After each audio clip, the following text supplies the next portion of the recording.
All right, hello everyone, and peace of the Lord to all of you. I hope my voice came in good and clear. Please don't invite your friends and don't share. Because if you do so, that will make you someone doing something. And if you do something, that's not right. You should be mute, you should be stupid, you should be an idiot to watch and do nothing. And if you are from the liberals, you do everything. You will see how the liberals, they share videos, they post videos, they join groups, and they do everything they can. But those who they supposedly support the truth, they do nothing. You know what nothing mean? Nothing. There's a few people make videos to fight the lies, and the rest are just watching. On the other hand, we have millions of Muslims and whoever support them from those idiots in the West. Before I start today, I would like to invite anyone who support Free Palestine from the West to call me. I challenge you. You know what I challenge you mean? I challenge you to call me and to prove to me that you are not an idiot. To call me and prove that you know even what you are talking about. I challenge you. Today we will show you some examples.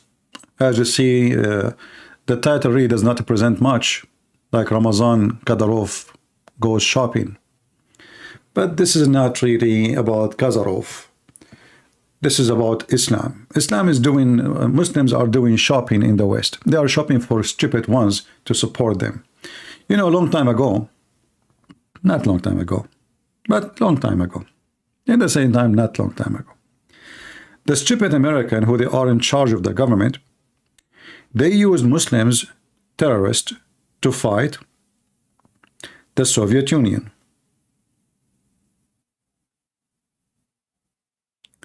Few months ago, and the period before it, you will hear every Western president speaking about how the Chinese are mistreating the Muslims in China, the Uyghur or Uyghur.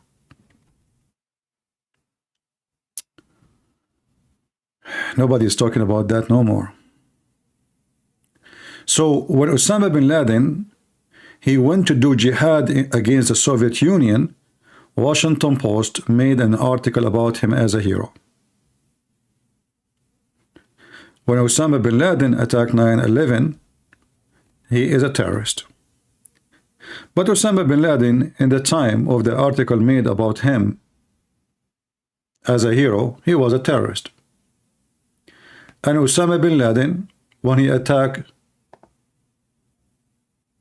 the Trade Center in New York, he is the same Osama bin Laden. So what happened? It's not new that in the West they use terrorists, Islamic terrorists specifically. They find them very stupid. They find them an easy ideology to use. Just tell them, you know, this is the enemy, Allahu Akbar, do jihad, and we use the text from the Quran, and those idiots, they will go and die for us. That is the reality. But now things is changing.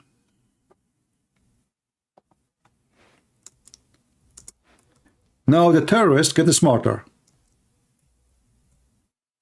They are using you the same as one day you used them. So now they are using the same the same American who was using the terrorist Hamas, they are using the same American. We are just a changing position. Who use who? It's not a secret that in the West today, there's a lot of lost generation, you know, drugs, you know, they don't even know their gender. They are rebellion for anything in old. It doesn't matter what it is. So, and the terrorists, they understand that. And then suddenly we will find that there's a lot of young ones, they are sponsoring Gaza. But what happened? You know, what's exactly happening? This is not new. If you think about it, those people, they have mental illness.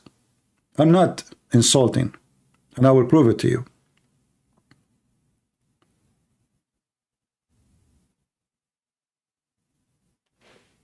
9 months ago, 11 months ago, all those people, they were busy discussing that transgender have the right to use a bathroom with women. Transgender, they can go and do sport. Transgender. So like for the last 2 or 3 years, it's about transgender. So you will notice that every few years they have a new trend. And all their trends proving their ignorance and their stupidity. They are confused about their gender. They are confused about what is their citizenship. If you ask them, are you an American? They don't know. So now we have the issue of Gaza. And they found that the Gaza issue is a way to put the anger on the society. They are angry from everything. Otherwise, I believe Gaza is not the problem for them. They don't even care for Gaza. And then you will find somebody, she was saying, I convert to Islam because now TikTok become like a sort of income, a huge sort of income. You say, I want to convert to Islam, alhamdulillah, she wear hijab, and then she have 200,000 subscribers in a week. So there's many trends, all of them, they are working together. Like now, how many people watch my video because I'm a Christian prince, and how many people will watch a video of someone she is saying she support Gaza? You know that the number is a huge difference. In fact, TikTok, which is owned by the Chinese, is sponsoring those who they are supporting Gaza. Why? Because anything is going to be bad for America is good for the Chinese government. This is why TikTok became a major market of money. I made an account in TikTok, and I never made money from any. I was blocked after 3 days. 3 days only. My account is gone. I did not say go and do jihad or kill anyone, or I just, showed what the Quran teach, what the Hadith teach. And bingo, I paused the first video. It's against our policy. Second video, against our policy. Third video, against our policy, and my account is gone. So America and China, they are in fight for competition of interest. The Chinese, they are using the children of America to fight America, to disturb America, to divide America. Well, China do what China do. They are communist. But I cannot give excuse. I mean, I can give excuse to the Chinese government. They are communist. And the same as the American, we are using terrorists, Muslim terrorists, to fight the Soviet Union. Well, the Chinese now, they are going to use your stupid kids. And you have a lot of them. So it's just a change of, a war ground, Trump wanted to ban TikTok, not because really he is smart, and he knew TikTok is owned by the Chinese, is going to lead a propaganda against us, but he wanted to, it's a business for him, because he, the head of Facebook and YouTube, they visited him, and they told him, TikTok is going to be a big threat for our business. They don't care really for what TikTok is doing as propaganda, and they sponsor who? They care only for money. So the ethic is not there. The ethic is zero. So the Chinese, they play the game in the correct way. They knew how to divide the society, because the more the society is divided, the more America is weak. And then we have the Muslims. The Muslims who live in the West, their number is increasing because of migration and immigration. As an example, in USA, the border is open. You just come to the border, go to Mexico, walk a few kilometers, you are in America. And then after you get in, nobody can kick you out. That's it, bingo. Because we have the stupid Democrat. Same in Europe. Tens of thousands come almost every day, not every month. So, and that make a huge pressure inside Europe. And then when we have the left-minded, I don't want to call them left, I want to call them left-minded, because they don't use all their brain, they use certain part of it. And I will show you some examples before we show you the video about shopping. this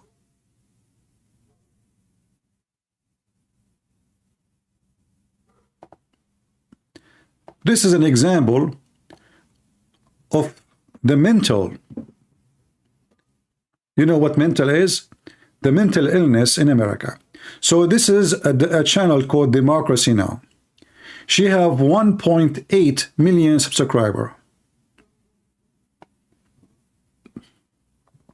She made this video 7 days ago, 504,000 views. Israeli history teacher arrested, jailed for Facebook post opposing killing Palestinians. And here you ask yourself, why this woman, she don't make, as long as she is for democracy. And if any one of you know her or can contact her, please tell her Christian Prince you would like to invite you to have a conversation if you dare with him. I want to ask you, how come you don't ask for democracy now in Gaza? I mean, in all of Gaza, not even a single person opposed Hamas. So you just said that this guy, he is a history teacher, and obviously he's an idiot. He made some post in Facebook, and because of that, the Israeli police, they arrested him. How come you don't ask the same questions for the Palestinians?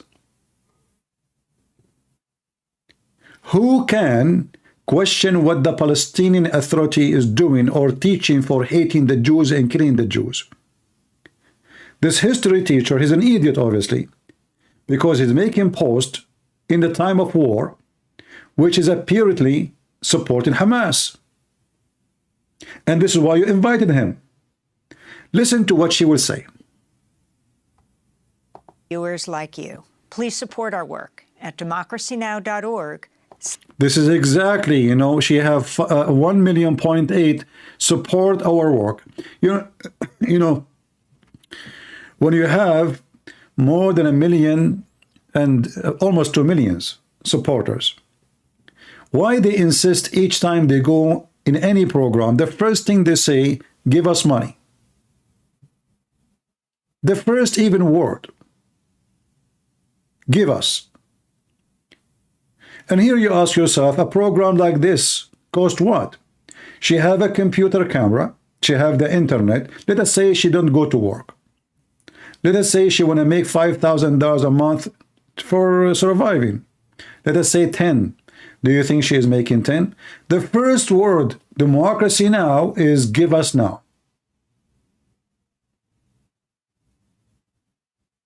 If you don't give them, democracy now is not functioning. And not to forget to mention, those websites or those pages are monetized, which means they make money from commercial, they make money from everything. So give us now. Democracy now. /give. This is Democracy Now!, democracynow.org, the War and Peace Report. I'm Amy Goodman with Juan Gonzalez. We turn now to look at how the Israeli government's cracking down on Israeli citizens. Question, how come you don't turn to look at how Arab nations, including the Palestinians, crack down at anyone opposed them?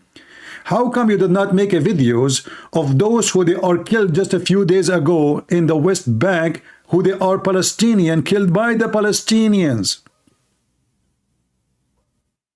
Just because they oppose Hamas, they drag them in the street and they killed them and they recorded them and they post the videos on YouTube.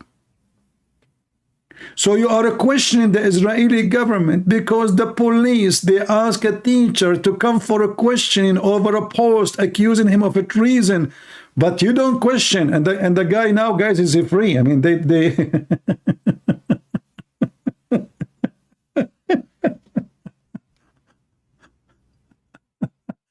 continue to criticize their government's bombardment of Gaza.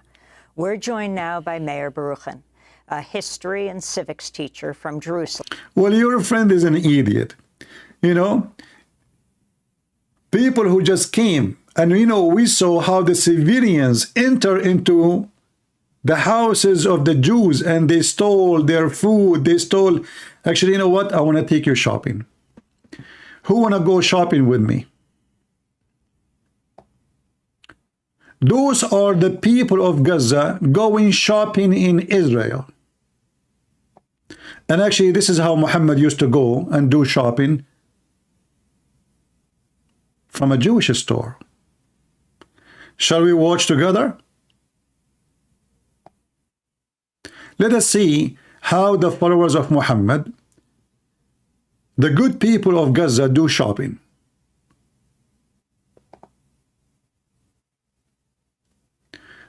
Those are two Jewish guys in a store. They heard noise outside. Uh-oh, the shopper are coming. The people of Gaza are coming to do shopping. Okay. I never heard of somebody running away from the customers. Oh, the customers, they are coming shopping with guns and grenades, and they start shooting from far distance. This is a bad customer service. And instead of welcoming their customers, they run to the back door. What do you expect? They are Jews. They are shooting at the windows, shooting everywhere, and now the followers of Allah, they will enter the store to do shopping. Nothing wrong with that, because this is normal in the Middle East. This is how we Arab, we do shopping usually. And now we are doing shopping, by the way. We are checking what is in the shelves. Oh, he's looking for his cigarettes. Oh, where it is, where it is. No, not here. This is Prophet Muhammad. They just follow him. Open the door, open the door. The door is open. Just shoot, man, shoot. Nobody shoot? They are gone. He took something from the table, which is normal, you know. It's just like to memory. He's taking a box of, shish kebab. And this guy, this is shopping. All right. This guy, again, you know, they are doing shopping. This is heavy shopping. By the way, they are using Hamas credit card. Trust me. Maybe the video look like they are stealing and they are robbing. No, but they will pay. Here we go. He's going to the cashier to pay. No, he took a sandwich. Shame on you. I thought you would pay. This guy, he took a drink. Okay, he's thirsty, you know. I mean, what you expect? It's hot in Gaza. Yeah. And now they are getting out. And look, the Israeli, this is how cheap the Israeli, they don't have a cart for those poor customers to carry. He took the garbage can. Even the garbage can, he liked it, he took it. It's a garbage can. He took it. So listen carefully.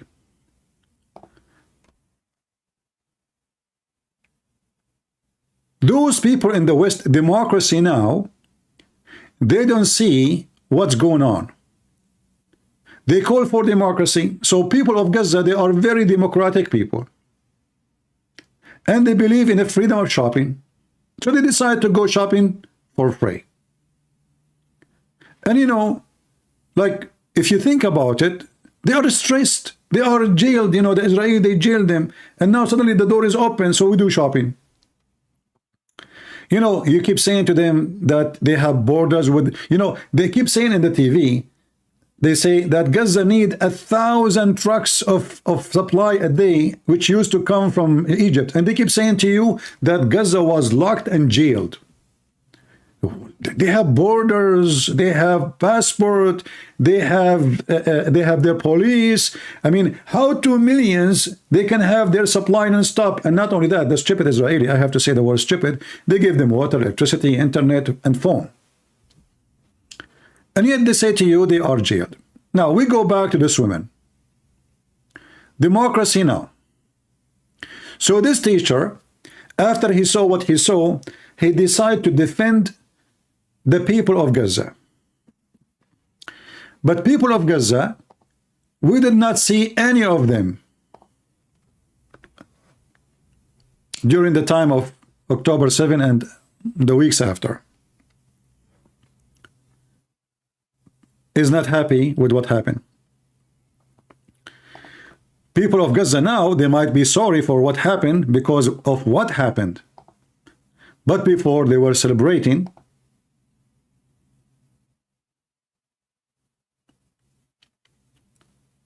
the stupidity of what Hamas did.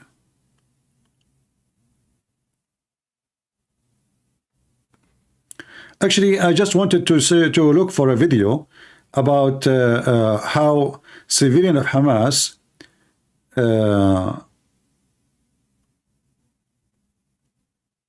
look at this, just to show you. This is a woman.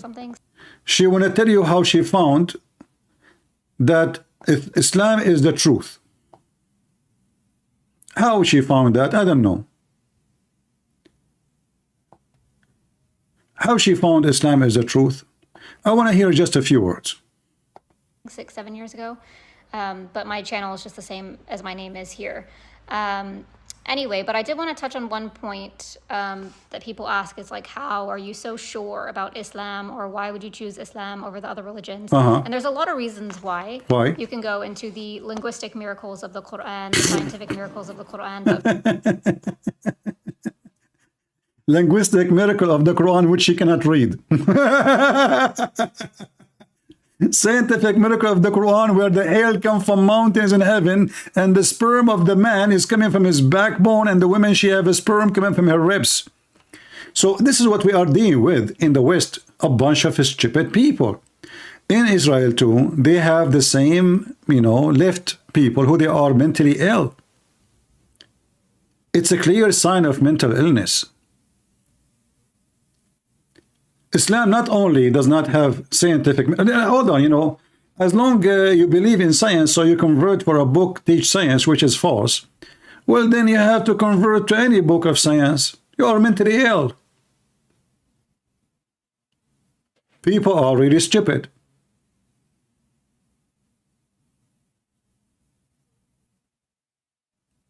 People, they say stupid things, and they follow stupid things. And generally, they follow a trend, What is the trend?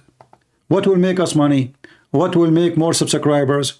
This is why you see many people making a video saying, like, reaction to the Quran. This is another kid.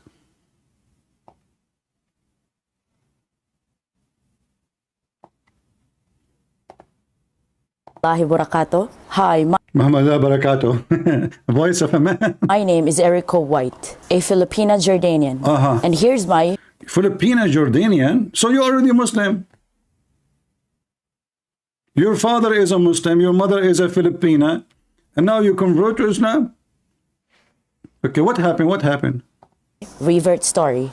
Way back 2023 of January, I was with deep actualization about what really purpose of living. And I keep asking myself, yes, I have worked, made money and resources, and home, cars, children, and married. But out of the sudden, I was thinking, what's after this? After this, you will be effed.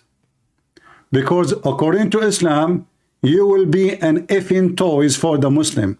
So look at the title of the video. She found out what is after death. The death is the beginning.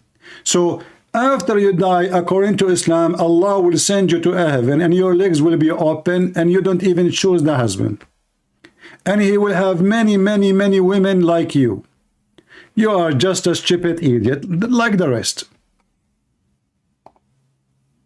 Excuse my language, I just say things as it is. If you are sensitive, leave. If you are sensitive, please leave.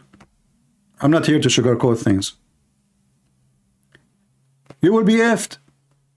What after death? Show me one thing in Islam about women in heaven besides she will be effed. I challenge you.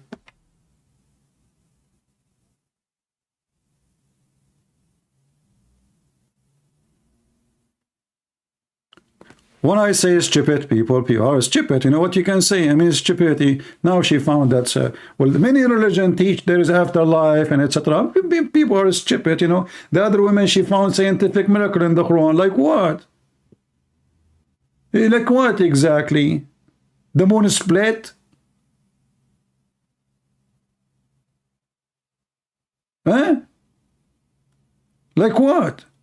Like the sperm become a baby? The sperm became a dead blood.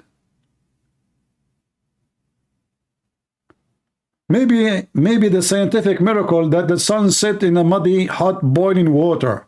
Because, by the way, they discovered to be true. If you are from those liberals who support Gaza, Palestine free now, please text me immediately. I want to take you for a snack.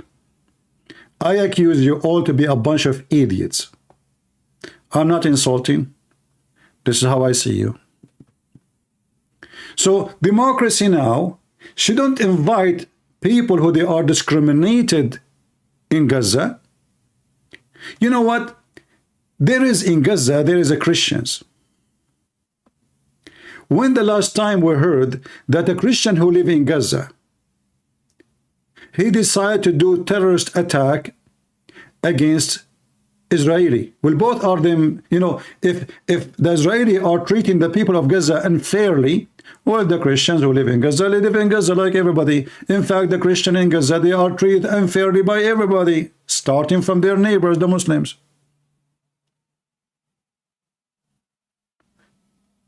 How come we don't see the Christians organizing or making an organized jihad to go and attack and kidnap some women from the Muslims before the Jews? Because the first one who tortured them is the Muslims. In Egypt, there's 20 million Christians. This is their land. They took it, the Muslims, and now they call Egypt the Arab Republic of Egypt. Same in Syria, same in Iraq, same in everywhere. The whole country of Turkey does not exist. Constantinople became Istanbul. They changed the name. Muhammad, he took the city of Yathrib and he called it Medina, and now it is where the grave of Muhammad goes. And by the way, Jews and Christians cannot go there. And then you will find this people like this idiot. Progressive Western women converting to Islam, sharing reasons on social media. We know the reason, we laugh. They are stupid like you. And then this guy here, he says that the Israeli are changing the indigenous people by, the colonialism. And look, this is how beautiful Muslim women, and look at the baby covered by the flag. Nice bit of Photoshop. And she is an angel. Jewish women, by the way, don't have wings. I'm telling you, I saw one in the mall the other day. Palestinian women, they have wings. Especially if they are gays. People of Gaza, they will throw them from the top of the building and they will fly. So those idiots who lie and fabricate, and look, those are, look, the angels flying, to heaven. All the people who killed in Israel, they don't have wings. Only Palestinians, when they die, they have wings. And then he brought us some weird women. They are talking about, they are looking and finding some truth from the Israel lobby during the past 50 years. My day 2 and reading the Qur'an. Seeing the brave Palestine people as the brave Palestine people, are they really brave? If they are brave, then why they are hiding in the cave? And if they are brave, why they are crying for ceasefire? And if they are brave, then why nobody speak against what happened? Do you think that all Palestinians, they agree in one thing? Like in Palestine, there's not a single atheist. Do you see how brave they are? In Gaza, there's not even a single gay. Obviously, because they are brave. If they are, if they are brave, then the brave one is the one who speak when nobody dare to speak. But if everybody agree with everybody, that is telling you that everybody is coward, because there is a group of people taking over. I will take you to other idiot. This guy.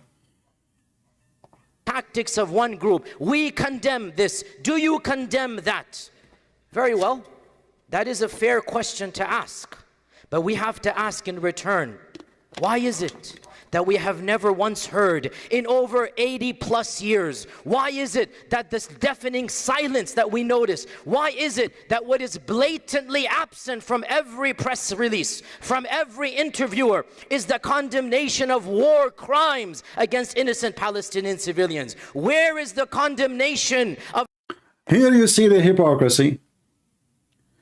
When they say to you war crimes against the Palestinians, if you check every war, you will find that the Arab is the one who started the war. And I will say the Arab Muslims, not Arab.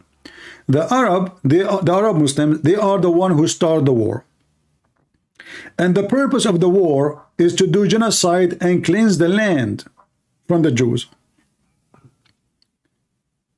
And this guy, he is a Muslim sheikh. And he believed in the Prophet Muhammad. In fact, there's a video I could not find where he says that Allah, he ordered to kill the Jews.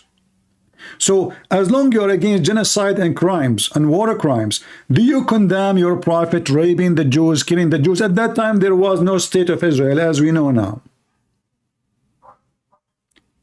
At that time, there's no America because they want to blame America for everything too. Why your prophet, he killed every single Jew? It's a crime to take people out of their land. It's a crime to kill people because of their belief. This is what they make a speech says. But in fact, their religion teach the opposite. And their religion practice the opposite. Do you know how many Jews live in Saudi Arabia? 0. How many Christians? 0. What happened? We heard many times the Muslims keep talking about that the Prophet, he have a Jewish neighbor. What happened to the neighbor? Did he buy a ticket and he went to America looking for gold? This is the filthy Muhammad teaching genocide and commanding genocide. Allah also said the hour will not be established until you fight with the Jews, and the stone behind which a Jew will be hiding will say, "Oh Muslim, there is a Jew hiding behind me, so kill him." Does it say Israeli? Does it say someone occupying your land? Does it say anything except a Jew?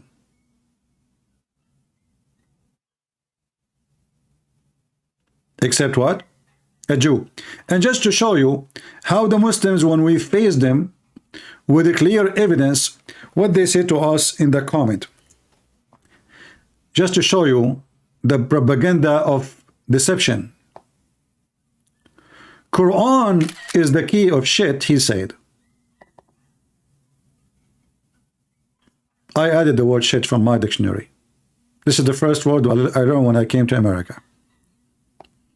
I was in the passport, and then there is a lady before me. She, like her back open, and things came out, and she said, "Oh shit." I said, "What does that mean?" My English was not really good, so I remember that, like shit, So I thought really that when you do shopping or you put something in the bag, that's mean shit. But it turned to be something later. So look what this guy is saying. Quran is the key. Christian Prince, the Muslim and Jews are one. Look at the unity, man.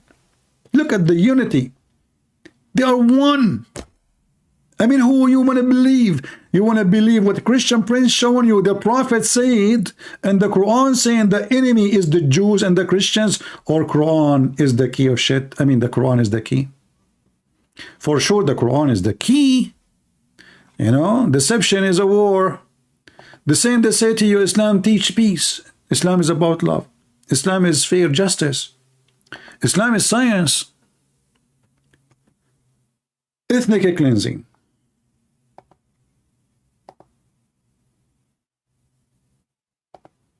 And by the way, all this wisdom, like those who they are speaking about scientific fact, I just open a click, it opened for me this. In case you do not know, Islam is, is full of wisdom, because even Muhammad himself, Allah sent him a dish of shish kebab full of faith and wisdom. I mean, don't you believe in science? So based in the science of Muhammad, his God, he sent a dish of faith and dish of wisdom. Look, brought a golden tray full of wisdom and belief, and pured in my chest and in the closet. So according to the science of Islam, faith coming in dishes. And that explains why Muslims and liberals are smart. I believe they received their dishes from Joe Biden. And the liberals in general, there are people who eat all kinds of dishes. I'm not going to name them for you. Now we go to, do you condemn? Do you condemn? Do you condemn? Let us see how the Muslim treating the Jews and the Christians for the last 1400 years.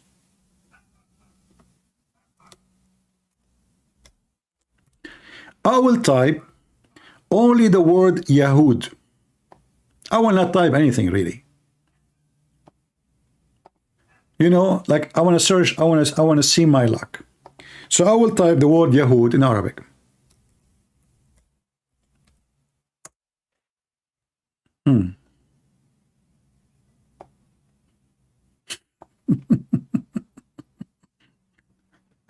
I just type Yahud, which means Jews.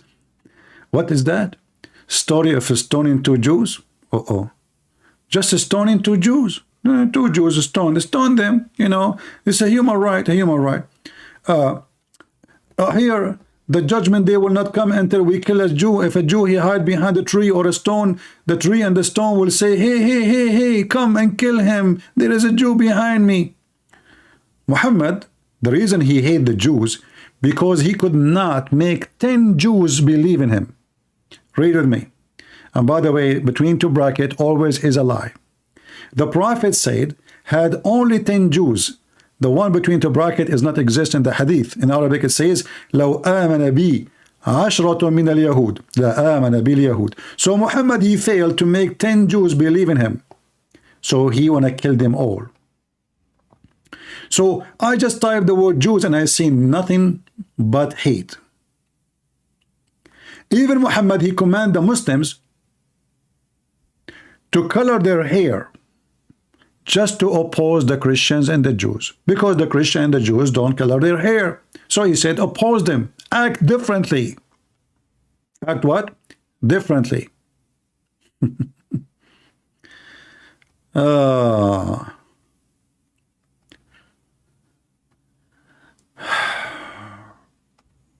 Read with me all of this.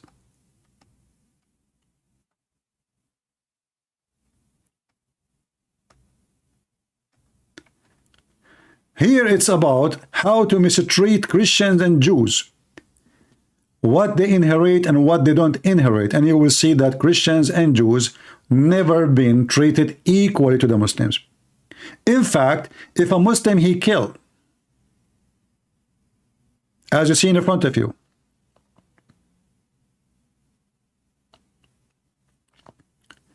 if a Muslim he killed non-Muslim, the Muslim will not be killed.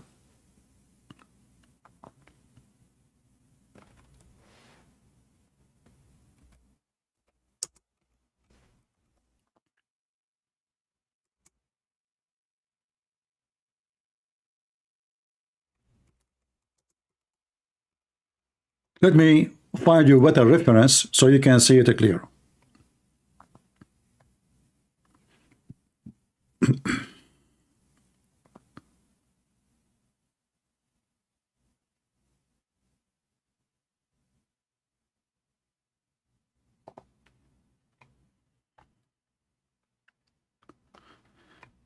Muhammad, he said that no Muslim shall be killed for the killing of non-Muslims.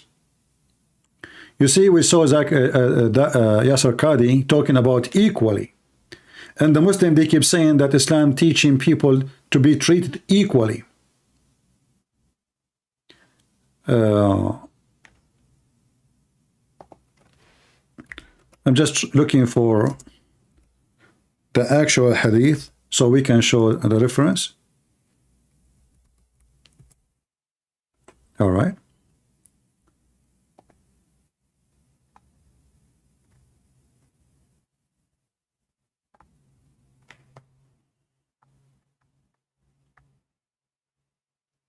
All right, that one will do.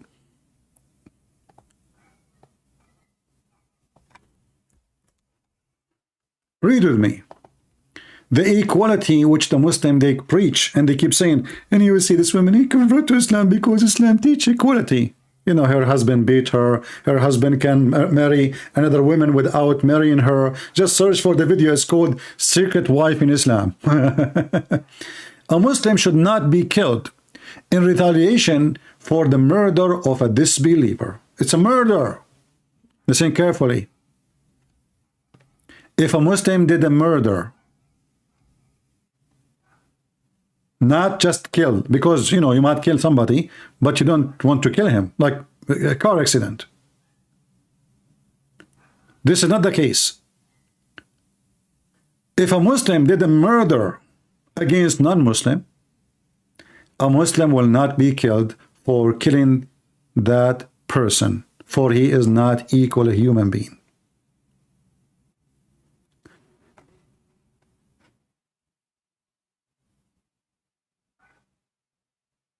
And then you will see those people talking about fair treatment. This is your friendly sheikh.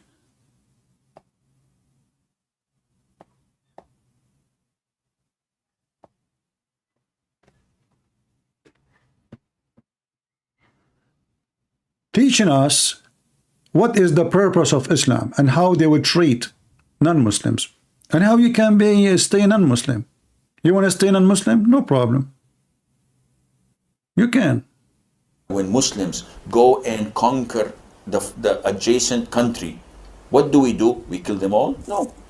The Prophet says, the first thing you do is call them to Islam. If they refuse, then tell them Allah obliged upon you to pay taxation. In return, when enemy comes and attack your country, you don't fight. We Muslims protect you. Look how... Subhanallah, for this little money? Yes, for little money, you know. We will fight for you. You don't fight. We are the gang. We are the gang, you know. We are the gang. You don't convert to Islam, you pay us money, we take your land, and we became the ruler of the land, and you are nobody. You are not even a second-hand citizen. And you pay us money, we will let you live. We let you live, okay? And when the enemy come, you don't fight. You don't fight. You stay home. You stay home. Look how filthy, scumbag this cult is.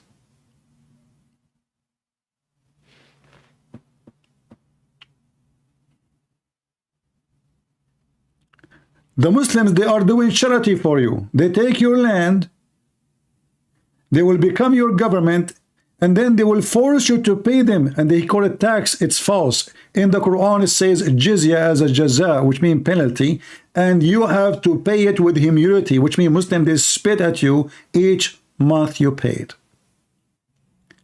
First, we invite you to Islam. Listen carefully. We don't want war. We are against war. We don't kill people for no reason. No.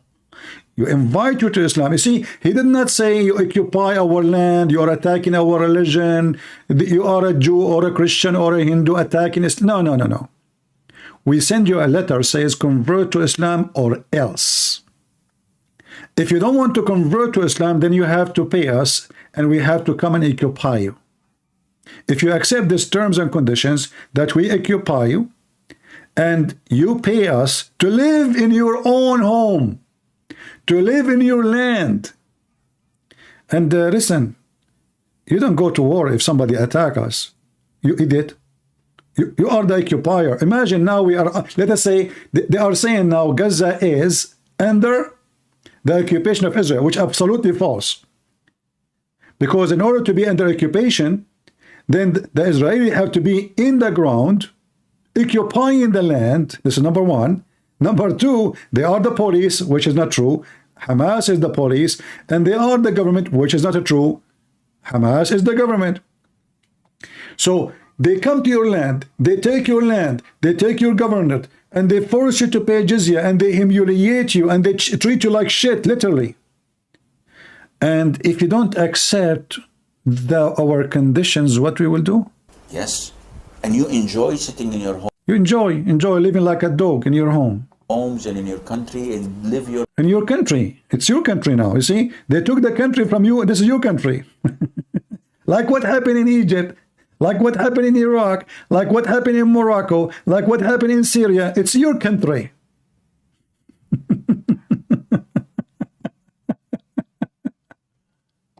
Your life normally, but the ruling is for Sharia. The ruling is for Islam. So you are the indigenous, like what is the liberals? They'll say the indigenous. They give you a headache with the indigenous, but indigenous only work when they speak about Gaza. When in fact, those people in Gaza, none of them is indigenous of Gaza. Those are Arab, they occupy the land. If you go check right now, not tomorrow, and check when the first time the Arab entered that land, it was when after Muhammad's death, when Umar al-Khattab, he invaded that land. And he made something called the Pact of Umar. Go and search for it. It's very disgusting, very ugly. They treat Christians and Jews like dogs. If you don't believe me, just search for it. The Pact of Umar.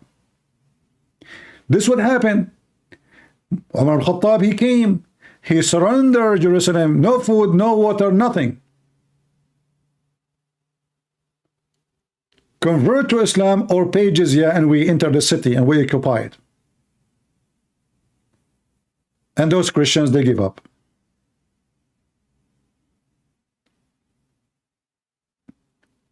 And since then, they are paying jizya. With what? With humility. So what if they refuse to pay jizya? What if they refuse to let you get inside their land and occupy the land? What you will do to them, Sheikh? Tell us. Yeah. So you do not open nightclubs. You do not... the Islam, they don't allow nightclub. They allow only muta. And they allow raping Jewish women. And they allow kidnapping women from Christians' houses like they do in Egypt. But they are against nightclub, to be sorry, we don't do that, Fornicate. If they refuse, then... If they refuse, kill them. Do you hear it?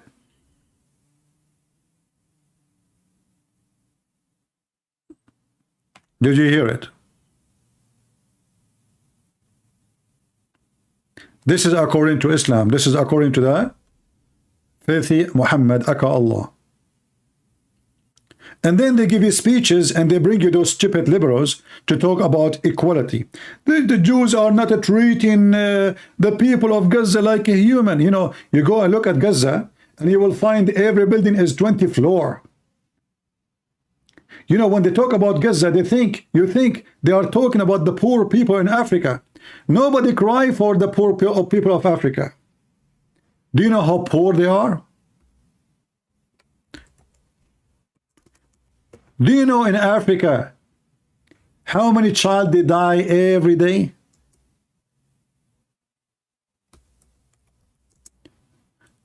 If we compare what's happening now in Gaza and what happened in Africa, you will see a huge difference. Do you know how much support and money and food coming every day before the war for the last 70 years for free? Do you know what free is? Free. They don't pay for it. How much they are sending to Africa?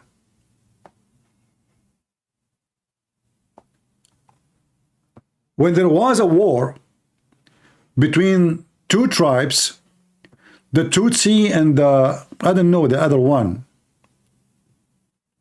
more than 500, 600,000 get killed, burned, raped. The rape is millions. Nobody in the world move. Not even African American in America, they move. Nobody care.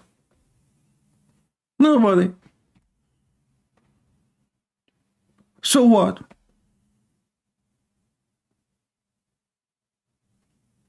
Then we look at Gaza. The one they keep saying it's very poor. And then we see that nobody living in a house made from leaves of trees.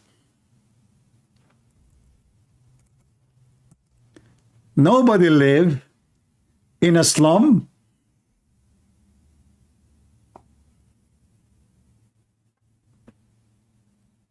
villas, nice buildings, beaches.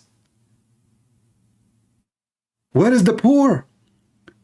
And as long the Israeli are destroying those people, where the money coming from?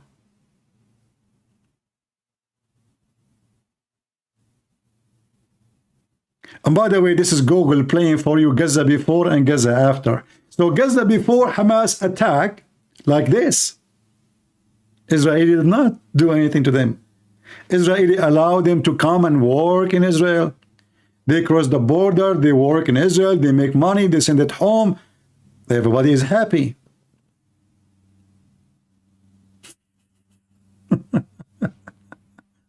That is the truth. In the same time, as long as Gaza have a high sky buildings, why they need all this money and support? Why the stupid American are paying for it? Why the stupid European, they are feeding them for free? So what exactly they do for living there so they can build those buildings? Anyone can tell me? What is the product is made in Gaza?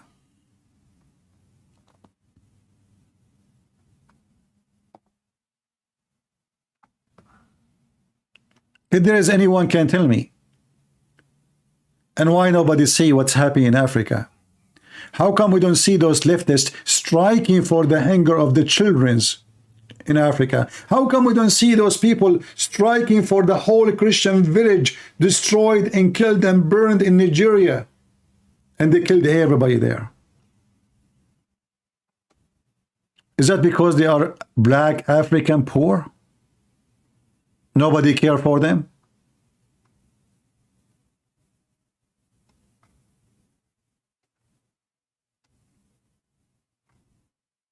Where is the money coming from?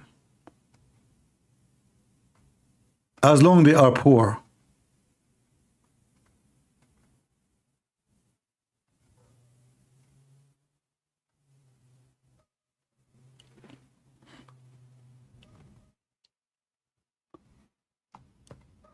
If you are an African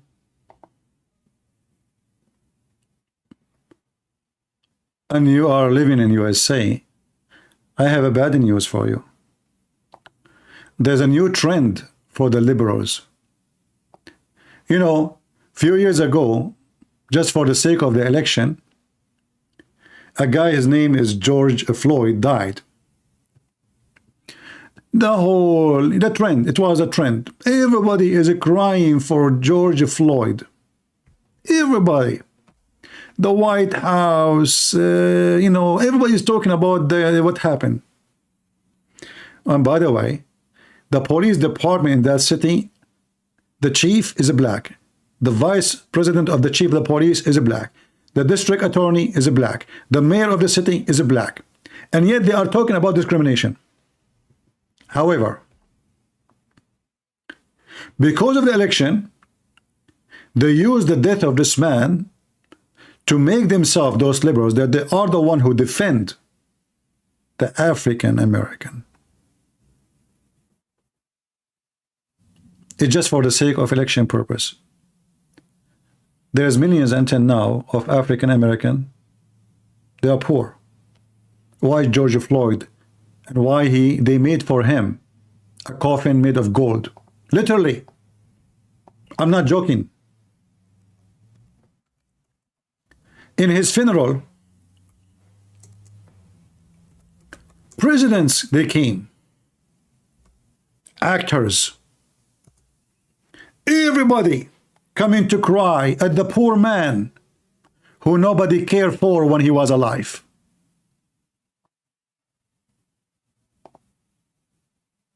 Am I lying? Was it really a gold coffin? It is. The guy, he died for $20. $20. Do you know what $20? Not 20,000, not 20 million.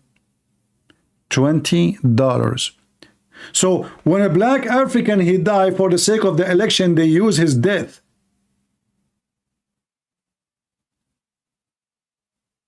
And by the way, he was breaking the law, just to let you know.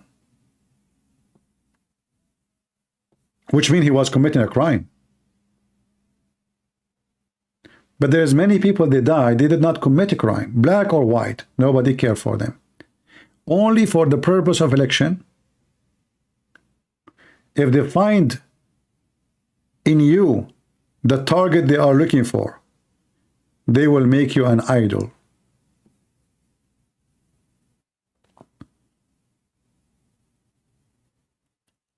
And now there's a new trend. The liberals, nobody believed them no more.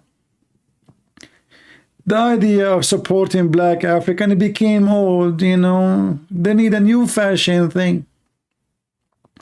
So now they decide to throw the black African from their agenda. They vote always for us anyway. They vote always for us, majority of them. So why we want to make it a big deal? It's not working no more. Now we have a new trend. Gaza.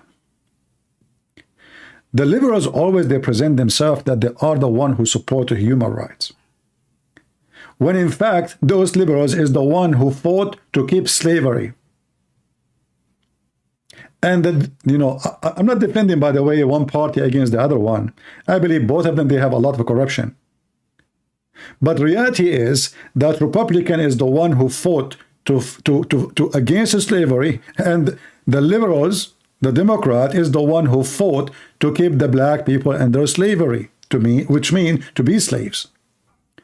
Then the liberals, they switch, and suddenly the one who is fighting to keep the black people poor and slaves, they switch side.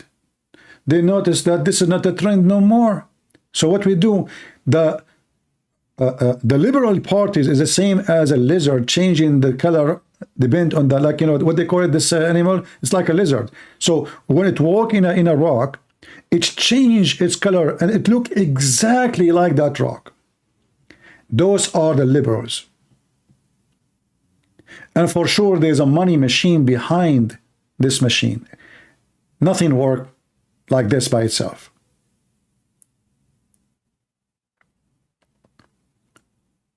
The trend is not about the black people no more. It is Gaza now. Few years from now, the trend will change. We do not know what's going to be. Something will come up and those liberals will change because simply they are looking for always something to make themselves that they are the one in the top notch of fighting for freedom. When, as you see, Gaza is a place where people have no freedom.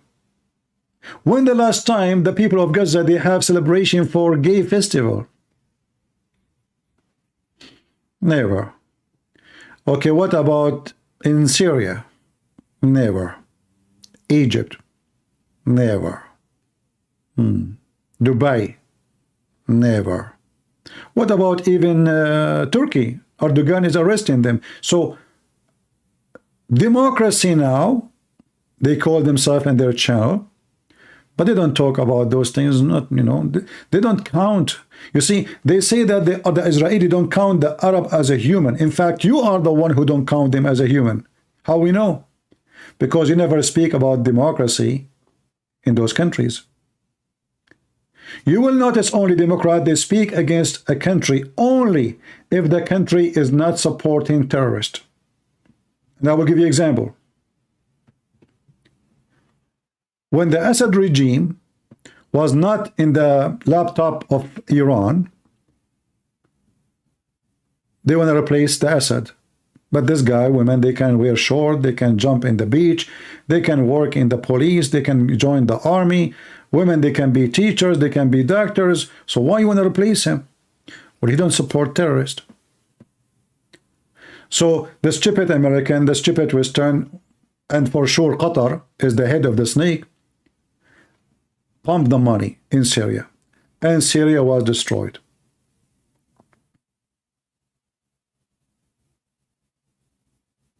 What they want? They want an Islamic regime. As simple as that. When an Islamic regime, which is the Muslim Brotherhood, which is Hamas, took over Egypt, what the first thing Obama he did? He threatened Egypt to cut all the aid of Egypt, period. And he did. Why? Because he support democracy. But democracy, they're talking about those are Muslim Brotherhood, who they are bombing churches, killing Christians, and they discriminate everybody, and they are putting their opponent in jail. Doesn't matter. A new regime came. The West boycott that regime. They are dictators, they are etc. blah blah blah blah blah blah blah. But all their friends in the Middle East are dictators.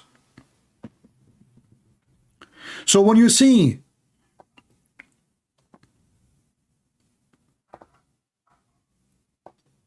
the Western speaking about the truth and what is right and what's wrong, you see nothing but a bunch of idiots.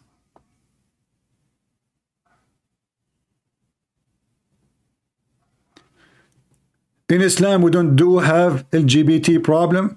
My friend, your prophet himself was a LGBT. Do you like to call me so I can prove it to you? Do you dare to call me to show you that your prophet was from the LGBT community? In fact, all of Mecca was LGBT community. If you have my book, Sex and Allah, you will see that with the reference, with the proofs, that all the families of Muhammad and the people of Quraysh, they are homosexual. So if you dare, call me. Just to let you know, your prophet is the man who cannot get out without makeup. Your prophet is the one who be like a woman, which you cannot explain why. Your prophet, he said he never received Qur'an except in the clothing of Aisha. Your prophet, he enjoyed men kissing him down his belly, and he rubbed his chest with the chest of the other men. And the other man, he said, this is what I want, prophet of Allah. Don't stop, kiss more. This is why you cannot take anything truthful from Muslims. They sound professional liars because you are ignorant. With me here, they cannot lie. Here we have all their laundry. Allah, he said homosexual is unlawful. Call me and show me. Call me and show me. In fact, let me show you how and what Allah, he said. In the heaven of Allah, Muslim men, they will have sex with men and women.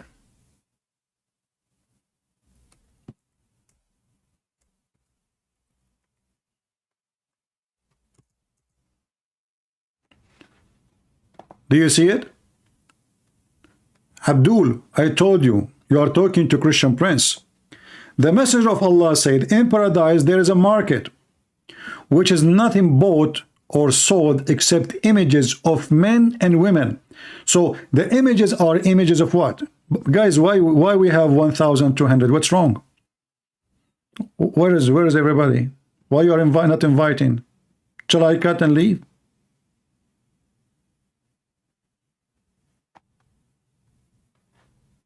I am doing my part. Are you doing your part?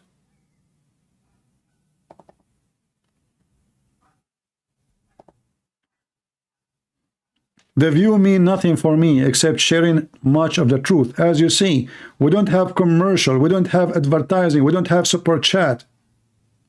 So more of you does not mean money, not for me. Mean more people see the truth, and the truth will set you free. So do your part. So this Abdul lie, as always, they lie. This is a market in the heaven. Imagine you go to heaven and still you are going to buy and sell. Well, take your credit card, which is owned by the Jewish company. It's good for you. And the images of what? Men and women. The first Playboy in history, it was made by Muhammad. Playboy magazine. If a man who is the customer, it's a man. But what the images? The images is images of men and women. Remember, The images are not images of women only. Images of men and images of women. And if a man like an image, he enter it and he will if it. In Arabic it says, if a man ishtaha, he have a lust, you know, ishtaha, an image, he enter it and he if it.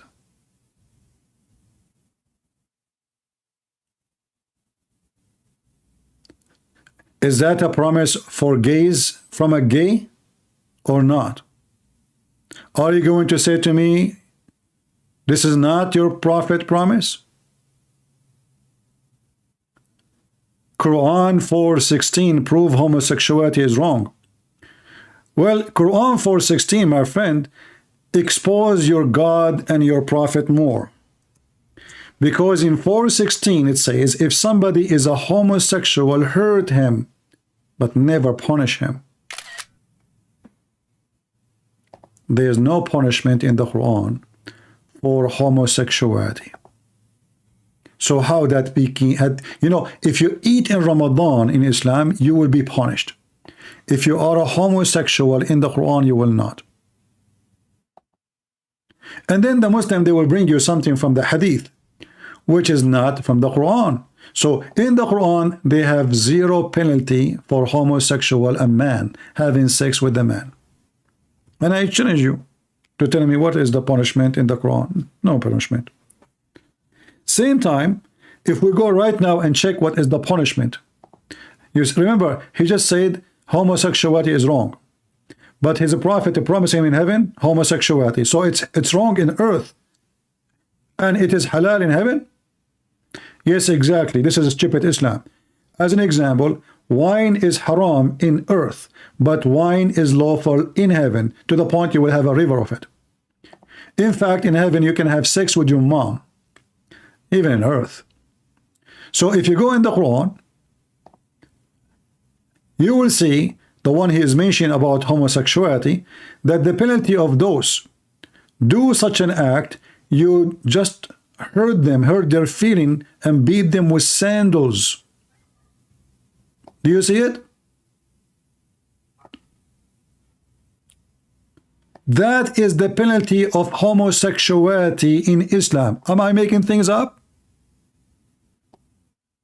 Insult and beat them with sandals. Well, I think that will be a very sexual entertainment for the homosexual. They might even get horny. And this is Tafsir al-Jalalain for the verse you gave me, Abdul. Do you see it? This is not Christian Prince saying so. Chapter 4, verse number 16. Beat them with sandals. Do you remember the story of the guy who did, or like the when they killed Uthman? Anyone remember?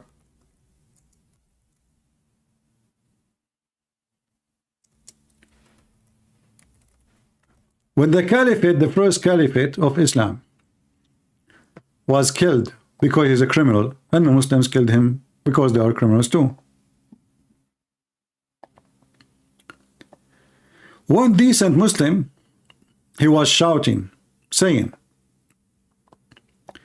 if I know who killed Uthman, I'm going to F him, excuse me. He will do what? He will do F him. A homosexual, he heard the threat. He thought about it. He said, I think this is good. So he shouted, said, I am the one who killed Uthman.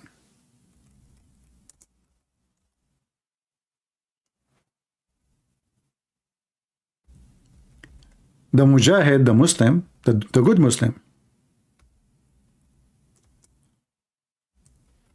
he made the homo bend over and he started doing him.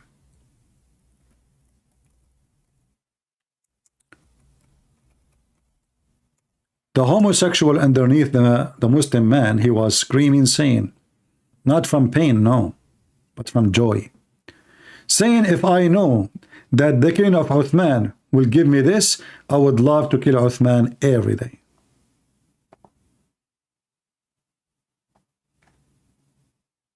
I would love to kill Uthman every day.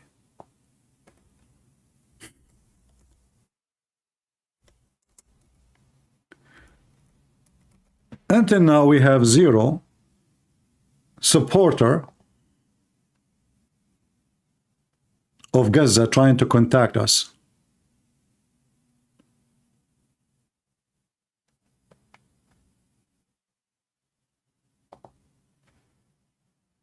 Where are you? Where are those who they think Israeli are bad and they are discriminating? I want to hear you. I want people to hear you here. Either you are stupid, you do not know what you are saying and talking about, or you are smart. If you are smart, so why you are not here?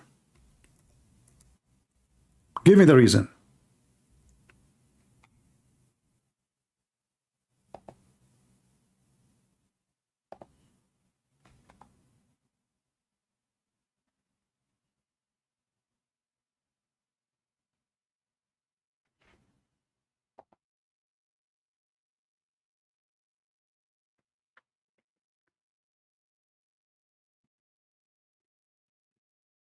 If you know any of those who they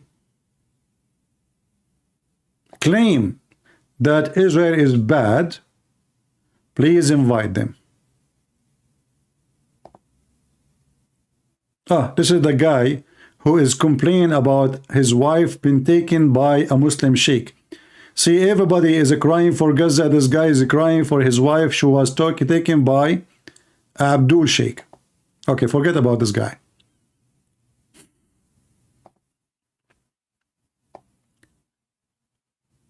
People don't want to see the truth. Who are they, the people they are fighting for? I advise all those liberals, or even those who they say they converted to Islam, to go and live in Gaza. You know what? Go and have your neighbors there. I mean, they will welcome you, by the way, especially if you're a blonde woman. I want you to go and live in Gaza and see the quality. The quality. This is a British gentleman. He is going to quote for you some numbers. What he will say. Should we accept refugees from Gaza? Of course, people will say yes. Remember, we've taken over 500,000 refugees in just the last handful of years. In 1992, Denmark took in 300 refugees from Palestine. 64% of them have turned into criminals. Those numbers are racist. Those numbers are racist. Secondly, so what if 64% they become criminals? That's very normal because of the Israeli. But there's no Israeli in Denmark. Doesn't matter. That symptoms of the Jews is going to be with them for the coming hundreds of years. So yes, now they are in Denmark, but you cannot ignore the fact that those people, they are still under the nightmare of the Jews. But like there is total freedom there, and they go to school and they get treated the same as every citizen in Denmark. It doesn't matter. There's a stress inside them. They are not like us. They are poor people. Okay, but I mean, if you are a person who having some stress, well, that maybe will happen for the first generation. What about your children's? It doesn't matter. Because when the father was having sex with the mother, he was traumatized by the Jews. So the semen, the sperm, came out not in a natural way. Because he is not feeling good. Can you believe it? That the Jews are your neighbors? Okay, what about the sons of the sons? It doesn't matter. Because each time they watch TV, they remember what the Jews did to their grandfather. Like, what the heck? Who in the world want to believe those numbers? Those absolutely false. Should we accept refugees from Gaza? Of course, people will say yes. Remember, we've taken over 500,000 refugees in just the last handful of years. Because you're stupid. In 1992, Denmark took in 300 refugees from Palestine. 64% of them have turned into criminals. 34% of their children have turned into criminals. I'm not demonizing any one group, but the risk that we bring in the wrong kind of people and those who could... Guys, did you hear what he just said? He said the wrong kind of people. Do you believe it? The racist white people. The wrong kind of people. There's people, they have kinds now. So what if there's 64% of them, they turn into criminals? What about, why you don't remember the 34%? They will be criminal next year.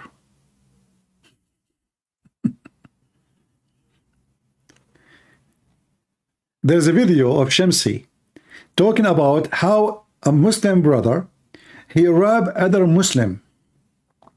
So the other Muslim, he told him about it. So Shamsi, he went to the other Muslim, the one who robbed. He said to him, brother, you cannot rob a Muslim. This is the ethic of Muslims in London.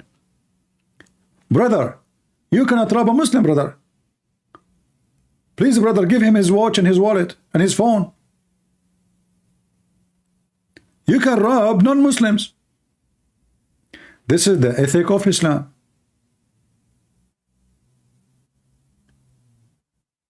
Am I lying if I say that Muslim robbing non-Muslim is lawful?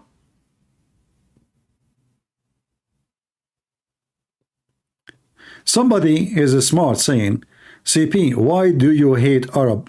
I am an Arab, I hate Arab. Here we go. Just to show you how stupid people are. The guy who is talking is an Arab. That is supposedly me. And then an idiot in the chat said to me, why you hate Arab?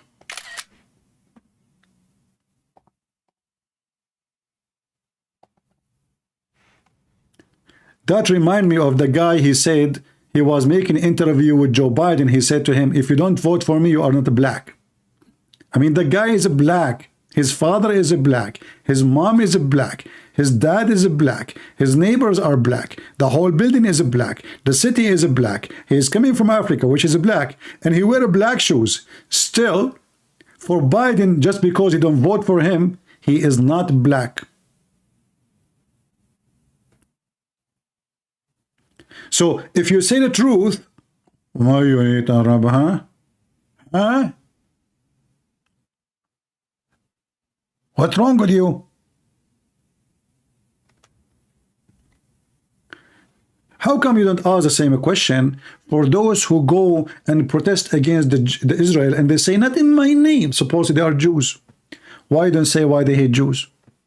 Or because they serve your propaganda?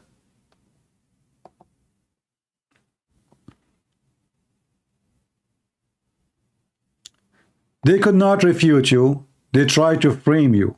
So if you are a person now who is not an Arab and you say what you say, they will say, see, he's racist. Seriously, that's what they do. They bully you, you know, the bully. They try to frame you. He's racist, he's etc., you know.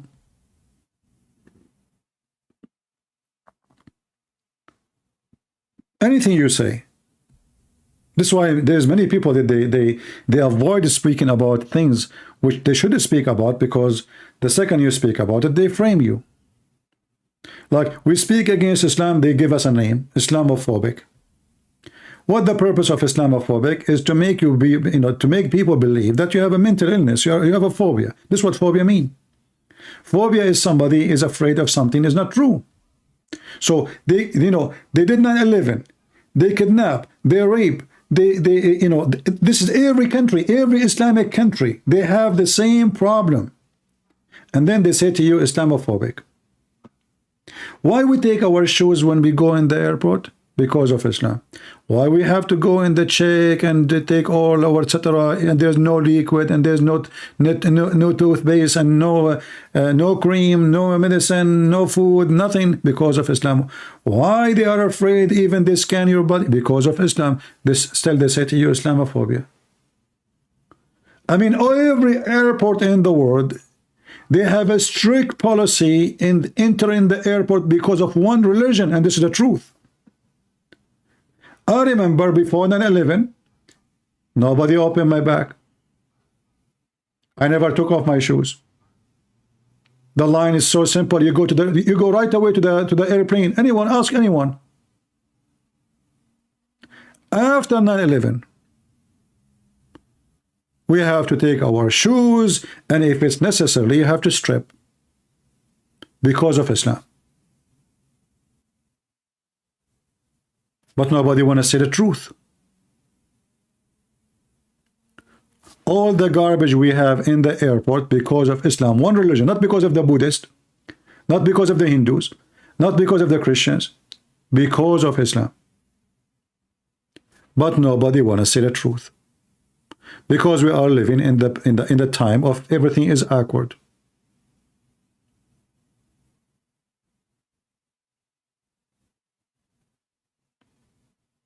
Like the story of the king is naked. Nobody want to say the king is naked. Nobody there.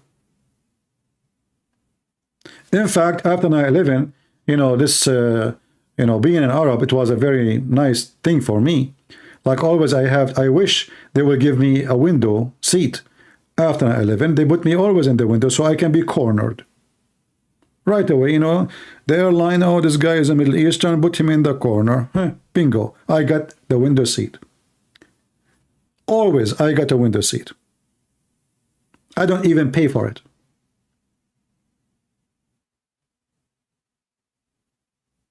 And if there's a long line in the security, I just take my phone and I'm talking to nobody and I speak Arabic. Alhamdulillah, shakhbarkum. Wallah, jab sabi. Shaklah. Ma shaklah.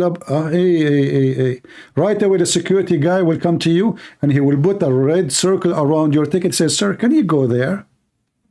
Fast speed, special treatment. And then right away they choose a guy behind me, any guy who is red-headed, so they will make it like, not because you're a Middle Eastern or suspicious Arab. No, absolutely.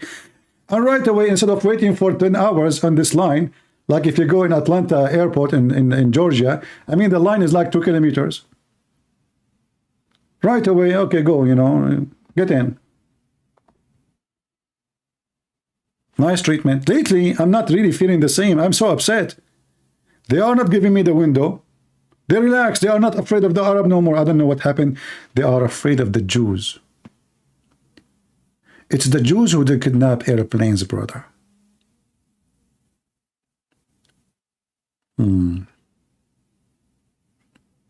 You wish you can look like an Arab in the airport? Really? You don't know what you are wishing for.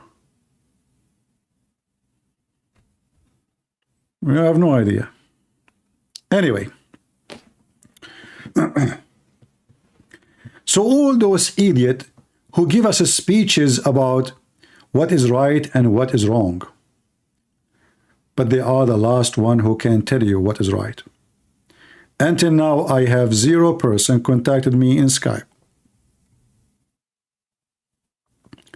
From those who they are liberals or from the Muslims.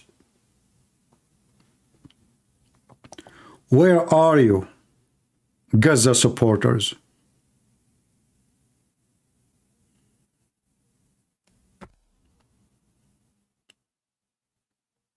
Why you don't make a strike to support, why you don't want to rescue the gays in Gaza? Did you notice that in Gaza there is 0 transgender? Strange. Something fishy. There's 0 lesbian. 0, you know what 0 mean? 0. There is 0 gay. And there is 0 atheist. There is zero everything except zero Muslims.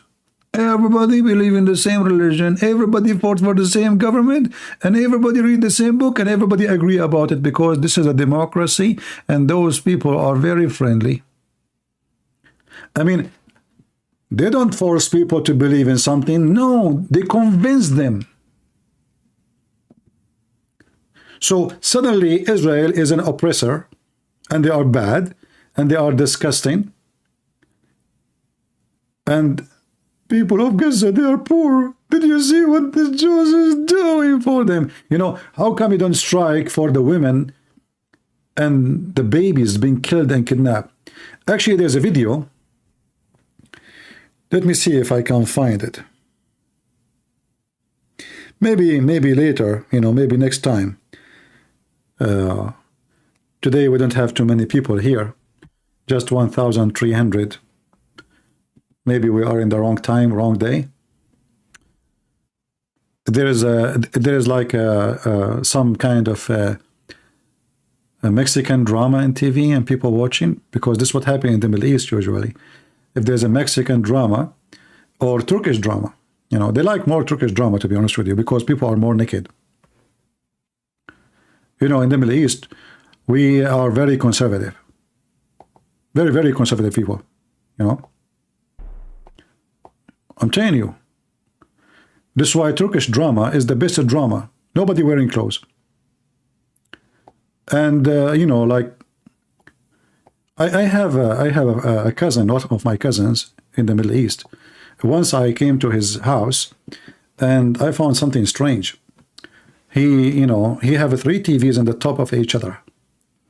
I said to him, what are you doing? What the heck is that? He said, I want to see the legs, you know. Well, they are not showing, like sometime they show you the top, only the breast, but the legs is not there, because, you know, conservative, this is conservative Turkish TV, Erdogan, you know. So he put 3 TVs in the top of each other so he can see the legs, but still he is seeing the same thing. So, you know, like he was like, what? Where is the legs? Anyway, do we have anyone who support the Palestine? Would like to call us? We have urgent call for you. You can state all your objection to Israel. I will listen to you. The reason they are not calling, because they knew that they have 0 against Israel. The occupation of Israel is not an occupation. This is their land. And we can prove that from the Qur'an, from Muhammad mouth himself, from Muslim books itself. It is those people of Gaza who their occupation is the opposite. It is Israel who is in jail, not Gaza. How we can prove that? Very simple. Extremely simple.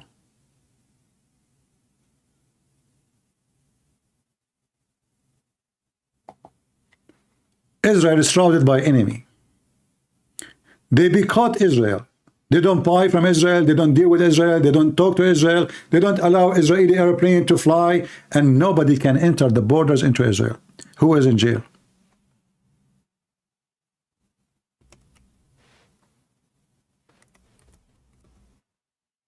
Gaza have borders with Egypt. All the borders around Israel is the borders of enemies. Who is in jail? For 70 years, the Israeli have no freedom to fly. In order for an Israeli to go to any country,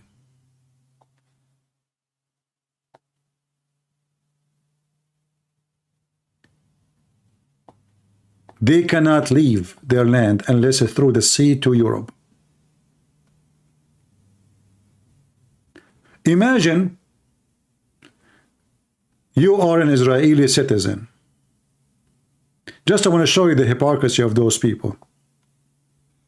They say to you that Gaza is a jail. This is Israel. And there is no Gaza, by the way. those people in Gaza, they are not from there. In order for Israeli to fly for 70 years, they cannot go fly. Let's say he want to go to India, like any country in the world. Can they fly like this? Jordan, Saudi Arabia, Iraq? No. Can they fly in direction of Syria? No. Can they fly in direction of Egypt? Not to go to Egypt, just to cross over Egypt? No. So where they can go? In order for an Israeli citizen to go anywhere, he have to fly either to Greece or Cyprus or any European country. And then from there, he have to change the airline. It shouldn't be Israeli airline. The second it's Israeli airline, they cannot enter any of those spaces. And that make the trip of any Israeli citizen very, very long. What if an Israeli, a Jewish man, he want to go to Thailand for vacation? Can he fly to Thailand? No. How they go? They have to go first to Europe. What if a person from Gaza want to go to Thailand? It's so easy. Extremely easy. They have borders with Israel, with Egypt. Here.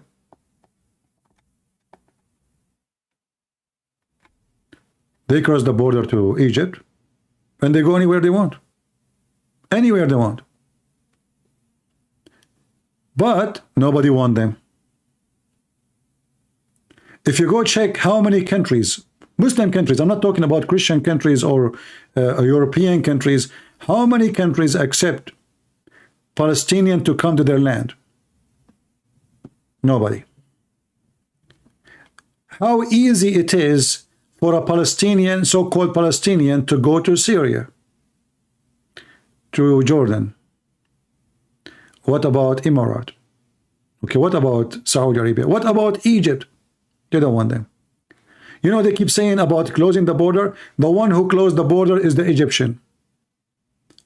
Egypt don't want a single one of them in their land. In fact, the Egyptian army destroyed all the tunnels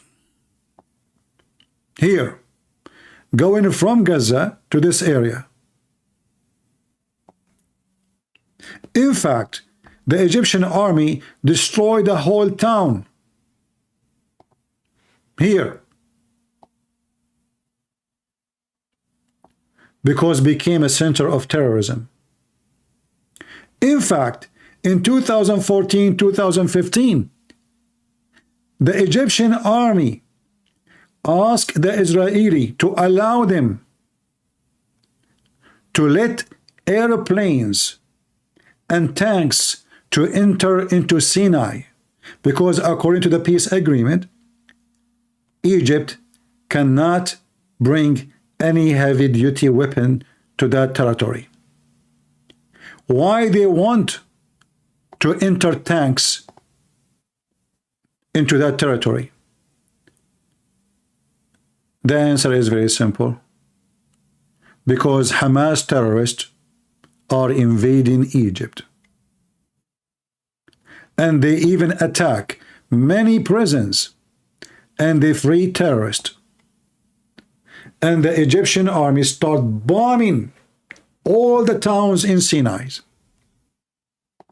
We did not see one Muslim striking. We did not see left-minded people striking. By the way, if you don't believe me, go check it out. Maybe this guy is lying.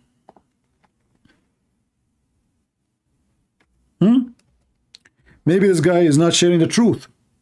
Everything I am saying can be found in Prophet Google, peace be upon him.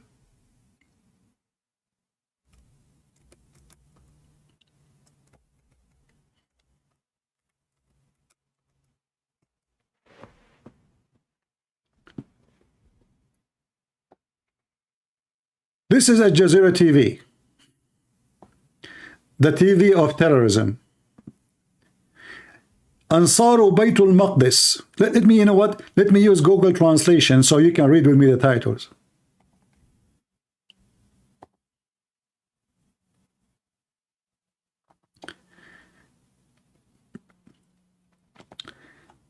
The helpers of the house of Jerusalem, but those are terrorists. Responsibility for Karm al-Qawadis attack. And this is the attack. The video is there. I'm not going to play it. Sinai province. Organization claim for Rafah attack. What? What? Attack? Rafah is simply the first border. Did you see how the car fly? Did you see the car flying? This is what was going on. Nobody strike. Nobody. No left, no right, nobody. Here we go. This is Egyptian, you know, a truck being destroyed. Army trucks. This is the president of Egypt explaining why we should kill every Muslim terrorist. And he destroyed Rafah.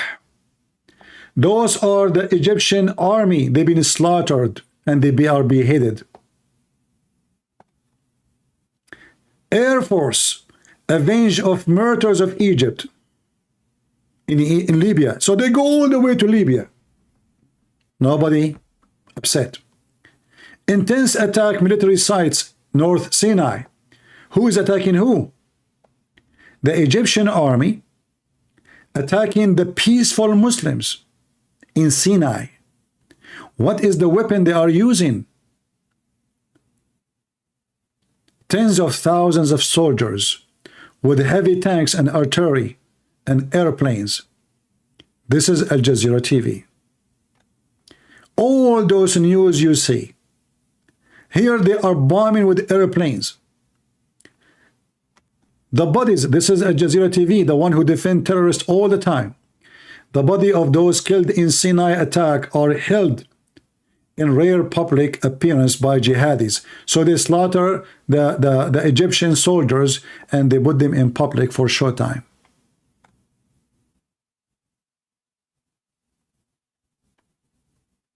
Look at this. All of this. Nobody strike. Nobody. Nobody even saw it. Nobody even heard of it. Those are Hamas, my friend. Those are Hamas in Egypt. So Hamas in Egypt, Palestine in Egypt, they are considered terrorists. So then what we see in TV, in the Egyptian TV, is just a false propaganda. We support the Palestinian, but they don't give them a visa. We support the Palestinian, but if one of them show up, we will put him in jail. Or maybe even he will be shot. We support Palestinians. Look. All those Egyptians, they are going in the street against Hamas terrorist attack. Do you see how many? Let me play the video for you. Hold on.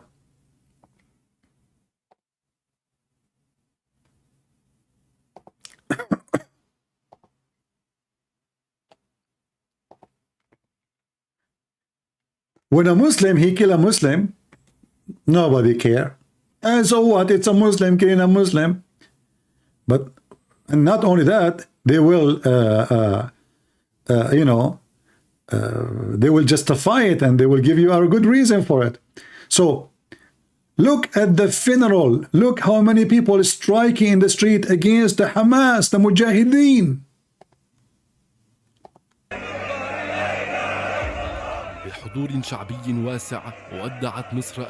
All of those are against Hamas in Egypt. بتفجير استهدف مدرعتهم في مدينة بئر العبد بمحافظة شمال سيناء. Do you see it? الجنازات الشعبية خرجت من محافظات الدقهلية والمنوفية والمنيا وسوهاج والبحيرة وسط هتافات من الأهالي منددة بالإرهاب. No, he is explaining, he's saying the war with terrorism is going to take very long. So you see, when the Israelis speak against terrorism, they are racist. When Muslims, they kill the same exact terrorist, it's okay.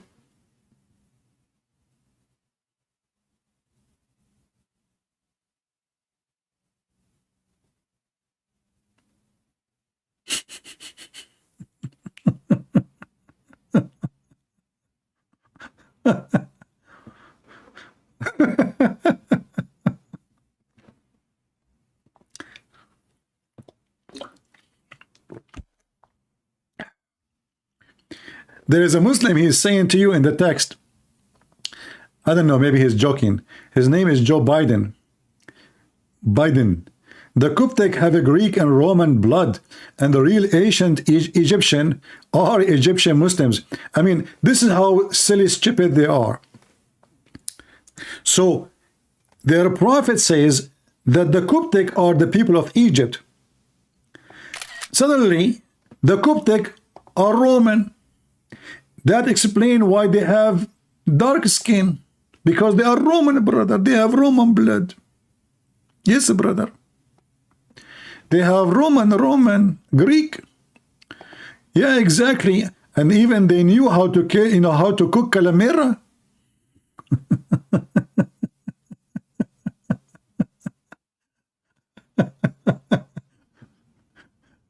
Oh boy. So here the Egyptian, they are explaining to you why we should kill those terrorists, why it is our duty to go after them. But the same exact terrorists in Israel, don't touch them. Don't even try.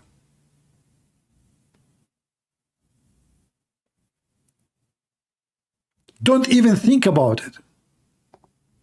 عملية نوعية ضد بؤرة إرهابية بإحدى المزارع في شمال سيناء أسفرت العملية عن مقتل عنصرين تابعين. All right, let us skip this. Oh, look, they are replacing, you know, yeah, you know. So all the whole of country of Egypt is in chasing Hamas. Any member of Hamas, he go to Egypt, he will be arrested immediately and mostly will be executed.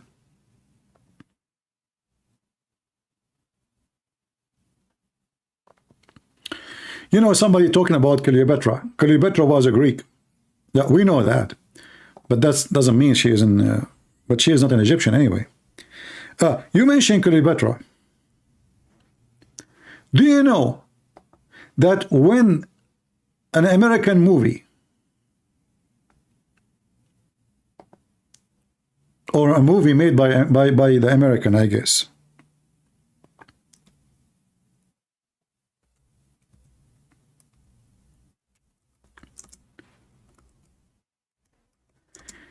they made Cleopatra, or the actor in Cleopatra, with dark skin.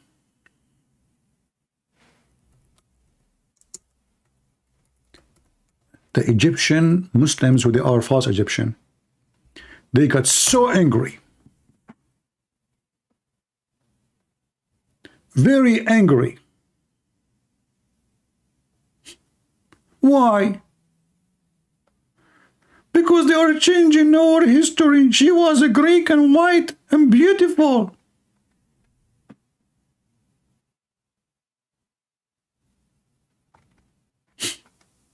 Can you believe it?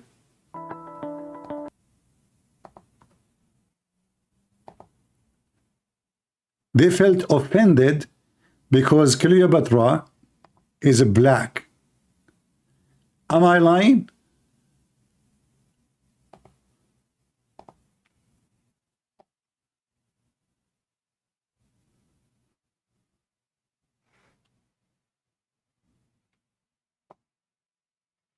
I don't know who is this guy, but let us see. Deal of what Cleopatra would look like more than Elizabeth Taylor would be, and you didn't see as much backlash for Elizabeth Taylor playing Cleopatra compared to that. That's a fair point. So let me go to you, Bess. I mean, that is a fair point. Liz Taylor was the biggest movie star in the world at the time she played Cleopatra. She was not Egyptian. What's the difference? Well, first of all, this was Hollywood before it was informed. This is where 1961 when Cleopatra by Elizabeth Taylor. We're not crazy about Elizabeth Taylor. See, guys, now the Muslims are informing Hollywood that we are white people. We don't accept the black queen. Hello? This was before Hollywood is informed. Now they are informed. And Cleopatra, by the way, she is a queen of occupation, which means she is not even Egyptian. And the guy himself is not an Egyptian. Look at him. He have blue eyes. He is a very white man. And obviously he is a son of somebody have nothing to do with Egypt. The whole media in Egypt, they got so upset because Cleopatra in the movie, she is African. Disgusting. By the way, Muslims, they don't support white supremacists, even though they have tons of videos speaking about how white Prophet Muhammad was. Playing Cleopatra either. That was also inaccurate. I don't know where do you get the idea that we're happy that she played the role. As a matter of fact, 1961 Cleopatra movie was banned in Egypt and many Arab countries because of Elizabeth Taylor's stance towards the state of Israel because they were supporting them. So I don't know where. So guys, they banned it because she wear a flag of Israel, not because she was a black at that time. Do you see? And Cleopatra is not even their queen. She's a queen of Egypt, but she is not an Egyptian. So what are you talking about? What's your business?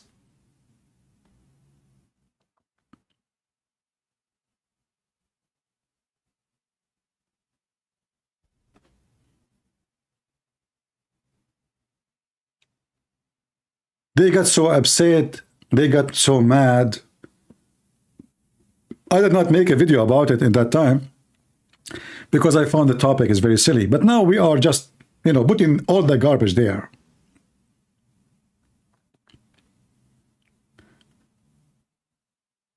This is the same guy who supported killing Hamas in Egypt. He is against killing Hamas in Gaza. They are very hypocrite. Hamas is wanted in every single country except two, Turkey and Qatar. Turkey and Qatar only. And even in Turkey, they are not welcome if they want to practice. They are welcome only by a special visa for leaders, not normal citizen. They don't accept them.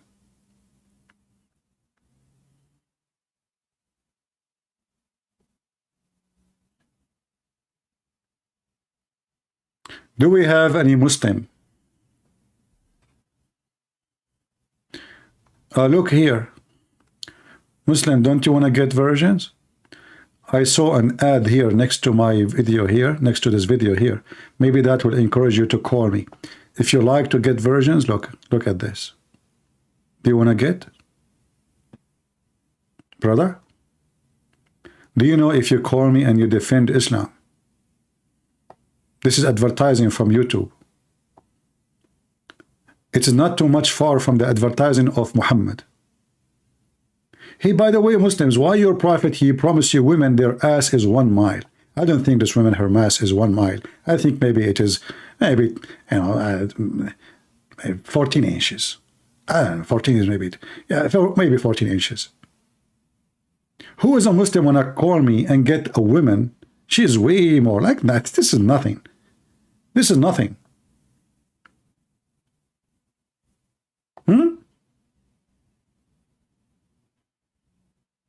What haram? They will have sex with men in heaven. What haram? Do you remember when I asked a Muslim, look at the number of the viewers increased the second I put the picture on the call. Let me put it back. Put it back and watch the number of the viewers. Hold on. Oh boy. Let us see how the number will change. 1,417. We are in the world of pervert.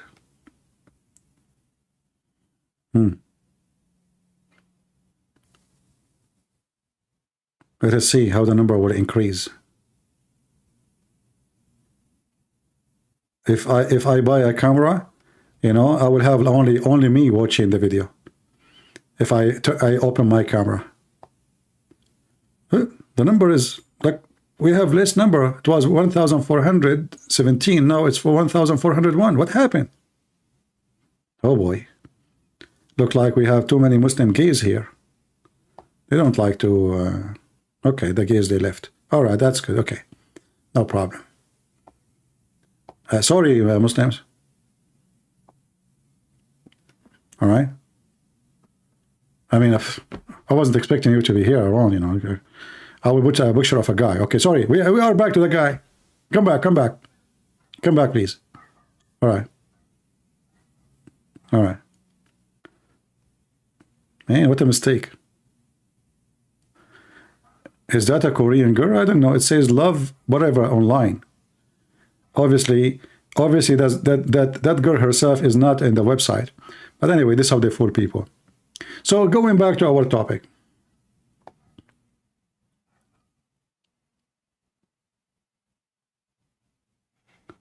Going back to our topic. All those videos we see online is nothing but a proof of stupidity of those people who do not know what they are talking about. They are just a bunch of ignorant, and most likely they are doing it for the sake of money. Some they are not for the sake of money, they are just stupid. I saw a video of a guy.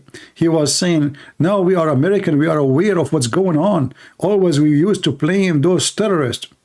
And he said that, you know, before what happened this last month, or this month, you know, I changed my mind. I used to think that those Muslims are terrorists. Abdul, potato.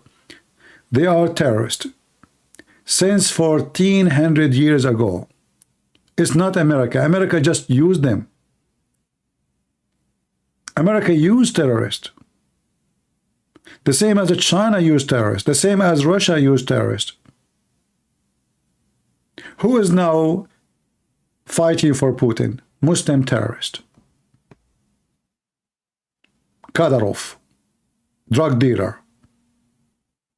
Everybody knows that this person is a criminal and all his fake army is nothing but gang.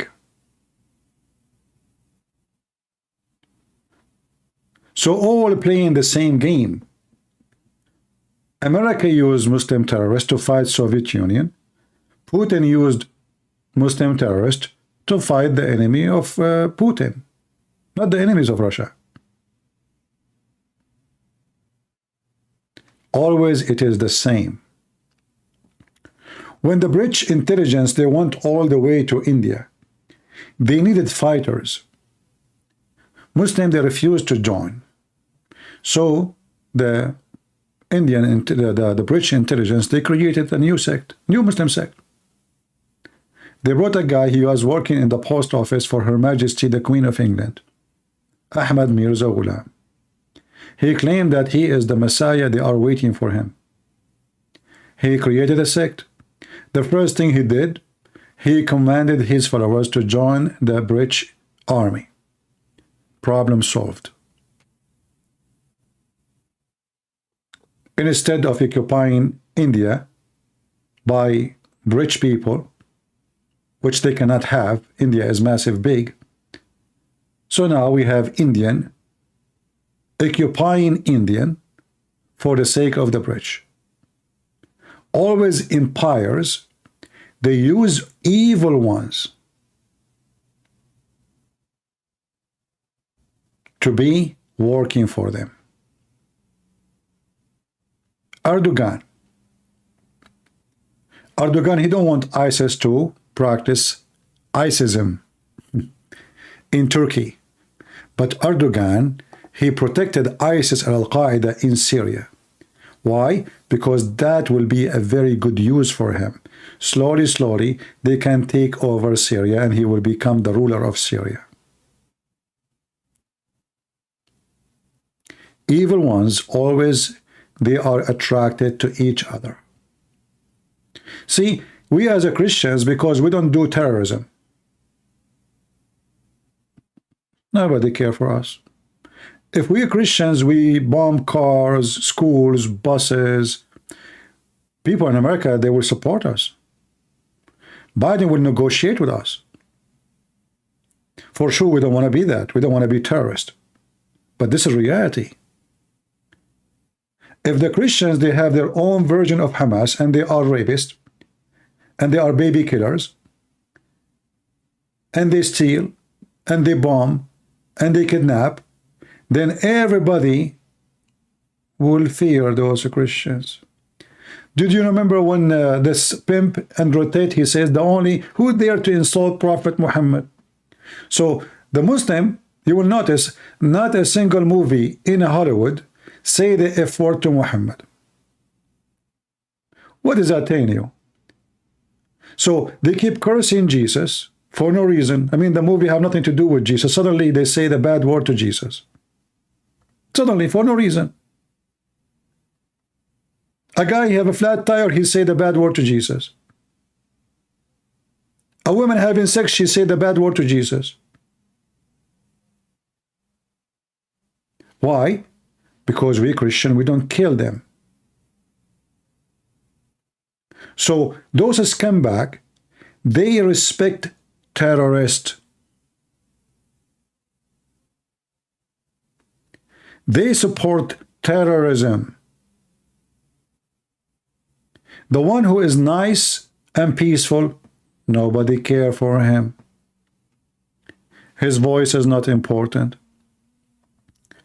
If we are killing like now, somebody make cartoon about Muhammad, they want to kill him. If somebody make cartoon about Jesus, and they did many times, the same newspaper who made cartoon about Muhammad in France made many cartoon against Jesus, very ugly ones.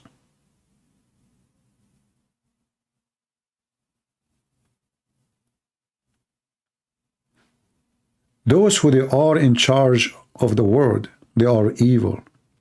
And those who they are in charge of the media, they support evil. They are not the voice of the nice, they are the voice of the ugly. This is why we see this woman, she is interviewing anyone who defends Hamas, but she will not interview anyone. He is a Christian in the Middle East, discriminated. Christian in the Middle East, in Pakistan, in everywhere. Christians are the most discriminated people in the world. They don't care for them.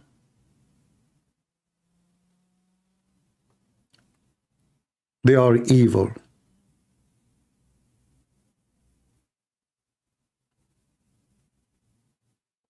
They respect only their killers.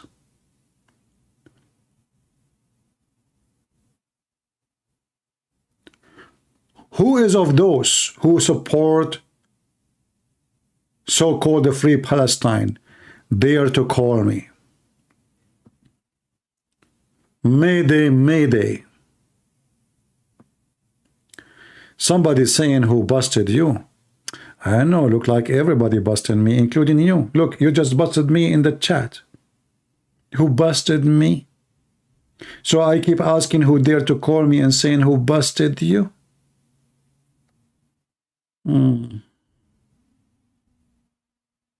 Is that what your dad, he said to your mom when she gave birth to you? Because he was in jail, he came back, he found her delivering a child, but he was in jail for more than 3 years. So your dad, he said to your mom who busted you?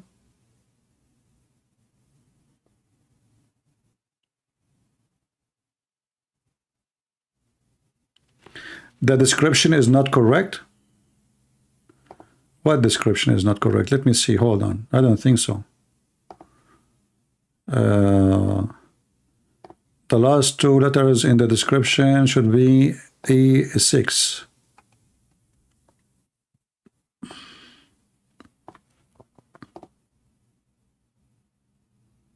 Yeah, it's correct.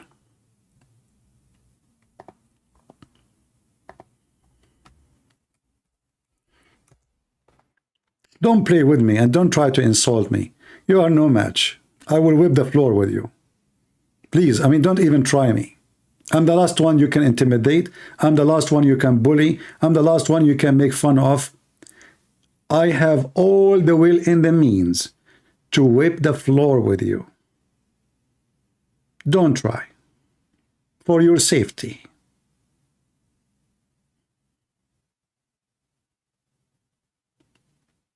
Any brave ones of those who support the indigenous people of Palestine would like to call us.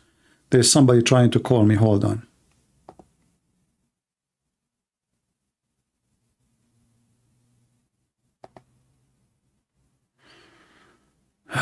Could we speak, Christian Prince? I would prefer to speak to you right now rather or later.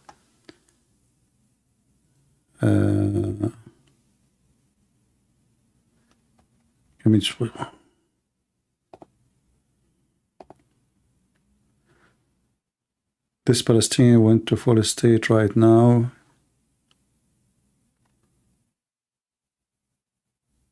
Don't send me a video and link in Skype. I don't open any link in Skype. You want to join us for free? I will destroy you and get you busted. Accept my invitation. That's a good one.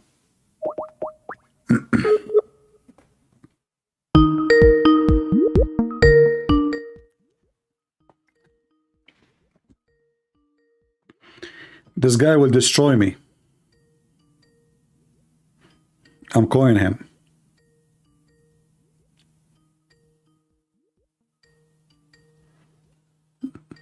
But he is not answering.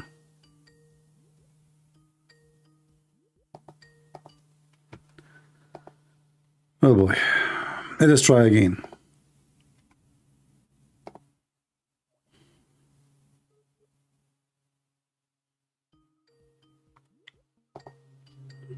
He will destroy me, by the way.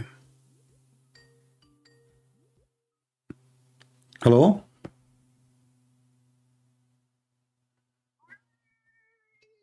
Ah, this is a Muslim cat. You are a Muslim cat? Ah, she was saying you, and she hung up. This is the first Muslim cat calling me live on air. Praise be to Allah. I mean, at least say something. So you call me to play you make a cat voice? Is that because you think I'm a male cat? You're horny, aren't you? All right. Don't send me videos and links in Skype. I will block you. Don't do that. And don't text me if you are a Christian in Skype unless I say Christians can call me.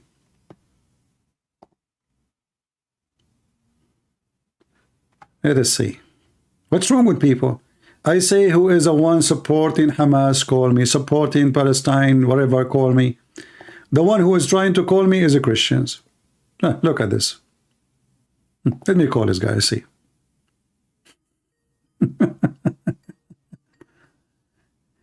Hello? Hello? Hello? Yeah, I hear you, my friend. Why you are calling? All right. Yeah, thank you very much for answering my call. I thought you were speaking with another person for a second. The other guy, I thought maybe finally he answered. So thank you very much for calling me. I wanted to say that I believe that because I'm a Christian, because I believe in Christianity, I can't support Zionism. And when I say Zionism, I mean the idea that it should be specifically the Jews who are believing in Judaism, meaning people who have specifically, explicitly rejected Christianity, ruling over the land of Israel. And I believe that it should be a land that the church should own, that Christians should own, and that's not my belief. It's not even it's what all Catholics believe, and that's why I believe it. It's not even that I'm coming up with it myself. It's because I'm a Catholic and I believe that it's what we have to believe, that I believe it. Okay. So where in the book of the Catholic it says that the Israeli cannot, you just said this is the land of the Israeli, correct? I just heard you saying the land of Israeli. Yeah, it's the land of Israel. Okay, so why the Israeli cannot rule their land? Because they rejected our Lord Jesus Christ, and for well, this is the most stupid excuse ever I heard, because simply the Jews did not reject Jesus. Many they reject and many they accept. Who is the donkey told you that the first disciple of Jesus, they were Jews and they are from Israel? Nobody told you that? Yes. Yes. Okay. Absolutely. So while you are saying the Jews rejected Jesus, secondly, let us say that all the Chinese rejected Jesus. Is that a reason for the Chinese not to be in China? The difference with Israel, the land of Israel, is it's a very special land. Who cares if it's a special land or not? This is their land. So you are being stupid again. You are saying that if they don't agree with my faith, I'm going to... You are the same as the Muslim. You are a terrorist. But the thing is, it's a little bit unfair. I'm not saying... What fair? This is their land. This is their land. It's you who is not being fair. Who care if you are a Catholic, Christian, Protestant? Who care? You are the one who called me, saying to me that the land of Israel should not be ruled by the Jews. But this is the land of Israel. They are Jews. What they will do? So if they change their faith and become something else, they can rule. If they become Christians, if they convert to Christianity... Are you a Christian? Yes, absolutely. Okay, I want to ask you a simple question. Please answer me. What do you think about Muhammad? Muhammad is an evil, filthy dog, son of the devil. He's a false prophet. Okay, and, okay, I will go with you. I will go with you then. So, in Jerusalem, there's a big population of Muslims in Jerusalem. Do you believe, because they don't believe in Christianity, we should kick them out? What I'll say is that the Crusaders did. This is not the question. This is not the question. Don't change the topic. As long as you don't accept the Jews to have the land, because this is a special land, do you accept the Muslims to have the land and they don't believe in Christ? I'm saying that the Jews can have the land in terms of living there. I'm not saying about can have. Nobody care if you think they can have or cannot. They have it already. So this is not a question. The question is, do you accept the Muslims to rule the land and take the land, and they are not the one who believe in Jesus? No, certainly not. They should be stopped from that. So why you don't say that anyone who don't believe in Jesus in Israel should kick out? I'm not talking about kicking anyone else. So what do you want? Theoretically, if we had enough power, perhaps a pope could decide on something like that. I'm not someone who can just decide on what pope. The pope is your pope is a false man. He is not even a Christian. You know, he's nothing. He's not a Christian. He's not my pope. Okay, but so what you are? So let us go back to zero. So now I want to ask you: do the Old Testament says that this is the land of the Jews? It certainly was, yes. Was David a king and he is a Jew? Yes. Was he a king before Jesus came to us? Yes, certainly. Was he a king after Jesus came to us? He's a king from heaven, yes. So why the Jews cannot be ruling their own? They are the major population and they are the ones who should rule their land. Do you believe in democracy? No, absolutely not. You don't believe in democracy? Are you a terrorist? No, but I believe that people should follow Christianity, and that's, again, it's what Catholics believe. But as long you say you believe in Christianity, that means you believe in democracy. Do Jesus force people to believe in him? No, but the religion. Well, this is democracy. Democracy is the one that democracy. Listen, democracy is that people, they have a freedom of speech, freedom of belief, freedom to be what they want to be. So if Jesus did not force people to believe in him, that means we have already democracy before democracy, and our democracy is better than the democracy. But now with the word you are saying, you obviously do not know what Christianity is about. Isn't it Jesus? He said that from their fruit you shall know them? Yes. Okay. So if you are a person who is, which country is yours? From England? I don't want to say exactly where and what. Okay, I know where it is. No problem. This is a very serious topic. All right, it's serious topic. Sort of topic that get people into trouble. All right. So as long you are a person who believes that Jesus said that from their fruit you shall know them. Is it the fruit of Jesus that when he was on the cross, he showed a lot of love to the Jews and he said, forgive them, Father, they do not know what they are doing? Yes, that's absolutely true. So should you hate the Jews or love the Jews? You need to love the Jews. To be a Christian, why you want the Jews, why you don't want the Jews to rule the Jews? I just believe that as long as the religion everywhere should be Christianity. It's not only in the land of Israel. Well, this is not the topic. This is not the topic. We are not talking about now the religion everywhere. So, secondly, Christianity is not a religion. Number two, it's not up to you to say it should be everywhere, People, they choose what they want and reject what they don't want. So this is what Jesus wants. He don't want people, because when you force people to become Christians, they will be fake Christians, and we don't want that. We want true believers. We have 3 billion human beings. Many of them, they are false Christians. They call themselves Christians, but they are drug dealers. So now, in Christianity, we want people to be free. The one who want to be with the Lord, he is free to be, and he is the one who want to leave, he is free to leave. This is why we can always be clean. So no bugs around. Are you a bug? No, but I have to say that again, all Catholics have to believe that it needs to be. If you want to talk to me, if you want to talk to me, don't. If you want to talk to me, don't mention to me the word Catholic. I don't care if you're a Catholic or a Protestant. I'm talking to you as a human being.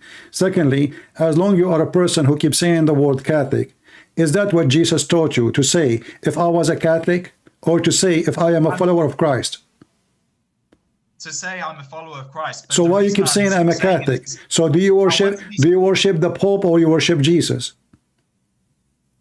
My only God is our Lord Jesus Christ. So stop saying I'm a Catholic, say I'm a Christian who follow Jesus. For we don't worship any man, we don't worship any priest. Our Lord is the Messiah. Now, did the Messiah wage war against the Jews?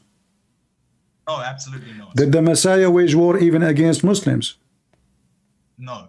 So why you are saying what you are saying? This is the land of Israel. History reported. They are there for thousands of years. And anyone who came there, he came after them, including the Christians. So we have no right to take the land from the people of the land. If those people later, they want to be Hindu, this is their business. They want to be Christians, this is their business. They don't want to be atheists, this is their business. Judgment Day is for God, not for you, not for me. I can't agree with Judgment Day being for God. Yes, I agree with that last final point. But I can't agree with the idea that everyone should just be allowed to do what they want and say what they want, because okay, hold on. You just said you don't agree that everybody is allowed to do what he want to do and say what he says. So why you are calling me speaking free? You should not say what you are saying. Well, obviously, if someone is a Christian and promoting Christianity, are you fake a Christian or really Christian? I'm a real Christian. So when Jesus spoke to the Jews, did he say to them, if you aren't a Christian, you cannot talk? No, but... Did he say to them, if you don't believe in me, you have no right to speak to me? No. Did he say to them, if you are not a Jew, I'm going to kick you, if you are not a follower of Christ, I'm going to kick you out of your land? No. So where you are getting this teaching that if you are a Christian, you are not allowed to talk? You are being a Muslim. You are talking like a Muslim, speaking like a terrorist. But they are far more, I should say, they're far more knowledgeable people. So when I answer these sorts of things, I'm not a knowledgeable person to be able to speak on these topics. So are you saying to me, you are an ignorant person, but you decide to speak about a topic you do not know? Well, I know enough to know that. But you just said to me, this is because I am not a knowledgeable person. So are you a knowledgeable person or not a knowledgeable person? I'm not a knowledgeable person. So why you are talking about a topic you are not knowledgeable about it, yet you want to discuss what is right, what's wrong? Because I know enough to know that. But you just said you are not knowledgeable. So how you can be a person who knows enough, but yet you are not knowledgeable? In order to know enough mean enough knowledge. But you don't have the knowledge. You just said you are not knowledgeable. So let me repeat again. If you are an ignorant idiot, and then somebody, and somebody said, only smart people can live in this country. Do you think this is right or this is wrong? That would be wrong. Okay, but that means they will have to kick you out because you are the first idiot to be kicked out. But I said it's wrong to say that only smart people can live in a country. But this is what you are saying. You are saying to me that the one who convert to Christianity, they are the smart ones, and the Jews, they are ignorant. So therefore, this is what you are saying. You are saying they should not. This is a special. You just say this is a special land, and because it's a special land, they should not be there because they are not the smart people. They are not enough smart to be there. That's a very stupid statement. But it's not about intelligence. You know, there are lots of people who are physically, intelligent the way God created them, and they're healthy and all the rest. But at the same time, they're evil and they oppose Christianity. They're constantly criticizing Christians and Christian history. Hold on. If a Jew he become a Christian, can he stay in the Holy Land? Yes. Okay. Absolutely. Can he become a king in the Holy Land? Yes, and in fact, we have Jewish people that are Christians in the Holy Land. Okay. In the land of Israel. So you say that the Jews, you oppose the Jews should not be there ruling the land because they are Jews, correct? Theoretically, no one who is a non-Christian should be ruling over other people and things like that, because they end up just promoting paganism and evil ideologies.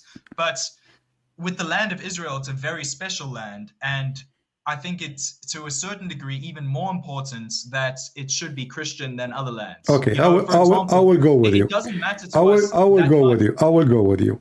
You just said that the Pope of the Vatican, and you are a Catholic, he is not even a Christian, correct?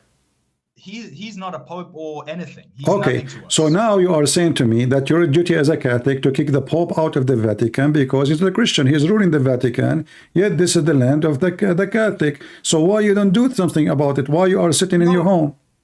We have no physical power to be doing things like that, and it would be a waste of time. What waste of time? Why you don't go strike against the Pope in the Vatican and say you are an idiot? Just hold a sign in the front of the Vatican and send us a picture. No, well, there are better things that I can, better ways of achieving people to understand that, the true, beliefs that we as Christians must have. So you are a person who come with theory, who can rule, who cannot, and yet you don't want to do anything about it. But it's not me. No, while I speak against them, I convince people that this man is not someone that anyone who believes in Christianity should follow, and I use my mouth to speak against him. But okay, let me make it simple for you. If somebody build a house, do he have the right to control his house? Yes. Who is the one who built the temple of Solomon? It was Solomon. Okay, who is the one who lived in Jerusalem for thousands of years? Israelites. Okay. Jews. The Jews. And do you think they have the right to control their household and how they live? Yes. So why you are saying they should not be ruling the country? They are the majority, and this is their land, and this is their home. Who are you? But what I'm saying is, who are you? Who are you? Who are you? Who are you to tell somebody who own a land, he built his house, and he want to live in his house, and he want to rule his house as he wish, to tell him, you cannot. But there's also land that they rule that's outside of the house. For example, we have many Christians from all over the place. Even Armenians are living there, right? And still, if you ask me, if I am a Jew, actually, I will not give them the chance to rule over me. Why? Because simply you just mentioned they are Armenian. They are not from there. So why a foreign person, he will be ruling me anyway? So if an Israeli, he become a Christian, or he stay Jew, then he's an Israeli, he have the right to rule. But someone he is coming from all the way from Armenia or from Syria or from somewhere, he have no right, because simply he is a foreign person. He is not a citizen. He's not even if he become a citizen, for me he's a strange man. But however, Israel, it's a democratic country. If you have the vote to become a parliament member, you will. If you have people who vote for you to make you a prime minister, you will become prime minister. So when they make a vote, they don't say you can vote only if you are a Jew, or because if you are a Muslim or you are a Christian.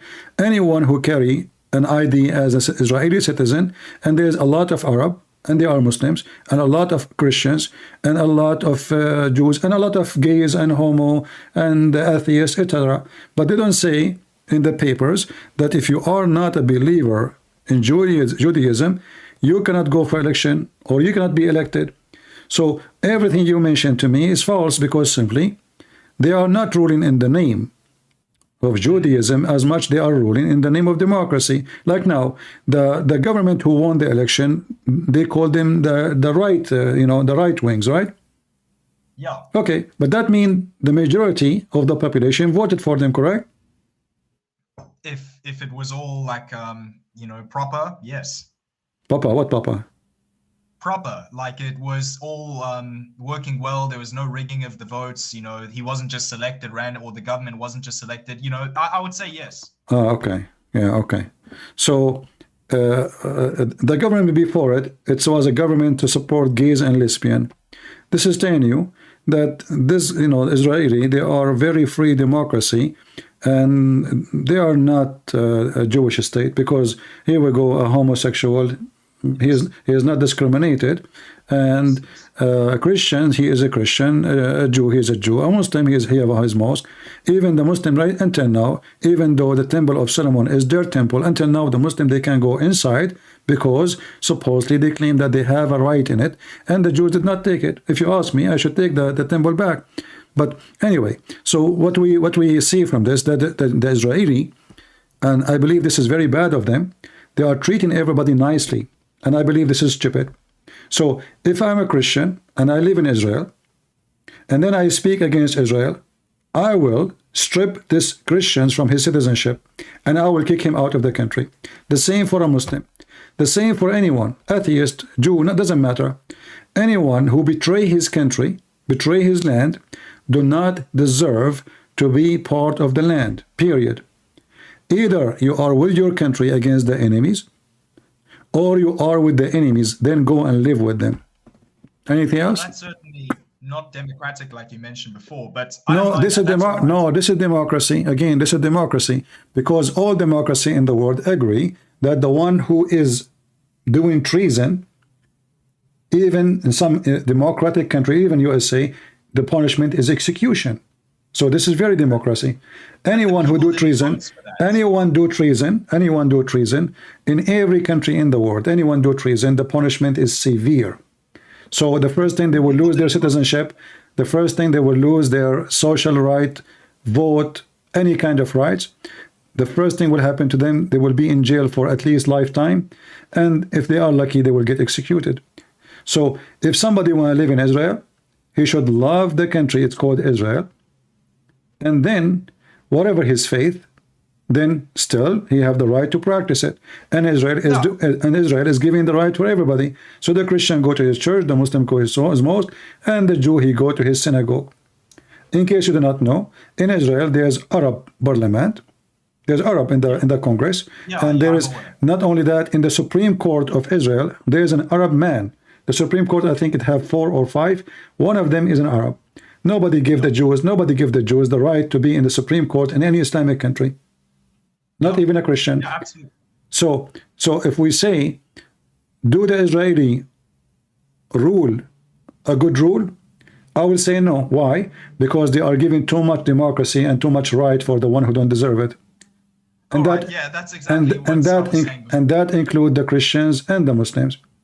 Anyone who will speak against anyone who speak against Israel, if I am the president of Israel, if I am in charge, if I am a king there, anyone speak against my country, he will not be allowed to live in the country.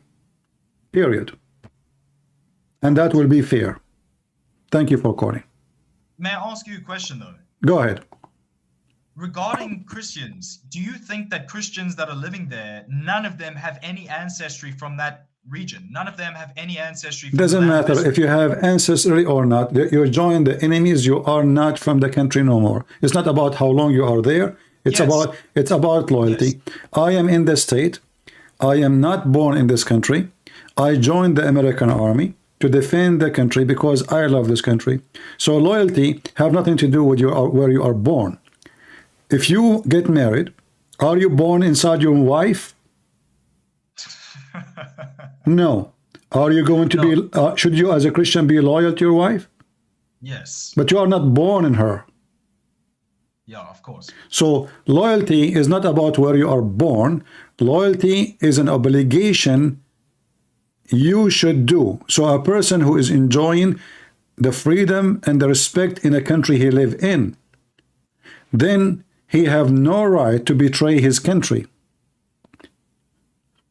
And this is why anyone, he is part of a country, and that goes for Israel, and then he decide to defend the terrorists and the enemies, he should be stripped from his citizenship, period.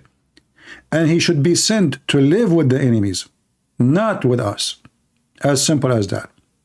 But would you then say that about the Holy Crusaders? Would you say when they set up their the crusade at that time, they are the one who owned the country. The Jews, they don't have a state. So the Muslim, they came as an invasion, and the crusade, they defend. They were not the aggressor. But we took it back. Eventually, the Muslims did take the land from us, and we took it back. So yeah, but that will not change the fact. That will not change the fact that this is the land of the Jews. Even in the time of the Roman, the Jews, they were there, and even the ruler, when he asked about the judgment of Jesus, it was the rabbi who made the judgment, not the ruler. The ruler is just a very small minority after everyone converted to Christianity. They were a very small my friend, minority. it doesn't matter. Let us say, okay, let me ask you, if all the Indian in India, they become a Christians, are they still Indian? Yeah. Okay. But they're primarily that means only Indian should be there. So if somebody is a Roman and he come to India, and because he's a Christian, he have no right over them just because he's a Christian. The land belong to the people who they are owning the land. Thank you. All right. As you see, people, they have a very weird understanding of things, and they mix things up. Owning the land is different. So if you're already a Christian and you believe in fair, then you should say, okay, well, they believe in Christianity or not, this is their land.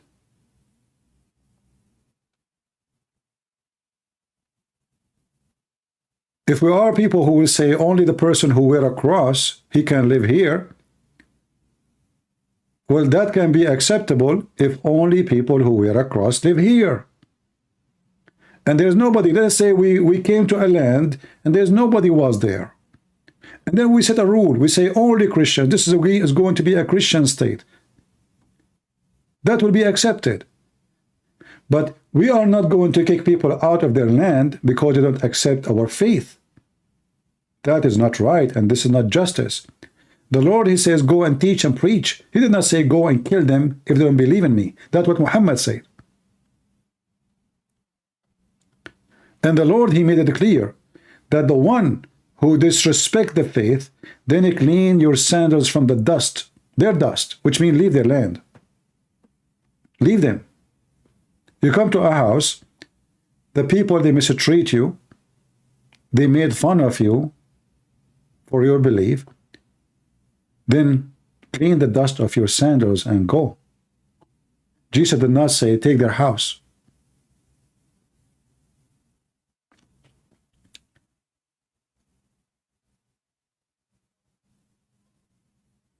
We are Christians, not terrorists. In the same time, we are powerful. We can be the most aggressive army in the world. And the crusade is an example. When the Muslim came to us with their arms and knives, we taught them how to behave. And we can be crusade anytime we want. But we will not do what the Muslims do. And whatever history said lies about the crusade. The crusade, they were the best of us because they were fighting occupation. They are not the occupation. And this is actually the fruit of the left media. They start attacking the crusade in schools. They teach them how bad the crusade are the Christians committing genocide, but the fact is the opposite. Go and see what the Muslims and where they are coming from.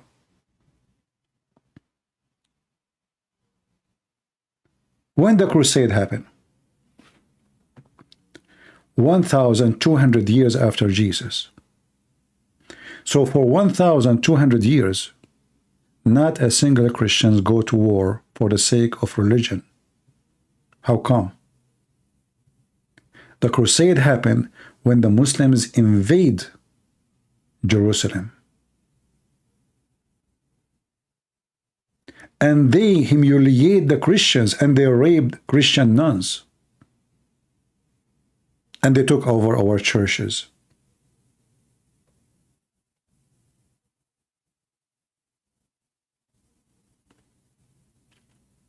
Somebody's saying, what happened to those people who live in the house, in those lands, before Abraham? Well, obviously, you know, if you read the Old Testament, you will see a lot of history reported there. But obviously, the Jews, they were dominating the area and became their land. And the people of Gaza, you know, like Gaza mentioned many times in the Bible. And Gaza, by the way, is not even part of Israel. Even in the Bible, it's not part of Israel. Gaza was ruled through centuries, if not thousands of years, by the Egyptian. When the Israelis signed a peace agreement with Egypt, they told them to take Gaza. The Egyptian, they refused. Because people of Gaza, they have a very bad reputation of ethic.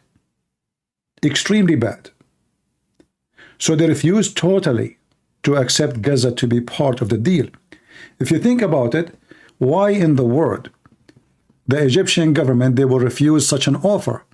Expanding their beaches, expanding their land.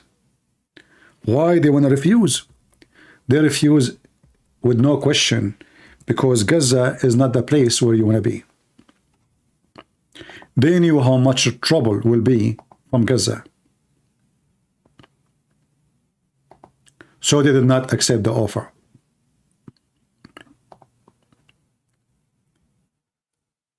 The offer only will be accepted by the Egyptian government if there is no Gazan in Gaza.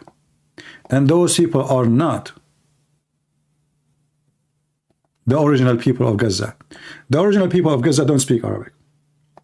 In fact, if you ask anyone from Gaza what Gaza means, they do not know. If you ask any one of those who call themselves Palestinian what Palestine means, they do not know. Do you know why? Because this is not their land. Have you ever heard of somebody do not know what the meaning of the name of their land? Is the word Palestine Arabic word? No. Is the word Gaza is an Arabic word? No. In fact, every town, every city in that land have nothing to do with Arabic.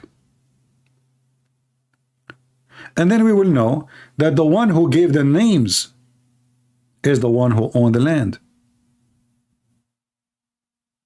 If I have a dog and I call him Shushu, and then you take my dog, now you have the dog, still his name is Shushu. And then your son took the dog, and still the dog, they call him Shushu.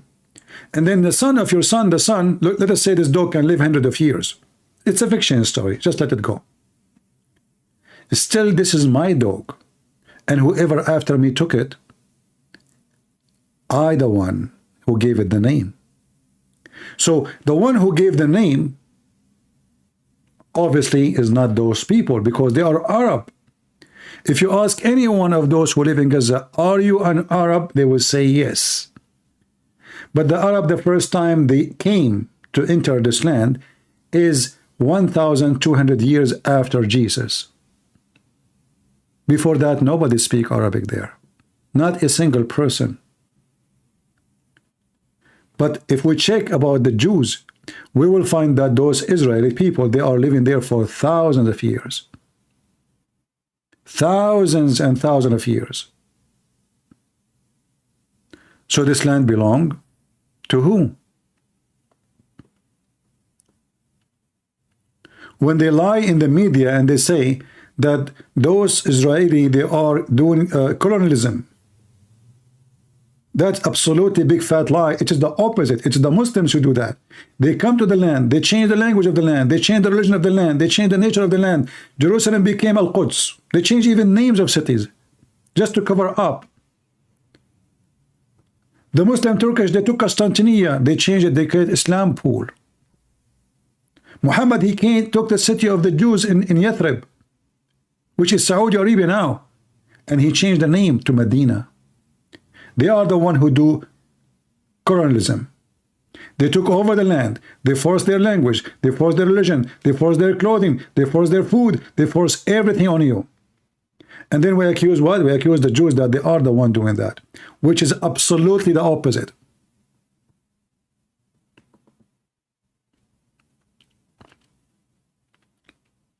People promote lies, and history proves that they are liars. What is the language of Iraq? before the invasion of the Arab Muslims, Aramaic. Who are they, those people who live there? Assyrian and Chaldean. So why Iraq today is an Arab? What happened? There's one of two. Either they killed almost every indigenous people, or those people, they run for their life. Choose one. Can you deny that Iraq is the land of the Babylon people? Can you? Can you say that this is the land of the Arab? What about we give the land back to the Chaldean and Assyrian? Two kingdoms, two nations. They lived there for thousands of years. Before Christianity. From the time of Abraham. Actually, Abraham himself is from there. They lie about everything so they can give themselves legitimate reason. They lie about the Arab from Ishmael, but the Arab are exist according to them before Ishmael. And the Bible confirmed that Ishmael's mother, she went back to Egypt and she married her son to an Egyptian woman. So the father is Aramaic, the mother is an Egyptian, the son married an Egyptian, the children are Arab. Who in the world will believe such a garbage?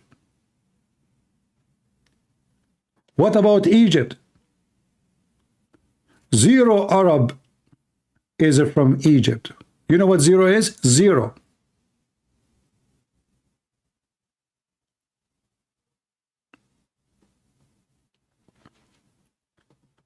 So they lie about everything.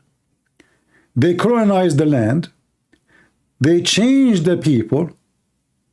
They force their language, and they force their religion, and their food, and their culture. Arabism, Islamism, and all kind of Satanism. And then terrorism come with it.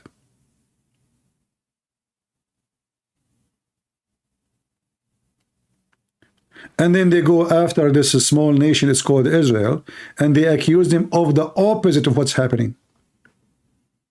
It is them who kicked out of their land, sometime by the Christians, sometime by the Muslims, sometime by the Ottoman, sometime. But that will not change the fact that this is their land. And then they say to you that this Israeli state established just 70 years ago. In fact, this state exists since David and Solomon and before. They are lying. In fact, even Abraham, the father of the Jews, he earned his land there. He did not occupy it. When the enemy of Abraham, they attack his family and they kidnap his family. Abraham, he took his family members and they attacked them back and they freed them. That was their land. You will notice that the people who used to live in that land in the time of Abraham, they never have a fight with Abraham. They were friendly to him. In fact, when Abraham was offered from the king who lived close by, he been offered to Abraham a land. Abraham, he says to this nice king, he said, I'm not going to take it for free. I can only buy it. I will not take it for free. The king, he wanted to honor Abraham. Just take it. It's a gift from me. Don't worry about it. I will only buy it. And he bought it. Even the land for his wife to be a grave. He never stole a land from somebody. Never.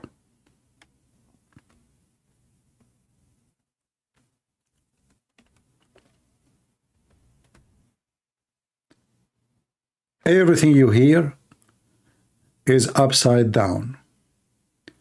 And now they made the criminals the victims, and the victims is the criminals. Why? Because they saw bombing on buildings.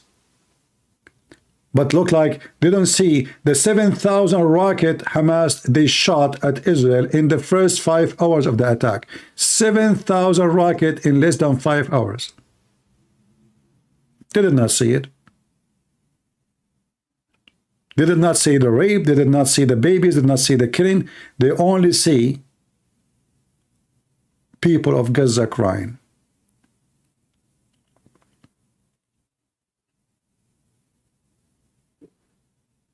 and why they should not cry. It's very fair to make them cry. They were dancing in the same day of October 7. The civilian of Gaza, they were dancing.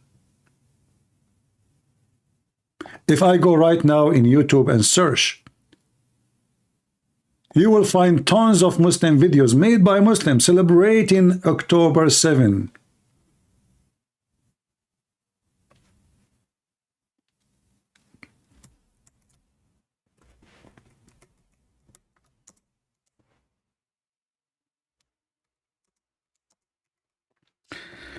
Let us show you some.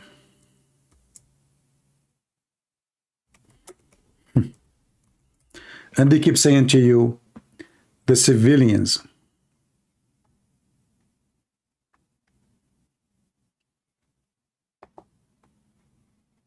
Now more. This is the civilian of Gaza.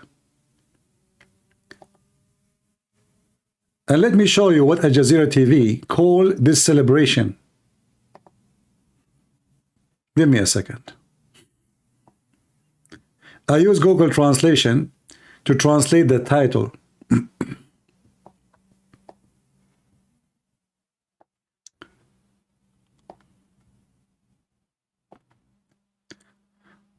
Now the title in the video, inside the video I cannot translate. I mean, Google will not translate it because it's a video.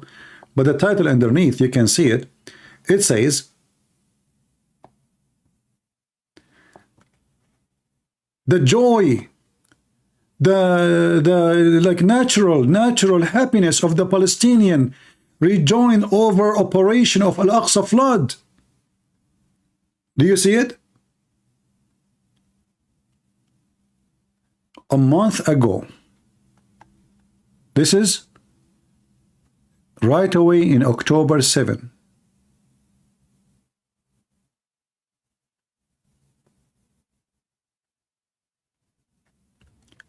What the Palestinians they were doing at that day? Did they cry, or they were dancing in the street giving baklava and candies for the death of 1,400 Israeli, many of them they are babies and women, for kidnapping women and raping them? Let us see together, and you be the judge.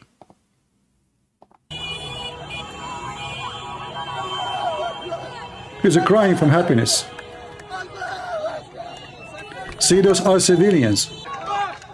This guy is cussing the floor. So happy.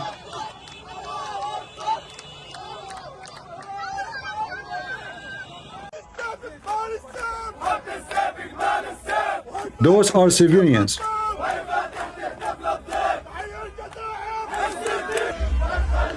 By the way, if you want to translate the Arabic in the video, you can use your phone. In your phone, there's an option where you can take a picture and you can translate. In Arabic, it says, فرحة فلسطينية عارمة بعملية طوفان الأقصى. Tremendous Palestinian happiness with the operation of the Aqsa flood. This is the title. In Arabic there.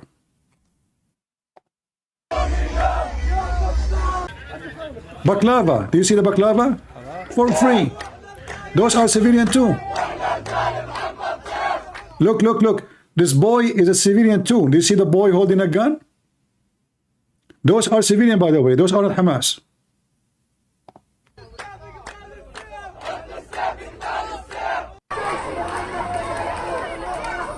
Those are civilian too.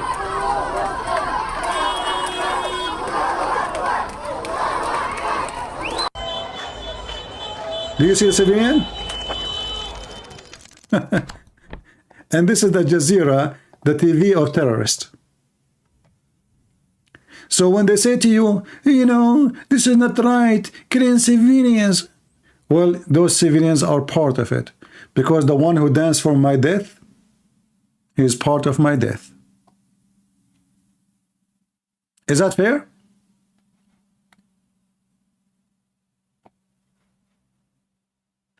They were not upset from raping women in Israel. They were not upset for what Hamas did. In fact, every one of them support Hamas.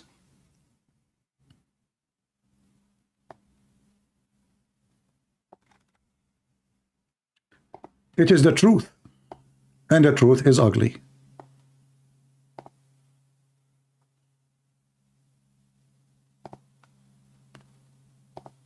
Where is the video here? Hold on.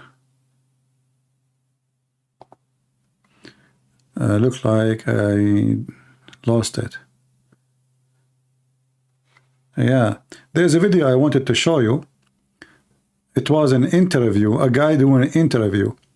So he asked a Jewish man, why do you think that those people are terrorists? He said, well, they elected Hamas, and Hamas is terrorists, so they are terrorists. But then the guy, he is supposedly smart, but he said they elected them 20 years ago. And here you see the stupidity. So if we elect Hamas 20 years ago, but Hamas at that time was terrorist too. And if we don't change Hamas for the last 20 years, that means we support Hamas still.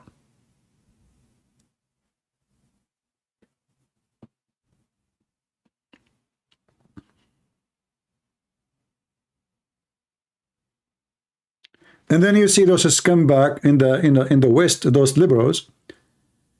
They are all over Israel.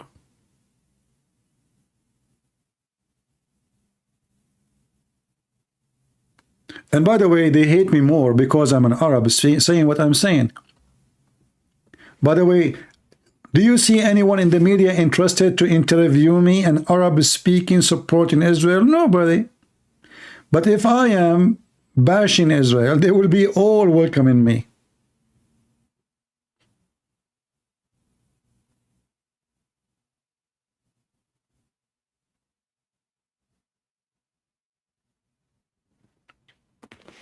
Very disgusting people.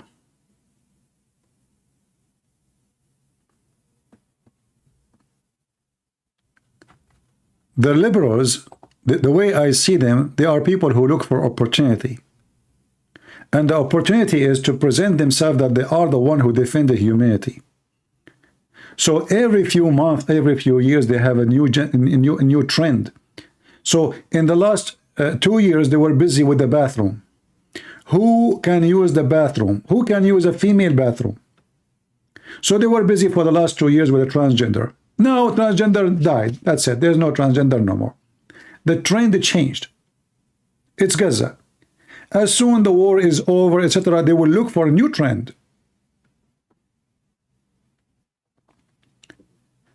Liberals is the same as a beast. It has to feed in something to eat the mind of the fool.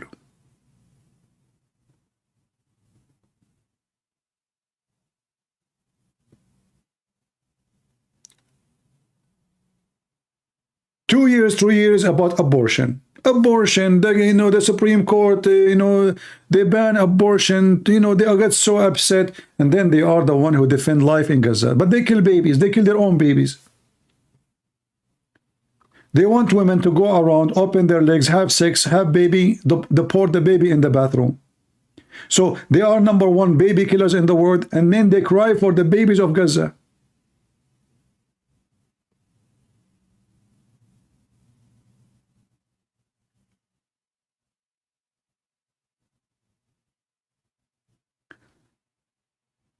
Somebody asking me to explain a verse about the Bible about Canaan. My friend, those people in Gaza, we said many times, they have nothing to do with people of Canaan, and they are not the Palestinians.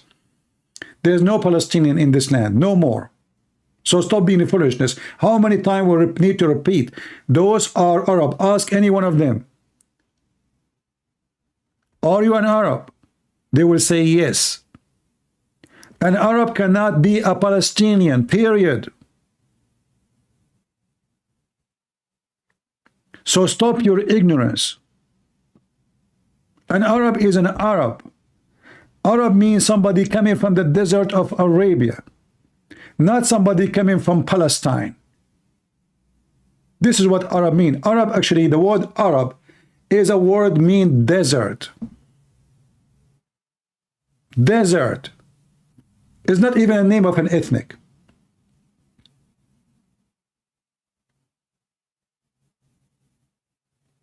And it's not an Arabic word, which is make it more funny.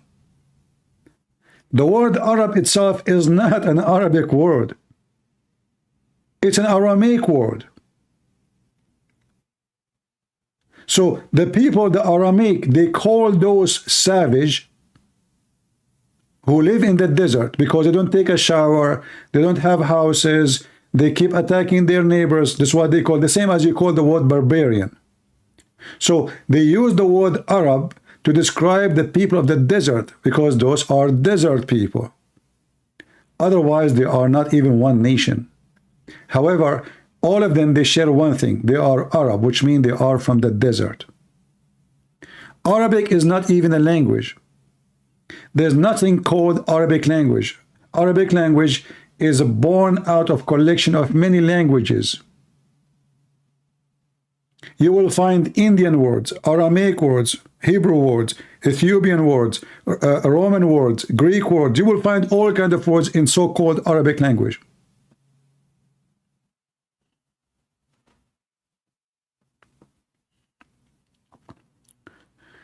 This is why you will notice that those who they call themselves Arab, they don't look like each other.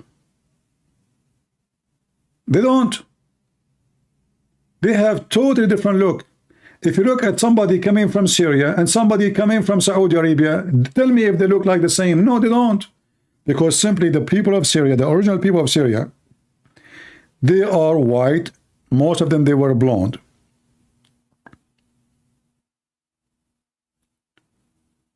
The people of the desert are not the same. They have little bit darker skin. They are not black. They are not African, no. But they are not blonde. You will see one Arab, he have a blue eyes, and the other one, he looks so different. I believe strongly that most of those who live in the Persian Gulf, the one who is close to the borders of Iran, they are Persian.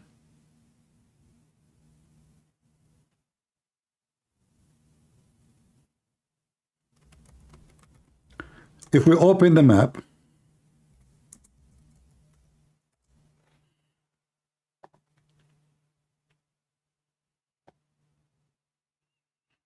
we have to do some geography lesson from time to time. If you open the map here, you will see that those territories like Emirat, Yemen, Oman, nobody look the same. People of Yemen look different from the people of Oman. Oman look different from people of Emirat. Emirat, they are close to the people of Saudi Arabia, but Qatar look totally different from both of them. Why? Because there's a lot of migration happening from around them. So those who they are in Yemen, they have a lot of migration from Ethiopia. So they are mixed heavily with the African. So they are thin, skinny, and they have curly hair, black hair, because they are mixed heavily with the Ethiopian. In fact, they were controlled by Ethiopia for a long time. Even Muhammad in the Quran, he mentioned invasion. If you remember, there's a chapter, it's called the chapter of the elephant.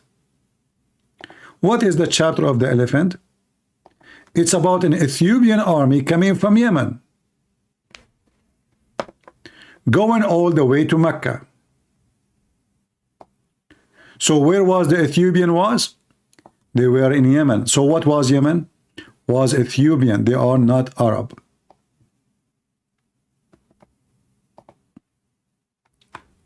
If you ask any one of them, they will say to you, Yemen is an Arab. They will say to you, oh, they are the origin of the Arab. That's an absolute big fat lie. Even the Quran mention that not only Yemen was controlled by Ethiopian, in certain time Yemen was totally a Jewish state. Was what? Was totally a Jewish country. If you go in the stupid Quran, the yellow page of Muhammad, you will find this. According to the Quran, a Jewish king king, his name is Abu Nawas.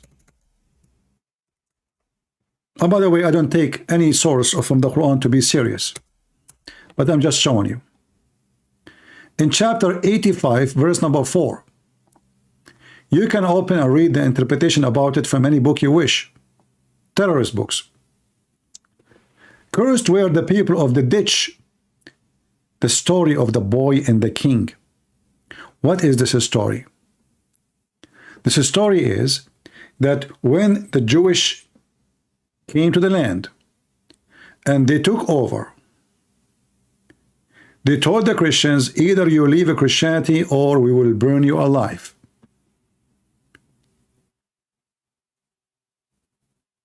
The Christians, including a kid who became very famous, he said to him, over my dead body, I will never leave Christ.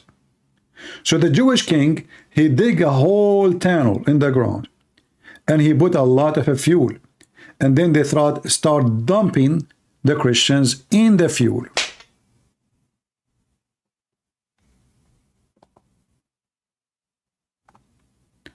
Henry Mark, my friend, don't repeat the question again and again, otherwise we'll make you a repeat machine. I'm not blind. Don't repeat the question. I will answer you. As long as I'm talking about a topic, let me finish and then ask you a question. So even the stupid Quran confirmed that the heart of Arabia was not Arabian. Are you with me? The heart of Arabia was not Arabian. Because what the Jewish kingdom is doing there? Who is this Jewish king and who is this people? And who is this Ethiopian king who was occupying Yemen? Even they give him a name, Abrah al-Habashi.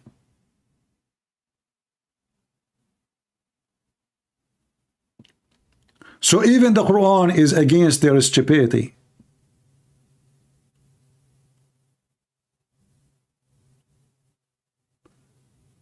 Somebody saying the Pope is a Christian, why you deny it? My friend, you are like a person, I don't know, maybe my voice took 10 hours to come to you, maybe you live in Somalia. Anyone, he is a Christian if he follow Christ. If someone supports something, not a Christian, he is no Christian. Doesn't matter who is he. He's a Pope or not. So Christian is not someone, he is a Catholic or Protestant or Orthodox. Christian is someone who follows the steps of Jesus. So if you support homosexuality, you are no Christian. If you support abortion, you are no Christian. If you support, teaching kids to change their gender, you are no Christian. If you do fornication and you practice fornication and you enjoy it, you are no Christian, my friend. You have to fight your sin. That's what Jesus taught us. So Christian is not somebody wear a cross. Otherwise, there's many prostitutes that do that, and drug dealers. So we are not a stupid people. We don't know people by their names. From their fruits you shall know them. So we are not against a person because his name is etc. We are against the fruits. The fruits will tell us who is a Christian and who is not. Going back to our topic. As you see, Arabia was not Arabian. If you ask the Muslims, okay, who is this Jewish king there? I thought the Jews are only in Israel. Who is the indigenous people there? When the Muslims, they speak about the chapter of the elephant, let us find the elephant. The Quran, by the way, is like a zoo. Chapter of the spider, chapter of the cow, chapter of the elephant. I mean, it's a zoo. So if you go and look for the chapter of the elephant,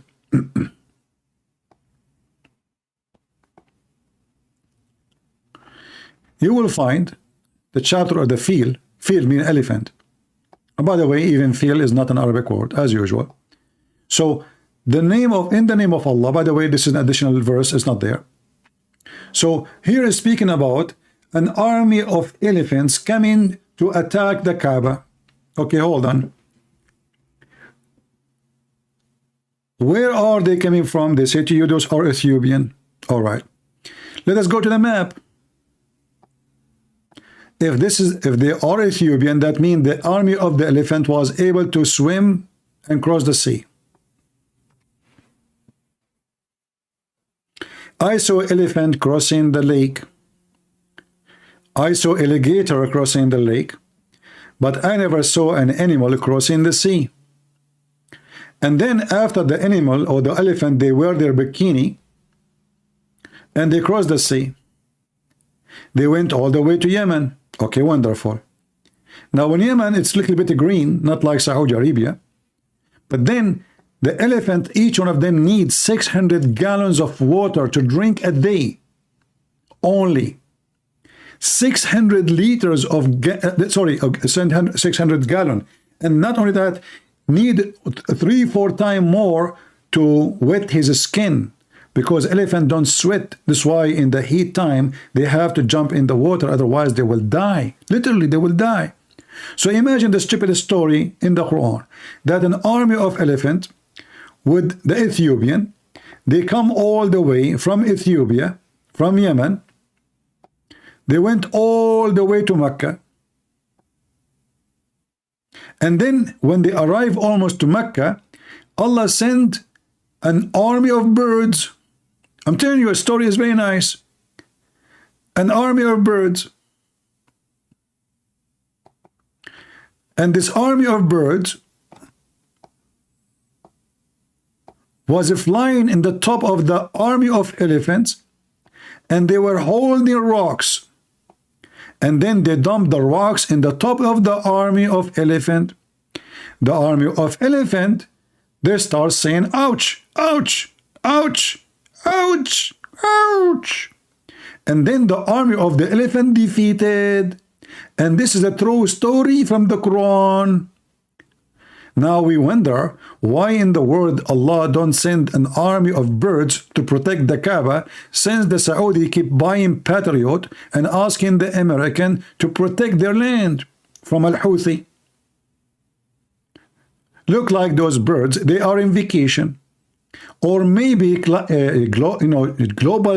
warming caused the death of those birds. We have to blame the Jews at the end of the day. Or maybe that those birds, the birds of Allah who attacked the army of the Ethiopian, they are killed by the Jews. Remember, the Jews, they give them poison maybe from Walmart. In fact, Walmart started by the Jews. Scientific story. So if you read all these stories, you will find that the Arab themselves, they are not Arab. If you go and take a look at the one who called himself a prince of Qatar, who is nobody, he is just a Bedouin. The British intelligence, they made him a prince. And since the gas and the oil is coming like rain, and they became so filthy rich, to the point they are everywhere. They are in the hotel business, they are in the FIFA business, they are in a sport business, in any business you want. They are everywhere. In terrorism business, money. A lot of money. And people these days worship money. Actually, not only these days, always.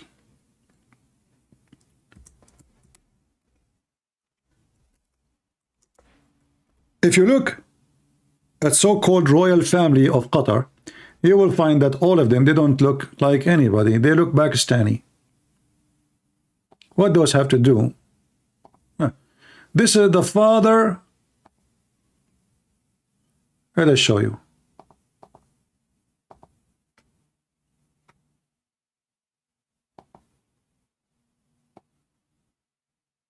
This is the father of so-called state of Qatar.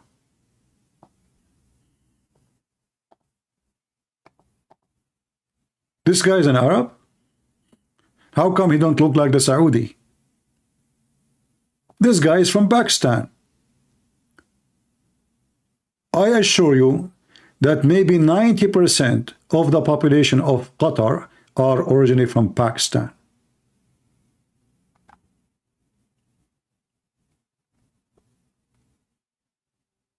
They have nothing to do with that land. Their hair, their eyes, their mustache, their face, their body build.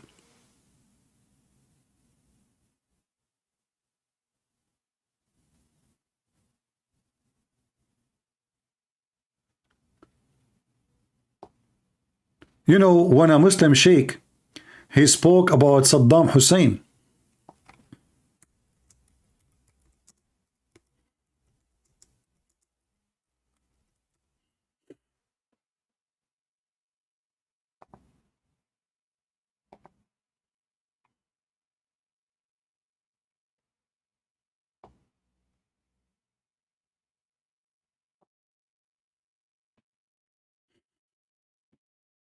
Where Saddam Hussein is from? He's Indian.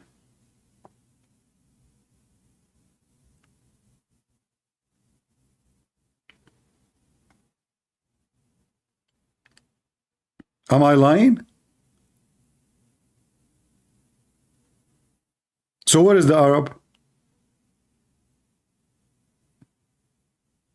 If you Saddam Hussein is an Indian, and the Prince of Qatar is an Indian, and the population of Bahrain are Persian, where is the Arab? Where we can find them?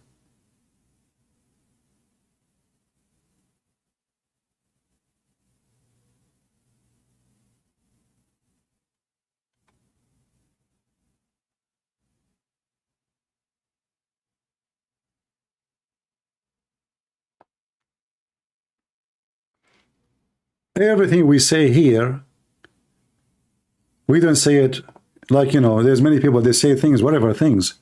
Here we say things and we prove it. Arabia is not even the land of the Arab. Arabia is just a word in Aramaic mean desert. And Arab are not people. As a nation, Arab are many nations who live in the desert.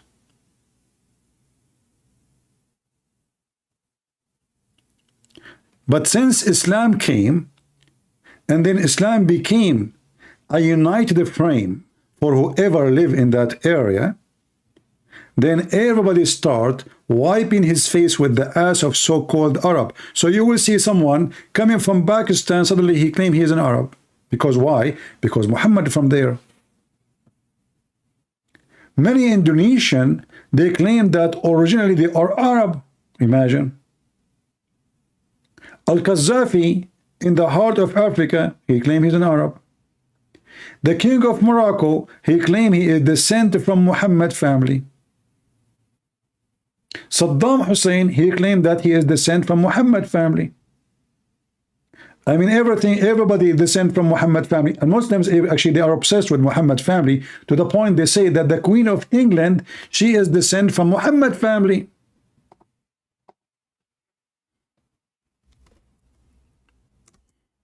Can you believe it?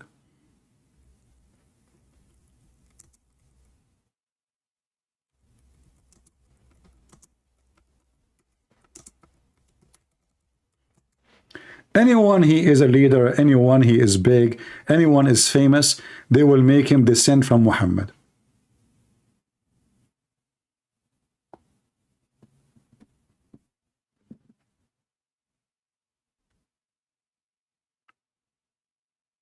Mr. Bean, he's from Muhammad family. Mickey Mouse, Nancy Pelosi, those are great as a stupid, you know.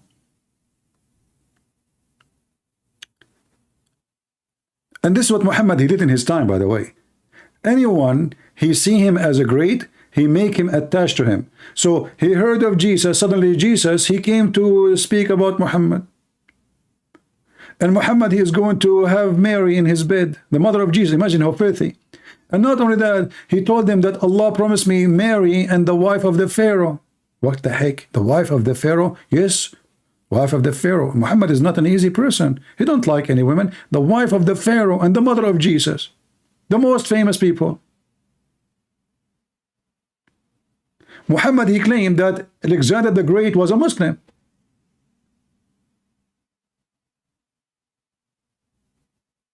So this is an old tradition in Islam. Anyone, he is famous, he is well known, they shuffle him somewhere to make Muhammad look great. Somebody trying to call me. Let's see, maybe it's a Muslim. Or maybe it is a liberal.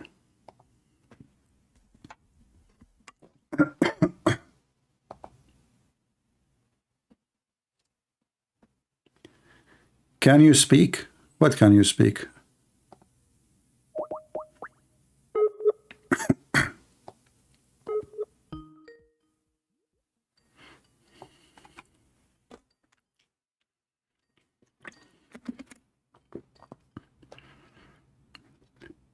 Hello?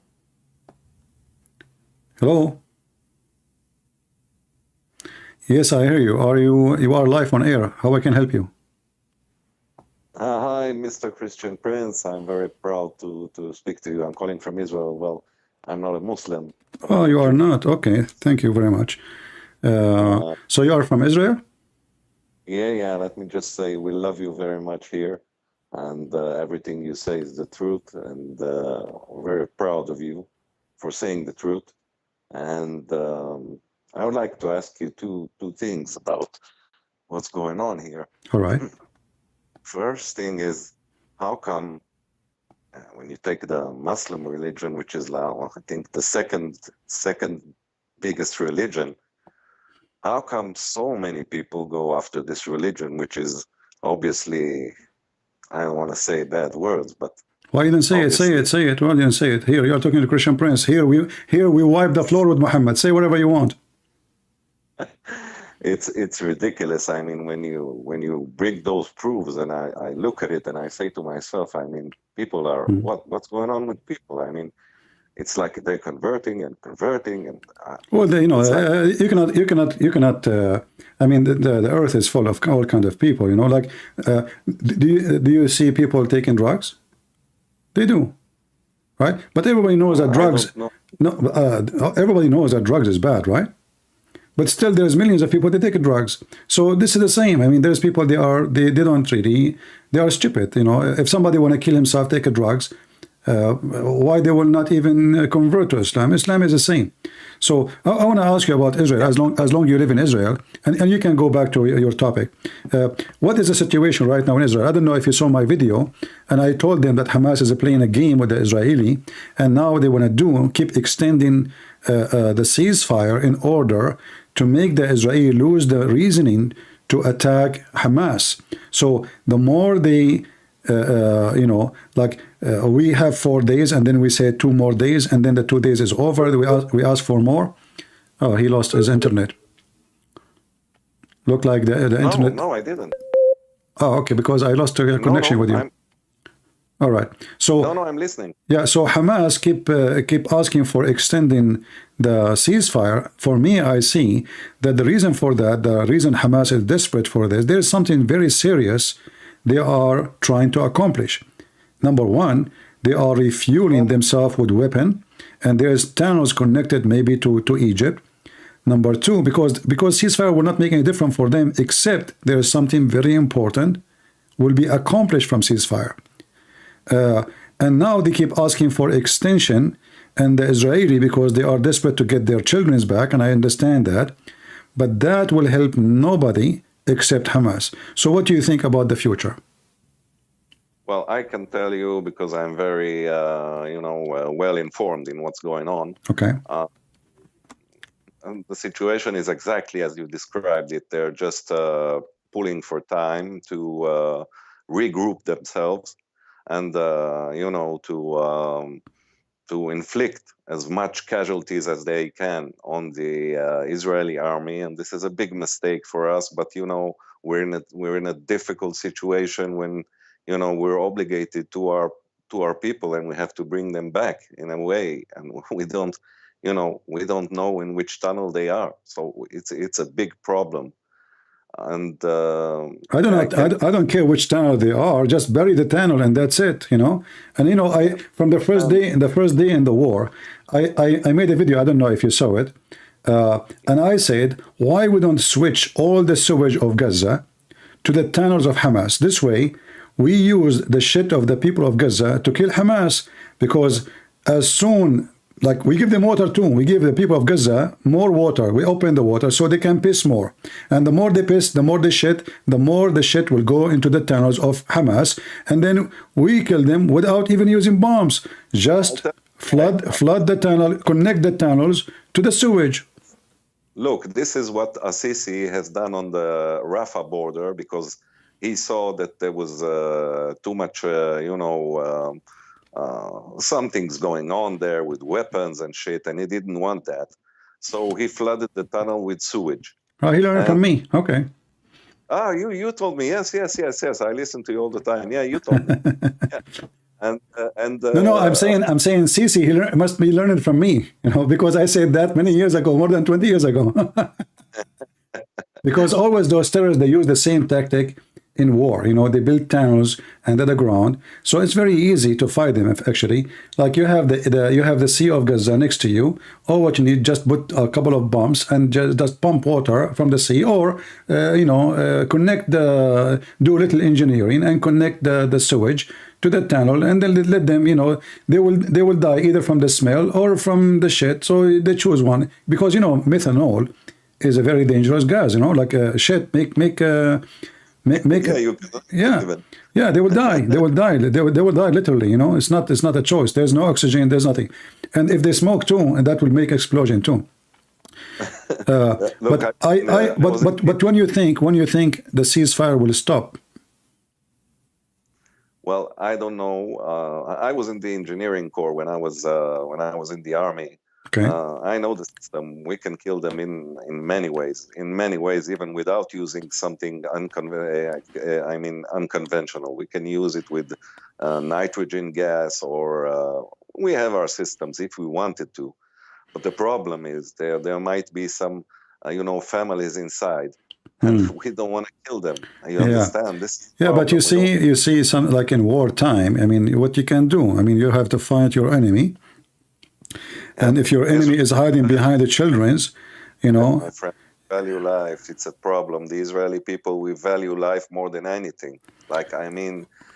You heard, and you heard it, and I know that you're very knowledgeable about everything that's going on in this area.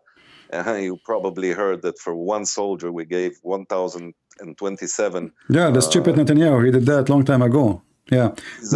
He's a weak person. He's a weak idiot. They brought, he doesn't speak the Middle East language. He's a businessman from America. He used to be a furniture salesman. And he came here and took over the country because he spoke English very well, and people fell for this facade of something, they thought he was something, but he was nothing.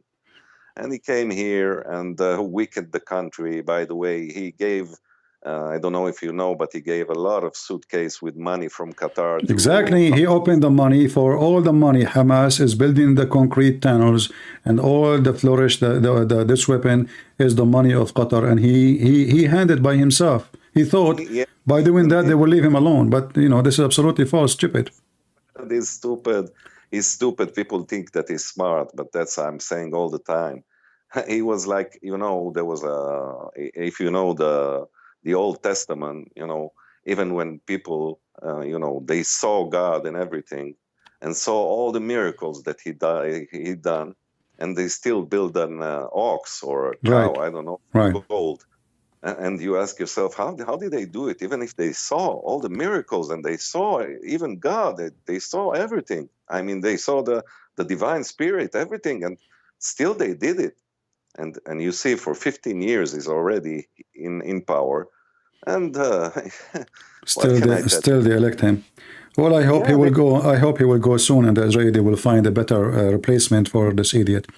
Anyway, I would like from you to share my videos with everybody in Israel. I do. Yeah, and tell them that the best friends for the Israeli is the true Christians. We are not your enemy. I know. I never thought so, and I don't believe that. No one thinks here. We know who are the Christians. They were always with us. And well, we're stuck here with, we have very, very problematic borders from all sides, from all sides. It's a ring of fire. But you know, I believe that if the Israeli are with God, who could be against them? So you know, the Israeli people need to be focused, not to lose faith, and to be believers, because the more we become liberals, the more we are under attack, the more enemies see us as weak. And this is what they are doing actually even in USA. They are using the liberals against USA. So in Israel, you have the same danger.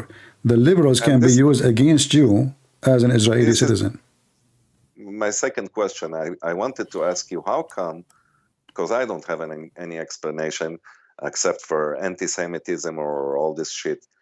I'm sorry for I'm talking like that it's because okay. I'm so stuff.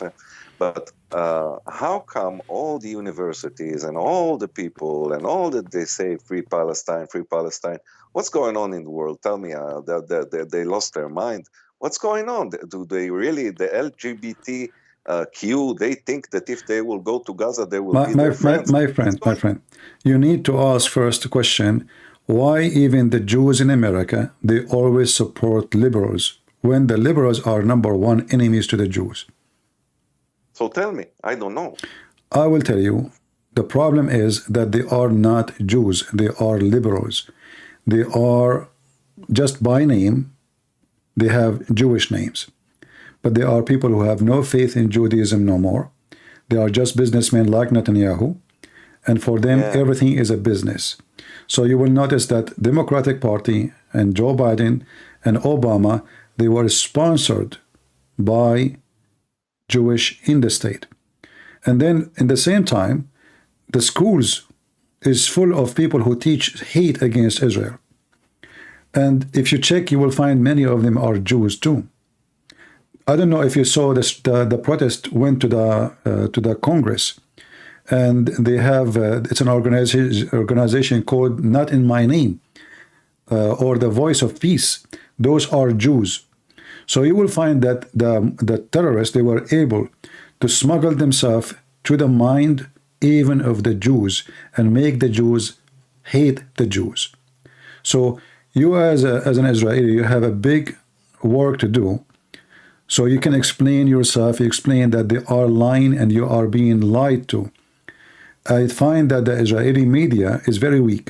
Like you will find Qatar, which is a small, tiny country, and you know, it's just a country of Bedouin. They were able to establish a huge network, it's called Al Jazeera, in many languages, controlling the mind of many Europeans, inviting people to talk against Israel from everywhere. But you cannot find an Israeli media doing any good job. So I have to say, the Israeli, they were focusing only in Israel.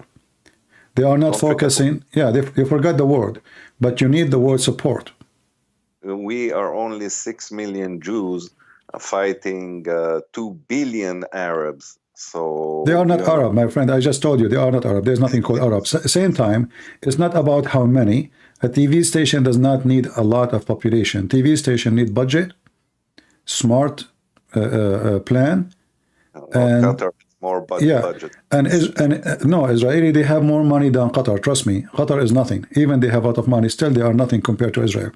So you have a lot of tools you should use, and you should not focus only. You do not need to open 1,000 TV stations in a small country like Israel, but you need to open 1,000 TV stations from Israel to the world. Those stations will not be making money much, but they will maybe lose money, but they will make the country look better, and the media needed to be there. You need to make as channels in Spanish, Espanol, Italian, even Arabic. You need, because simply the biggest invasion is the invasion of the mind, and this is what they are doing.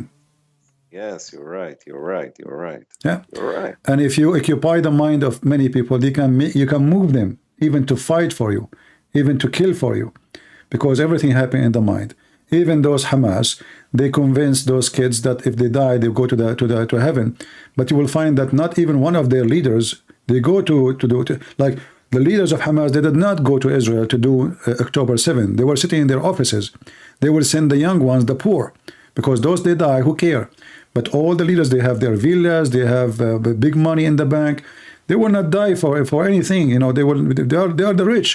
So you will find always how they control the mind to make somebody believe that this is the right thing to do, and the right thing to do is to die for us.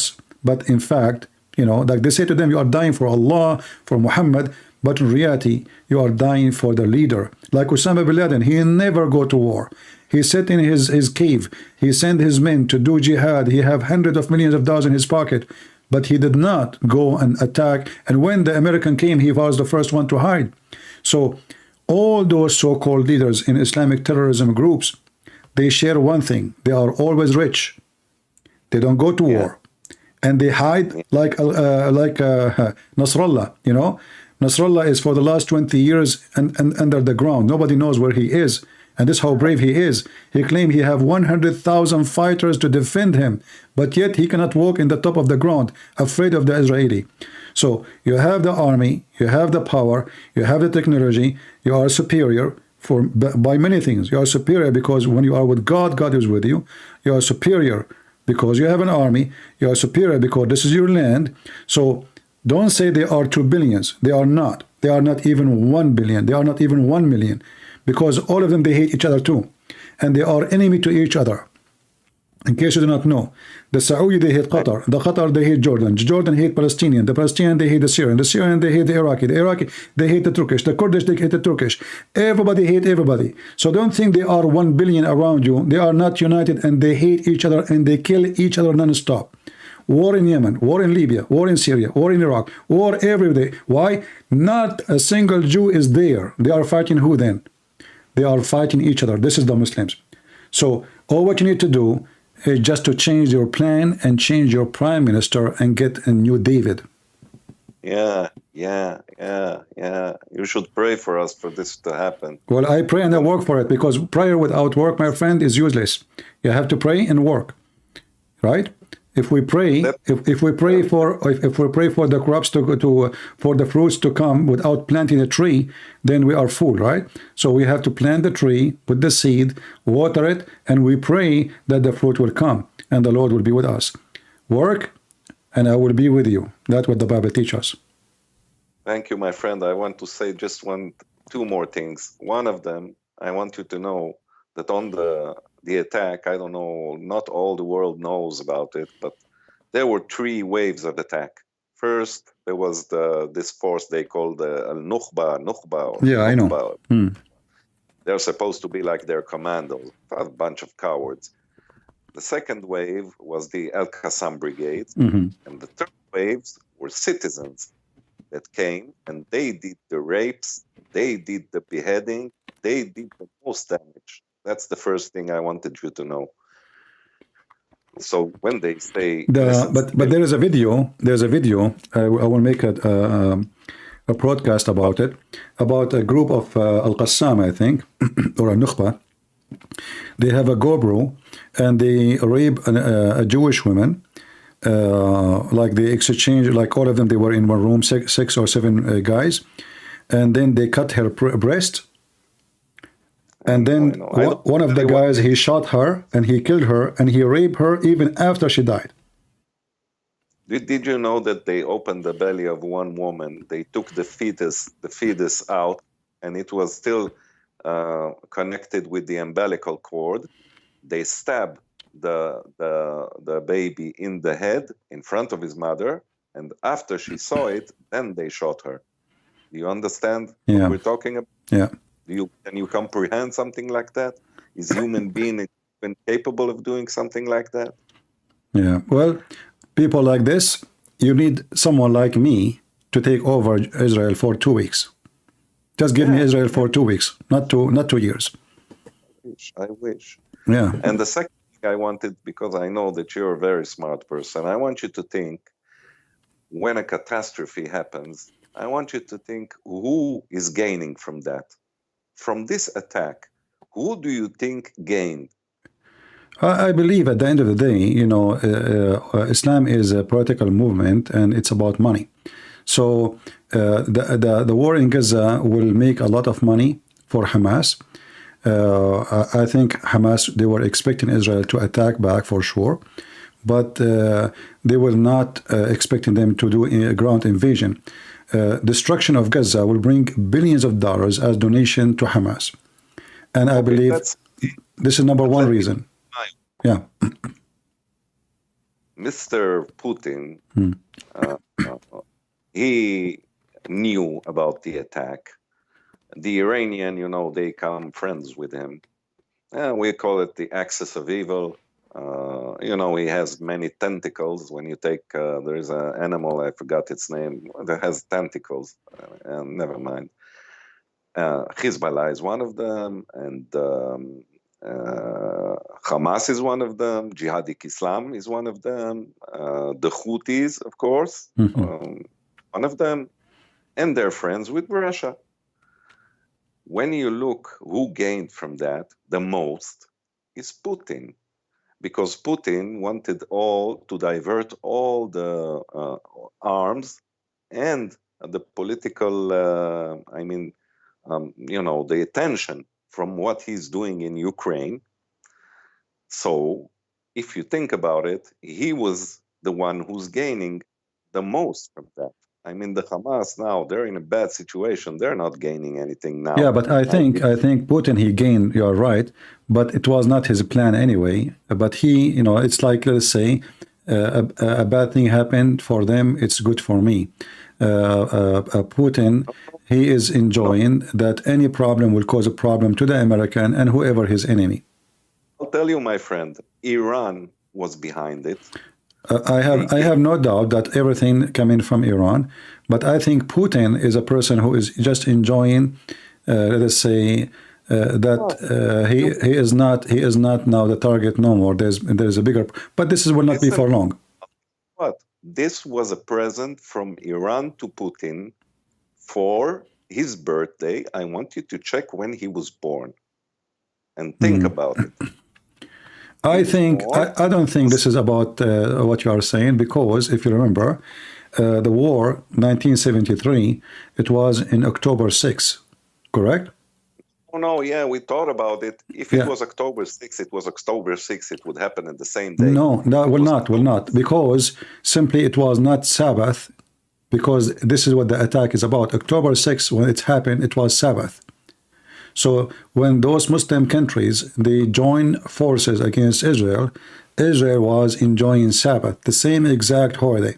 So when the attack, supposedly the attack will do the massive again, because it's a surprise. So if they do it in October 6th, it's not going to do a big deal, because it's not Sabbath yet. So it have to do Sabbath. So it happened that Sabbath was not October 6th, it's October 7th. That's all. I'm thinking, because I was thinking about Putin. He was born in No. I don't think this have to do anything to do with Putin. But Putin, he gained. Why not? Because simply now they have bigger problems from him and Ukraine, and all the attention is out.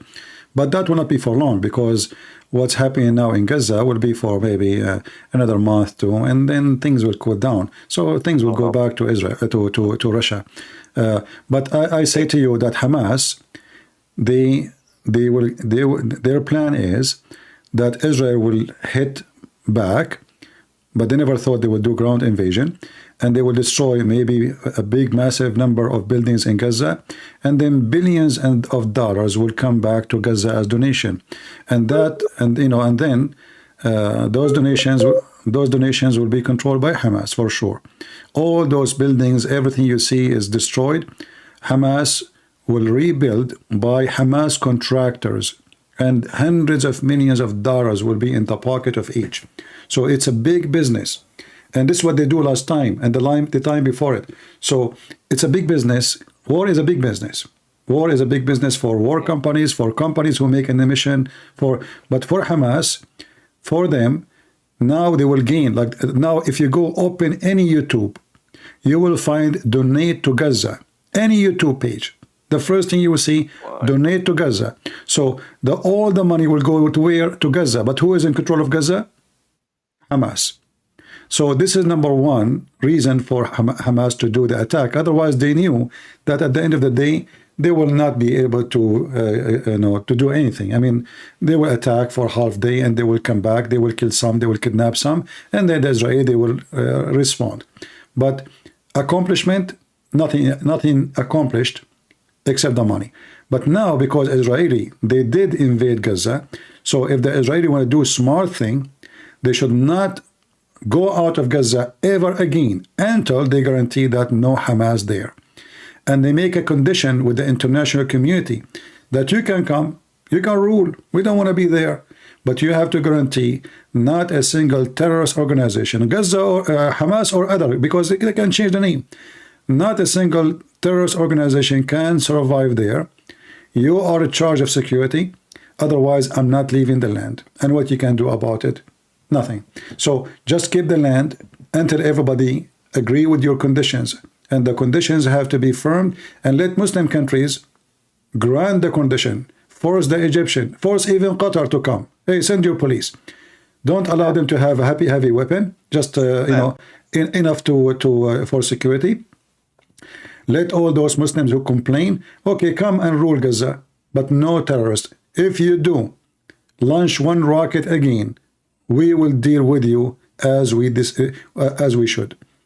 That is the only condition should work. The people who are planning on enjoying the money, like Ismail Haniya, Sinwar, and all those bastards, they're not going to enjoy it because the Mossad has already been instructed to take care of them. And you know that after they go after someone, he's not going to live. It doesn't matter what he does. Yeah. So that's it. Well, I mean, still they can. I mean, those people, they have a huge, massive network, and I mean, still like there's countries like Qatar. They can go to Qatar, and Qatar will. The Mossad sadly is not going after them in Qatar. Actually, the Mossad, why they ignore that the Prince of Qatar is #1 supporter for them? Why they are even accepting Qatar to be part of negotiation? Qatar is the biggest problem. We cannot kill leaders. It's not about killing leaders. You should take over the government instead of attacking Gaza. Trust me, if you attack Qatar, Hamas will never dare to attack you. Always you have to hit the head of the snake. What hurt them most is where the money coming from. So if you cancel the money, if you say, okay, like now, when Al-Houthi or Hezbollah attack Israel, they go and they hit the Iranian bases in Syria, correct? You should do the same with Qatar. Yeah. You should make a clear threat to Qatar. If you keep supporting terrorists against Israel, we are going to attack all your refinery for oil and gas. And then you will see Qatar, they will kiss your shoes. Because this is their power, is the money and just to close the faucet. The faucet of the terrorism is in Qatar. If there's no money, there's no terrorists. Terrorists need salary. Those people, they get paid. As you said, Netanyahu, he allowed the money to come from Qatar. But why? Very stupid. So if you shut down the faucet of the money, then no terrorist will work for terrorism because simply he have family to pay them. Now Hamas, they become rich. They pay salary, they have health insurance, they have hospitals, they have ambulance, they have all of this from where? So the money, you have to cut the source of the money, dry out the swamp of terrorism, and the first start should be in Qatar, because this is where the center of terrorism is located. I agree. Yeah. I agree. Anyway, my friend. Wish for someone like you or you would run this country, because our country is run by a coward, which you cannot even imagine.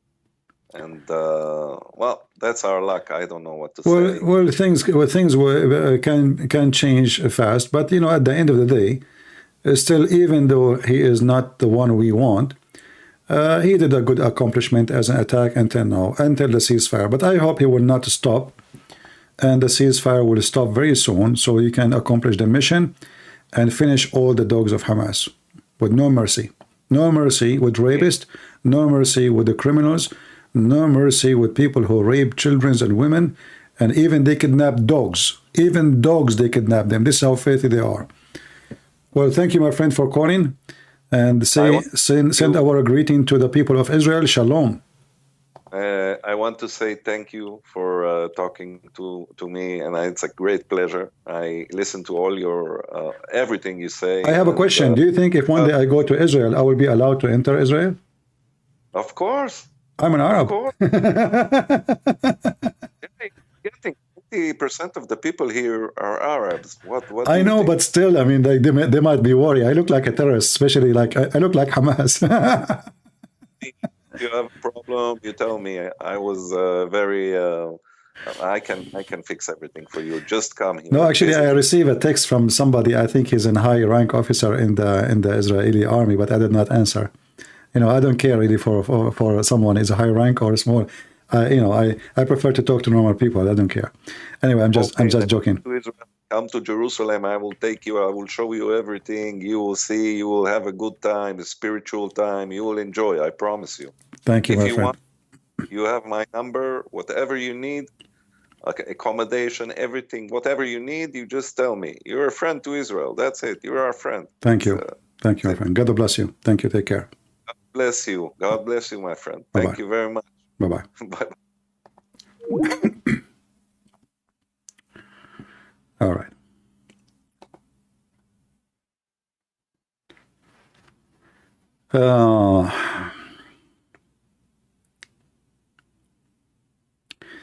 There's many Arab Jews.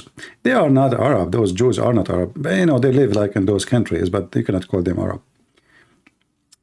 Again, we don't want to go back to the word Arab. What is Arab? What is not? But those are not really Arab. Be honest. Are you black? You sound black to me. What a question. I mean, your name is Respect for Life, and you care for my color. What if I am black? What that would do to you? What is my color? Why you care if I'm black or white or? Okay, now I have to reveal to you something secret. I'm black, blonde, African American from Japan. Who care? Are you here to listen to what I want to say, or you are here to see my color? If I turn the light off, I look black. Honestly. I turn the light on, I get scared. I see myself. So I prefer myself to be black and there's no light. Because at least I will feel better being an African. Don't you see, like if I am a black now, I will have a nice lady. She like me and she love me. But because I'm not, nobody like me. Why you care for the color? You sound black to me? What the heck is that? People are weird.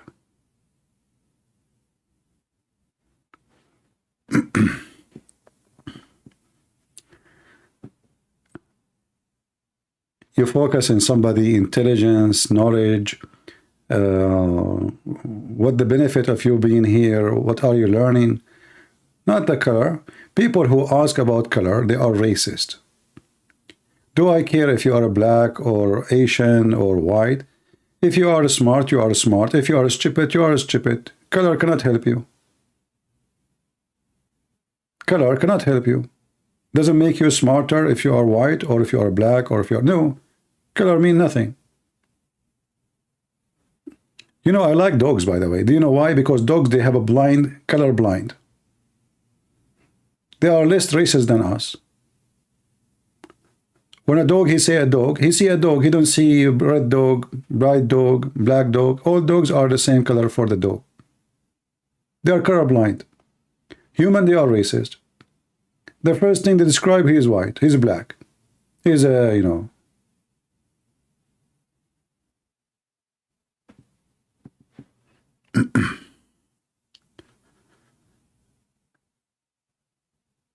Get us some Muslim to watch a debate with. What I'm going to get to the Muslims, go to Walmart now?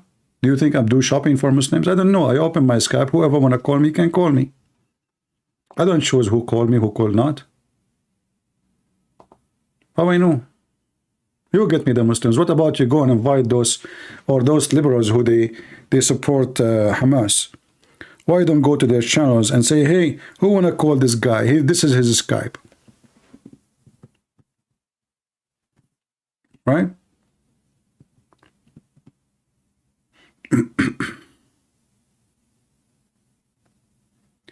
CP look like a Filipino? Yeah, well, I do. Sometimes I look even like not Filipino, like I look like a you know, Filipino. You know, like you go in the Philippines, you eat balut, you became Filipino. What a big deal, you know? You go to Korea, you eat kimchi, you became Korean. You go to the Middle East, you eat falafel, you are an Arab. Just to speak two Arabic words, they will, and you can claim that you are an Arab.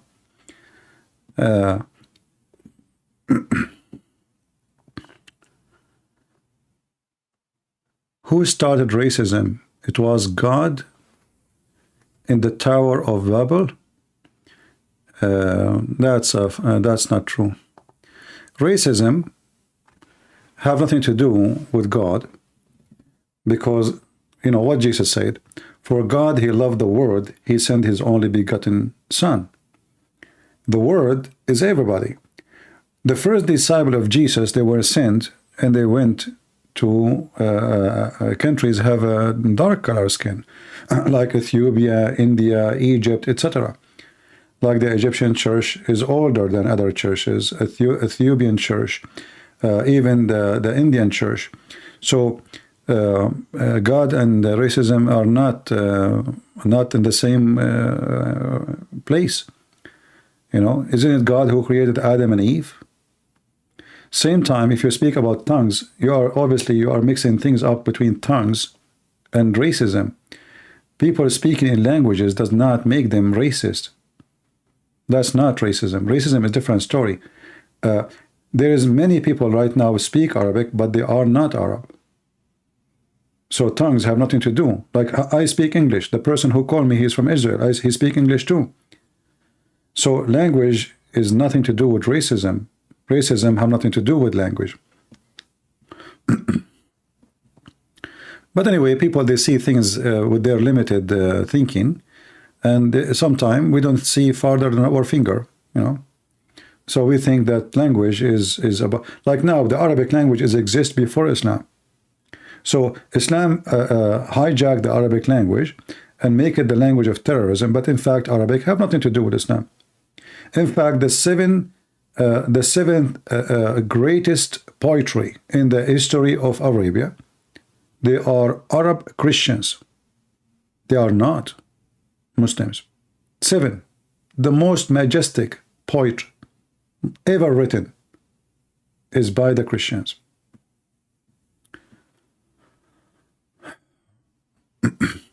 Please explain how the Trinity makes sense.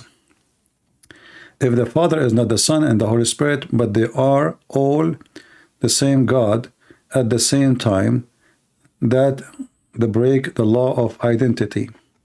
Respect for life. What is your religion, my friend? Can you share with me? Are you a Muslim? Don't worry if you are, just tell me, what is your religion? What is your belief? Do you like to say to us? I will be waiting for you.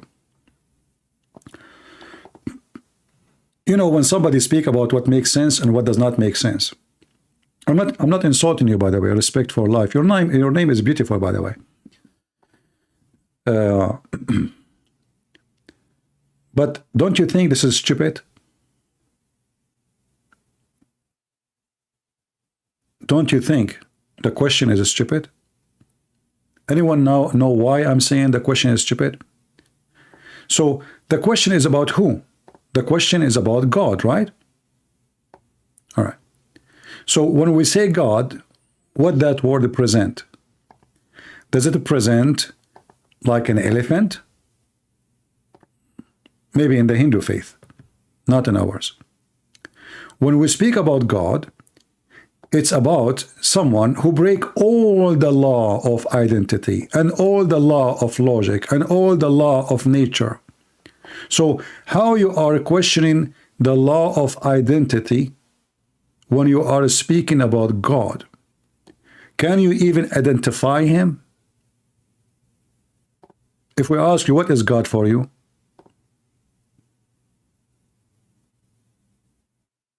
So you are a Muslim. Okay. All right. So he said he's a Muslim. So I want to go with you, my friend. Thank you for the question again. And here I want to ask you to focus with me, please. And don't think I'm insulting you. Like, this is the way I talk, you know, everybody knows. I talk to Christian the same way. So I'm not really being rude to you. So if I ask you right now, why Allah is one, is that because it's a logic or because he said he is one? I'm waiting for your answer. Is Allah is one because of a logic or because Allah, he said he is one?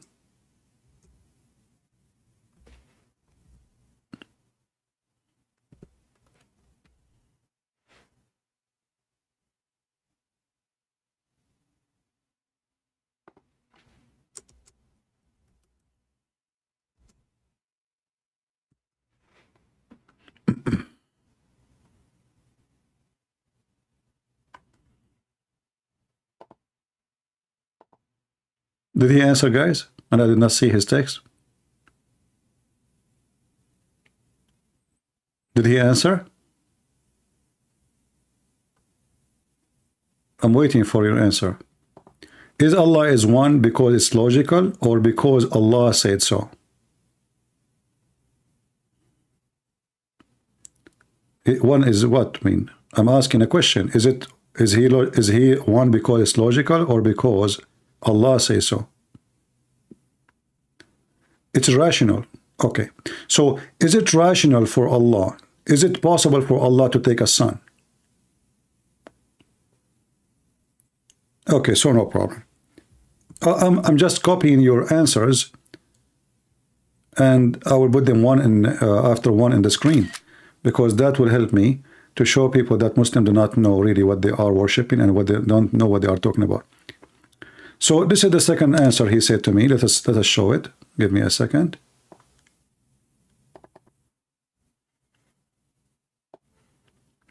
He said, Allah is one because it is rational and correct.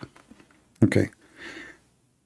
Remember, you are the one who mentioned the word rational. Can you give me the definition of the word rational? What rational mean?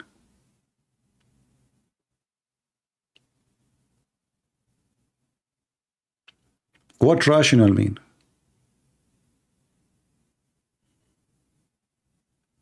And I asked you a question before it, if you can give me the answer too. Is it possible for Allah to take a son or it is impossible? I'm just waiting for you.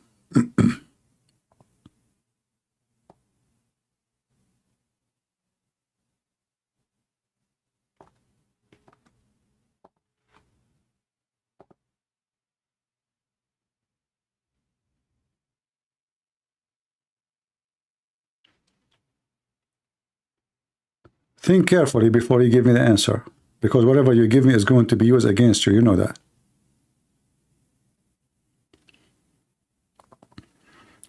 Can you tell me what is rational?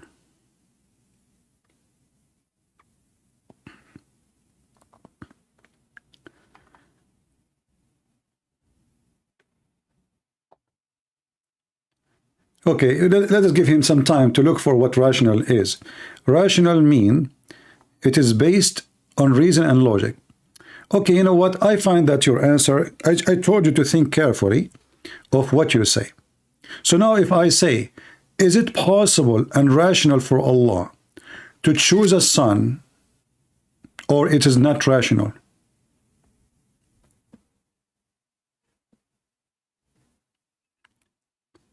I'm using your words. Is it rational for Allah to choose a son or it is not rational?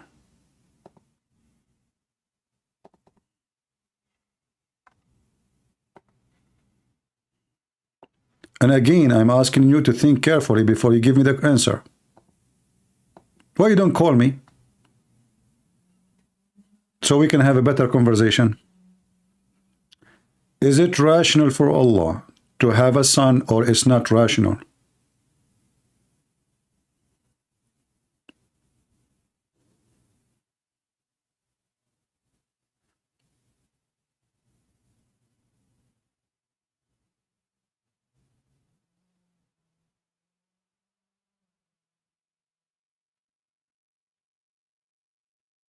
Maybe he's searching in Google.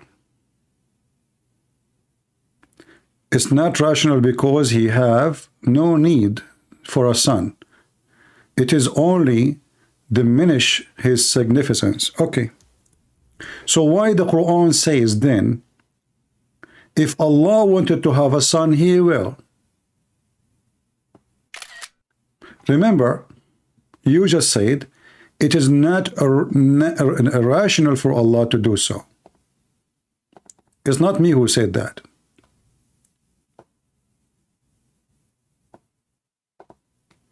Isn't it your Quran saying the following? And I want you to look with me in the screen. You just proved that Allah is not irrational.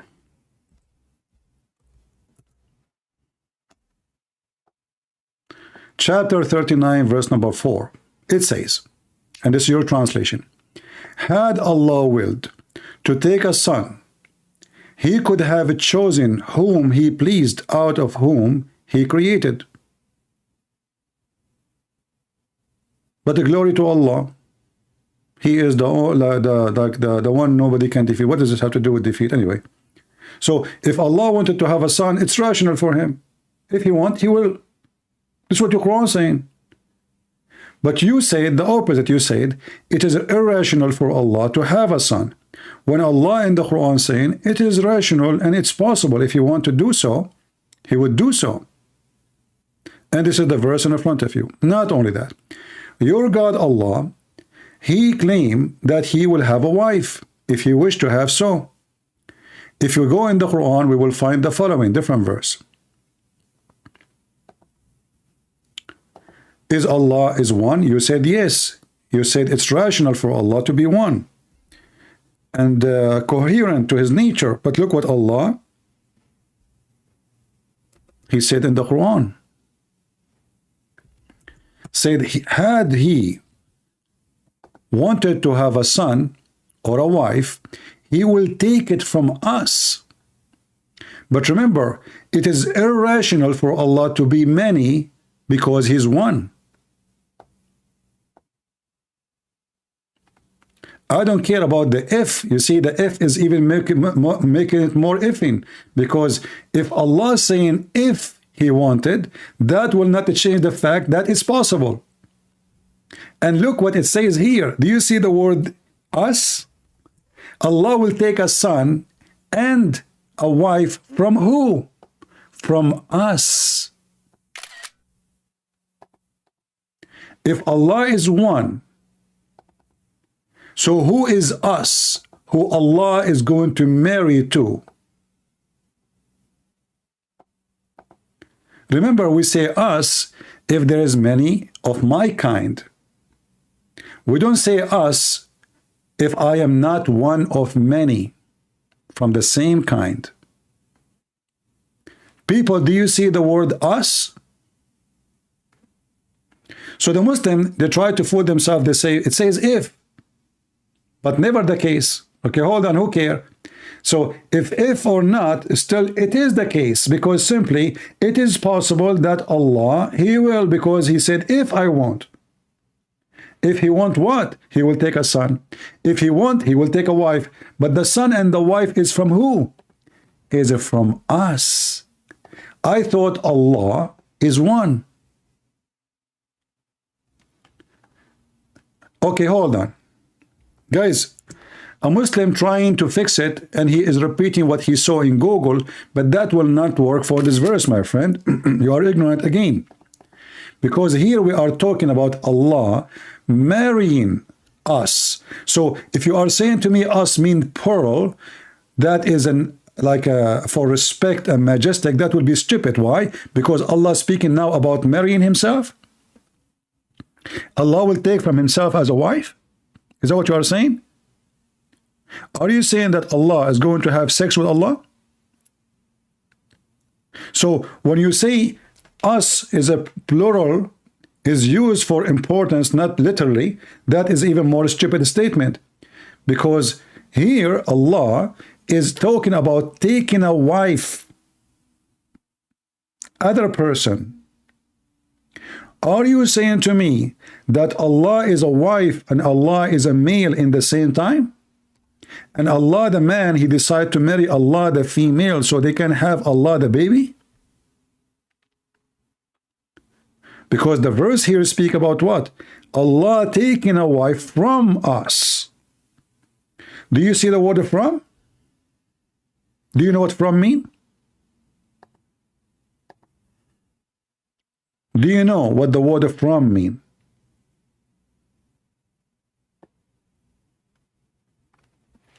So as you see, the Muslim, they speak about monotheism, but their monotheism can be destroyed in 2 seconds.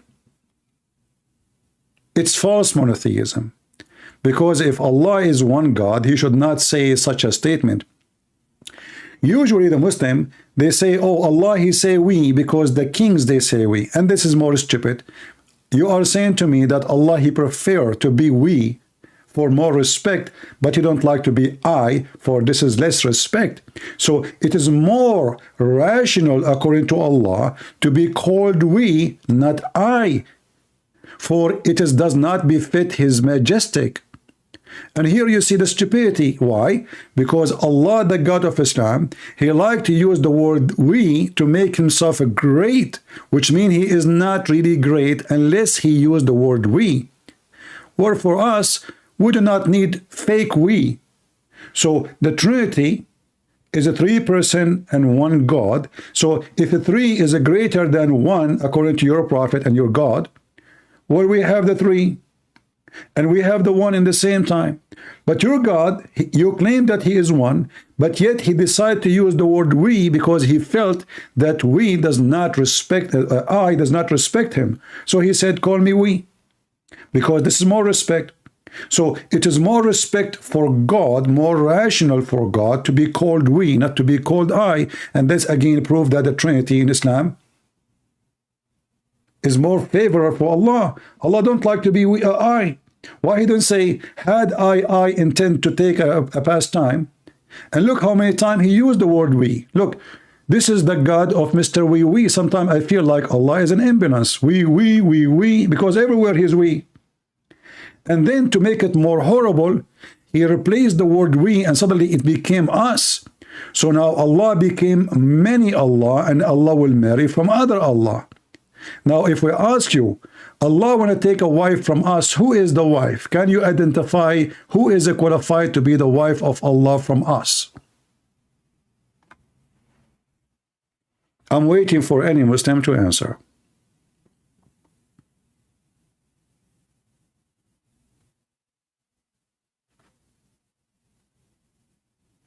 Do you see how stupid Islam is? So they brag about their religion is monotheism, it's more logical, but the second we start reading the Quran, we find that even Allah himself, he don't feel respected by calling him he, as much he like we.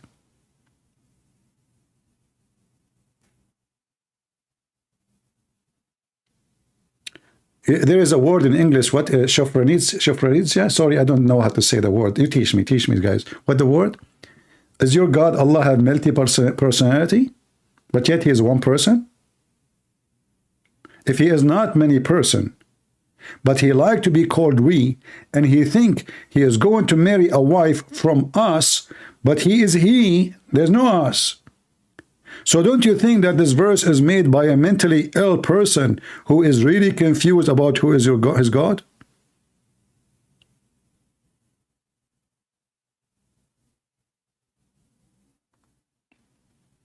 What is this? Now, if we go back to the Trinity, here we go, the Muslim did not know how to answer, and the guy he played dead now. If we go back to the Trinity, who are you to tell God what is coherent and what is not? You Muslim believe that your God, Allah, have a shin. So is it coherent and rational to Allah to have a shin and to have a face and eyes and they are connected to the shin, yet you don't have an ass? Is that coherent? You worship a shin? Physical shin? Is it coherent that your God Allah have 5 fingers and he have 2 hands and both of them in the right side? So if we discuss who is Allah, Mr. We will find this we is mentally ill He think he is God. He have two hands, both of them in the right side. If we ask the Muslim why Allah have two hands in the right side, they say because the left hand is evil. So are you saying to me if Allah have left hand, that will make him evil?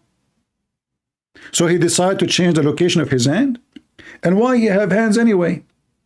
You say, and you say question, how come you worship Jesus and he have a human being body? He have hands, he have feet, he have, well, your God have hands, have fingers like a human being, 5 fingers, 2 hands, 2 legs, 2 shin, and 1 face.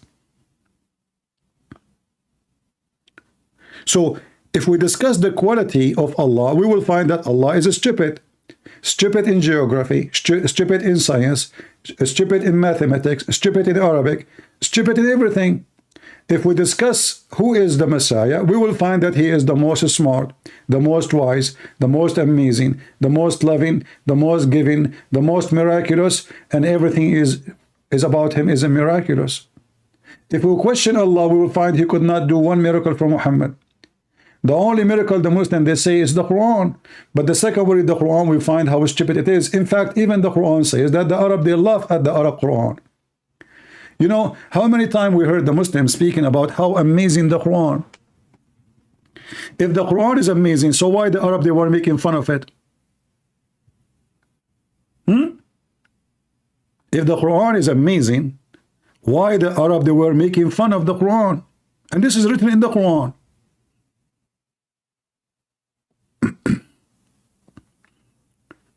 I noticed that this person for life, he is not texting no more. What happened to him? Did he take a vacation?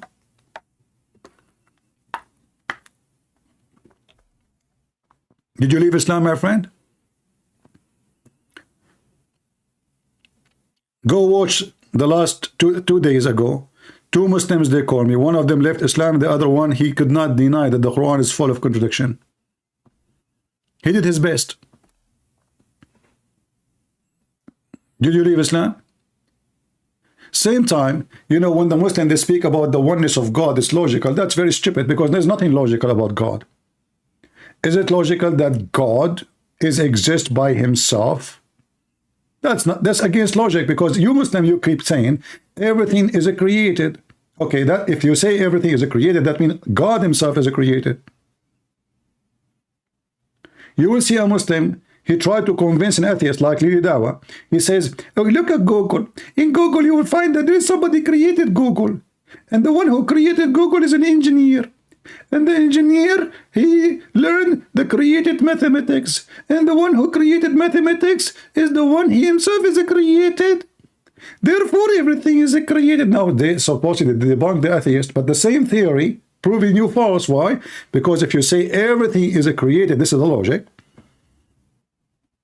That means Allah himself is created too. Because you can't stop all here. So the Muslim, they have a very awkward logic. They think it works for them. Like he come with a theory saying that the Trinity does not make sense. Why? Because God, then he will be dependent on the other God. And then if the God dependent on the other God, then the other God have to enter the creation. And if he enters the creation, he cannot be God. Then 2 days after, less than 24 hours after, he said that Allah, he entered his creation. Look, you stupid, you just said the video 2 days ago saying that God cannot enter his creation. And then 2 days after you say Allah entered his creation. So Muslim logic is the most stupid logic ever. And now until now we are waiting for who as Allah is going to have wife from us. It says us. Who is us? The family of Allah. Remember, you cannot say us for someone is your neighbor. You cannot say us for someone is not from your kind. If you have a dog next to you, you cannot, it is not included with us. Who is us which Allah will marry?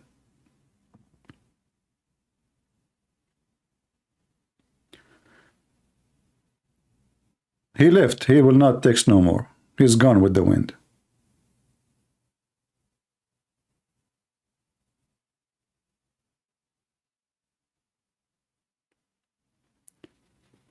So to explain the Trinity, very simple.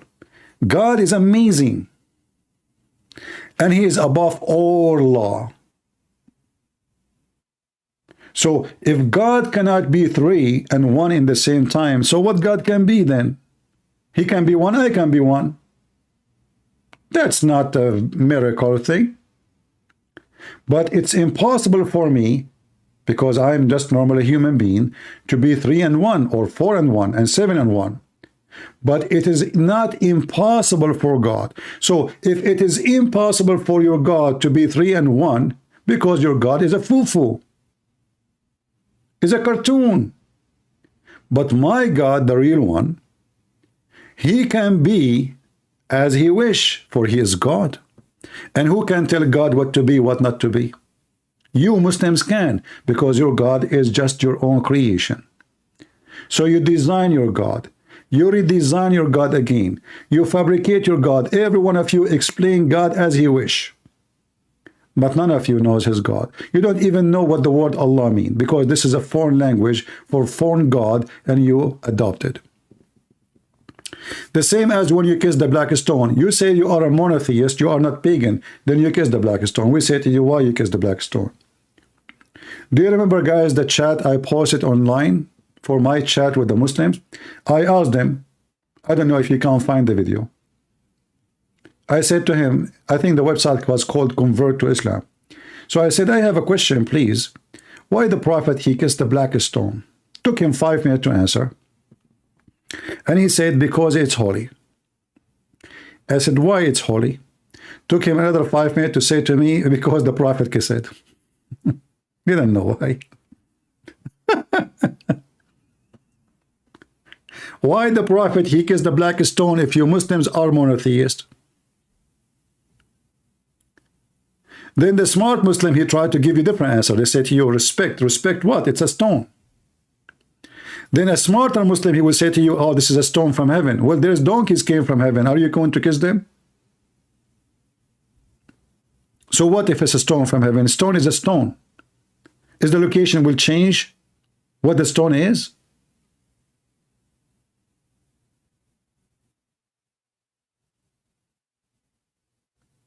So they claim that they have religion, they claim that they have God, but in reality, neither they have religion, neither they have God, and neither they knew what logic is.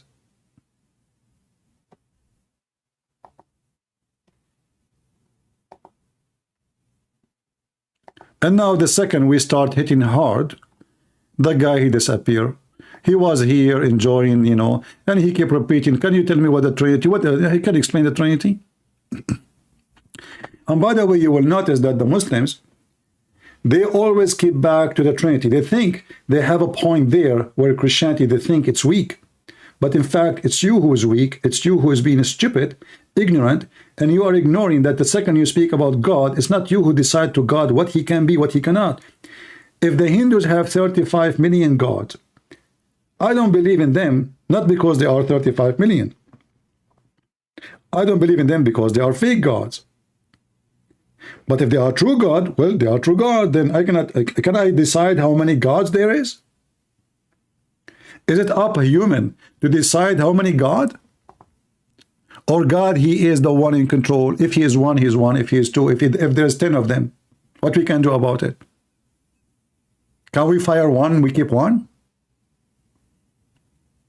Can we post one in Amazon, sell him, and keep one? So Muslims are hypocrite. They are copy-paste in the same time. They go and attack Christians from place to place because usually Christians do not know how to answer them.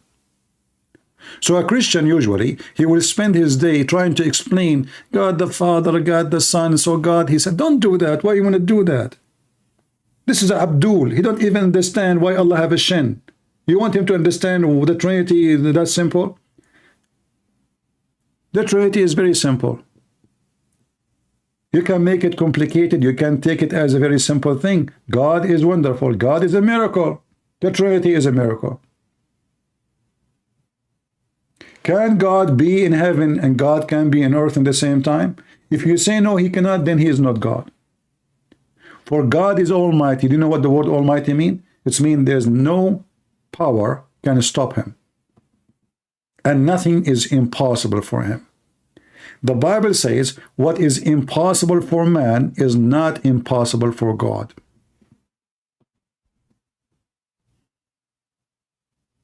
Correct?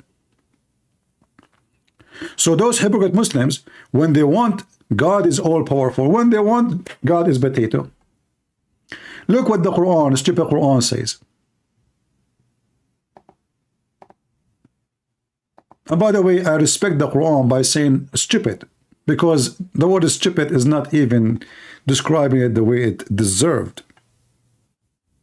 So Allah, he said, had Allah wished to have a girlfriend.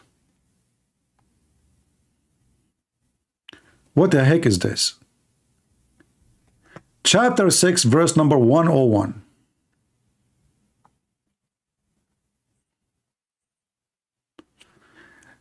And you will notice here Allah keep talking about somebody else, but Allah is talking, he says he.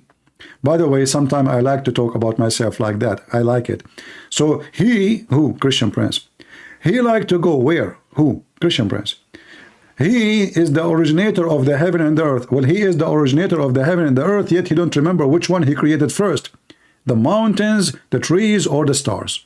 Obviously, he is the originator. He is the originator of the heaven, but yet he thinks that the sperm become a dead blood and grow. By the way, I have one of my cousins. He's a very bad boy, you know. He masturbated in the kitchen. Yes, in the kitchen, in the counter. And they went vacation. His mom, she took him, you know. She went vacation. He's just a teenage. They came back after 6 months. They found at least 300 kilograms of blood, dead blood, growing. It was all from the sperm. It is the God of Islam, the originator of the heaven and the earth, who come with the theory that semen become dead blood. If you don't believe me, Abdul, go masturbate and leave your blood on your pant. And second day, you will have a blood in your pant. And the blood will grow and become a baby. This is why in the English movies they say bloody boy. Where is that coming from? From the Quran. And then a Muslim, he come to us and speak about logic. And look, how can he have a children when he has no wife? Look at the stupidity. Who is the one saying this sentence? Allah. What Allah is saying to us, that Allah is the same as any man. He cannot have a son unless he have a girlfriend. But this is cannot be the statement from God. This can be a statement from a human being like me. Like you ask me, hey Christian Prince, do you have kids? I say, no, you idiot. How I can have a son if I don't have a wife? That is a good answer for a human being. But we are talking about God. Same time the idiot Muhammad, who told him that the Christians believe that God had a wife and they have a baby, his name is Jesus. Is that what the Christian believe?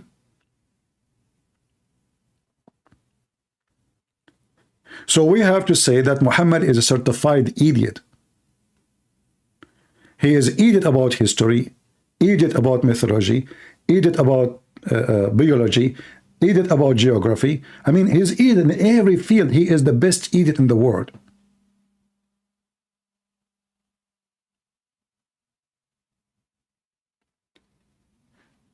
And Muhammad the scientist, by the way, he is in the same time a sex expert. So when the Jews, they said it's not right to have sex with the women from her behind, Muhammad, he come with his philosophy. And he found a solution. Because he is a sex expert. Not only he is expert about God, who have a wife. No. He extended his expertise.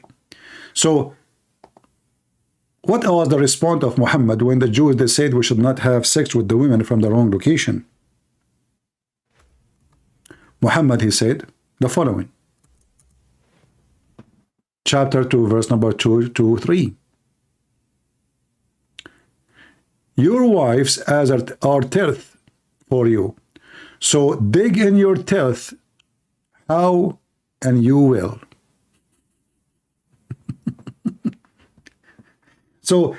The amazing Allah is teaching us that all the holes of the women are the same as a ground. So dig in the holes as you wish.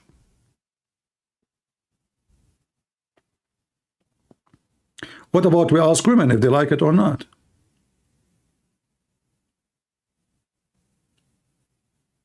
Your wife is a tilth? And dig in your tilth as you wish? What you find there? And then Muhammad, he started digging and digging and digging, and then later they found that he was digging in the wrong hole. That's why he could not have babies.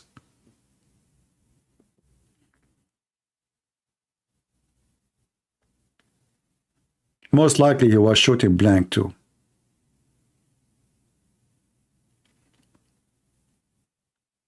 Look like this guy is gone from a long time. That's it. He wish he never asked this question. They regret. Yeah, those questions, they work with different people. Here, you know, you Muslims, you are in trouble. And this is what the Muslims, they think they are superior because they believe in one God. It makes more sense. Well, Satan is one God. There's many worship Satan and Satan alone, so they are monotheist. You see how silly you are? So being monotheist doesn't make you right or wrong. In fact, we are monotheists too. But that is not the reason to believe that we are right or wrong. It's about if our God is a true God or not.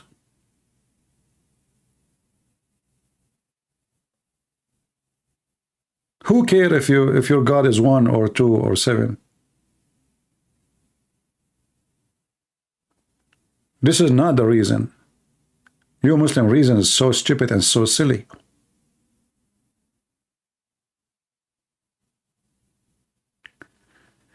Any question you ask for Muslims about their religion, you will see how stupid it is. The Quran looks fine as long as you are reading and you have a brain of a chicken. Like those women, I did read the Quran, it's so beautiful. Allahu Akbar, I'm a Muslim now. But what? Sheikhs with beard, they tremble in their ass, in their pant when they speak to me. They don't even dare to debate me. For a very simple reason, Islam is stupid.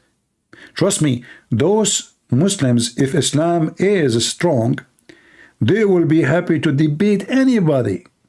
And they will not be worried about people accusing Islam because simply you have the answer, but they don't have answers. Terrorism is the answer.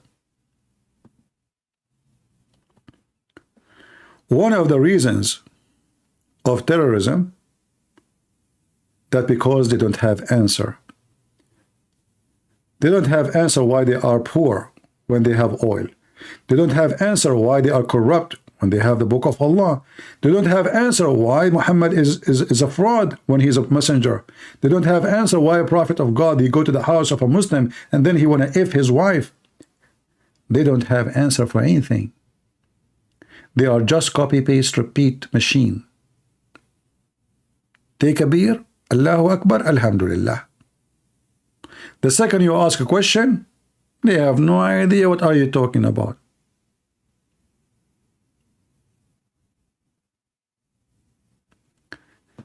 It's getting so late for me. Did we have a good time, guys?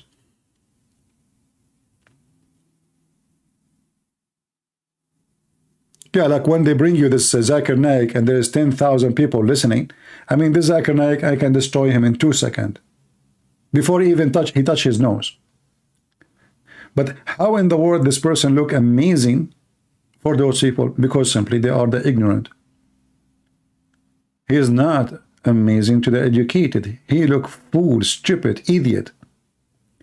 But you know, we are in the time where even fools, they can be successful.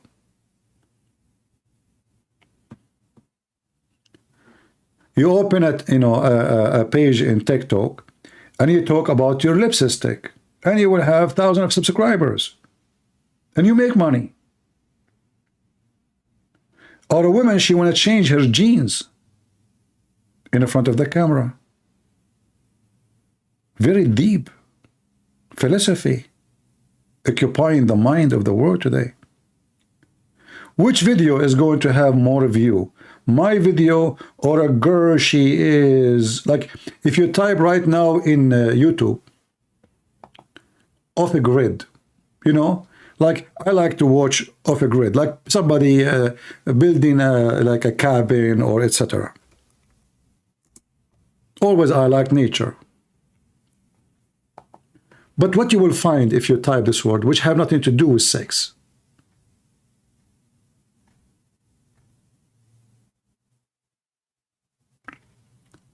look, those girls, they are doing every grade. Maybe I should not. We should not call it off a grade. We should not. We should call it if a grade or ifing grade.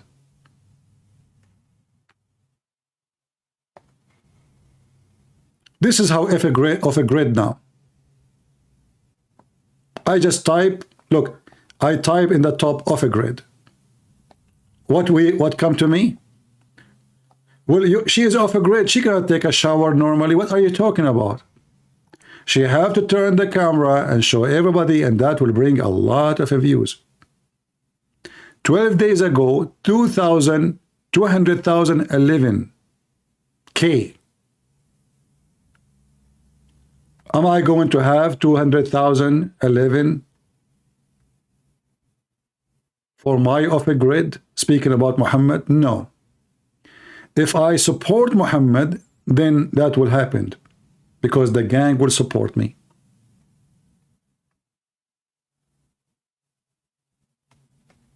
Of a great brother.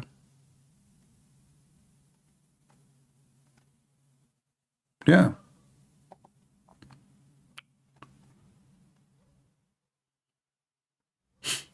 $13 million. Look at this.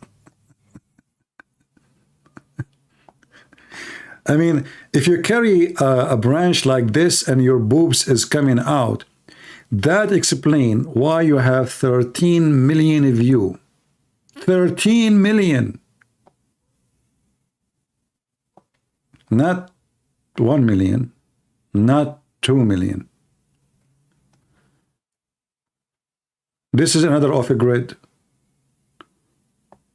3.6 million. I'm just no, by the way, I'm escaping the ones there's some they are really naked. 3.6 million. Yeah, the picture of the girl there, you know, don't you see? Are you blind?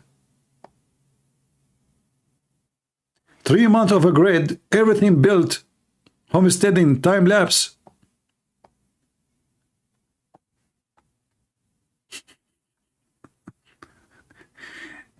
This guy, he is doing off a grid business. What his wife or girlfriend wearing? What the heck is that? I mean, you cannot do off a grid wearing clothing. You have to be in the bikini.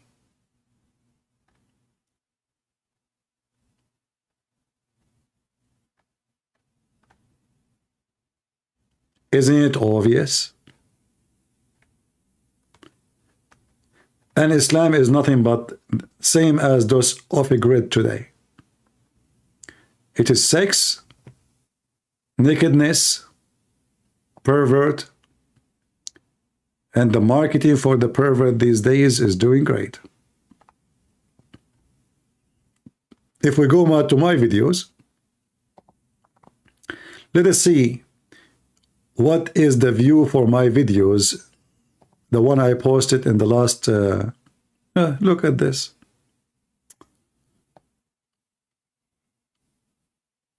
$7,000.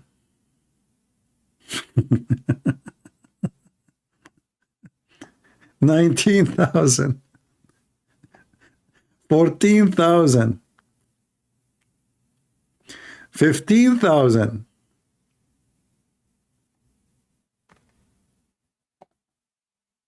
12,000, 21,000, 8,000. Do you see hundreds of Change the image, change the name, put a woman, she is wearing nothing, or, you know, attack. Actually, I noticed that the videos which is against, if I make the title is against Israel, the number increased in a massive way. As an example here, Israeli army targeting babies in hospital ambulance, 19,000 one day ago. The one in the right is older video, is even though in the same day, 7,000.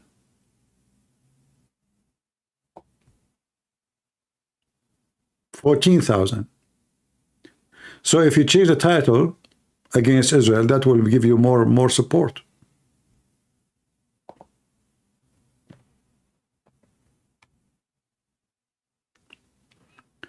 Somebody is asking me, serious question, Christian Prince, have you been in a relationship? You know, are you trying to make me insult you? What's your business if I've been in a relationship or not? I have 4 wives and 4 girlfriends and 4 in the waiting list. What's your business? People, they ask silly, stupid questions. Have you been in a relationship? Have you ever heard of a man, he never have a relationship?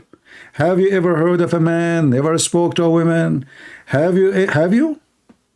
What, do you think I live in the freezer and nobody see me? I see nobody, nobody talk to me.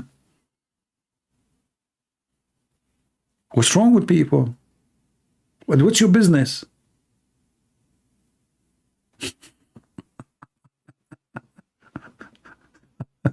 Anyway.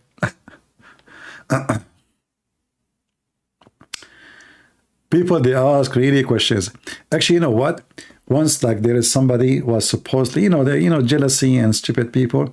So a person, this is in the time of Palto, say the Christian Prince, there is somebody was saying that you love women, and I defended you. So I took the microphone. I said, you idiot, why you defend me? I love women. What's wrong with that? You want me to love men? What the problem, potato? What's your business?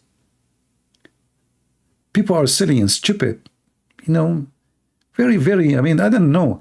You see, those things you can say to somebody to intimidate, to make him like feel bad or to make his image look bad. It doesn't affect me, my friend. Women are beautiful and men should love women.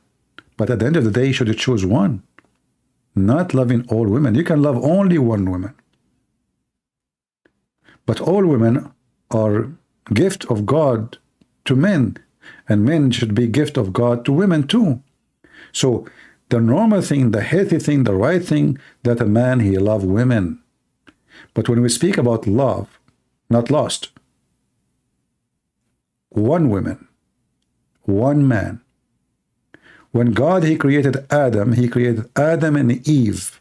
He did not give him 5 or 7 or 6 or 2. One Eve, one Adam. So we should teach our kids, the boys, to love women, and our girls to love men, because this is the healthy way. Otherwise, they will not look right, and they will be confused, as we see with the liberals. We want real men, and we want real women. What make a woman is to be a woman, which means you don't talk like a man, you don't act like a man, because God, he bless you with being a woman. You have what the man don't have, not only physically. You have the love of a mother, a gift from God. So you are blessed as a female. You see, even our Lord himself is born of a woman, no man. So in Christianity, woman is a blessed person. And those liberals, they try to confuse those females about their identity, and then they look weird, and they act weird, and they talk weird, and they dress weird. Same for the man. When the man, he act like one, he will be respected. He will be feared. He will be wanted. Who is a woman would like to have a man who act like a girl, who cannot protect her?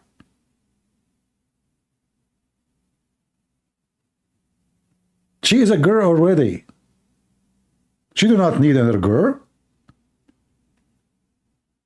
A child, he need a father. He do what father do, and he need a mother, and she do what the mother should do. That is a healthy family. Anything else is going to be doomed.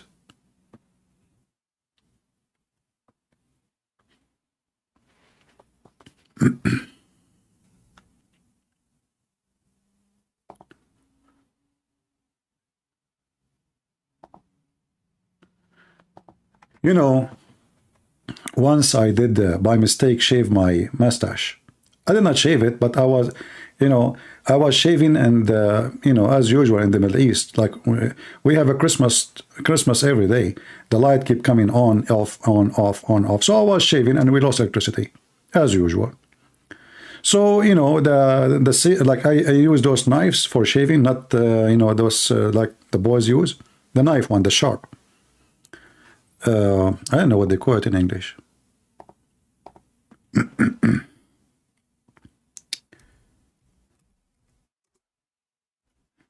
It can be very dangerous if you are not, like, if you do not know how to use it. Let me find you the machine I use.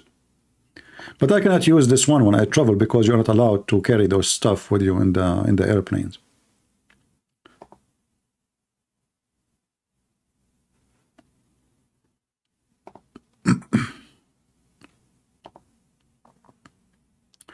Yeah, this is the one. It's very sharp, you know, it's like you put the attachment to it, and I shave. Anyway, so I was shaving, and I cut a side of my mustache. It looked bad. The electricity came, oh man, like I lost almost half of my mustache. So now I have no choice except to shave. I was looking at myself in the mirror. Who is this guy? I felt so bad. But I have to go in the street. I have work to do. How can I walk in the street? It was a horrible day.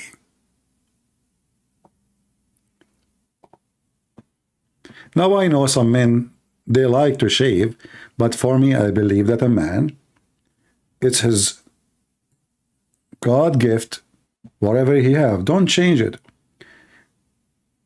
You have hair in your chest, why you want to shave it? Are you trying to be a female? You have hair in your legs, why you want to shave it? Are you trying to be a pretty girl? Just be the man who God made you as a man. The woman, she is not looking for a girl who have soft skin.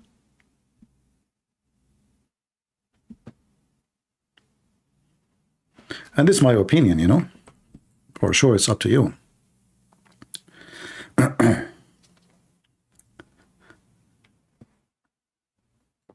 Yeah, actually, this is the only time I shaved my mustache all my life. It was by mistake. And my mom, she could not recognize me. I came at the door, I rang the bell. You know, she said, how I can help you? My mom, she said that to me.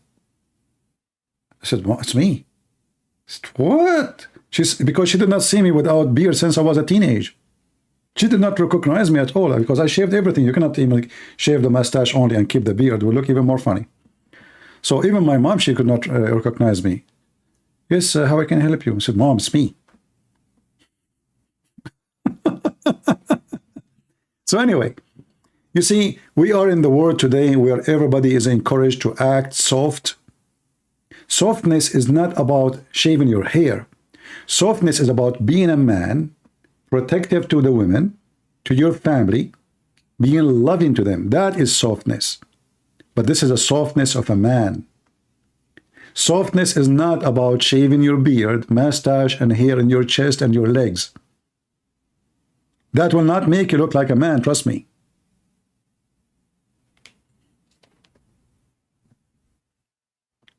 The softness is your behavior as a strong man with the weak one. You support, you help. You see a woman, she need help, an old person, an old man. You give them a hand. They are doing shopping, they are doing lifting for something. You do what the man do. Offer your help. Can I help you, ma'am? One day you will become old too, by the way, and somebody need to help you. So you are doing this to yourself. Teach your children how they can be respectful to elders and do what they should do. So the female should be a female, beautiful, nice, kind, wonderful, loving mother. She don't have a dirty tongue, speaking the F word every 2 seconds. Her mouth have to be a holy mouth, not a sink. And the man is the same. If the wife and the husband, they keep saying the F word, what do you expect from your children to be?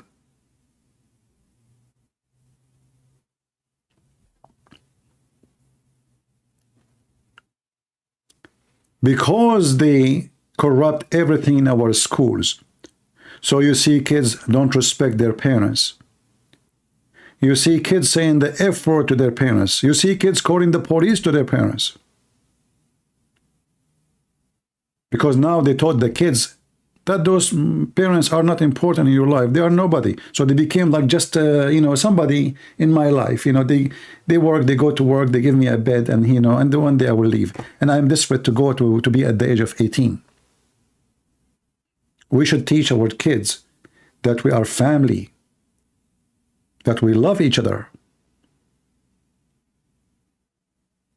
So the child, he love his parents. He will not leave the parents and ignore them for the rest of his life when he is 18.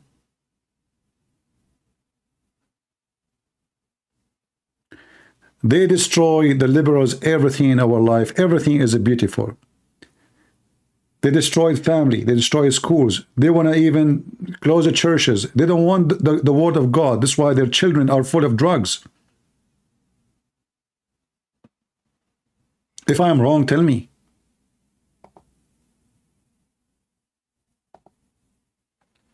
You go to the city where the majority are liberals, you see zombie walking in the street.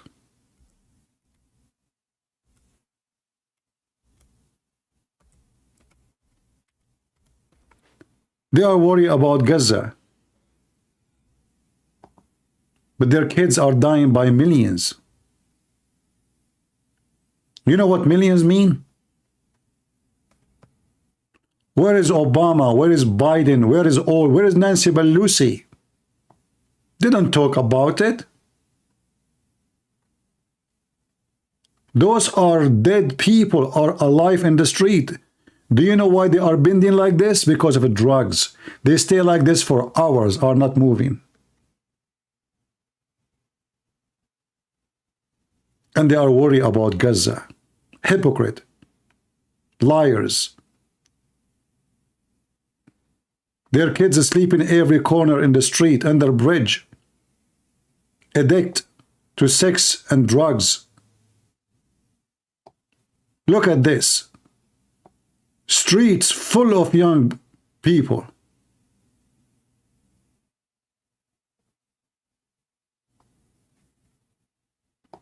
Nothing make them angry but Gaza.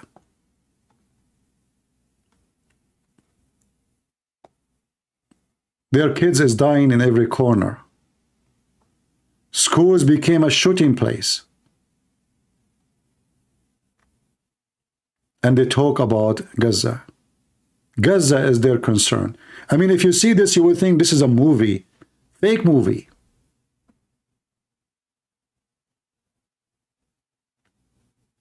People walk in the street and they take off their pants and they shit in the street.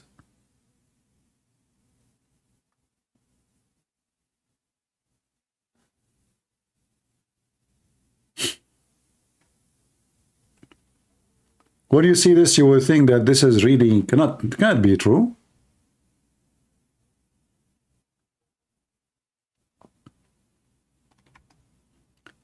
And then they want to school you about what is right and what's wrong. Go save yourself first. You are doomed. All of this, if you go check those cities, you will find that 90-95% of it is atheist. And they are liberals. Do you see what liberalism does? You know, the word liberal is not a bad word. Liberal. Liberated. Are you liberated? Are you?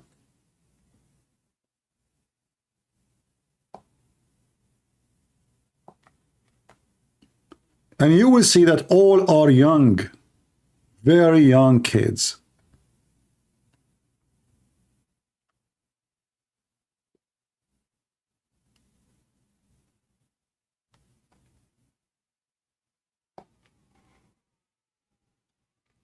Liberals, my friend, they are the self-destruction method of the devil. The devil, he used them to self-destroy. So we as a Christian, if we don't hold to our family value, our kids will be like this. I'm warning you. If you don't hold to the teaching of the Lord in your household, where the man, he love his wife, he don't say the F word to her, he don't disrespect her, he don't call her names, and the woman, she respect her husband, and then the child, he look at the beautiful family, how the father loved the mother, and how the mother, she loved the father. So why the child will not love to be part of this family? In the other hand, a child, he live in a family which does not exist. He don't even know who is this guy in the bed with his mama. He's the neighbor. Every day he see new husband or a new man. And then the F word, and then they are drugs, and they are smoking, and then having sex, 3-some, 4-some, 5-some. What you expect the baby to be? Homeless, careless, drugs addict.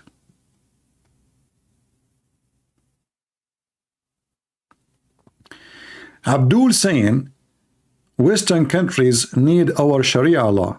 My friend, don't make me open Islamic videos website, because your countries is even more ugly. In fact, every single citizen in Egypt almost take drugs. In fact, that #1 country in the world is addicted to drugs is Afghanistan. So don't even try, my friend.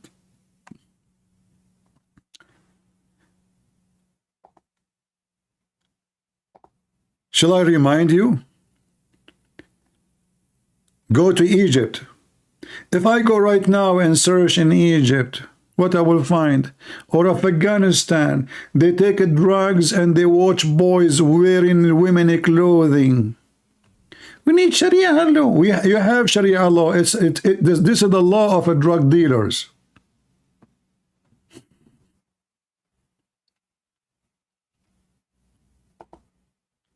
Do you enjoy watching boys wearing skirts and dancing for you and taking drugs?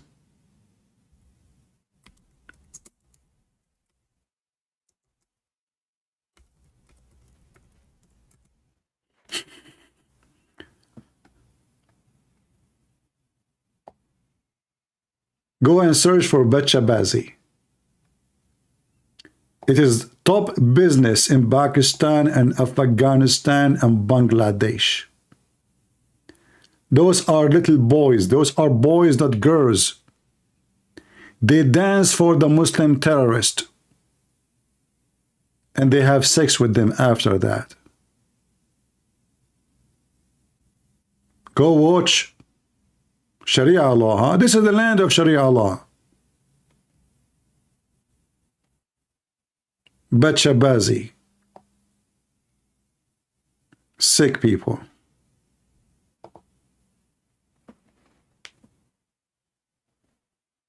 In fact, you and liberals are very much similar.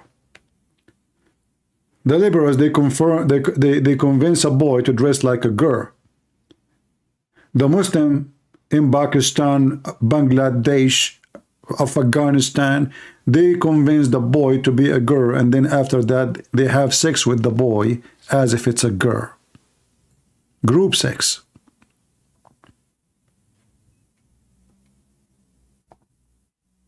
Sharia law, right? I believe you, my friend. Go to Gaza and see the drugs business and prostitution. Go all the camps.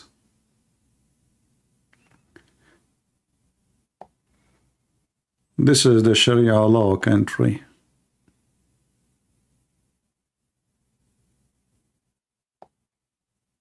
Sharia law.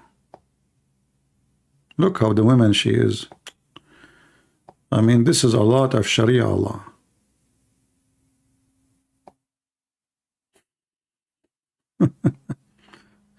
This is Sharia all the way, brother. Huh? Sharia law. Yeah, look at the Sharia. Are you enjoying the Sharia shaking? Yeah. Here. Now turn it here. Like it's in. Oh, this is big. Ooh, she put it in front of his face. And look, the money is coming like rain. Subhanallah, subhanallah. And all of them, they are Muslim sheikhs. And look, the guy, he put his hand in her ass. Praise be to Allah. What's happening here? Oh, this is even better. Look. This is the same. They pray to Allah. The same. Oh boy. This is the true dance. This is the real dance. Sharia Allah. Yeah. I mean, why you mention it? If you don't mention it, we will not be doing this here, you know. Here we go. It's your fault. Sharia law, huh? True story. Sharia law. Oh boy. I mean, I can type just one word and you will see disgusting stuff in YouTube.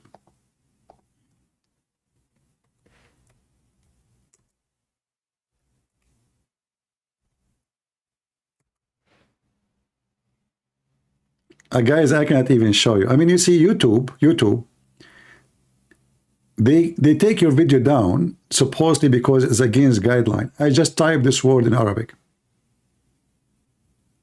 Raqs khala.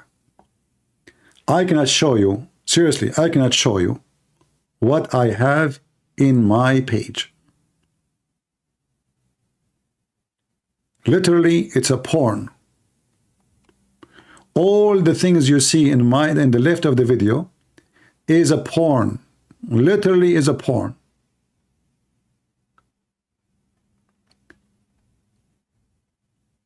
I cannot show you really, you know. Oh, sorry, you know. Oh, look at this one. Even this one is they're having sex together. Arab girls.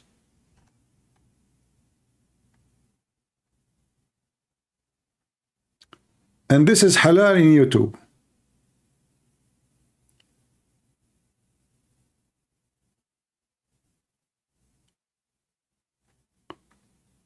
Yeah, I cannot show you. All right. I just typed 2 words in Arabic. I did not even type for sex. I type like dance. Khala.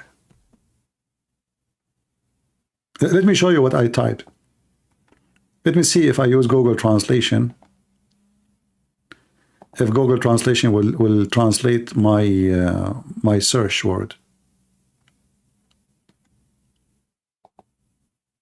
Yeah, it did not translate my search word. It translates only the result.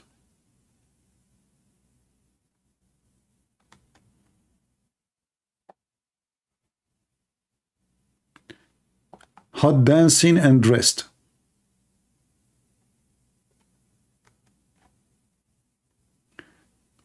Taking her underwear. I just type for Arabic dance, you know. I did not search for sex. I did not type for anything. Look.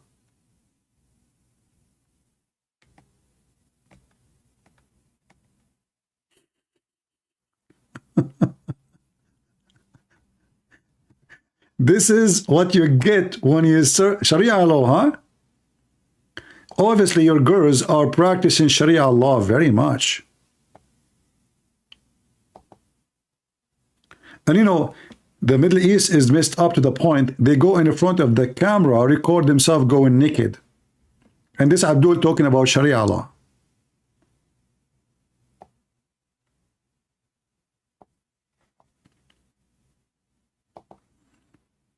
Yeah, Sharia law.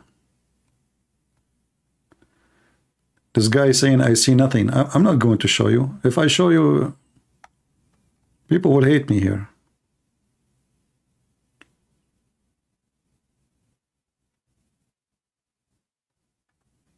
Anyway. Yeah, this is what the Muslim, by the way, try to convince you that Muslims in their land, because of Islam, they have really dignity, and women are like, you know, they try to show you that women, they are Muslim women, they are decent virgins. Go to the Middle East. Just go to the Middle East.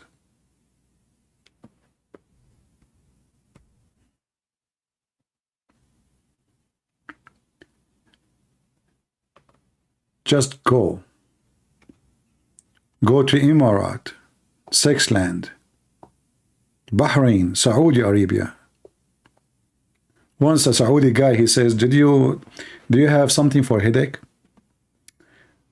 I said, yeah. You know, really? Yeah, what's a big deal? So this guy, he drove. He said, where do you have it? Do you have it here with you? I said, no, at home. So he said, okay, you know, when do you go home? I said, I'm going home now. He said, okay, I will go with you. I will drive my car. And he took my car, and he's driving. And I said to myself, I mean, why this guy driving all the way? I mean, I was visiting somebody. I met him there. And why he want to go all the way to my house, which is far away from his house? For what? Aspirin? So I went home, you know, I went inside. You know, I could not say to him, don't go. I mean, I would look like being cheap, or, you know. So I went home. He waited outside, and I said, okay, get in. I said, no, just give it to me fast, you know. I said, okay. I have a headache. I said, okay, just wait. I went inside. I went to my fridge. I got the whole aspirin box. I came back. I gave it to him. He went to his car so fast. He opened it, you know. He came to me. He said, what is this? I said, this is aspirin. He said, this is aspirin, real aspirin, right? I said, yeah. You brought me here for this. So what you came for? You told me you have a headache, and you asked me if you have something for a headache. I said, yeah. He threw the box in the floor. He jumped in his car like a monkey. He was, you know, he thought I have drugs. He said, this. I'm not talking about this. I'm talking, you know.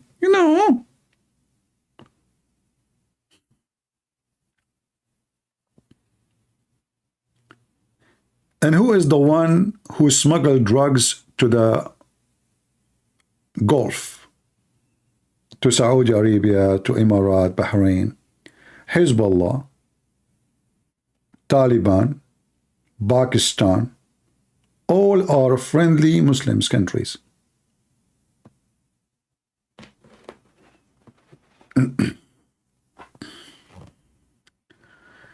Yeah, he got, and I was thinking all the time, I mean, why this guy driving like, I don't know, like almost 40 minutes for aspirin? I mean, he can, like, we pass many pharmacies in the way. I mean, but I could not say to him, hey, go, stop, go, why, you know, it would be rude. I said, okay, well, whatever, you know.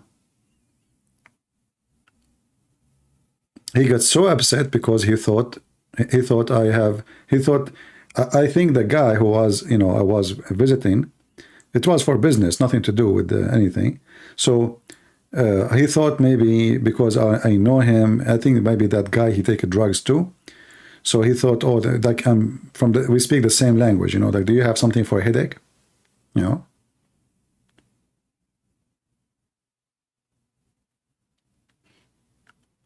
Yeah, like once I spoke I forgot where. I mean, those pervert people, they have their own language. So once I was in a coffee shop, Starbucks, something like that. So woman, he said, hi, where are you from? You know, I like your accent. You were speaking in the phone. I said, yeah, well, you know, and you have a nice, I love the way you talk, by the way. I said, okay, thank you. I said, do you like to go, you know, somewhere? I said, we'll go where? I'm here, you know. And then she said to me, if you like, if you have gum, do you have gum? I said, no, I don't have gum. She said, oh, you should use it. I said, well, I don't like it. And then she said to me, oh, I know that men, they feel better. I said, what feel better with what? I said, what are you talking about? You know? I was talking about gum. She was talking about condoms. They call condoms gum. So this hooker, this whore, she's talking to me, asking me if I have gums. And I was thinking about, like, gum, you know. I said, well, sorry, I don't, you know. I said, oh, no, you should use it. It's more safe. I said, but it damages your teeth. She said, no, women, it's okay for their teeth. I said, I don't know. But it have sugar, it's going to... So I was talking about gum, and she was talking about condoms. But took me a little bit to find out what she's talking about, you know. It's better, but in a way, if you don't have gum, I have. I said, okay, well, use it yourself. I don't use, you know. Thank you, you know. If you don't, she's ready, she have gum with her.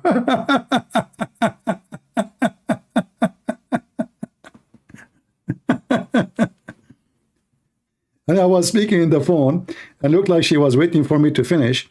Said, hey, by the way, where are you from? I said, why? Said, I like your accent and the way you are talking. It's very, very attractive.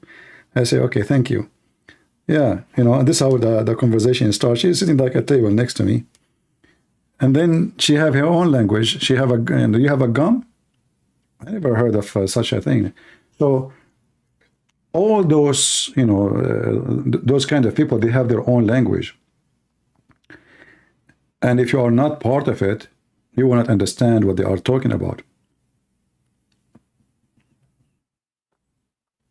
And I'm talking about sugar. As she said, but don't worry, women, they like it this way.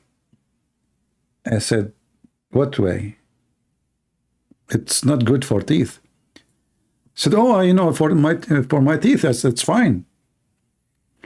I said, okay, well, then you use gum. I don't like it.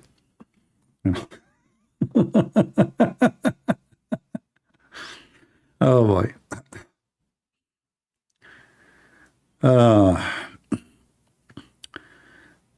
So be careful. You will look so naive when you talk to those people. You know, they have their own language. They are, yeah, one of you actually asked me a question. What is the most word you don't like to hear from a man or a woman?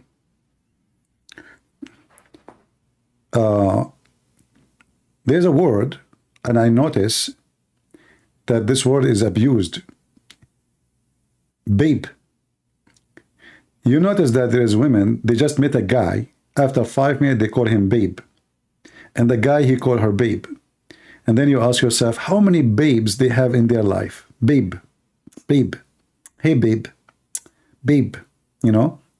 So I find this word kind of disrespect for women and men. It's like something, it doesn't sound right. And I know many of you, maybe they will use it. We don't mean it in a bad way. But I found that women who sleep around, they use it a lot. And men who sleep around, they use it a lot. Everybody is a babe. They have tons of babes. So don't be a babe. Be a man. Babe.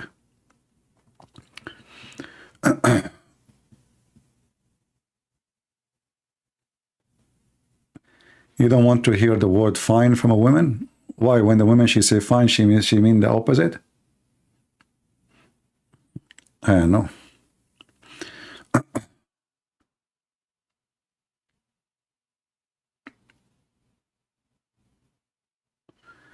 Yeah, beep. I don't know. I find it very cheap. I find that the one who use it usually is not. I don't know. Like, you see, English is not my first language, so sometimes people they speak to me. Like until now, there's a lot of things I don't really understand. Like I remember once there's a guy, he was a nice guy. He started talking to me. I have no idea what he was saying, but not because his English is bad, obviously not. But he was speaking a very like heavy duty accent. I don't know from where. And I have no idea what he was talking. I was just, saying, okay, yeah, because I don't know what he's saying. Hardly I can really understand what he's saying.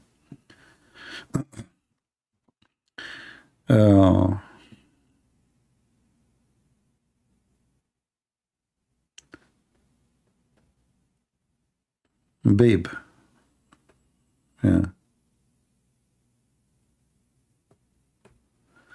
All right. Well, look like we had a good time today, and you guys feel free to download the video. I'm not going to keep you long. We spoke about many things, and we cover many things. This is what we do here, actually. We try to increase awareness about things happening around us. And actually, we should focus more, too, on drugs, because drugs is a big disease in the society around the world. And the more people are confused, the more they run into drugs, and they end in a very horrible way. In case you do not know, drugs will make you look way older. You will find somebody is 20 years old, look like 50. And somebody is 50, look like 100. Drugs not only destroy your mind and your brain and your health, even your look. If you take drugs for a year or two, you will earn age. Your skin will age so fast.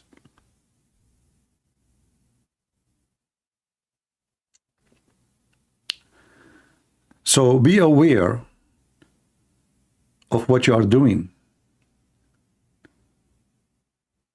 Drugs will kill you. Smoke, if you smoke, you might convince yourself it's a smoke. It's not really. Smoke will kill you. I used to have a friend. He lived in a second floor in a building. His father, in order to go to the second floor, it take him almost 40 minutes. He can't even move one step. He have to rest. He go one step, he sit. He sit on the stairs. When he breathe, it's like a machine. You know? He just a smoke.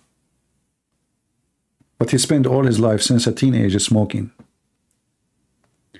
You will not feel how bad you did to yourself, but one day you will get older and you will see that you lost your health. And the second you lose it, you cannot get it back. You will never get it back. No doctors can help you.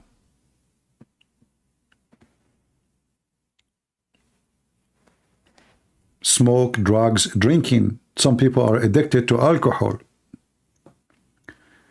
Alcohol is the same as any other food. Too much of it will kill you, will destroy you. Alcohol is not meant even to be drunk every day. The Lord, He said, little of it will bless your heart. Little. Not to shuffle drink after drink. Alcohol will destroy you, will destroy your livers, your health.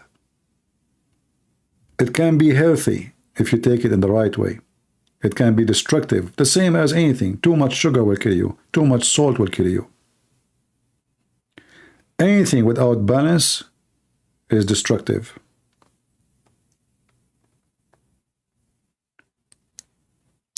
Even love can be destroying you. If you love your kids to the point you spoil them, you destroy them. You have to be careful how you love. There's difference between love and stalkers, or somebody want to own somebody. You have to have balance in everything in life. If you love a person, convince yourself that you don't own the person.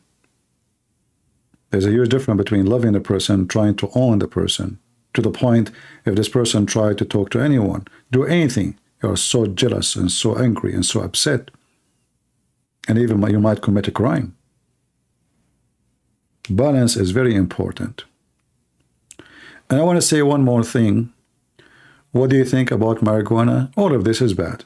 You know that. You don't need to ask me. If smoke is bad, marijuana is bad. It's not because government they legalize it or not. Government are a stupid government, always. 99% of the decision is false and wrong. So, not because they legalize it or not. Actually, they legalize the marijuana just for the sake of money, because that will bring a lot of income. So the whole plan is, instead of making billions of dollars going to the drug dealers in neighbors' countries, let them stay here. Let us grow drugs here. Legalize drugs here. That's the whole idea. But everybody knows that it's not healthy, it's not right, it's a bad idea. So government are satanic. They worship money. All what they care for is economy and money. And economy for them, even if it's in your death, in your health. In fact, this is good for hospitals and doctors. They will make a lot of money. More people will get sick. More people, People are stupid. People are naive. People do stupid things. A person he have depression. A person he is suffering. A person is sad. What we do to ourselves, we start smoking. We start drinking. And we think that will help us. In fact, will make it even more horrible.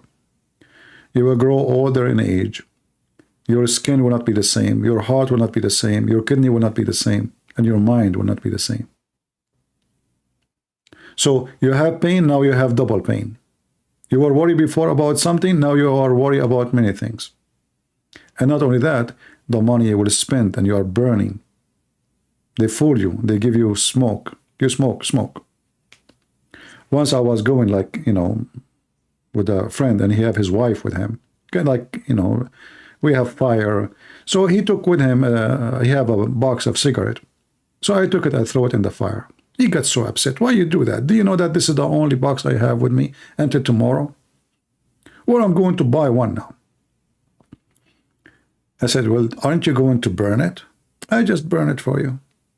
I'm not going to allow him to smoke a cigarette and make me smoke with him. I will not. You want to smoke, you smoke when you're alone. You smoke next to me, I will become a smoker like you because I will inhale your stupid smoke. No, I never took drugs. I never smoke, and I will never do so. Do I need to take poison to see if poison can kill me? Why am I taking drugs?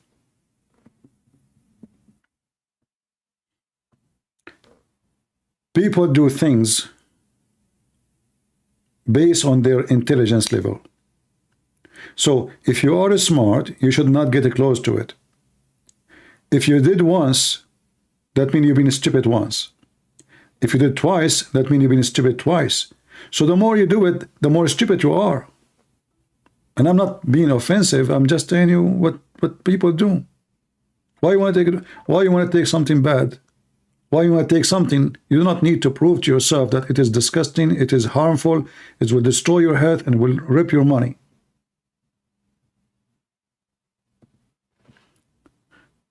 Do we need to experience a disease to know it is bad?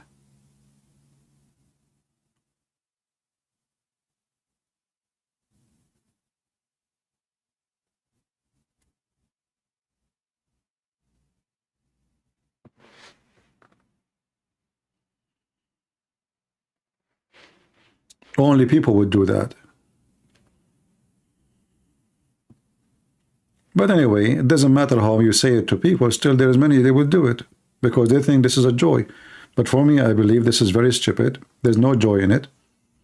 The only one is enjoying it is the one who took your money and destroy your life, the drug dealer. The drug dealer, he get rich, he get poorer, and stupid, and sick.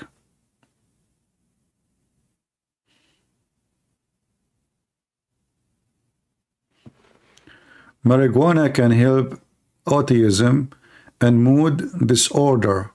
It is not bad, really. Well, I can justify anything. Do you think that someone like me don't have sometime like I'm not happy sometime?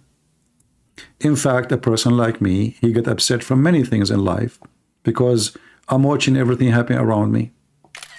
And I am a person who go on and speak about everything. So anything happen to you, it affects me because I'm not the person who ignore everything around me. I'm very much connected to everything happen. And that will make you, let us say, case sensitive, and you are watching carefully. So now we can say marijuana can help autism and mood disorder. How that can help?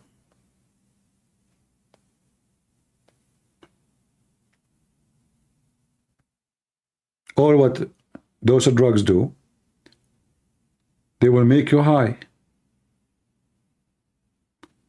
So now you lose your memory. You forgot about your pain, but you forget about many things too. And that will even destruct your good way of thinking to solve your problem. If you want to fight a disorder, is not by this. Every human being, he have a problem. Every human being, doesn't matter how smart he is, how much educated. So if each time I have myself, I have a disorder, as you call it, and then I go to marijuana and drugs because somebody told me this is help. Help what? Are you going to be out of it? No. So what it does? It make you high for 2 hours? Then you need another cigarette after 2 hours? Are you going to stay the whole day smoking? So all of those are false, excuses. They don't help. In fact, I believe strongly that they promote those ideas so they can increase the use. I work in a newspaper before, as I told you. Article about how useful the coffee. Article after article after article. It's like there's no food in the country except coffee. And they put the names of doctors we never heard of. Dr. Yashushisha Kakashushu from Japan said. I asked the guy who was making the article, I said, who's this doctor? He said, I don't know, I just put the name, I make it up. So what they do, companies who sponsor coffee, they sell coffee, they pay the newspaper to make articles praising coffee and the benefit of coffee and why tea is bad. Tea is bad. If you add sugar with the tea, this can cause diabetes. Tea can cause allergy to. They make the tea the disease. Then after a few weeks, suddenly we start making articles about how wonderful the tea is. What? So the coffee was good. I said to myself, oh, okay, I like coffee more. I'm lucky, Okay, look like coffee is the best for me. It's for health, it's good for the heart, it's good for the eyes, it's good for the memory, it's good for... they make the coffee as a salvation for everything. It's like Muhammad, the necklace seed. Then a few weeks after, they start making article about how wonderful the tea. The same they did with Al-Qaddafi. Al-Qaddafi is the bad, is a dictator, is a filthy, is etc. And then they receive a check from Al-Qaddafi, the embassy of Libya. Suddenly, they start writing about Al-Qaddafi, how wonderful he is, he make the desert green. So the media, my friend, they work for somebody always. The same as the stock market. Buy this stock, this one will make you rich, and you read it. Oh, they are saying, we are expecting this stock to be like going crazy, and then you go and buy. This media is not called media for charity. And those who promote those things, they are just fooling you. Drugs is drugs. Even the drugs which is made by companies for something usually good, like heart, even that one can kill you. Go and find me one drug does not have 1 million side effects, including death. Like, they show you the drugs in YouTube advertising. And then what the drugs do, like the bad thing. They start reading fast. These drugs can cause death, bleeding, and brain tumor. This is a disclaimer, supposedly. So later you can sue them. And they say it so fast. But they are advising that the same drug is, okay, you just told me this drug is good for headache. And now you are telling me that this drug can cause heart attack. So I take a drug for a headache and later I might die? So even normal drugs have symptoms. So how in the world you convince yourself that the drugs which make you high is a good thing?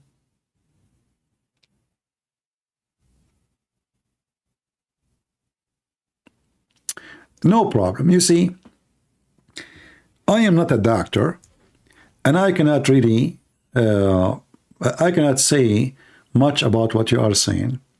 But I believe there's many ways to solve problems, especially like mental issues, you know, better than drugs, because drugs always have side effect. I believe that all those problems happen to us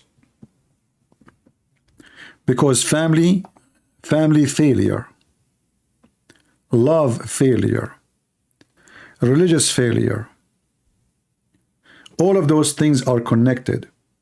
So we spoke about how good it's to have a family, and the family is connected, there is love. You will notice that all those people you are talking about who have such an issue, they are coming from a broken family, or a broken marriage, or something wrong in their life happened.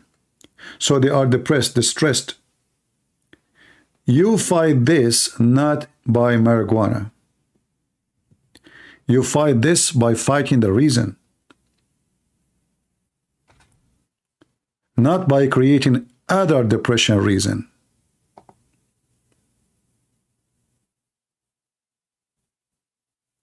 If someone feels lonely, is marijuana going to help him? No. It's going to make him more isolated.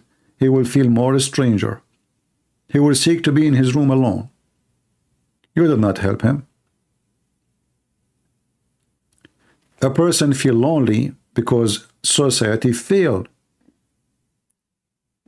to give this person attention and love and care. His family failed. Those things need different kind of treatment, have nothing to do with drugs.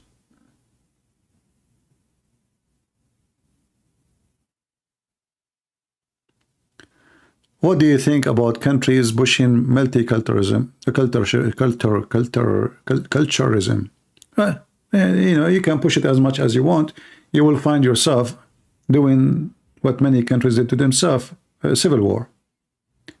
Multicultural never succeed.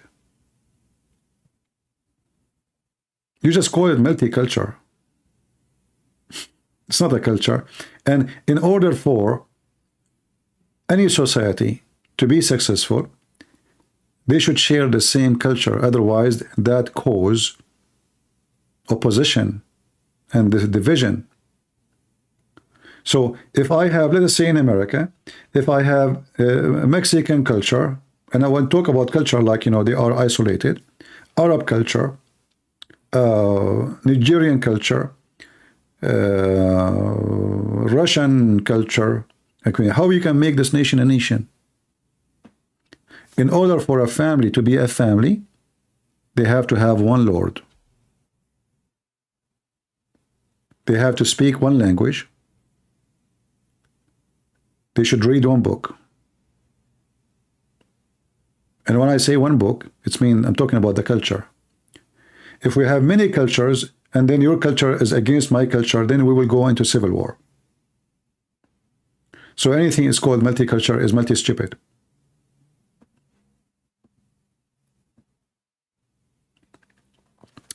Autism is a kind of genetic thing. I don't think so. I mean, I think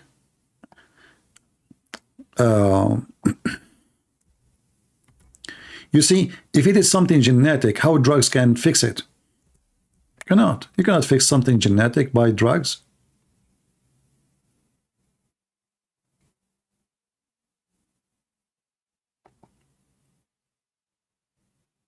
I don't think so. Drugs fix nothing.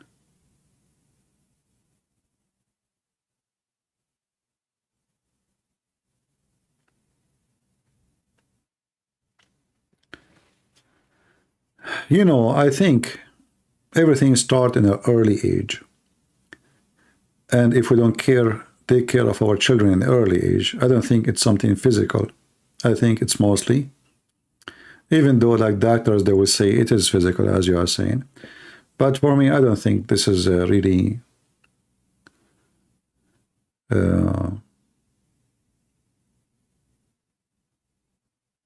I don't want to speak about something I don't really know. I mean, I'm not a doctor, but I believe that all problems, mental problems in life, there can be a solution other than drugs. And if a drugs is the one can help, it's possible. Like some people, they have like a bad balance in their brain, but it cannot be marijuana, because marijuana make you high. And it's going to affect many part of your body. It's not going to, like let's say, it's going to help in your brain area, as you claim. What about your kidney, your liver, with your chest? You're smoking. So what we did, let us say for the sake of argument, we did not fix, let us say it helped with this problem. But isn't it going to create 1,000 problems beside that problem? And are we going to give autism to children? I mean, marijuana to children to smoke?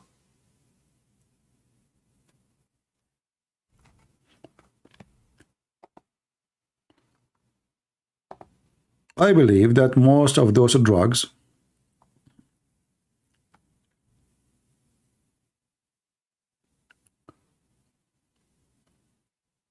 I'm not going to argue with you because I'm not a doctor. I don't know really. I might be wrong. But I believe strongly that most of mental problems can be solved by different treatment. People don't have somebody to listen to. A child, he grow in a house where people are busy, parents are busy going to work, and then when they leave out, even when they have time, they go out and they leave him with a babysitter. So instead of sitting with their child in the time when they have time for fun, now the babysitter, which is a stranger, which might even abuse the child, is the one who will sit with the child. You know, if I ask you right now, why in the old days we don't have those problems? Why they don't appear much?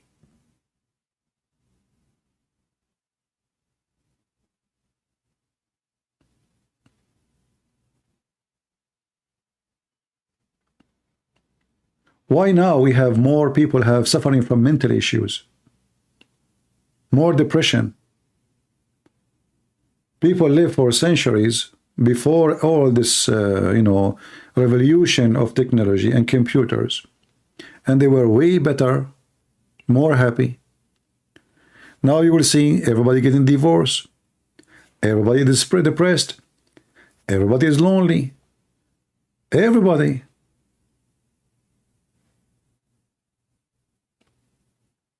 The society today, the way it is self-destruction. They have corona, they shut doors, they set everybody inside, supposedly that will help. And now they have to fix the problem. So children, they are suffering from being alone for a long time. They can't even, function in school. They can't go back to school. Even people, they don't want to go back to company to work in the office. Self-destruction. I believe that all this complicated life of the society today is against a human being. And now they are making it more complicated. So now we have AI. So now we will become more lazy. We don't think. The AI thinks for us. If we want to find a solution for something, I go to to this AI program and ask question what I should do. And then a stupid software will tell you what to do. So human being, he lost his common sense. And that will make him lose his mind. Became just, you see those movies, they talk about the future, how those are true. This is where a human being is going. Human being is going to be just a product, and machines will be more important. In fact, if all of this continue, most of people, they will become unemployed, and civil war will erupt everywhere in the world. Because why the rich people, they will hire anybody? They will not. As long legally they can hire 1,000 machine. Why they want to hire 1,000 a human being? They have to pay them health insurance, pay tax, and work environment, health environment.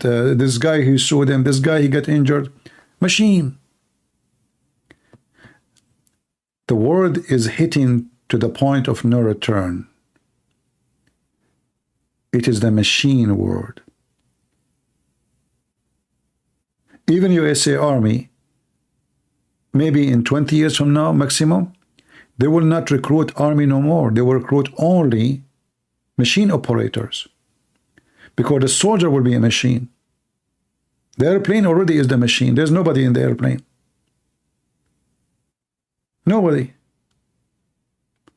And soon they will have an airplane, do not need even an operator, which means the machine, the airplane will make decision by itself what to do, when to land, who to hit, who to kill, who not to kill.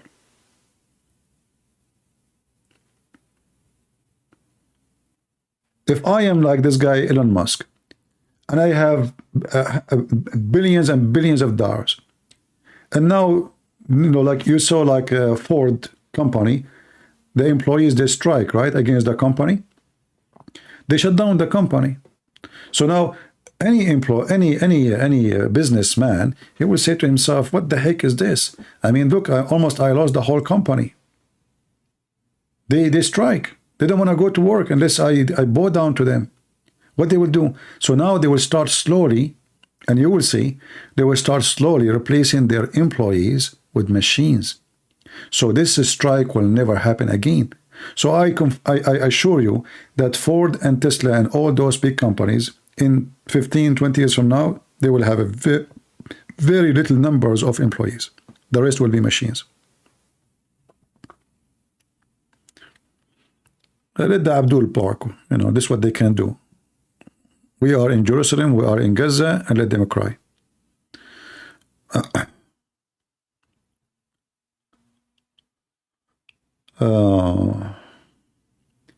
How we can trust people in charge of the machine? You cannot trust people. Actually, I believe time will come and the machine, they will be in charge of the one who in charge of the machine. You see this super intelligent software? That will be actually, I mean, all the movies they show you in the before, which is fiction and crazy movies about the machines making revolution, taking over the globe. It can happen because they are going that direction. They are making computers, they are self-sustained, self-energy, self-order, self-command, self-thinking, self-decision. And then those machines, they have a very powerful power.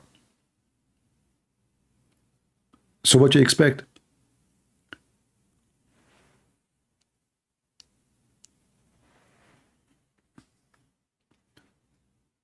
Just wait. Actually, we are lucky that we are not born 50 years from now. People who they are going to be born 50 years from now, they will wish they never born. Because life will be way, way more ugly. The population will be very big, unless we have Third World III, and nukes is used heavily to reduce the population. So population will be so big, resource will be way little. Many nations are fighting over water and energy, and machinery is everything controlling power. So human being will feel isolated, will suffer more from the stress, mental illness,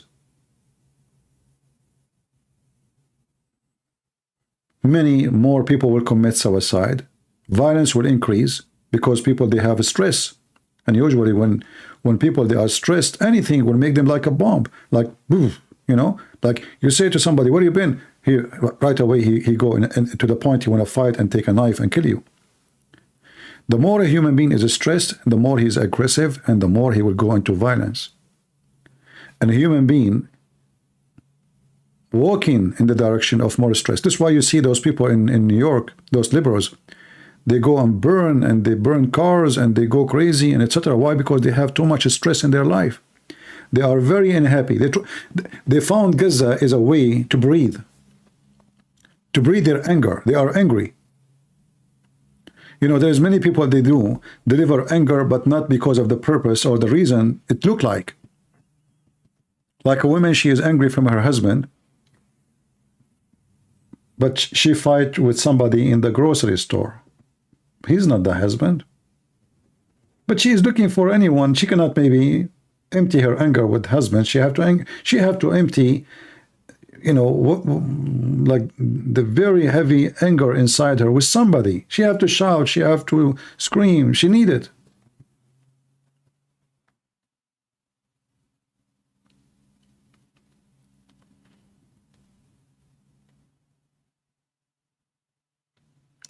"50 years, you know that 6,000 years are almost over, right?" Yeah, what does this have to do with this?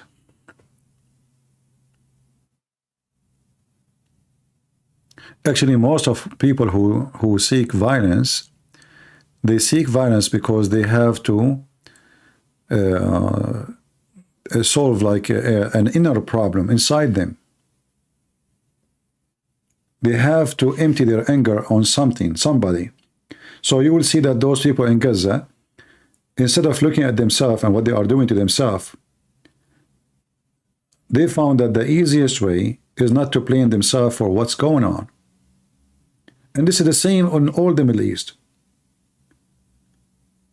If the sun is not there, they blame the Jews.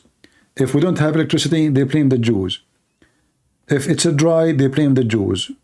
If a guy could not have babies, they blame the Jews. Anything happen in the society, they found lead in the water, they blame the Jews. The Jews, the Israeli, they came and they dropped lead in the water we drink. They accuse the Jews for anything. So it's a solution for many society. It's a solution of hate. So those people are upset from the unsuccess in their life.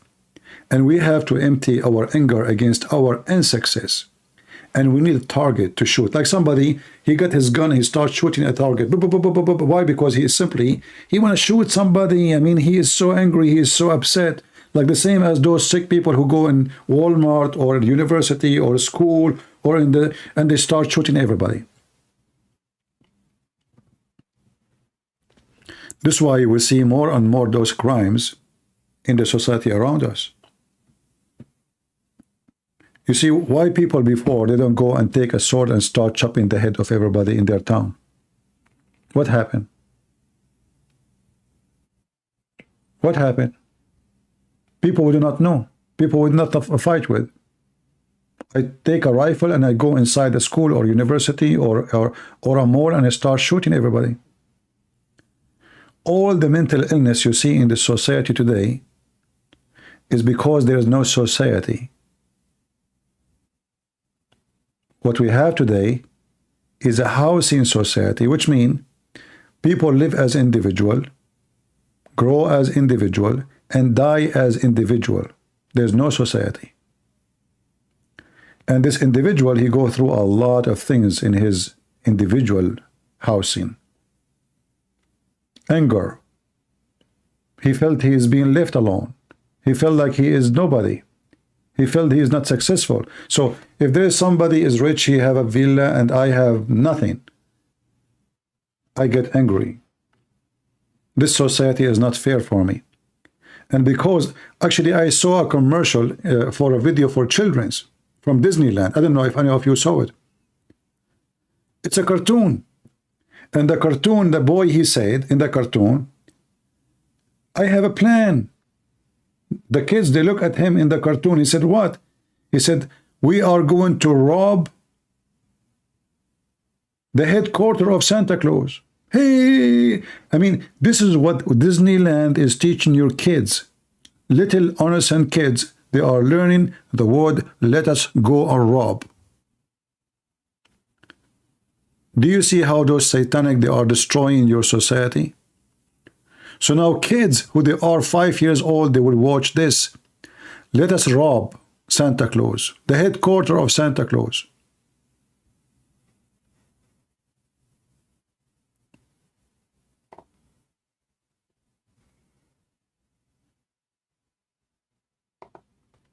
So what do you expect from kids who they are going to be men in the future? They will be what? Drug dealers.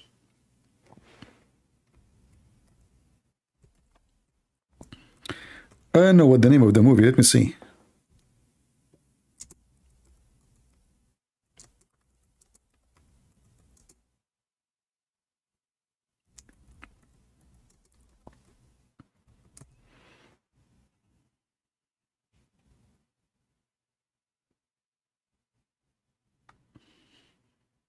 Yeah, I could not believe it that the commercial is saying let us rob. What? Very disgusting. So what do you expect from kids to be in the future? This is why you have to monitor, like in the old days. Like I remember when I was a kid, we used to watch like a cowboy, you know. And you know, like you know, in the Middle East we have a short time movie, like there's 2 hours. Not like now, like you have 1,000 of stations. We have 1-2 stations. That's it. So the cowboy movie is about good guys who go after criminals, always, which means teaching you good ethic. And those are the American movies, the cowboy. So there's a bad criminals who come to town and do something wrong, and there's the good guys, they stand against them and get rid of them. Now it's the opposite. Now the good guys is the one who steal, rob, and they are the one who's victorious. You see, if you watch any American movie right now, you will see that the one who got shot and killed is the policeman, and the one who is happy, wealthy, or rich is the thief, is the criminal. This is what the movie make it. A bunch of famous actors, you know, like I mean, every single movie is like that. I don't need to remember anything.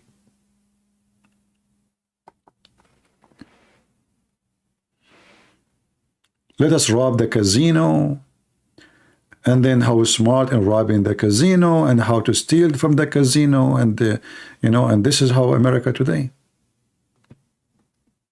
And this is how the whole world, and you know, the bad media of the West infected all the media in the world. So now we will find everybody is copying the bad media, not the good media. As I said before, the American media used to have, or in the movie business, used to always defend the good value and attack the bad value. Today is the opposite. The thief, he end with the movie with a lot of money, going to Hawaii, or he have a bunch of girls with him. The same, this is why they are liking Andrew Tate. They like Andrew Tate. When this guy is nothing but a criminal, literally a criminal. He deceive women, he use women, he abuse women, and he steal the money of women. Still, they think of him as a hero. Because the mindset of your children through years and years changed and become corrupt.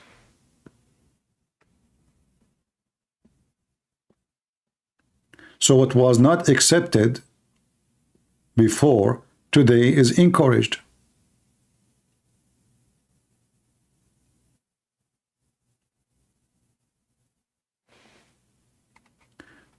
Grace saying, I don't think media necessarily bad.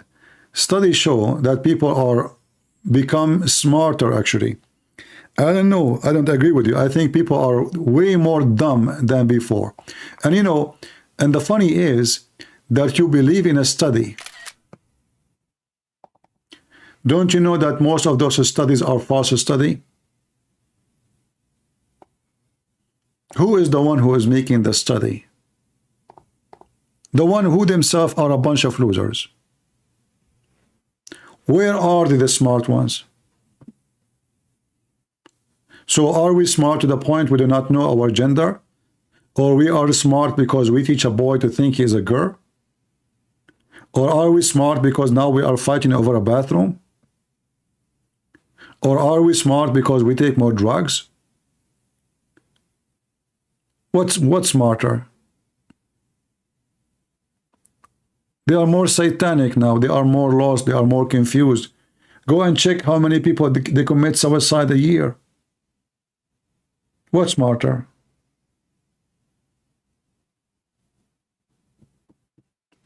I don't see any. In fact, you will see that the more dumb is the most famous. Which means you have to be so stupid to the point that a dumb person have an impact on you, or he is an influencing you. You are dumb to the point you have a Joe Biden in the office and you do not notice he is stupid. And Kamala Harris is a vice president.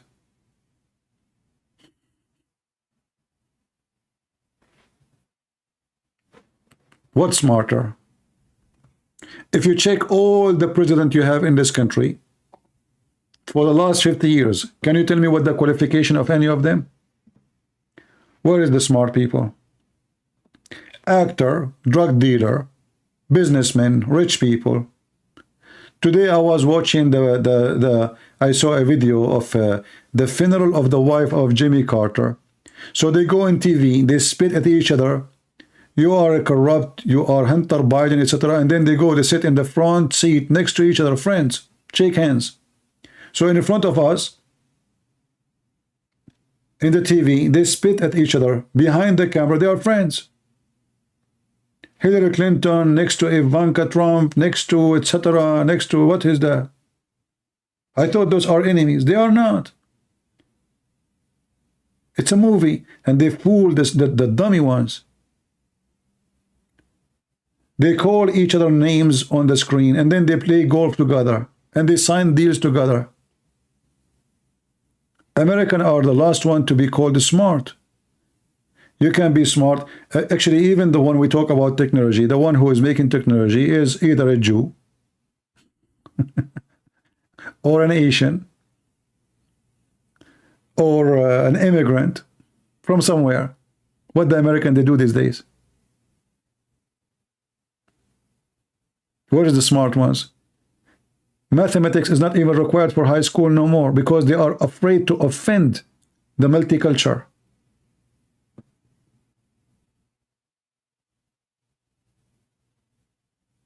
What's smarter? Go and ask your son. Tell him 6x6, what a number? Let us see if you know. Nobody knows. They have zero knowledge in geography. They don't teach them anything in school. What's smarter? What's smarter mean? People now are so stupid.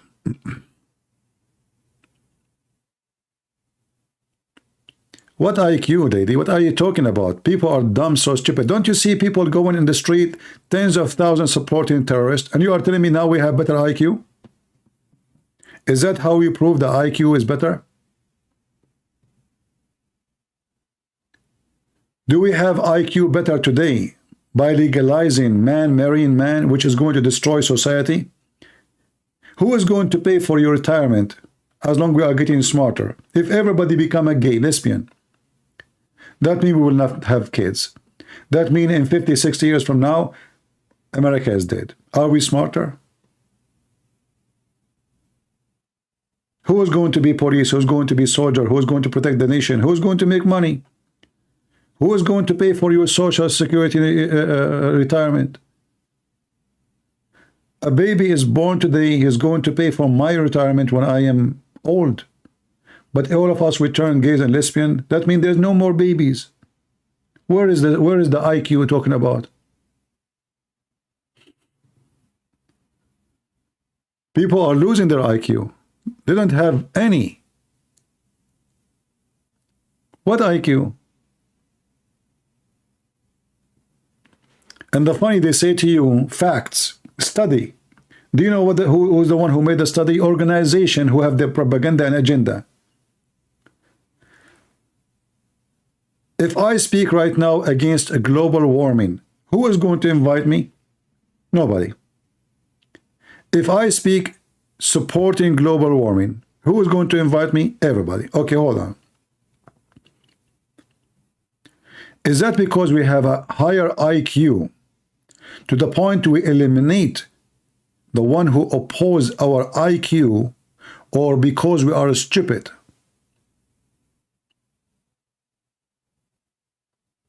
Is that a sign of intelligence? So what you see, they claim that they have studies, but in the same time, we have a study says that the earth go ice age, warm age, dream before cars was exist, before all the smokes of petroleum was exist. Aren't they the same scientists? They say that there was an ice age caused by global warming before, millions of years ago. Why? There was cars at that time. So where is the IQ? One volcano in Indonesia can cause more than all the smokes of the cars for the coming 100 years. Just one volcano.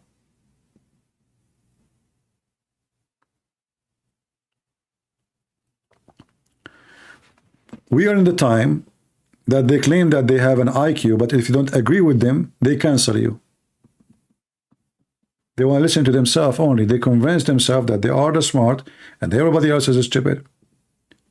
And you know, it's fine. It's fine to say that I'm stupid too. But you don't, if you are a person who have a good IQ, you don't cancel me. Maybe I'm right. Maybe you are right. They convince your kids of the theory of Darwin, and then they start teaching the theory of Darwin in every school if it's a fact. The same as the Big Bang. They spent the last 30 years talking about the Big Bang, and now they send the telescope and they found that the Big Bang cannot be true. That is a fact too.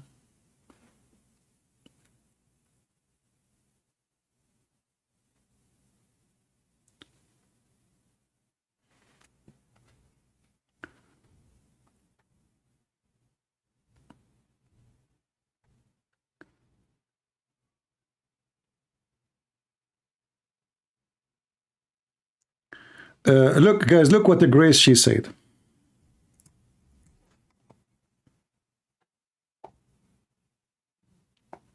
Look like a Grace she enjoying opposing, but anyway, it's okay.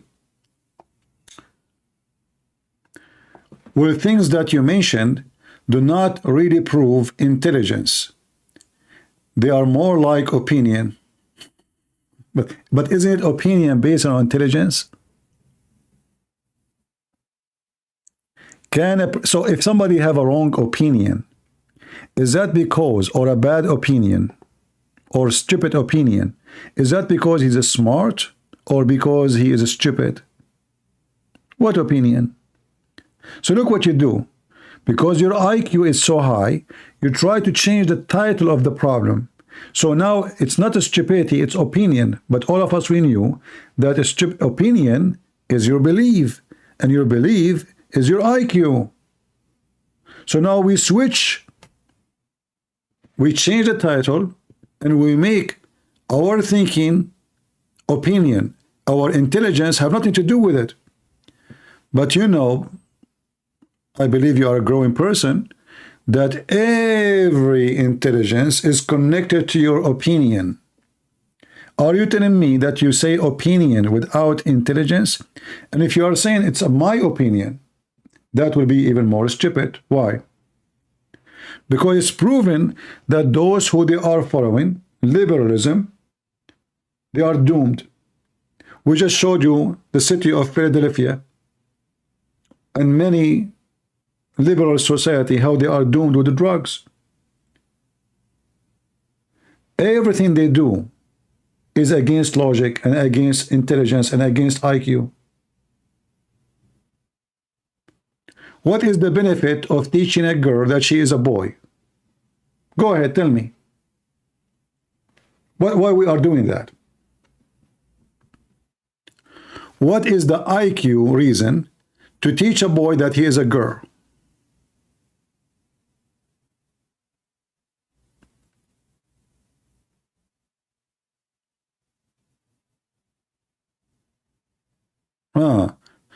Okay. So Grace changed the word now. So the word opinion is not opinion, it is a preference. I don't know. I find you like, you know, you are just trying to change the word to exit from the wrong word you said. Because what is a preference? Isn't it a form of opinion? Look, guys, look at this game. Are you going to use your English skills with me now? By opinion, I mean a preference, but isn't it our preference is based on our opinion? And our opinion is based on our intelligence and thinking and making right decision? You cannot have really wrong preference. If you think about it, what the heck? You cannot really think. You cannot really have a wrong preference. No, I can. I can have millions of wrong preference in life because somebody drive me. This is what's called media influence. Reference change based on the influence of things around me. I don't know who is the one who have no skills in language, you or me. I thought I am the one who don't speak good English. What is a preference?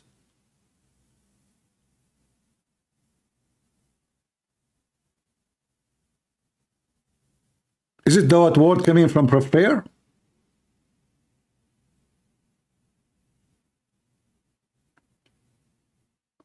So now we convince people by the influence on them that it's better to be a gay or to be a lesbian or change your gender.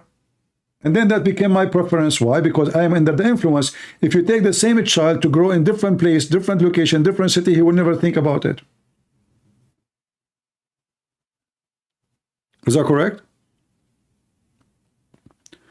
The preference of a human being is always under the influence of people around him from your childhood until you become adult growing.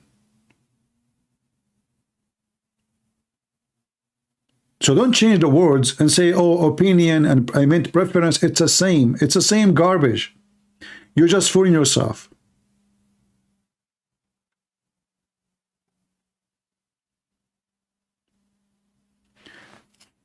Do you... Okay, let's see what she is saying here.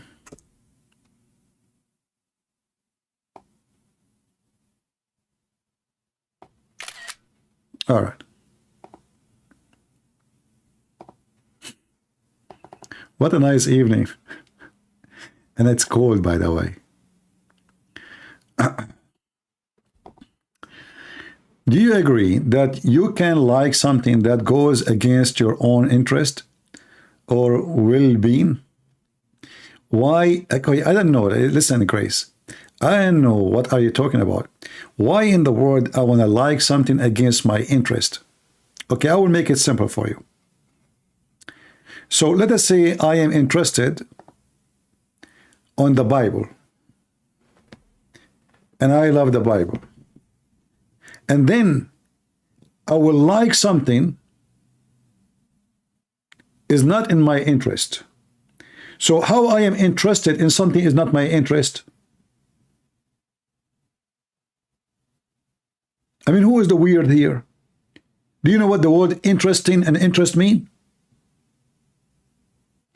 Do you agree that you can like something that goes against your own interest? No. Because if I have no interest, then I will not be interested. If I like something, it cannot be against my interest. That is the most stupid thing ever. I'm not calling your name, by the way. I'm just saying this is stupid. So, if I don't like something, obviously, it's not my interest. And why is not my interest? Because I made a decision. This is not what I like. So how in the world you will like something against your interest? You will not. Unless you are under the influence of somebody else. And that will take us back to the IQ. So if your IQ is so low, anyone can change your interest.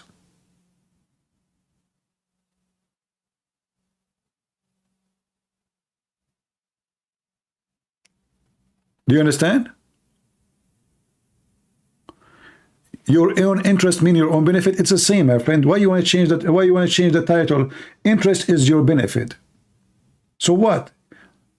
Do we interest in something is not for our benefit? That would be stupid too. Thank you for explaining, guys. Interest mean your own interest means for your benefit. Does that make a difference? For sure it's benefit. Otherwise, are you interested in something stupid? Oh, maybe you are interested in marijuana. That will take us again to the IQ. So my interest should be focusing in what I want. And if I have a low IQ or I am under the influence of somebody else, then what I want will change. I will give an example. A woman, she don't like a man. She don't like him. He's stupid, he's dummy, he's whatever. Then you send a woman who is so good and convincing. Then the woman, she speak to this woman. Oh, he's nice, you don't know him. He's so good. You know, he's a giving, he is loving, he is blah, blah. She keep, you know, and that woman, she have a low IQ. You will find that this woman, she have no interest in this man because she don't find a benefit for him, from him, changing her mind. It took her a few days, maybe 2 hours. Why? Because this woman, she have low IQ. And anyone with low IQ can be influenced by somebody have a better IQ. So society is not getting smarter, society is getting more stupid. If you watch all the commercial you see in TV, the commercial in the TV will tell you how smart the society or not.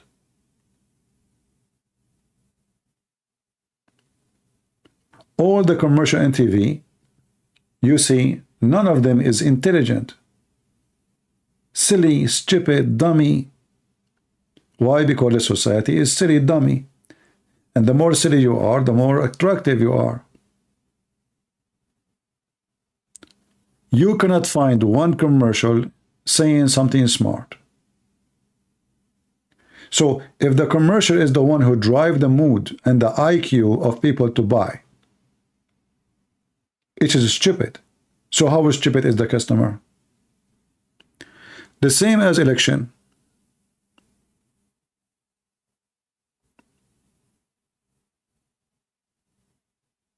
In election, why people they vote for Trump? I don't know. What Trump he said? Put her in jail, lock her up. But he never put her in jail. Well, why people vote for Biden? What Biden he do exactly? I mean, what is the promise? What he will do in the White House? What he's doing? What? Why people vote? They bring you 2 idiots, they put them in the stage, or a bunch of idiots, and they start talking about things that have nothing to do with us.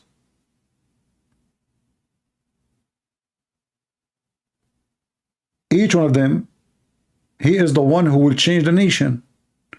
And then you give them the office and 4 years goes and nothing changed. Nobody have health insurance. Nobody have security. Nobody have good pricing for food. Nobody have good housing. Nobody have anything. So what happened? Simply because the society have low IQ. They are not even voting for the right person. What is the qualification of Trump to be a president? What is the qualification of Joe Biden to be a president? What is the qualification of the Minister of Defense to be a Minister of Defense?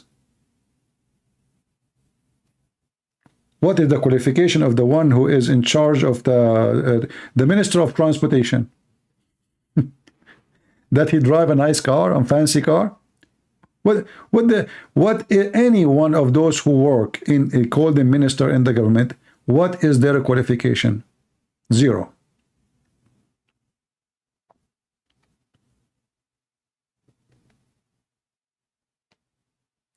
That is saying you how the IQ work.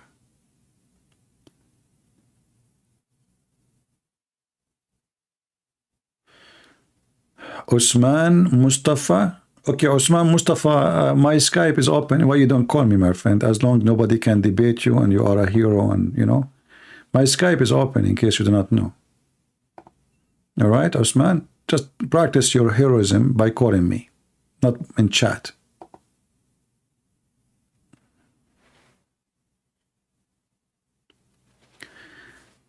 We saw how in Netherlands, how voting for the right person can change your country. You know, after what? After you brought them, you flood the country. If you go to Amsterdam airport, you see nothing but Muslims. Now, it took you 60 years to see that this is wrong? Where is the IQ? What about drugs in Amsterdam and in Netherlands? Prostitution. The Muslims is the only problem? This country is doomed. They put women in the display, literally. This is the only issue, just Muslims? What country is this country is?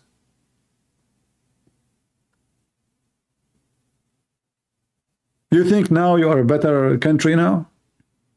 Because you elect somebody, you think he can save you? He cannot save you. Because it's still 60% of population, they are against him. What, he won 1/3 of the parliament? That's nothing. That means the whole nation is still stupid. You are just fooling yourself. You think he can change everything. He cannot.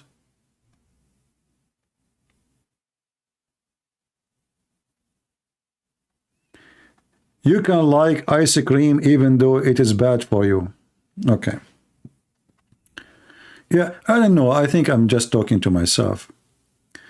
Just to show you that your IQ is not helping you.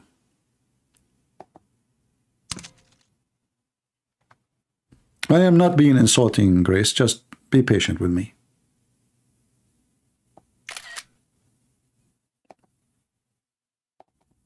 Guys, read with me.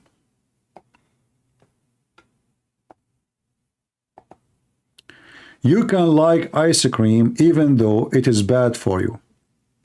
I think that is a good analogy. No, this is a stupid analogy, because only stupid people will like something can be bad for them. Why I want to like something is bad for me? Who is the stupid here? So if my temptation overcome my intelligence of what is bad and what is good, that means I have a low IQ. Is that correct? So if I say now, I know that sleeping around with many women is bad for me, and then I go and do it, that means I'm stupid. Because I do what I like against what I should not do because it's the right thing.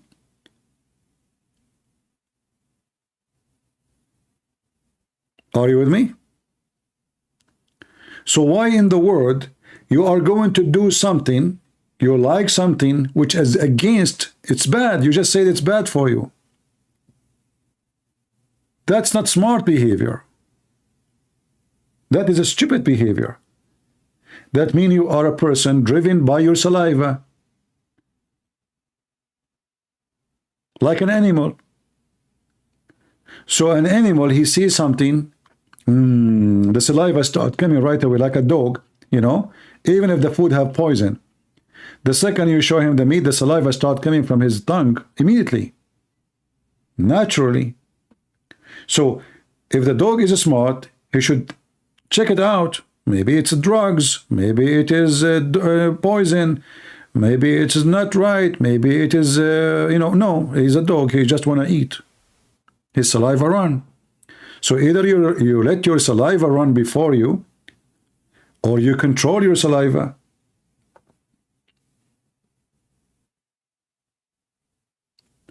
If I like a woman, she is so beautiful, shall I rape her? So if a man, he like to have sex with a woman, but this woman, she don't want him. Maybe he's old, maybe he's ugly, maybe he's poor, maybe she don't like him, whatever reason. So you can like ice cream even though it's bad for you.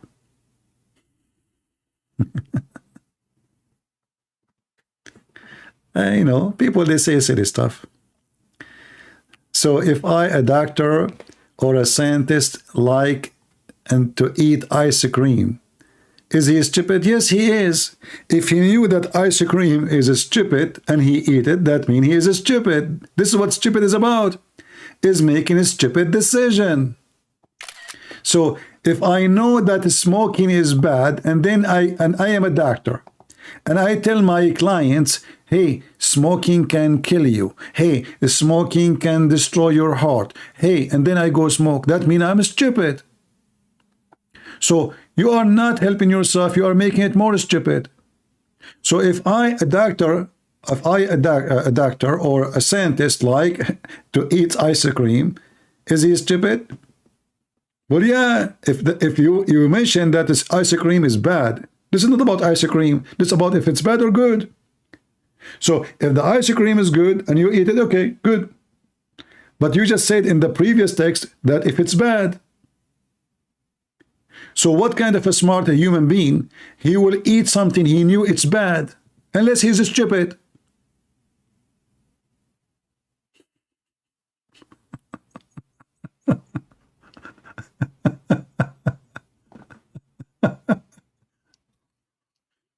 I know what to say. I mean, people, they say silly stuff. I don't know, you know. So you say it's bad, and you are saying to me, are you saying if a doctor or a scientist, he eat it and it's bad, he is stupid? Obviously, he's stupid, because you just said it's bad.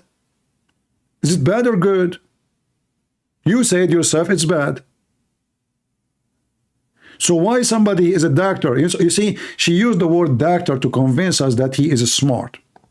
She used the word scientist to convince us that he is smart. He's a scientist. Will that even make him more stupid? Because he should be the last one to do such an act. Correct? He is the one who is expert how bad it is. So he should not do something he knew for sure it's bad. If someone is not a doctor or a scientist and he do eat something bad, well, I can say he's ignorant. So now, instead of convincing us of something to be smart, you made the doctors look stupid, because he is more stupid now for his eating what he should not eat.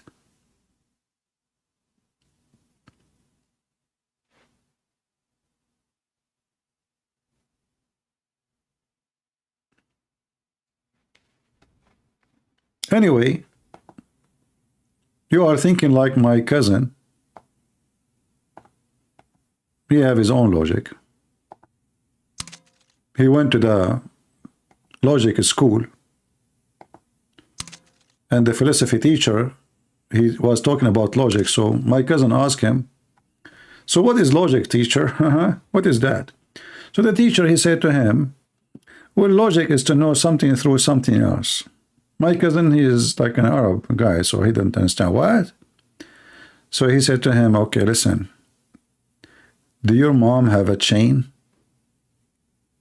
He said, do you have a chain at home? He said, yes. He said, as long as you have a chain, that means you have a dog. He said, oh yeah, we have a dog. The philosopher said, as long as you have a chain and a dog, that means you have a garden. Oh yeah, we have a garden. As long as you have a chain, you have a dog, you have a garden, that means you have a big house. Wow, yes, we have a chain and garden and big house. As long as you have a chain and you have a dog, you have a garden, you have a big house, that means this house needs a lot of care. He said, yes, absolutely. He said, that means your mom, she is taking care of this big house. That means she is a good woman. My cousin, he learned logic now.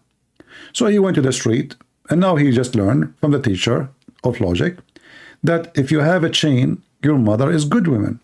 So he went to the street and he asked the guy, first guy he met, do you have a chain at home? The guy, he said, no. He said, your mother is a whore. And this is what you are doing. So you are saying to me, are you saying to me that the one who don't have a chain, or the one have a chain, his mother is not a good woman? This is what you learn from the logic of chain and dog and garden? So now the doctor is the one who eat bad stuff because he is logical and smart, or because he have a low IQ?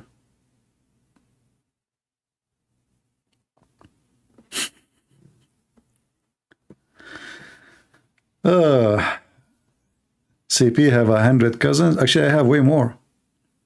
I remember once we have a lunch in my grandfather's house, and we counted the boys only, you know, the teenage. We were like 96. One grandfather only. I'm not joking, by the way. I'm serious. Those are just only the teenage, like the boys. 96 boys. We did not count the girls. And I'm not joking. Anyway.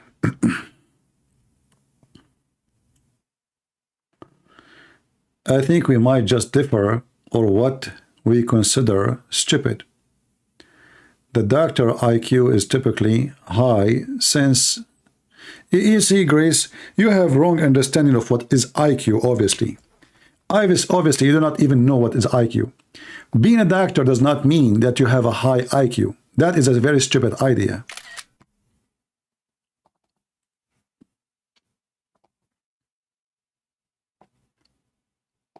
What IQ have to be or have to do with being a doctor?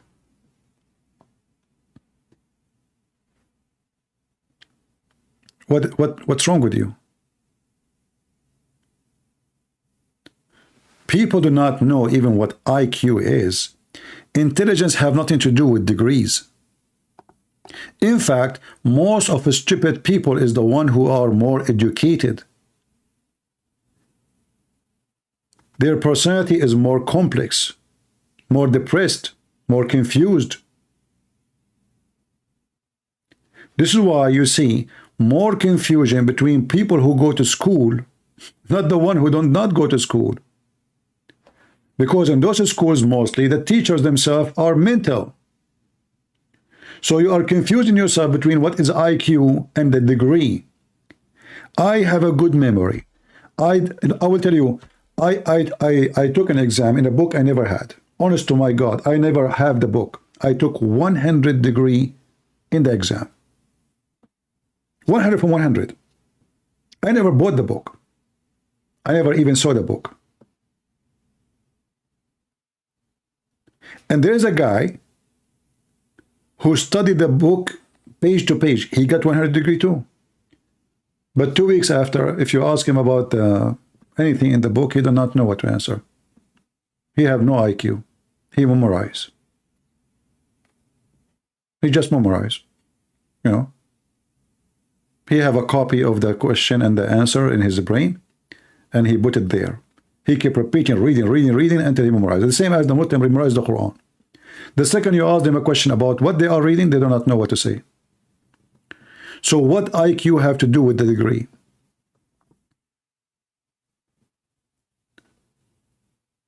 IQ, education have nothing to do with degrees. If you remember, once I mentioned to you a story about an eye doctor. He go to an Orthodox church. The priest there, I know him. He said, can you come to our church this Sunday? I said, why? He said, I need you. I said, okay. And he told me there's an atheist. He come in the time, like after the service, people, they drink tea and coffee. And they don't, you know, they don't kick people out just because they are atheists. So he come, and then right away he starts saying stupid stuff. So he said, I don't know what to say to him. Each time he says something. So I don't know this time what he will say. Can you come? And I know you can. You are the one who can get them busted. So I went there, and remember, he's a doctor, professional doctor. He is an eye doctor. So we were sitting, And then I'm not talking at all. I didn't say anything. And then he said, so are you convincing me that your Jesus, he made somebody see by putting mud over his eyes? This is the person who have IQ, a doctor. So I said, excuse me, what do you do for a living? He said, I am an eye doctor. I said, but isn't it you, eye doctors, you put sands on the front of the eyes of a human being to make him see better? He said, what sand? He said, isn't it the glass is a sand? I said, yeah. He said, so if I say to somebody 1,000 years ago, I will put sand in the front of your eyes and I will make you see better, don't you think this person will look so crazy and so stupid? He said, yeah. He said, this is what you are doing. So you are saying that Jesus, he put mud on the eye of the person because for you it's not acceptable. Maybe because you don't understand, as the same as the person, if I say to him, I can put sand in the front of your eyes and that will make you see better. He looks so stupid, so fooled. Everybody laugh at him. He said, this is not the same. I said, it's the same. This is sand, this is mud. What's the difference? It's sand. If you put sand in the front of the eyes of somebody, it will make him blind. People will laugh at you. But this is what you do every day in your life. Sand was one day, will make you blind. Sand today make you see better. But the sand is a sand.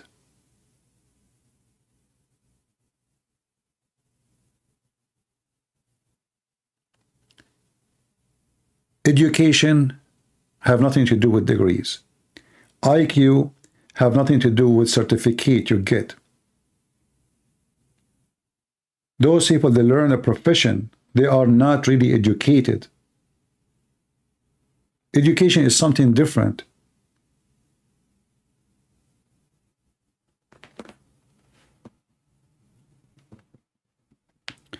If IQ is me getting a degree, that is the most stupid IQ ever. IQ, that I am a person who is smart by nature, by birth. I have a gift. It's not because I went to school. In fact, most of those very genius ones, they were a big failure in schools. Is that correct? Go check the names of very famous scientists, the one who make revolution in the history of science. They used to make fun of them in schools. They even look stupid in school. People laugh at them. People bully them.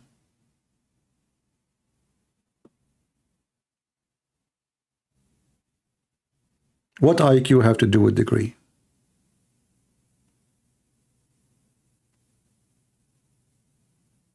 You are mixing things up. Once, actually, I was taking a bus between two cities, and I sat next to a guy I never met before. I don't know him. He's blind. He's totally blind. I did not even notice, actually, that he's blind. And I cannot even forget about this person, about this blind man. In 2 hours in the bus, I learned a lot of wisdom from him. And I noticed that he is a blind only when the bus stopped and he was looking for his stick. It was behind the seat. He was wearing very dark glasses, but it's normal. Middle East, you know, the sun is so strong, and wearing sunglasses is normal. He never been in school. You see, in the Middle East, if you are blind, you stay home. No school is welcoming you. Not like here, you know, they have programs, etc. He was a very wise man. No degree. I was impressed in 2 hours sitting with him. I'm a person who sat with many, many, very intelligent people. I was really impressed. Christian Prince, higher IQ usually entail the faster, more expensive neural connection. Just because someone isn't knowledgeable about our Lord does not mean they are stupid. Sorry.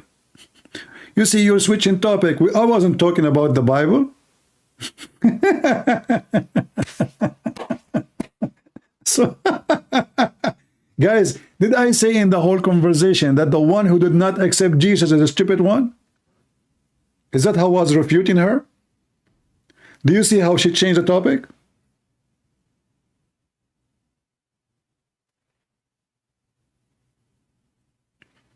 I did not talk about this. I did not say anything about this. I said to you, if a scientist or a doctor, they will eat something bad and they knew it's bad, that means they are stupid. Now, because you do not know how to refute it, you change the topic and suddenly, Christian Prince, higher IQs usually entail the faster, more expensive. What expensive? What are you talking about? Connection. And then you say just because someone isn't knowledgeable about our Lord. I did not mention the Lord. What's wrong with you?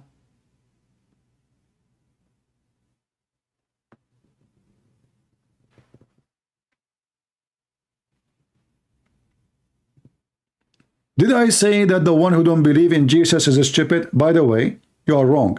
The Bible says that the wise man is the one who loved the Lord. The foolish man is the one who don't. So you claim to be Christian, yet you do not know your Bible.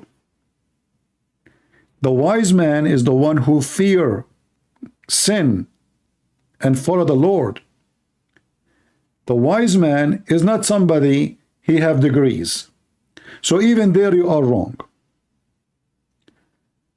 Look like you are the kind of a wise Christian who never read the Bible.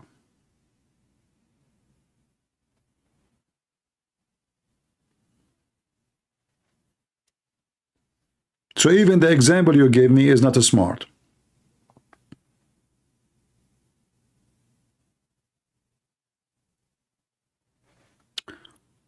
What happened to the blind boy who called you? He left Islam? Yes, he left Islam. And by the way, when he was talking to me, I do not know he's blind. You know, remember? I was saying, I have it in the front of you. Don't you see? But he never said to me he's blind. He said at the end. Otherwise, I would be way easier on him. I was more upset losing my patient because I keep saying to him, it's in the screen. And then he told me he's blind.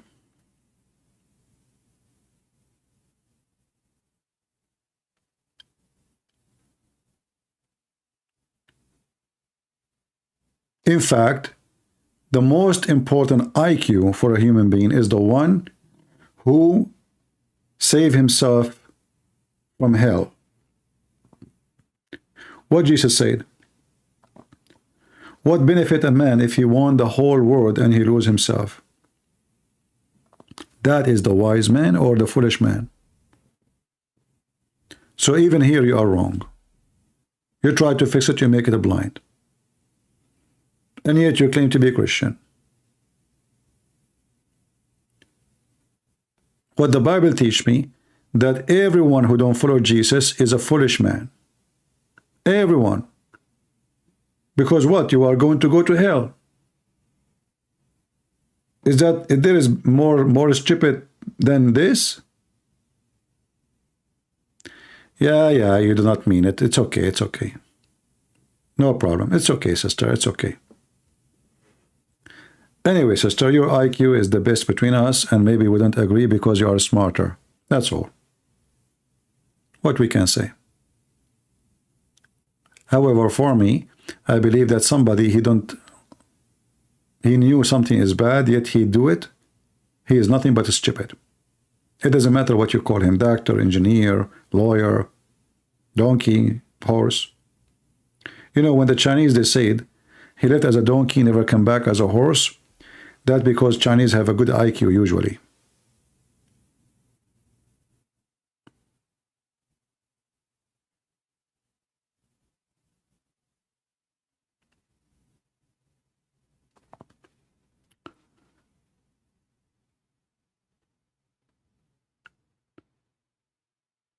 Always a human being Let us change this background from the stupid Quran. Human being, he can convince himself whatever he wants. Like, you know, those Hamas fighters, as an example, they think that they are smart. Why? Because we are killing the enemies. We were able to penetrate. It was a smart move. But if you think about it, they were so stupid. They brought destruction upon themselves and death. And no more hatred will happen. So what the accomplishment exactly? Nothing. Tens of thousands of people left their houses and lost their houses because of your stupidity. So human being can convince himself that he is smart. Even a loser, he can convince himself that he is victorious. For all the problems can happen in the brain.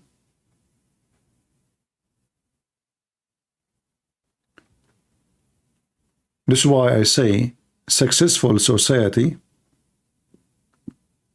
is not a society with science only. A society have a good moral and ethic and value, and those all connect to family. If I have no ethic, I will go and sleep around. My wife, she will sleep around. I don't even know if this is my son or not.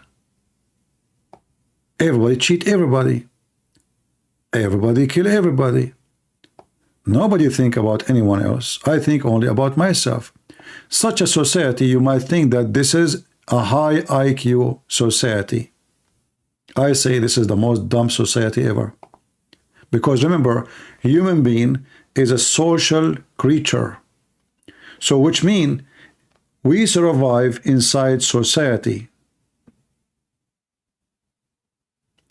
If our society become our enemy and we lose the trust in the society, then we have a big failure. And none of us have any IQ. And this is why you see in so-called successful society a lot of depression, a lot of suicide, a lot of disappointment, a lot of mental issues, drugs. All of this is reflection of a failure of society, not a success. Where is your IQ?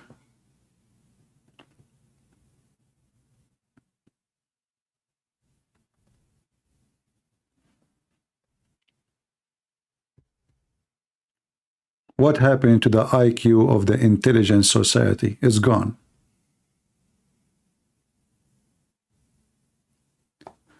And then somebody posts a video in the social media and people go crazy. Where is the intelligence? Where is the wise people? Where is the wisdom?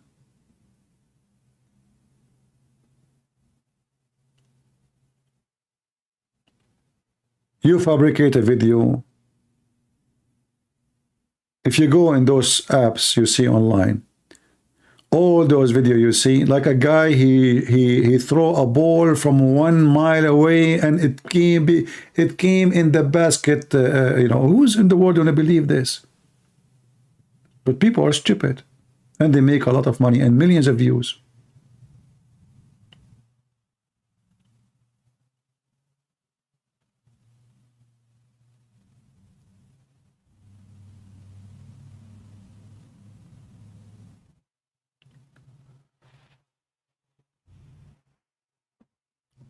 Human being is going to struggle a lot in the future. Massive struggle. This is why you see now, like, maybe 50, 60 years ago, many young men and women, they were start to be attracted or attractive toward the cities. Everybody want to move to cities. This is just to show you how a human being is. Everybody want to go to the city. Everybody want to go to the light. Everybody want to go to the casinos. Everybody want to go to nightclubs. So people start pouring from every village, every small town to big cities. Now we have big cities or bigger cities. Then those who pour into big cities now, they are seeking houses far away from everybody. In the middle of Arizona, in the middle of the desert, in the middle of Las Vegas, in the middle of the Nevada, you know, just nobody around. So what happened?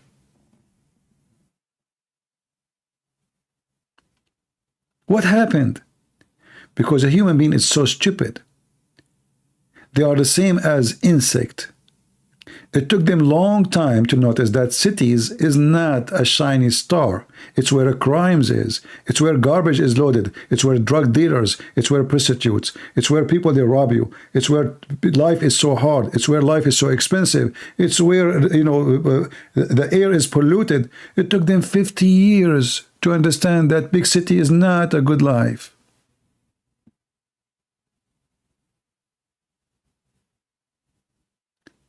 So we left the villages and we left the land and we left farming. Everybody want to go and purchase food from the grocery store.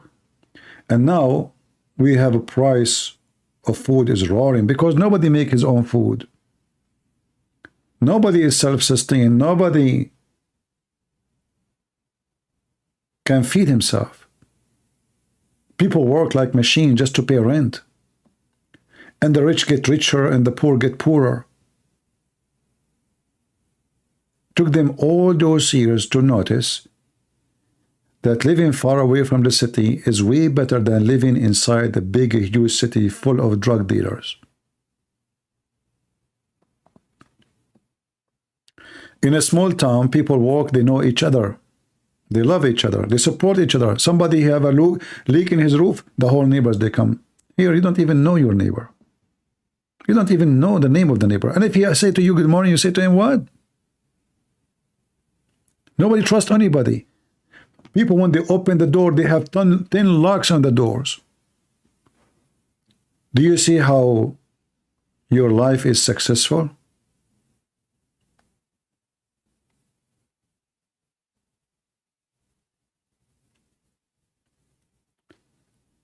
And now it's going to be the same. Like, you know, the Muslims, they were under the influence of Islam and terrorism for long. But took them a lot of time, like now in Iran. Tens of thousands of Muslims in Iran leaving Islam to Christianity. Kurdish.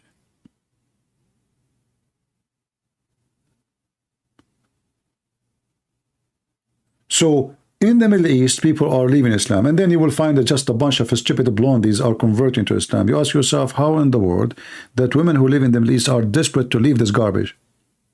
And then someone, she live in America, she is an idiot. She knows nothing about the Quran. She can't even read the book. She say, I want to convert to Islam. What's wrong? They are just following a trend. It's a trend. It was a trend one day to move to the city. It was a trend one day to be hippie. It is a trend. They are driven like goats. They have no thinking of their own. They follow a trend. So if the wave of a trend came and the wave is so big, we follow the trend. Nobody think.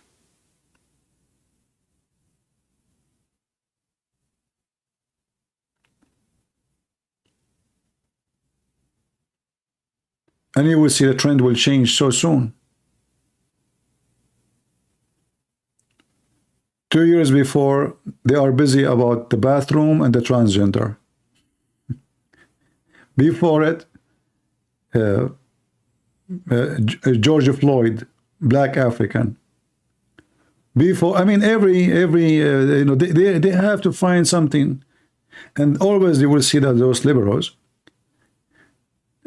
they try to be the first to jump into something to hijack it.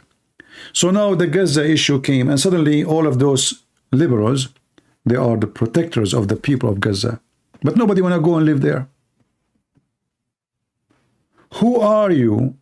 Who of you, all those people who say want to support Gaza, is willing to go and live there? It's like Obama when he speak about the black African rights, yet he never lived between the African. he go and buy a big villa between the rich redhead American, the billionaires.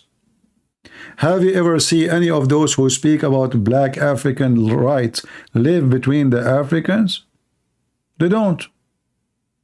They go and find like a neighborhood where everybody is a blonde, rich, filthy rich.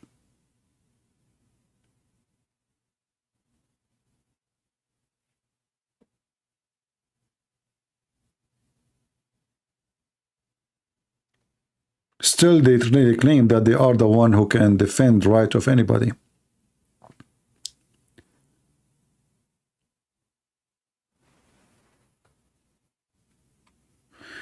Do you know that the Quran predict the big crunch theory? My friend, I don't know. I think you meant that the Quran predict that the Christian prince is going to crunch the Quran? Is that what you meant? Guys, the Quran predict the big crunch.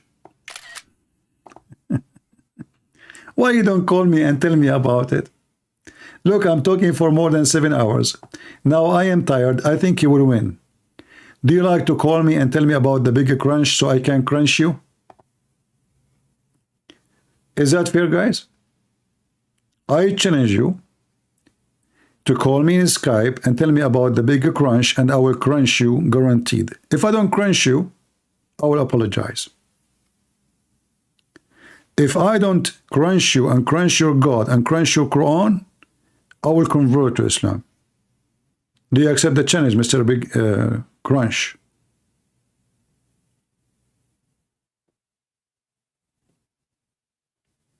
So this guy, we asked him about Allah is going to have sex with us. He ran away. He came back after a few hours and he came back with this. Crunch theory. And you know, I find it very funny, very stupid of you. You just say theory, so the Quran predicting theory?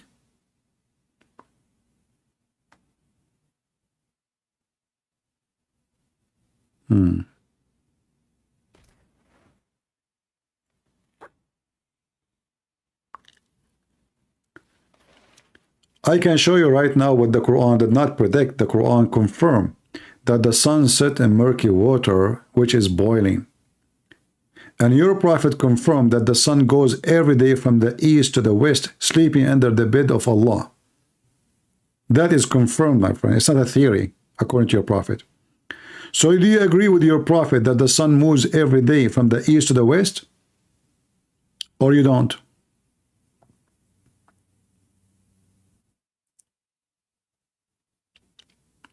Ah, okay. Chapter 77, verse number 8. Okay, why you don't call me so we can laugh together? You know what? I'm going to do a favor for you. This is chapter 77. Is that the best you have?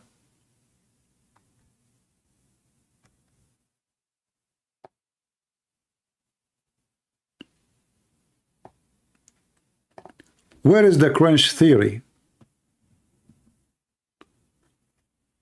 Jesus spoke that in the day of judgment, the stars will lose their light. Muhammad is copying Jesus. Same time, where is the crunch theory? You said to me, chapter 77, verse number 8. The star losing its light, what does this have to do with the crunch?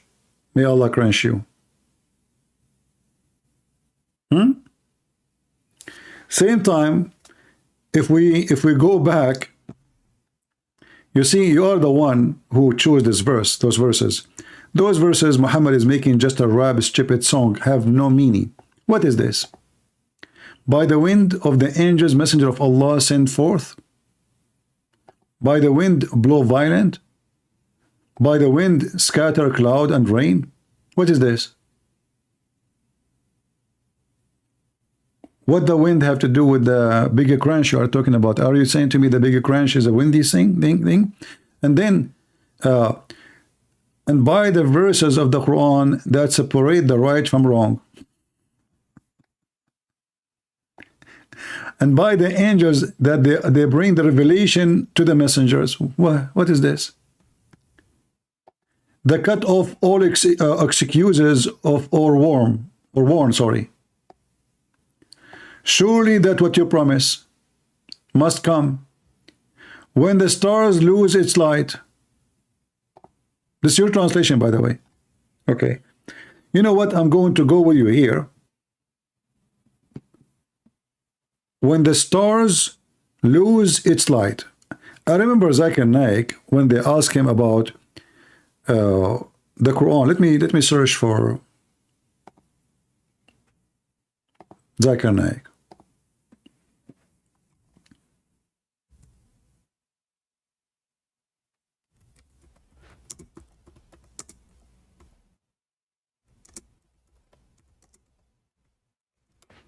Just to show you how Muslims, they deceive themselves and they deceive everybody with them.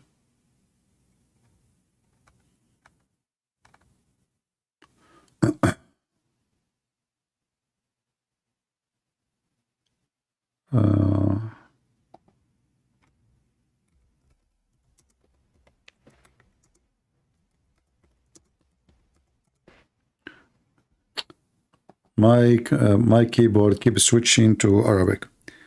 Okay, now type in English. Okay, light. Zakir Naik. Just to show you how people, you know, how Islam looks so laughable.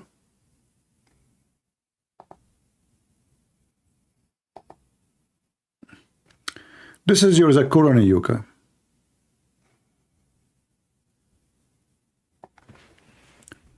Listen and laugh together.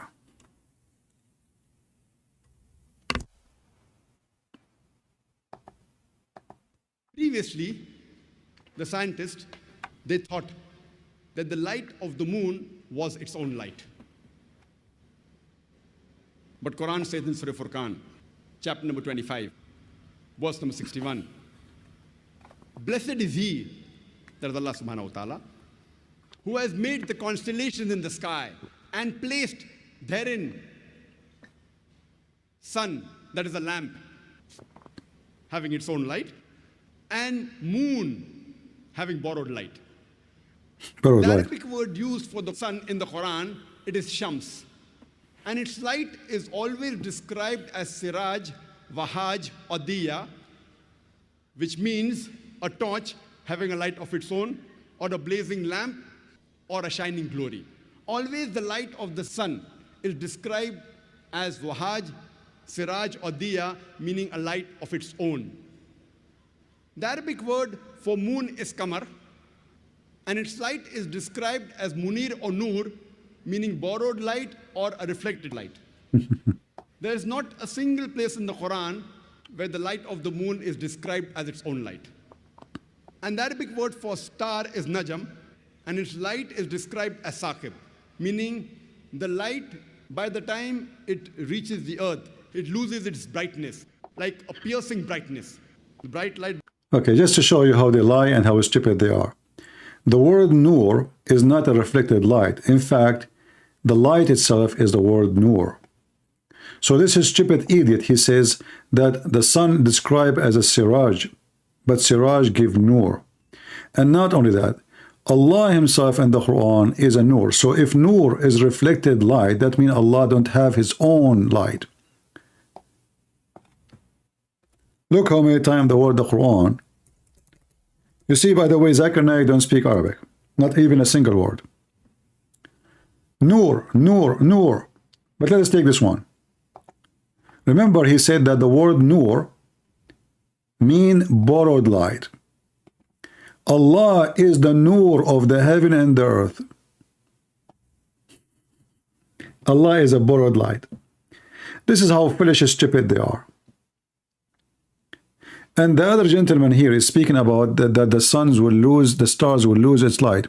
Again, we mentioned that this is mentioned in the Bible. This is a prophecy about the future. However, I will go with the verses you gave me, and then you will see, and you will regret right away that you mentioned them.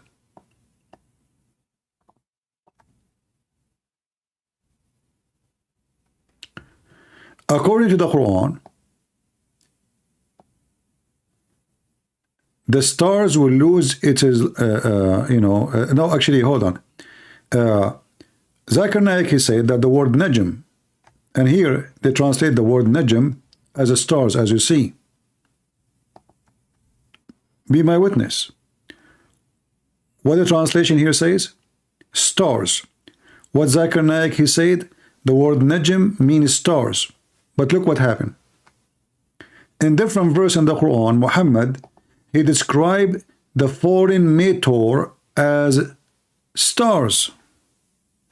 In fact, there's a chapter in the Quran, it's called An-Najm. So, if the word Najm means stars, that means the stupid Muhammad, aka his God Allah, think that the meteor, they come down, are stars. And here we go. This is the Quran. وَالنَّجْمُ إِذَا هَوَى مَا ضَلَّ صَاحِبَكُمْ وَمَا غَوَى. Even the Muslim translation saying that this is a star. So the stupid Allah is confused between meteor, which we see at night in the desert or anywhere, thinking that those are stars. Are you with me, Mr. Life? Do you agree that the meteor, which is coming down to earth, are stars falling in the earth?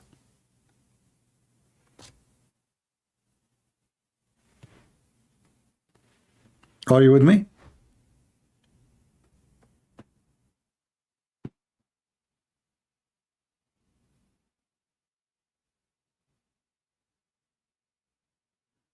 Give me the answer. Do you agree? Why you are changing the topic now? Just wait. We are talking about the stars. Guys, in chapter 21, verse number 104 says, Allah will compress the word. Don't change the topic. We will go one by one. We will finish them. We will crunch you with all of them. Do you agree that the meteor which is coming down to earth are Najm? Is it Najm? We just heard Zakir Naik saying that the word Najm mean a star. So do you Muslims agree with the Quran that the stars are falling in the earth?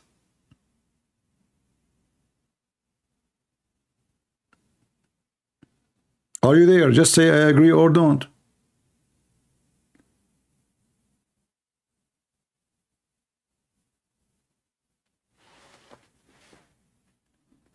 This is your topic. You are talking the day the stars will lose its light. Here we go. This is a star falling down, losing its light. What is the crunch? The star losing its light, according to the Quran, is a star falling down.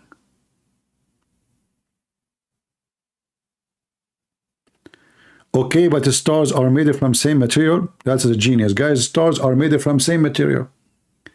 What same material? Stars are made of, they are gas. They are burning gas. Meteor is a rock. What material?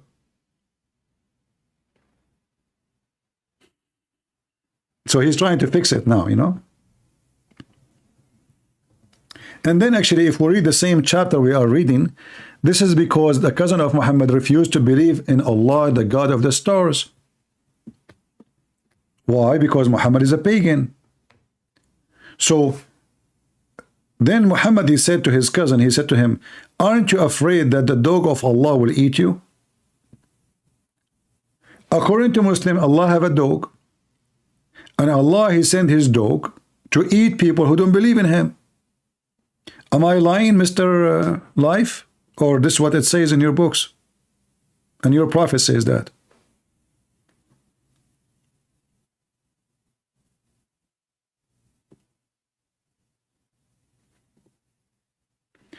If I get the free book you created, is it legal? What book? My books in English is not for free.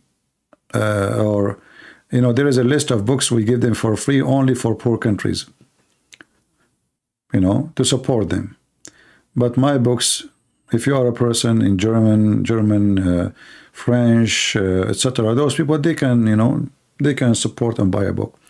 But if the book is in Indonesian, Russian, Albanian, Croatian, you know, Malaysian, etc., those are for free.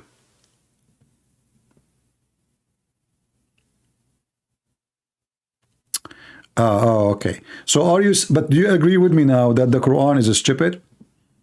You know, respect for life. Listen.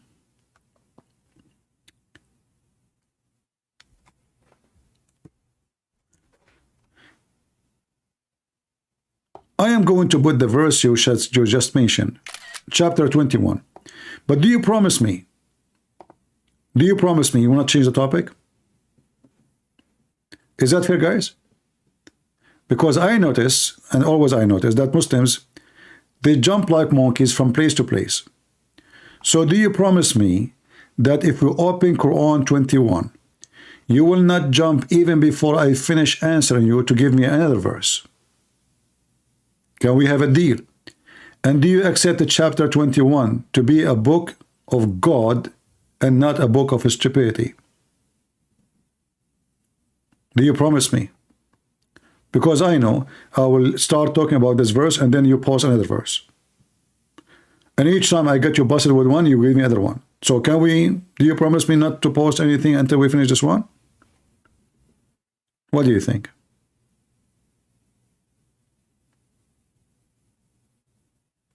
Waiting for your answer. Chapter 21. Let's go to chapter 21 and love. I must correct you when you are not saying the truth. Well, correct me. Is it true? Here we go. I ask you. Is it true that your prophet and your God think that the stars are failing on the top of the earth? Because he saw the meteor coming down in the earth? Correct me. Go ahead.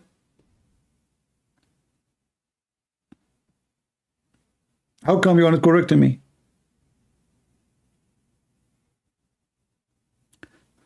Isn't it your Quran says that Alexander the Great, he found where the sun set in the murky water in the earth? In the earth? And you are talking about the crunch theory? Isn't it this is your Quran?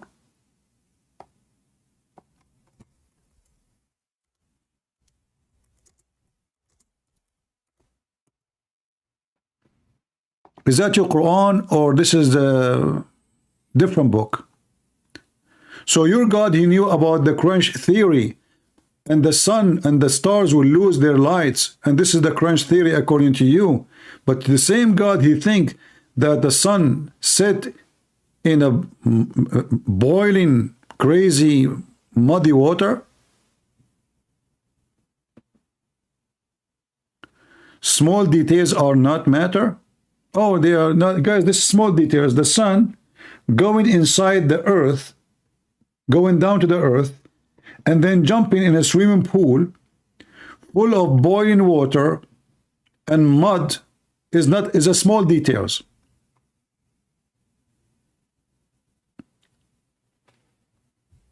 Isn't it this is your God saying that?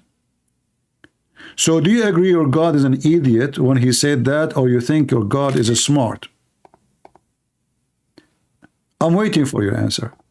Do you agree with your God that the sun set in a muddy, boiling water? Guys, this is a small matter. Small details, they are not matter, you know. Small details.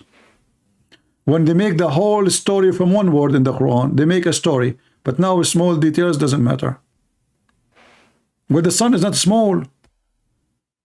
The sun is millions of times bigger than the earth. How you're a stupid God, he says such a thing.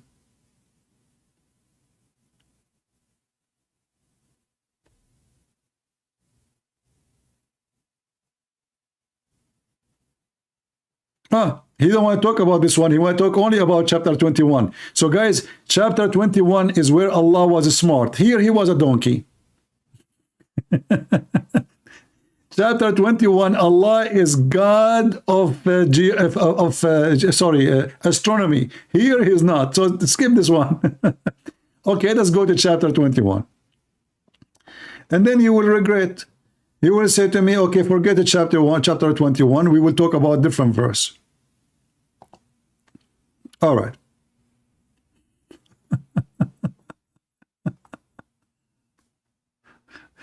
All right, let's go.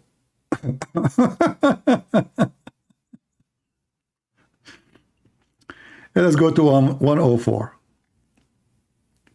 All right.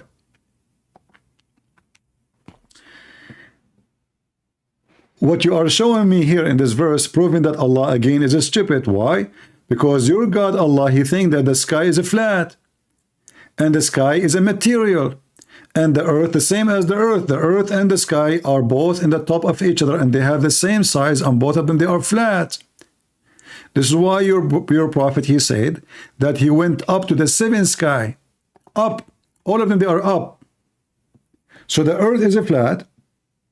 And then in the top, remember, you go up. Allah is not down. Allah is up. So you go up. There is first sky, second sky, third sky. There are layers, and they are carpet. And then Allah will roll the carpet. But this is what science teach, that the sky is a flat carpet. And remember, you are the one who chose this one. How we can prove that this is what it says? Let us go and see. Here we go.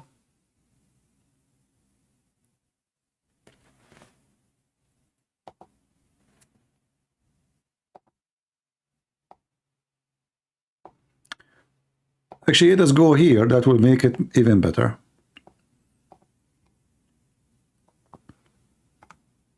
And don't post any verse for now. Just wait.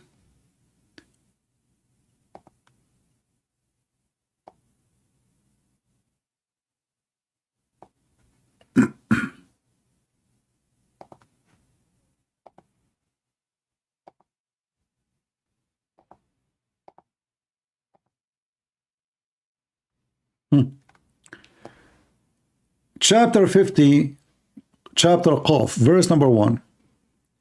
And from the narration of the authority of Ibn Abbas, he said, in the interpretation of Allah saying Qaf, he said, it's an azure mountains overlooking this world, and the color of the sky takes from it.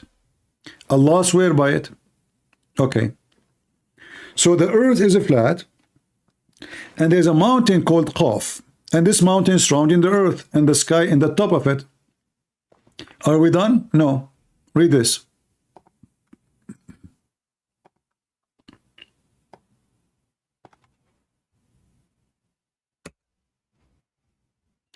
According to your God, the stars are in the lowest heaven. Remember, there are 7 heavens. And why they are there? So we can see them.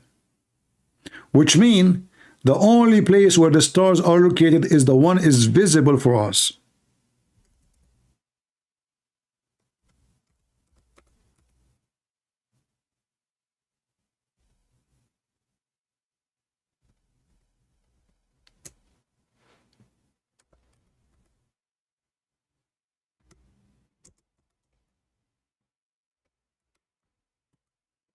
Read with me.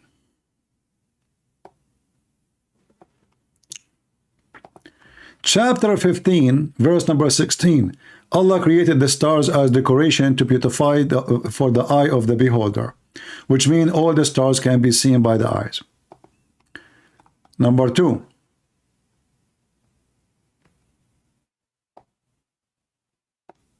Chapter 41, verse number 12.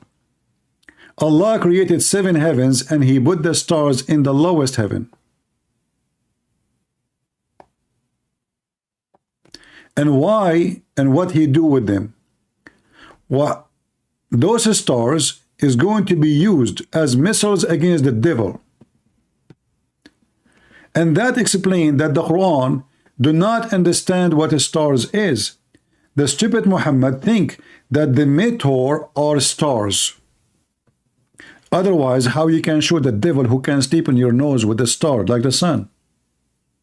Are you with me? Isn't this your Quran? So we adorned the lowest heaven with the stars. So the stars located in the lowest heaven. And if the shaitan tried to spy at Allah, Allah shoot him with a star. So the stupid Muhammad, he explained the meteor we see in the sky by the following. Let's go to a different verse. Shaitan will go up to heaven. Listen, this is astronomy. This is a pure astronomy. proven by science.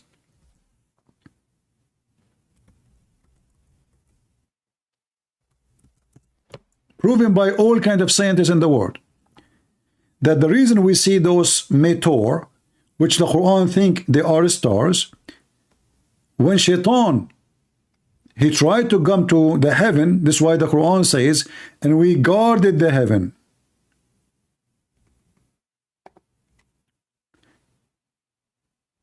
And guarded them, the heaven, from every accursed Shaitan, except such a listening by stealth, he come to spy at Allah. And then right away Allah, he will shoot his ass. Are we done? No. Let us show you more stupidity. All of this is astronomy.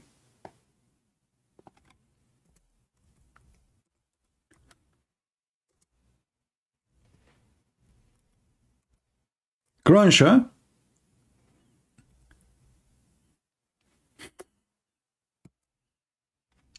Chapter 67, verse number 5. And we adorned the lower heaven with lamps, and we made them the things to stone Shaitan. Like, what the heck? So Allah, he shoots Shaitan who live in the earth by a star? How many stars we lose a day? This is the God you are talking about?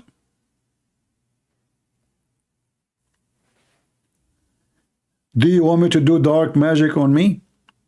You cannot do it. You are not a Jew. According to your stupid Muhammad, the Jews can do that. Are you a Jew? You Muslims are so stupid to do anything. You Muslim, you made a manufacturer for needles in Egypt, and then when you try to make a hole in it, you break it. Do you remember? So you stupid Muslim, you can do black magic on me? I challenge you. Go ahead. But I know that your prophet, he confirmed that black magic is true, and a Jew, he placed black magic on his penis. And since then, the penis of the prophet is not working. So he was using his nose. Am I lying? Look, Muhammad is a scientist. His God, he knew everything. But then somebody, he did the black magic on him, chocolate, marklet, and Muhammad, his penis is not working. And then it took Allah 12 months to open the nuts. Look, Muhammad, he teaches about the nuts too. Muhammad, the doctor, the scientist, he believed that somebody can do voodoo on you and blow on the nut. Look what he said.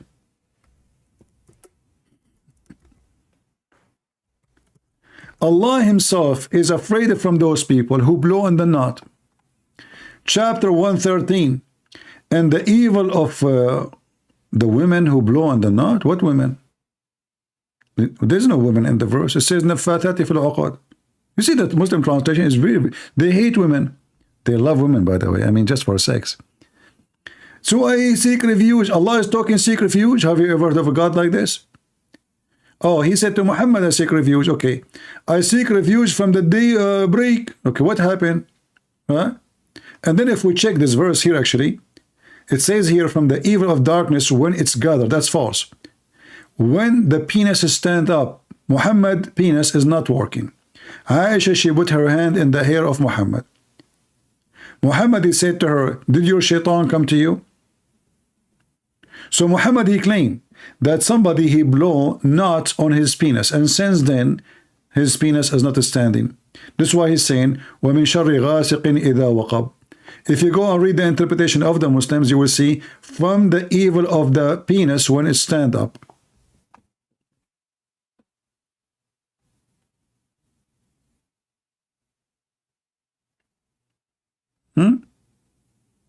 That's your prophet. Superstition, fiction, stupid idiot.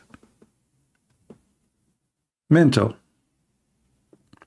And you know, to confirm that Muhammad, he knew about like stars, etc. Look what Muhammad said. I mean, who can explain things better than Muhammad? Nobody.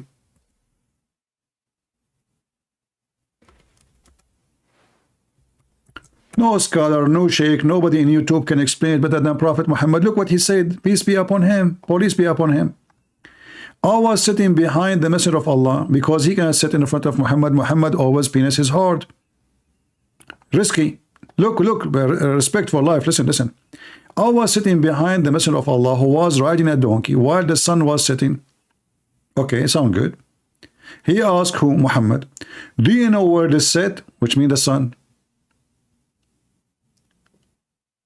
I replied, and Allah and his apostle knows best, because Muhammadan, they make Muhammad equal to Allah. He is their God. That's why they associate Muhammad with the knowledge of Allah. So they say Allah and Muhammad knows best. He said it's set in a spring of warm water. Respect for life.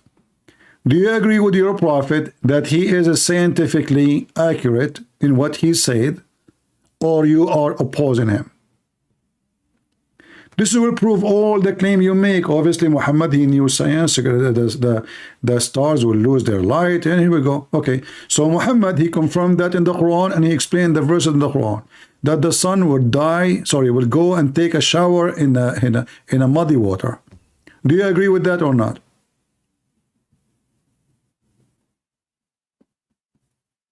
Say yes, say no. Are you saying to me, do you understand the Quran better than your prophet? And if you want to say to me, this is weak, that's false. Here we go. It is sahih. And this is the reference.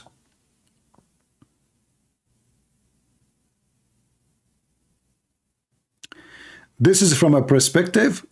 So are you saying to me that Allah, he taught Muhammad wrong perspective? So guys, look what Muhammad, and they can answer. Muhammad, he have a wrong perspective and he is an idiot. So when Allah, he said that in the Quran, he was saying the perspective or what is happening. And this is from the perspective of whom? How Muhammad, he thought that the sun goes in a boiling water.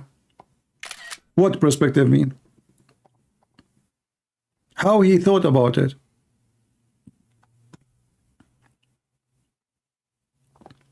So when they want, it is science. When they want, it's a perspective. Deceivers, liars like their prophet. He's talking about the physical sun. He's talking about the physical water. He's talking about the sun going down. He's talking about the sunset. What perspective? Do Muhammad live next to a lake and he saw the sun going there? And why this water is hot?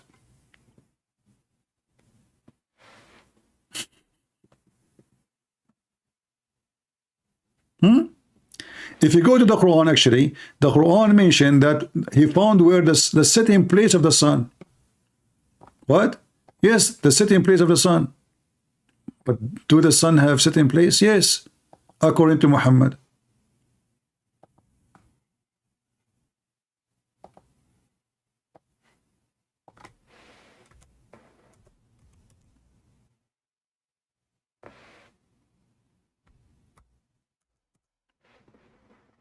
What horizon? The one is talking is Allah. Same time, if you are talking about science, you are the one who told me Allah, he mentioned the crunch, and now you are taking to me from the horizon. So is your prophet is speaking foolishness? And what the horizon have to do with the sun going in a muddy water, muddy spring, not even an ocean? You see, Zakir Naik, he tried to explain it. He says this is from the perspective of Zulqarnain, but this is false. The one who is reporting what happened is Allah. And he claimed that even he found the sitting place of the sun. They asked Muhammad, the Jews, they made fun of Muhammad, as usual, he's a donkey. So they convinced him, they made him believe that the Jews believe that Zulqarnain, Alexander the Great, is a messenger. So they said to him, hey Muhammad, do you know anything about Prophet Zulqarnain? The stupid Muhammad, he knew nothing about religions. So he thought, yes, this is a prophet. He went and he asked, there's two guys who they are slaves coming from Assyria. And they told him the story of Zulqarnain. Muhammad, he came and he gave them this. He said, Allah told me this. They're asking questions, not well. They are asking you questions concerning Zulqarnain, which means the man with the two horns. Say, I will recite to you stories about them. Who is talking? Allah. Not Zulqarnain. Zulqarnain is dead. We established for him the land. So according to Allah, the one who established the land for him, Allah. But Zulqarnain is a pagan. Hey, suddenly he became a Muslim and he believed in Allah. until when he reached the sitting of the sun. In fact, the correct translation, the sitting place of the sun. Okay, where the sun is sitting? Where the sun set? If you change the translator,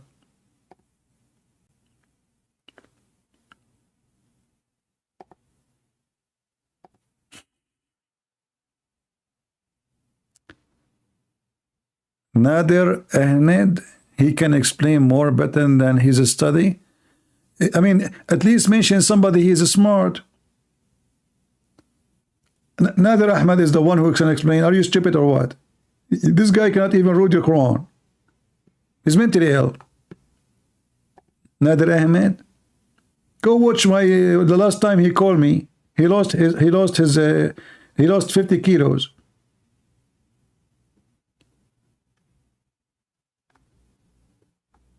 So look what happened.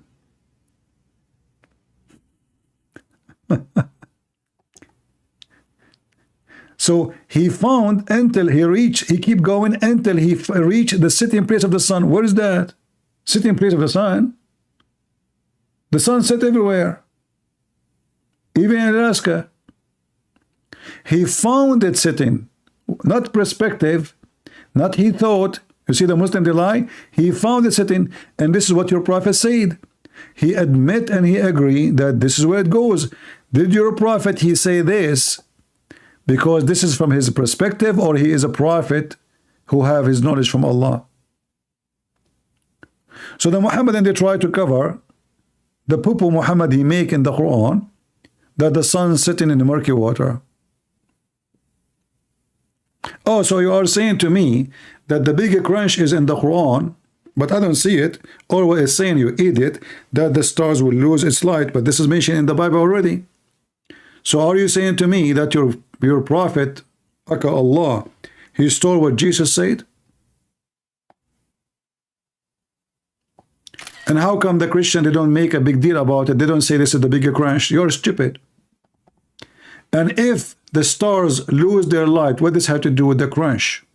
Do you know what crunch mean? Or what the Quran saying, the stars lose their light.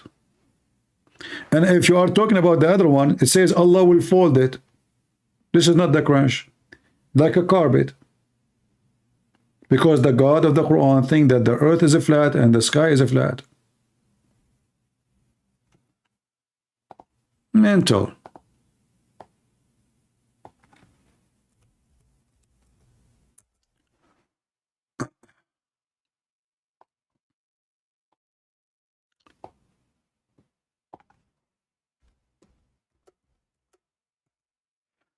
You know, when somebody is so depressed to find anything good in his religion, they are desperate. So they start creating stories.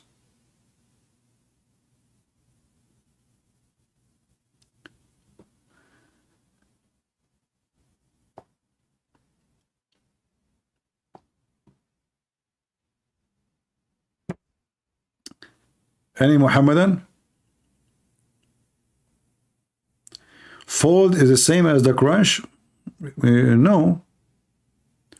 Okay, you see? Okay, I will go with you. I will go with you. This is your text. I will put it in the screen.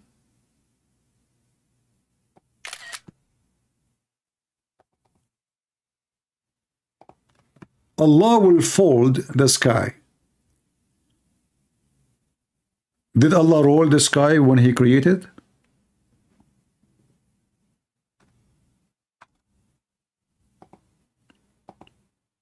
Did Allah unfold the sky when he created it? Or no?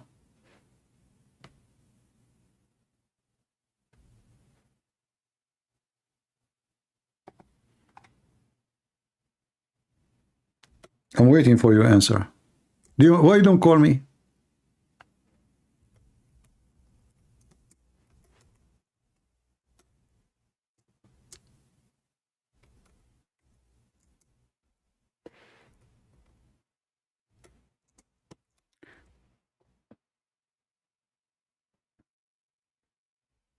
Remember, anything I say is going to be with reference.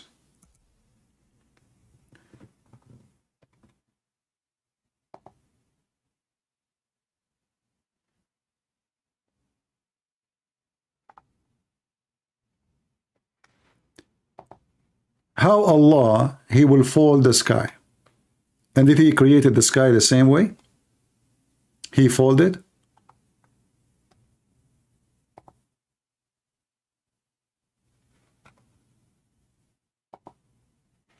Did He answer?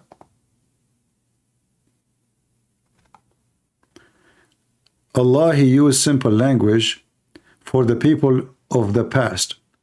Well, I don't know. You Muslims are really stupid because you are saying to me, Allah, He used simple language. Then you have 1 million interpretations that don't agree with each other. Is that because the language is simple or because you Muslims are stupid? If the language is so stupid, so how come Muslims don't understand the Quran and they have many different interpretations for the same verse? And let me repeat again.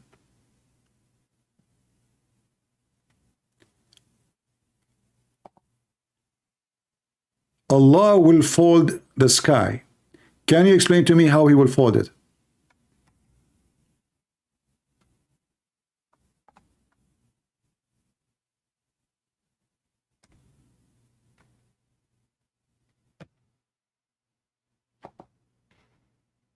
I'm waiting. Is it like a book, you flip pages, or like a carpet?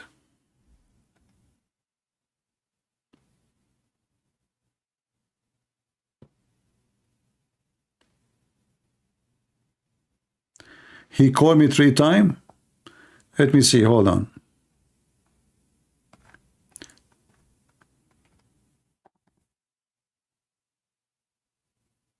This is not what the Quran is saying. Guys, He said Allah, He compressed them. Okay, you know what? I will go with you. So guys, Allah, He will compress the universe. I will give you a chance to say, I take it back. So do you insist that Allah will compress? He will not fold it like pages of book?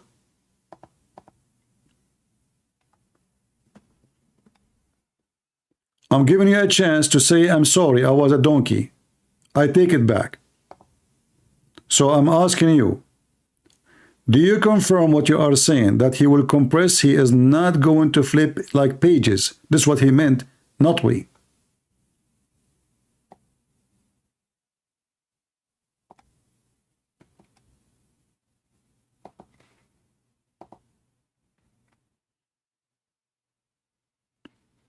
No problem, guys. He follow only the Quran. Only the Quran. This is the question. Did Allah, when He say the chapter 21, 104, did He say He folded like a carpet, or He say He will crunch it, or He say He will flip it like pages? Give me the answer. Which one? Choose one.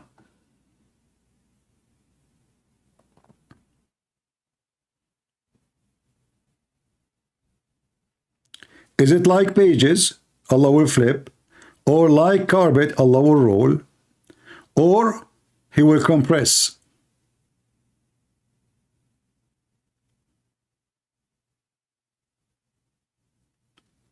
I'm waiting.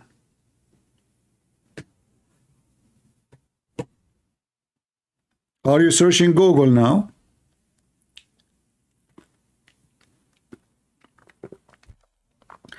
I mean, the normal thing you should say compress. Already you said compress.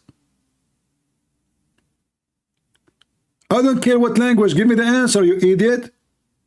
Allah will compress, or Allah will unfold, will fold the sky like a carpet, or Allah will fold the sky like a book, closing pages one after one.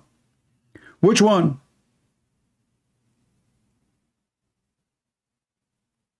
Or compress. Choose one. I'm giving you 3 options. Which one? Don't tell me simple language. You are the smart one. Give me the conclusion. Is it compress? Is it folding pages? Or it is folding a carpet?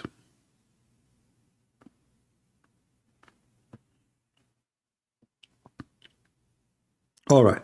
Guys, he confirmed, he said, it fold is compress. Guys, fold is compress.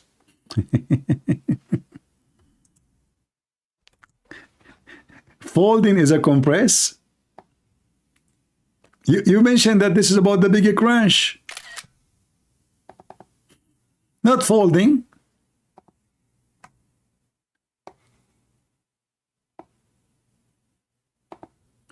Crunch, crunch.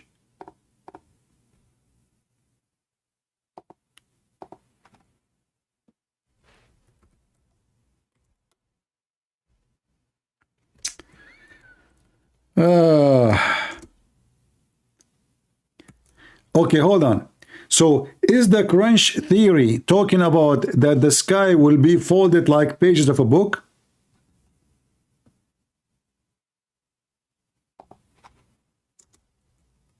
Give me the answer. What we can do, this is the only idiot who come to the chat.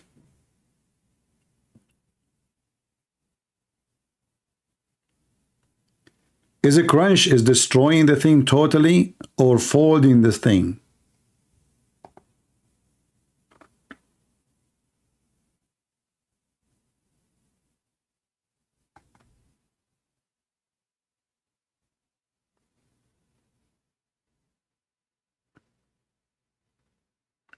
Remember, we are talking about the crunch theory, right? Anyway, I'm wasting my time with you. Just guys, let us show you how those Muslims are a bunch of idiots. They do not know even their book. How Allah, how science, they explain how the sky is created. Look what the stupid Quran says. Those Muslims do not know really. Actually, the same verse he is reading for us, it says, if you read carefully, that Allah will roll up the sky the same as books. This is the same way when he created the sky. So nothing changed. It just simply rolling to the other side. So according to the Quran, the sky is an open book, like an open scroll. And when he created that, he rolled out. And that's what he's saying here. As we began first creation.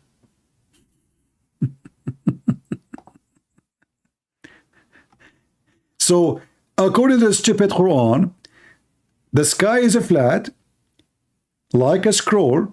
This is your translation, not mine. And Allah will roll it up.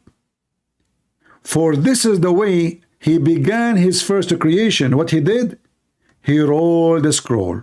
It's in the front of you. And you are saying to me, this is the crunch theory? And you are the one who chose the verse?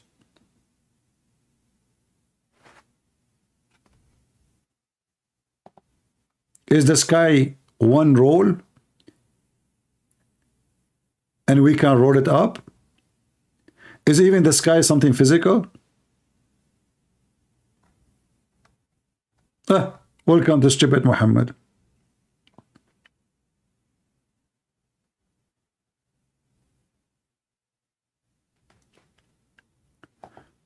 In fact, this verse confirms how Allah supposedly created the sky first time. It's the same way as he rolled it up, so the sky is not even created. For this is the beginning of the creation by rolling out the sky. So he have a sky, he just rolled it. The universe is pulled like a scroll. Ah, okay. Yeah, I see. All right, all right. Mental people. Let's see. There's a Muslim, he said they want to call me.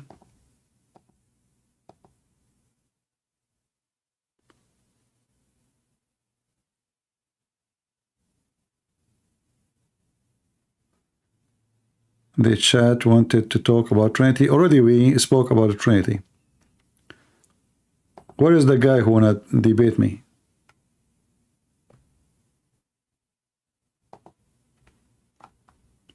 I don't see anyone.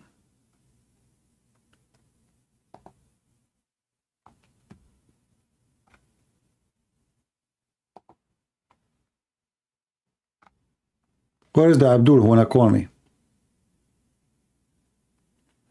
I have my religion, you have yours. You are stupid. You don't have religion. In fact, you Muslim don't have a religion because you cannot become a Muslim unless you believe in Isa. So how you say to me, you have my religion, I have yours? Everything in your so-called religion supposedly is based on my belief, not the opposite. Same time, you just quote for me a verse in the Quran proving Muhammad to be a fraud and a false prophet. Why? Because that verse or that chapter, Al-Kafirun, Muhammad, he claimed that those people of Quraysh, they will never believe in Allah, and later all of them, they become believers. So if Muhammad is a true prophet, he shall not say, I will not believe in what you believe, and you will never believe in what I believe. And I will not worship what you worship, and you will never worship what I worship, but later all of them, they worship what he worship. The same chapter you are mentioning to me. How Muhammad, he says such a thing? Nor will you worship that I worship, and later all of them, they become Muslims. All of them. How they become Muslims? The chapter of victory explained to us. When victory came by the sword, they enter into Islam by waves. Do you see it? Nobody want to enter Islam by the sword. So your prophet is a false prophet. He gave false prophecies. He claimed that Allah told him that those people will never believe. Yet they believe because of the sword. They will not worship what he worshiped. Later, actually, many of them, they became even caliphate.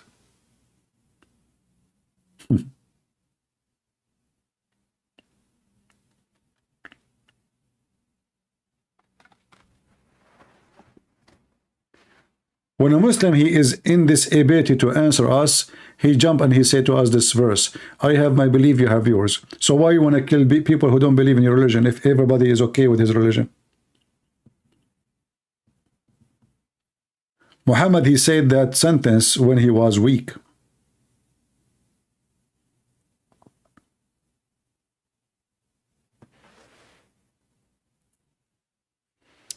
Any Muhammadan, my Skype is open. Let's call.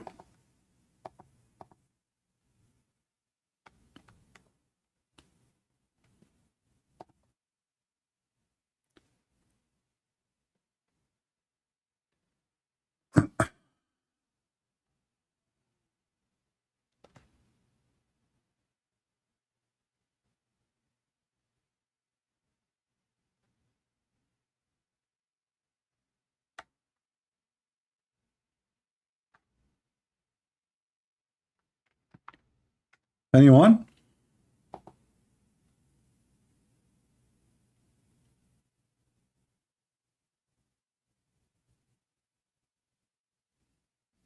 They are liars. Nobody is calling me. My Skype is open.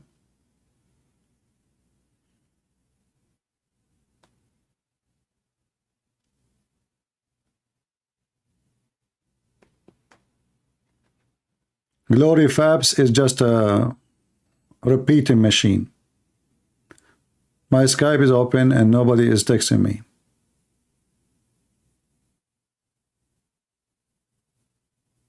Potato. They claim that they can call me, but they don't dare. Who dare? They will lose their religion if they call me. Where is this guy Muhammad? He said he want to play black magic on me. Oh look, it's not moving like the Prophet Muhammad. The Prophet Muhammad, a Jewish guy, he plays black magic on his penis. Oh, this is not my, oh, this is my leg, okay. I was worried, you know. The evil within me is shown in my speech. Okay, may Allah, okay, go and bite the penis of your father, Muhammad Rising. By the way, what do you mean Muhammad Rising? Are you saying to me he's in the ground now? You Muslims are weird. So you follow the one who is under the ground instead of following the Messiah who is above the ground and he's in heaven? The one who said to Muslim man, go and bite the penis of your father?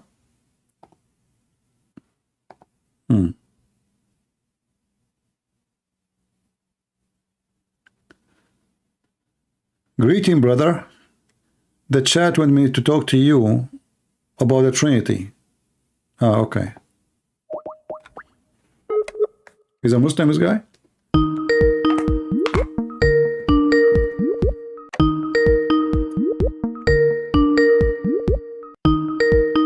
The water is so cold to the point the water ball is a crunchy.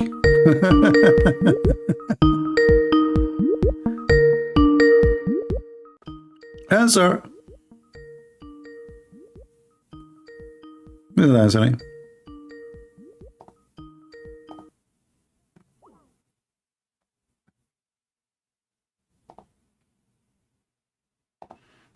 I will call you one more time.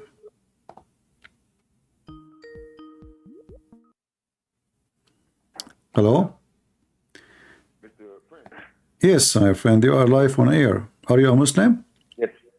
No, I'm not. But the people in the chat room were calling me, trying to tell me that I'm the one that's the coward and stuff. So. Okay, how I can help you? So what do you want?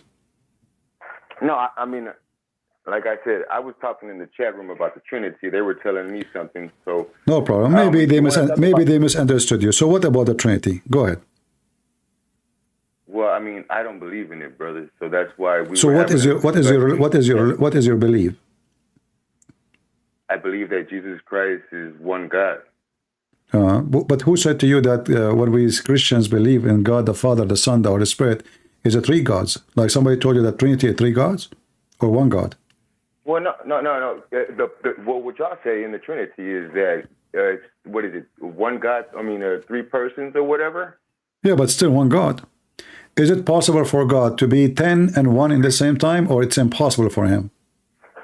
Let me ask you a question. Is Jesus Christ the Father? No, they're a different person. They're different persons. So therefore, in the Old Testament, Mr. Prince, is there one God or is there two gods? In the Old Testament, isn't it the whole, if you go on from the book of Genesis, doesn't say that God is a spirit?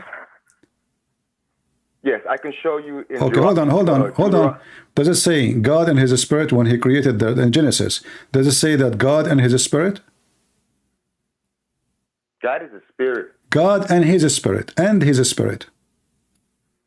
God and his spirit. Show me the verse, brother. So are you a person who know the Bible, or just, I got my Bible in my hand, brother. I'm about to show you Deuteronomy chapter 6, 5:1. Because I was going to give you. Okay, are you like from those Hebrew something, No, I'm not. No, sir. I'm a Mexican. I'm not black. Oh, okay.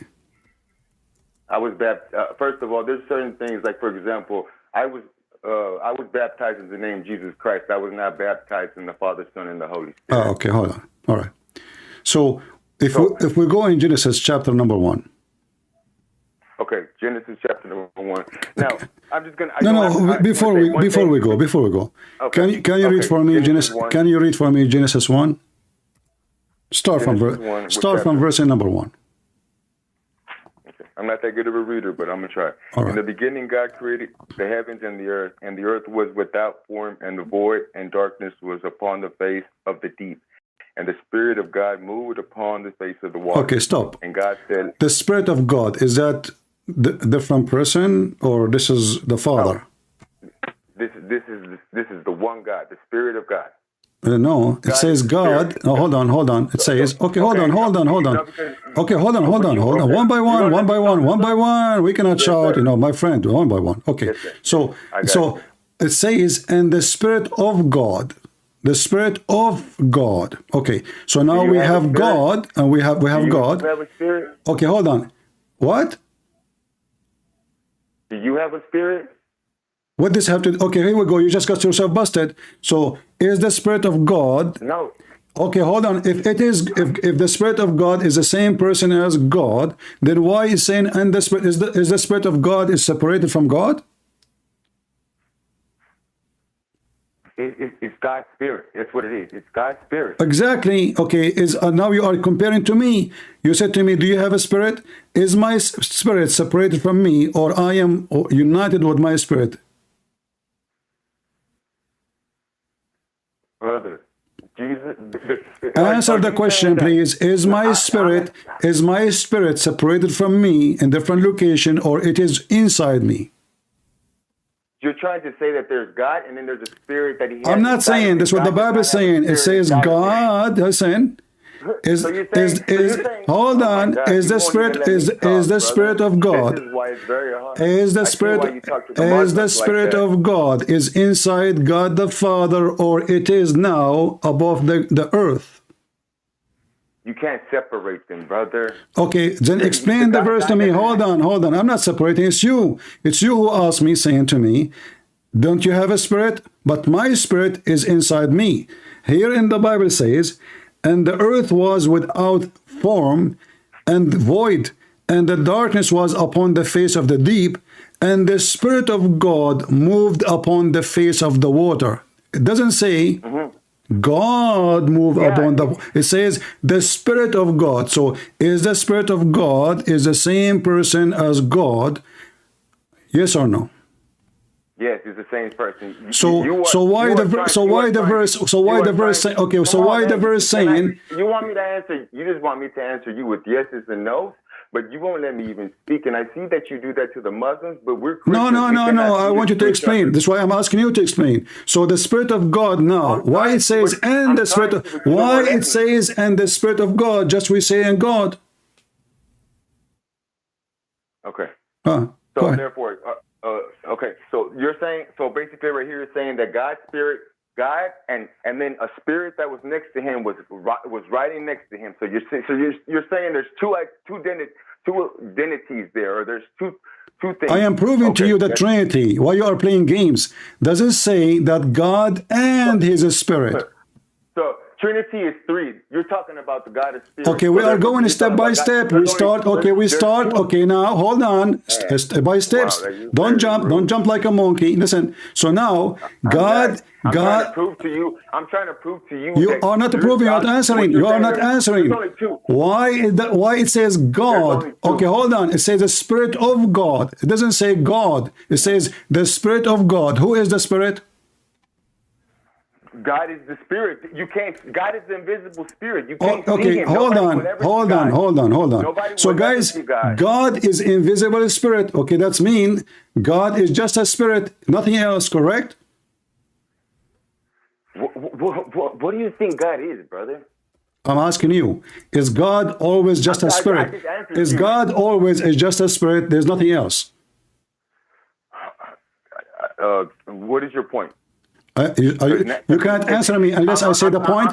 I'm asking you, is God in the Old Testament? I'm not talking about the New Testament now. In the Old Testament, is he only spirit? All the time he's just a spirit, which means God the Father is always a spirit. God the Father. So let me explain. Okay, I'm going to talk now, please. In the Old Testament, there's only one God, so you're trying to say that... my friend, don't repeat. I'm asking you. Is God, who is your God, is always a spirit? In the Old Testament, I'm not talking about the New Testament. Yes, he's a spirit. He's always been a spirit. Okay. Did God come to Abraham as a man? He came through into the bushes. God can be anywhere. Don't jump the question. Did God, who you say he is always a spirit, come to Abraham as a man, and Abraham he worshiped him? You're limiting God to what he is. You are avoiding my question. Look what you are doing. You are avoiding my question. Did God come to Abraham as a man? Yes or no?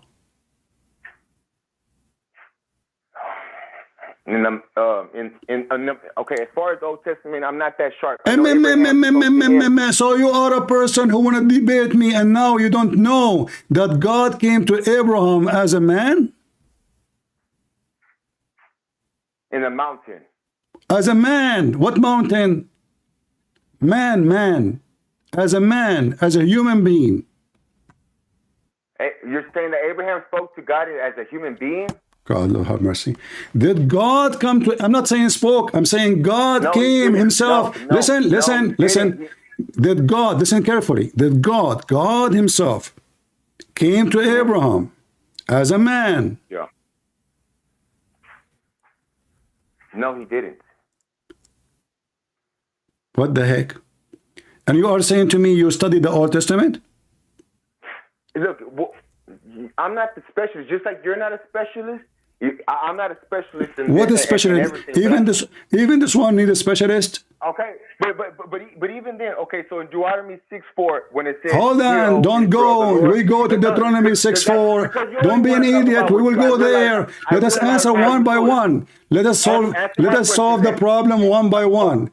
In Genesis, listen. If God come as a man, is that debunk all your false argument? Yeah, because you're talking about the Abraham talking on the mountain. I don't care it's a mountain or it's in the field. What's wrong with you? The question is, did God come to Abraham as a man? Yes or no? So I've answered about 3 or 4 of your questions, and then I keep asking. I'm not. Well, my friend, I'm talking for the last. Don't be stupid. I'm talking for the last. I'm talking for the last 8 hours. I am answering your question. I'm answering your question. You said you believe that Jesus is the only God. Look how stupid you are. In 1 second, guys, look how stupid. He said that Jesus, hold on. Didn't you, when you called me, you said to me that Jesus, you believe that Jesus is the only one God? Yes or no? Jesus, yes. Jesus okay, but you stupid is you. It's you. Hold on. It is you stupid who said to me. Hold on. It's you stupid who said to me that God is a spirit always. So was Jesus the man, the spirit always, or he is the man? It was the spirit inside of Christ. God. What's wrong with you? What's wrong with you? I said to you, is God always a spirit? You said yes, always a spirit. You said to me that. I asked you, what is God is always a spirit? You said yes. Everybody heard you. But when you called me in the beginning, you said to me, you believe that Jesus is the only God. Okay, now Jesus, the only God, is a man. So now are you saying to me that there is a spirit of God which is inside the man, and that man who have the spirit of God is one God? Breathe.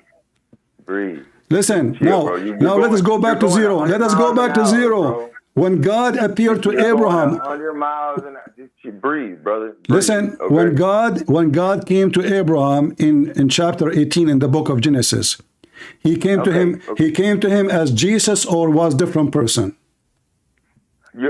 I want you to answer my questions. You haven't answered none of them. Listen, I'm answering you. I'm refuting you. I'm trying to avoid when God he came to Abraham as a man. Who was that man? Who was that man? Are we going to Isaiah 96? Are we going to Isaiah? We are not going to Isaiah. We start from the book of Genesis. We start from the first book. Shut up. Shut up. Don't be rude. Don't be stupid. One by one. So Genesis 18. You're trying to jump. We start from the big. You see, we start from the beginning. The beginning. So this is the first book in the Bible. So read with me. So in the book of Genesis, when God came to Abraham, in the book of Genesis, chapter 18, is that God is the same as Jesus? So you're not gonna. So we're just gonna go. So basically, So this is how it's gonna go from for real. We're as brothers. We can't go back and forth. Don't call me brother. You are satanic. Right? You are a satanic person. You are denying your Bible, claiming that you know the Bible, and you don't want to answer me. So if you are not satanic, give me the answer, please. In the book of Genesis, chapter 18, does it say that God he came to Abraham as a man? Okay, give me the chapter, please. I just gave it to you, chapter 18. Chapter 18. Sorry. Chapter 18, verse what? Read from verse number 1. And the Lord appeared unto him in the plains of, I don't know what that word is, and he sat in the tent door in the heat of the day, and he lifted up his eyes and looked up, and lo, 3 men stood up by him. And he saw them. He ran to meet them for the tent door and bowed himself towards the ground. Okay, stop. And who is this man who appeared to Abraham? and he is God.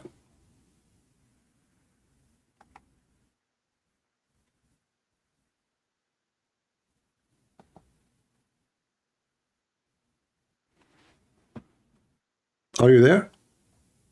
Yeah, I'm here. I'm actually reading it. See, look, CP, I'm gonna be honest with you. As far as this Genesis book, this is the first time I've ever been approached in this way, which is fine. It's fine. There's always going to be different ways of doing it.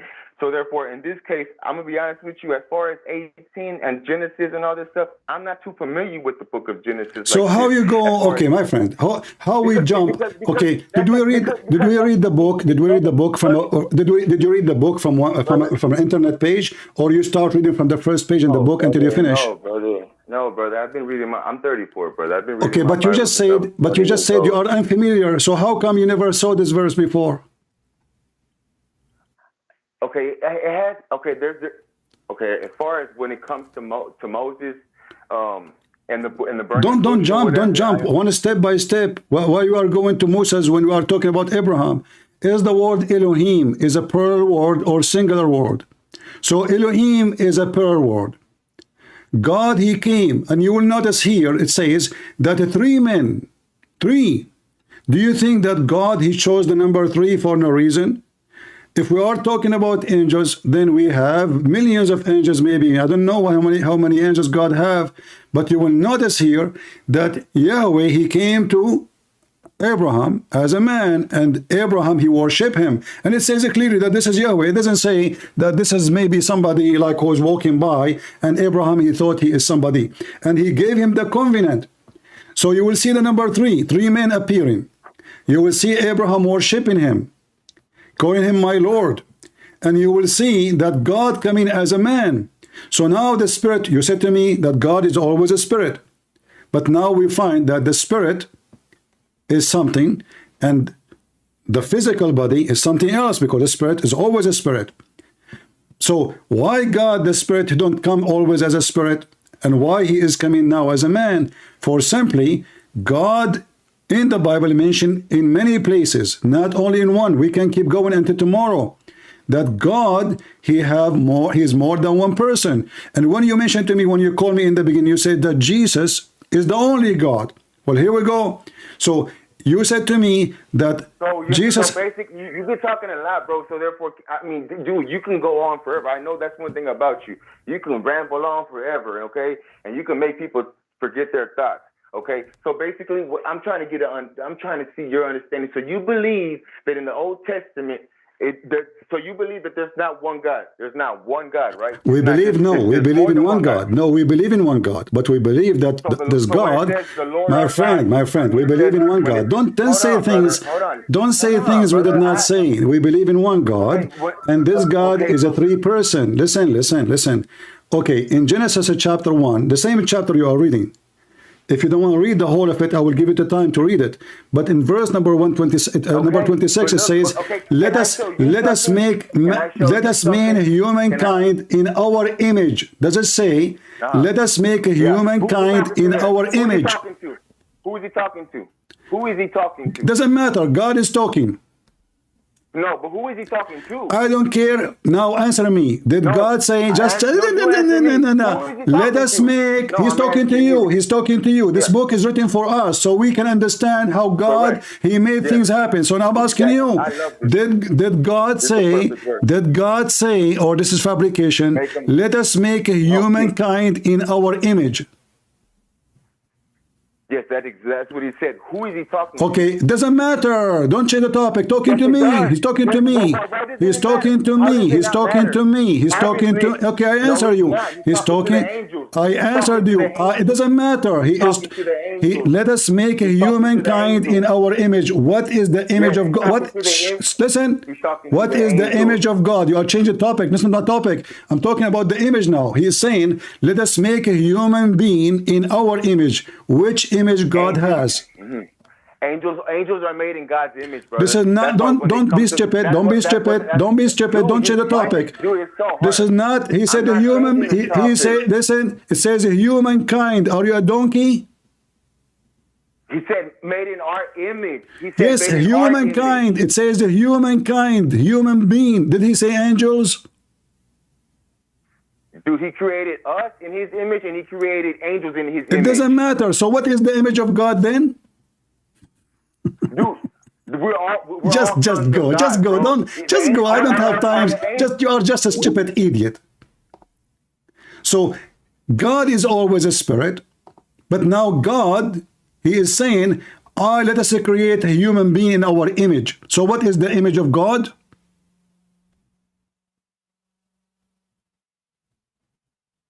Oh, I'm not familiar with the book of Genesis.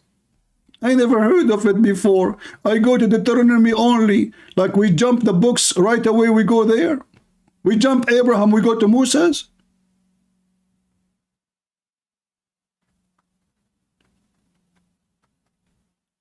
And God said, let us make man in our image. He didn't say angels. He make angels too in his image too. Dummy.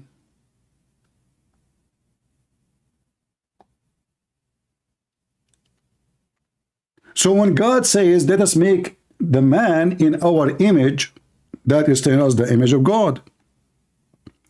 Otherwise, this verse must be false then.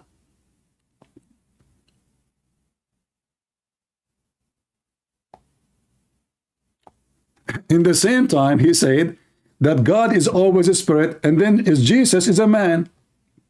Will that explain this verse too? That means Jesus the man is the image of God too, for God is Jesus. And God is a spirit. And God is the Father who made things happen. The Messiah in Christianity is born of the Father, not the opposite, which means it's not the Father is born of the Messiah. That's why the Messiah says, everything I have is given to me from my Father, for he is born of the Father. So when God, he says, let us make man in our image, after our likeness. But you idiot, you said to me that God is always a spirit. So if God is always a spirit, then the man should be spirit too. He should not be physical. And when God, he came to Abraham as a man, is that the way he is? You said to me, and I remind you, that God is always a spirit.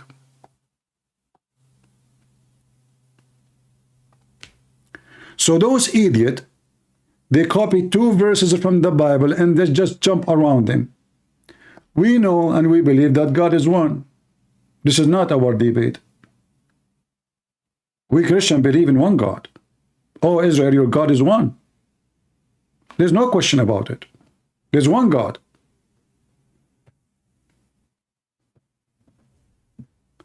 You cannot be Christian if you believe there's many gods. Christianity is not believing in multi-gods. Christianity is believing in one God, and this God is a three-person. As simple as that. And now, just to show you how stupid this person is. I'm not insulting you, by the way.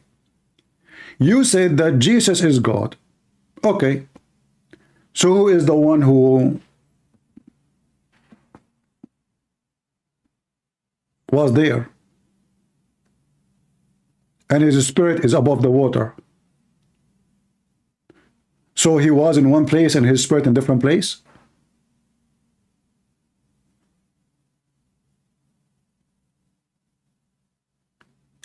And he said to me, isn't it you have a spirit too?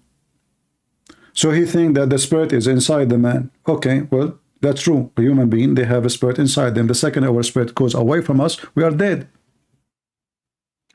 But Genesis chapter 1 says it clearly that the Spirit of God, and then the word the Spirit of God coming down is all over the Bible. And then we find that God, he came and appeared many places as a man, perfect man, not as a spirit. Even in the New Testament, isn't it the Holy Spirit or the Spirit of God came as a bird? And the voice coming from the sky, from above, from heaven, saying, this is my only begotten son. So the stupid you claim that you believe in the Bible, but you did not notice that the Bible says, this is my only begotten son. Who was talking? Jesus was talking?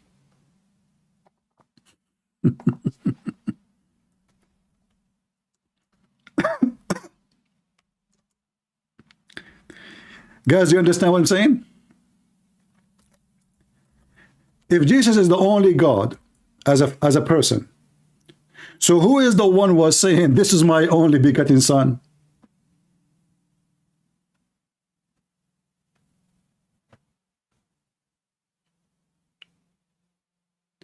When Jesus, he was baptized by John the Baptist, what the sky said, and who was talking? Was that Jesus? Maybe Jesus was speaking from his stomach? And he claimed that he knew the Bible. If the Bible says, this is my only begotten son,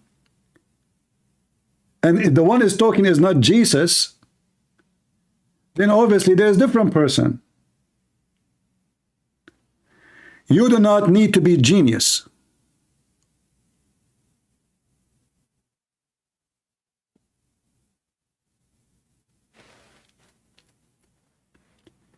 And you will notice, well, he's confusing himself.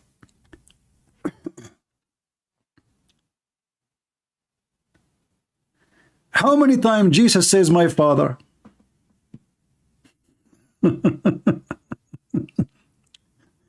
So if Jesus is the only person, Jesus keep talking about the Father who sent him. I mean, who is the stupid here?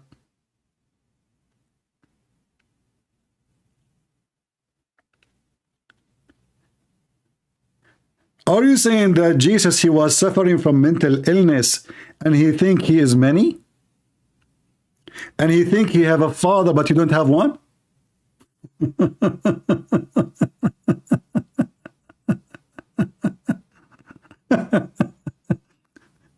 So guys, imagine I am the only one and then I say my father sent me. Okay. You are the only God. Hey, my father sent me. According to you, this is what happened. Jesus keeps saying, my father, my father, my father, my father, and he sent me, he sent me, he sent me. He gave me the authority. Everything I have is be given to me from him. And then you say to me, it's the same person. You are mental.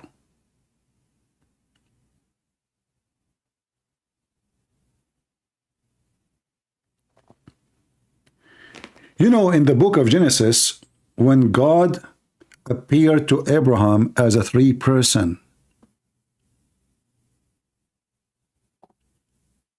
shouldn't we ask ourselves why three? Who is that? Who are they, those three? Three men.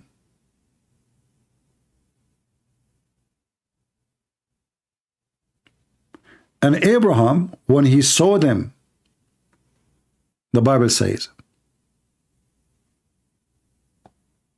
he bowed down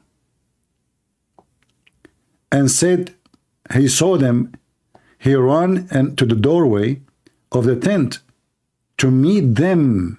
You see the word them? And bowed down to the ground. And he said, my God, my Lord.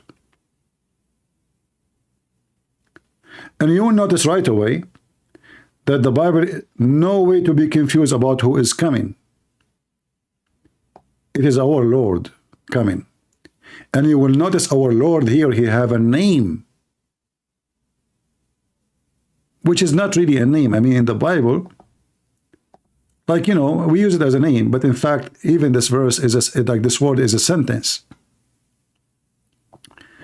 So it's making it so clear that this is the God who came to Abraham in the form of a man. And that will be in total agreement with the Bible in the same book of Genesis, that God, when he created the man, he created the man in our image, which means his image.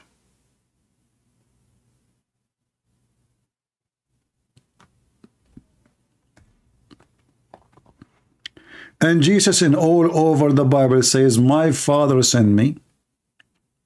And the Bible have many verses speaking from the Father, that this is my only begotten Son. So the Father, the Son, the Spirit is all over the Bible, in the Old Testament and in the New Testament. And yet those dummies, they denied.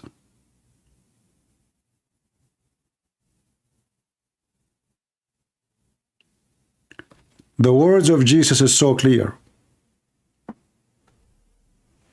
The unity of the Trinity is confirmed when the disciple of Jesus says to him, "Why you don't show us the Father and that's it?" Jesus said to him, "I and the Father is one." I and the Father. He didn't say, "I am the Father." Correct? When the disciple, he asked him to show him the Father, if Jesus is the same person as the Father, then he will say, "I am the Father." No, he did not say that. I and the Father are one. Are.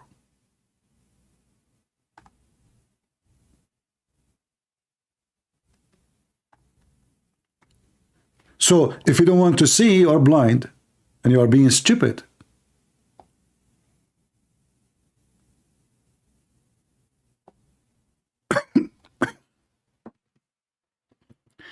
And that's why the Jews, they wanted to kill him. And you will notice here, the reason the disciple, he asked about the Father, he said, because Jesus kept talking about the Father. So I said, okay, well, so show us the Father. So Jesus here, he showed us the unity of the Trinity, that you saw me, you are seeing the Father. Nobody can see the Father the way he is and live. The Bible teaches that the Messiah is the humble image, or the visible image, the humble image of the invisible God. This is what the Son is. And he is born of the Father. Did Jesus says many times that I work and my Father work too? I work and my Father work. How we can explain that? If Jesus is and the Father is one person.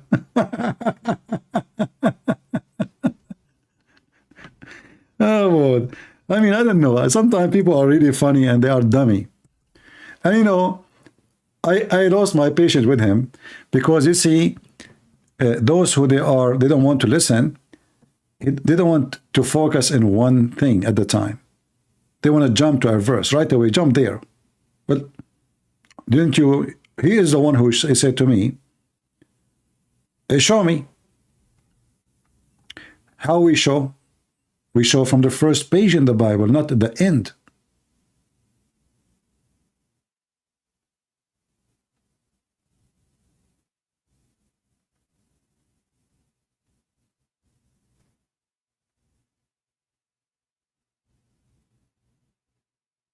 Not from the end.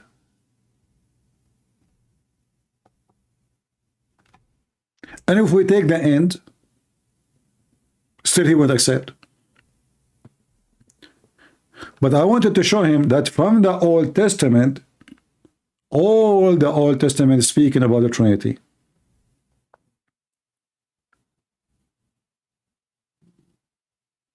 God the man, God the Spirit, God the visible, God the invisible.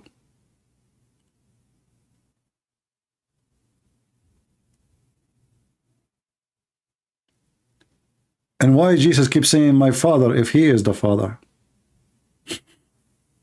That is the most stupid argument ever.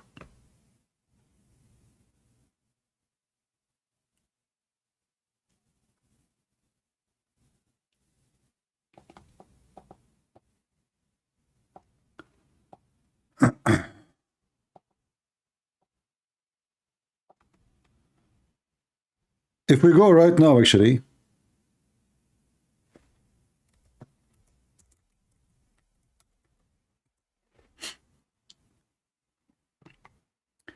and we just type in the search engine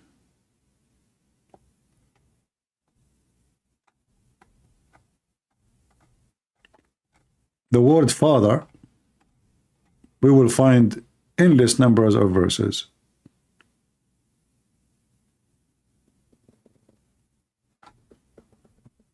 So it's very obvious it is not one person.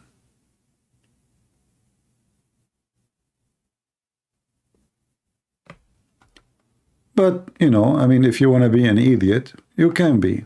Nobody can hold you.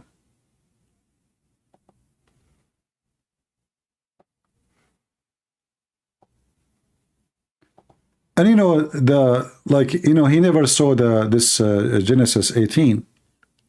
So how you were able to reach all the way to the Deuteronomy book without seeing Genesis? What those people, they do, they go to a website, there's a few verses in front of them, they open the verses, they never read the book. They read verses. They never had, this is why he was surprised. He was like, you know, he was so quiet. Why God, he will say, let us make humankind in our image. Oh, he made angels in his, that will not change anything. Let us say he made angels in his image too. But this is the image of the man then. So is God is a man or he's a spirit?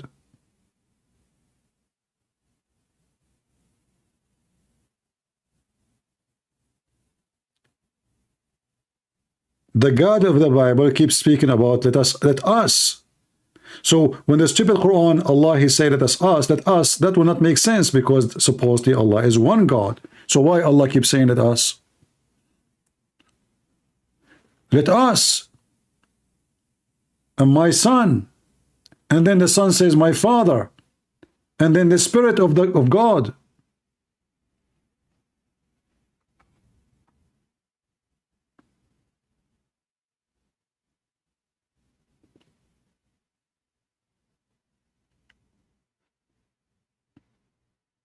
In the book of Genesis alone, there is tons of reference. The Lord beholds, he said, man has become like one of us.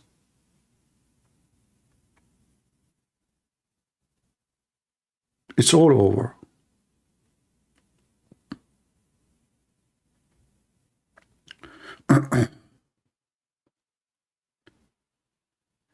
And you notice right away he jumped, he want to talk about Isaiah. Are you quoting for me Isaiah? Because he thought right away I will jump to Isaiah. We have way before Isaiah.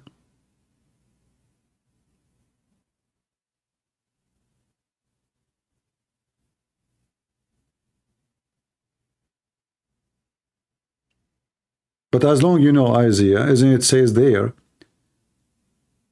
that the Lord has sent me with his spirit? The Lord sent me with his spirit.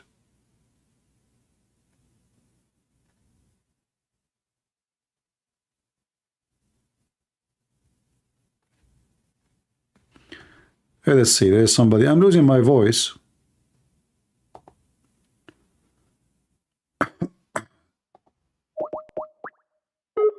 I think we have a Muslim.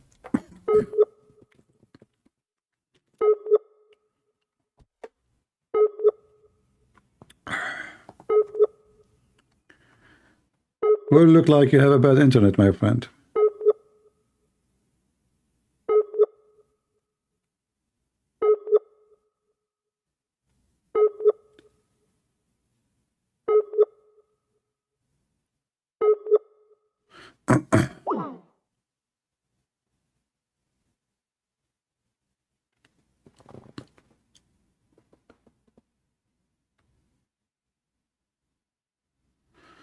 All right. I will try to call you one more time, my friend. It says you are offline.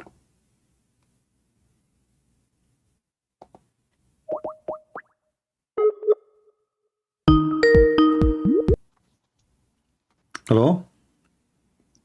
Hello. Go ahead. I hear you. You're live on air. Hi. I just wanted to say, so I'm an ex-Muslim. I recently became an Orthodox Christian. All right.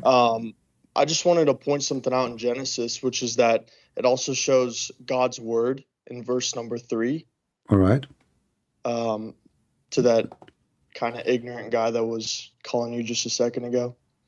But I just wanted to say thank you, and just want to point that out. So why you left Islam, my friend?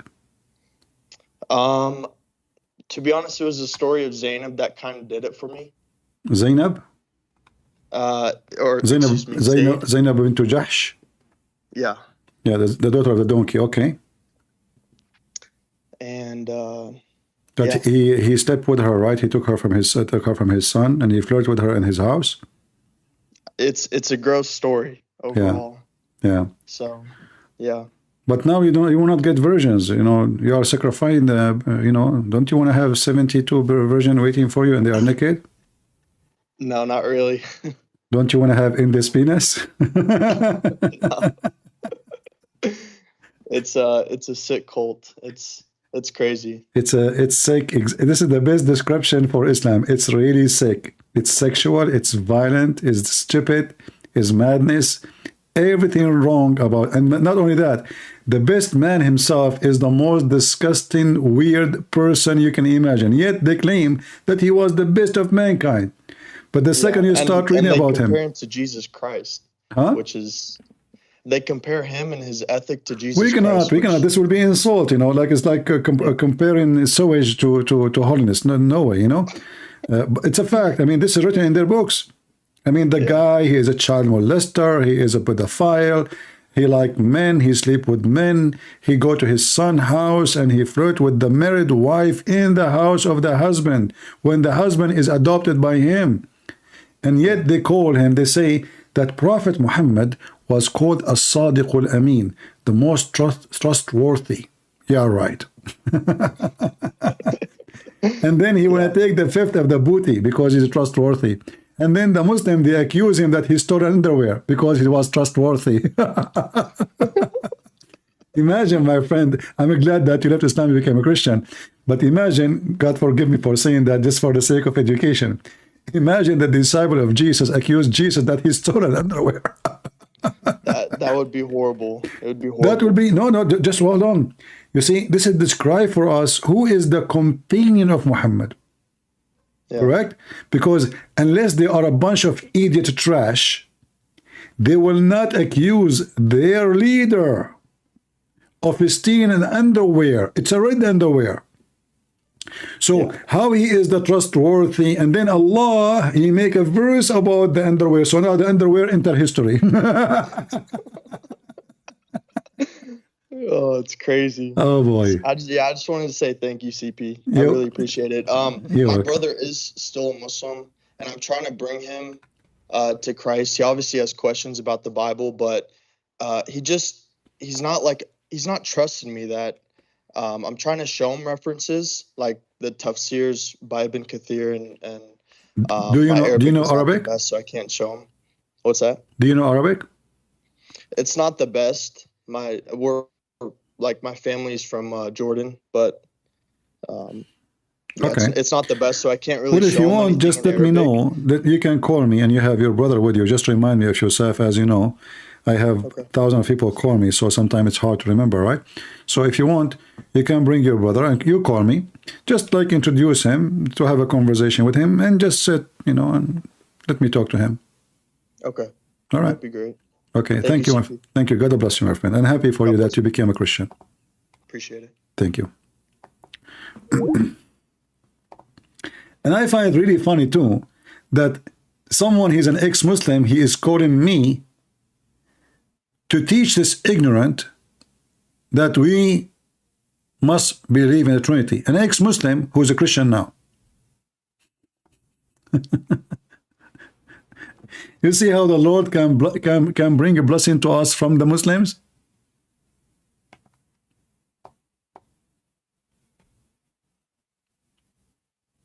And then the Muslim, they make videos, Prophet Muhammad. The guy, he went in the street and it was dark, And he saw the moon, and he saw the prophet. And he said, let me see who is more bright, more white, the moon or Allah messenger.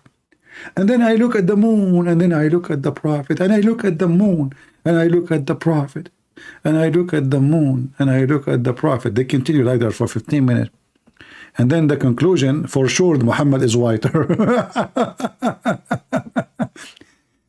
Instead of speaking about his ethic, they are speaking about how pretty he is. Because they worship the guy. By the way, in his time, nobody worshiped him. Trust me. In his time, nobody even cared for him.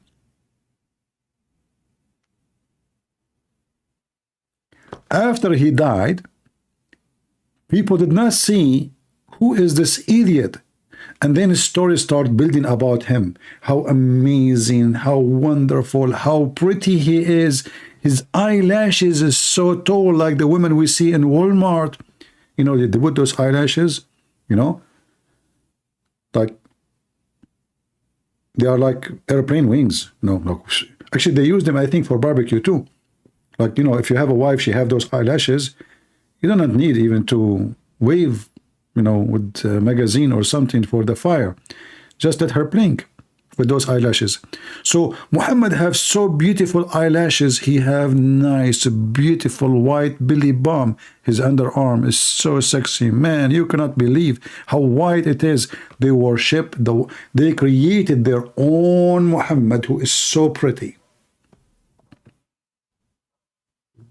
Very pretty. And because they are not racist, they keep talking about how white he is. Have you ever saw any verse in the Bible speaking about Jesus' look? Color? Never.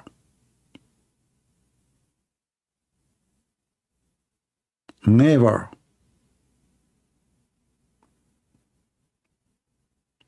Why? Because Islam is a cult of racism. It's a white Arab supremacist cult. We don't find anywhere the disciple of Christ is speaking about how good-looking Jesus is. Remember, we worship Jesus. How white Jesus is. For this is not what Christianity is about.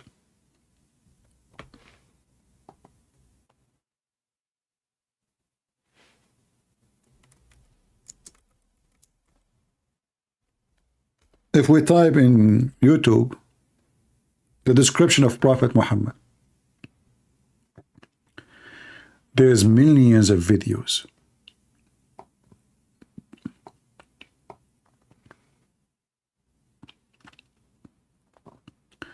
Describing Prophet Muhammad. The most weird description ever you can imagine.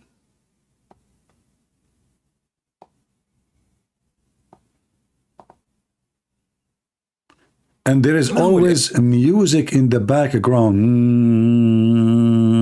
You know, the hum machine.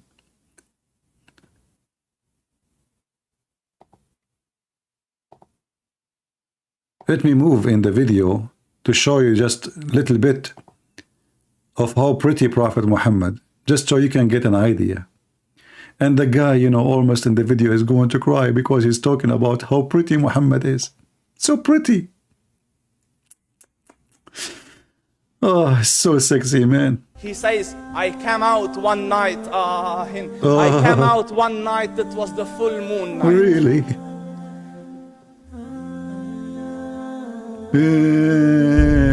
And I look at his face. He's so emotional. He cannot even focus, man. So I look, and almost he's going to cry. It's an act, you know. This is how they act so they can make money. He cannot just say the story. He have to act. He's so in touch with the look of the Prophet. The guy, he went in the night when it was dark, and he said, oh, let me see who is more bright and white, the moon or Prophet of Allah. Anas ibn Malik says, he says, I came out one night, I came out one night, it was the full moon night.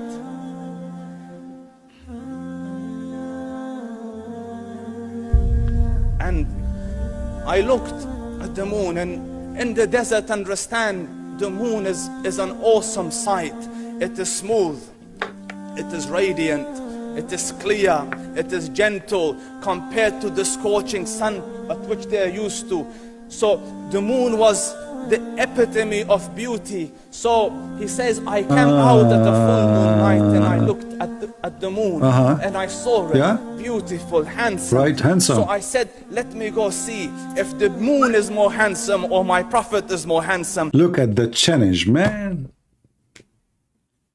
I mean, what can make a prophet a prophet? If he is so white, for sure he is a prophet. Who is more handsome, by the way, now? Who is you think is going to win the competition, the moon or a prophet of Allah? For sure we know the answer. Let me see if that is more beautiful or the prophet is more beautiful. Yeah. So I went and I saw him standing afar. Really? So I looked at his face, and I looked at the moon, and I looked at his face, and I... And look, in the video they have a flash like quick. I mean, this is like the ending of the video. He look at the moon, he look at the face, look at the moon. By the way, the flash you see in the video, this is from the face of Prophet Muhammad. He's so white. You notice the flash? Quick. You know, look. The flash. I went and I saw him standing afar. So I looked at his face, and I looked at the moon, and I looked at his face, and I looked at the moon, and I looked at his face, and I looked at the moon, and I look at the face, and I look at the moon, and I look at the face, and I look at the moon, and look at the face, and I look at the moon. Conclusion, what happened? He said, Wallahi, he was more handsome than the moon in its entirety. Abdul, do you know how ugly the moon is if you look closely? This is how you stupid Muhammadan is. The moon is handsome. The moon is handsome. But I understand they are talking about how white Muhammad is. And somebody in the chat, he says the only religion makes sense is Islam. For sure. I mean, Allah will make your penis endless. Makes sense. You know, me myself, I thought about it. If I can get a penis like this, I can make a lot of money.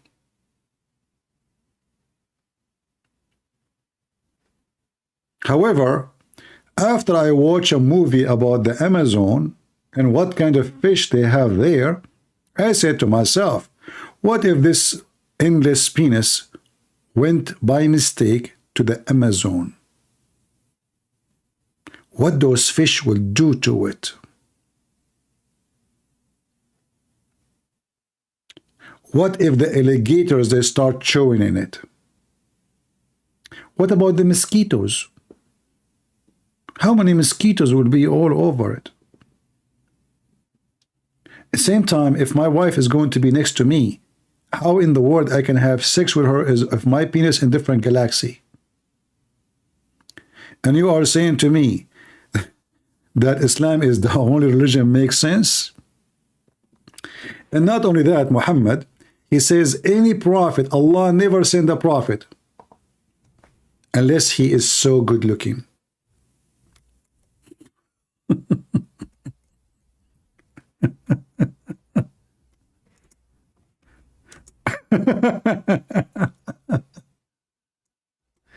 Let me see the hadith.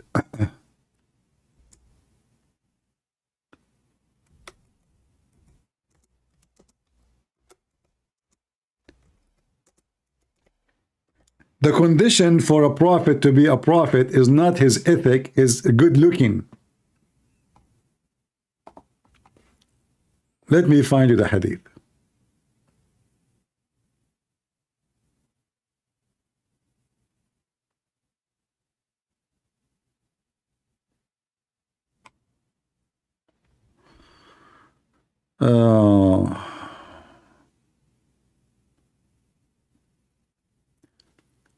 Hold on, let me see this one here.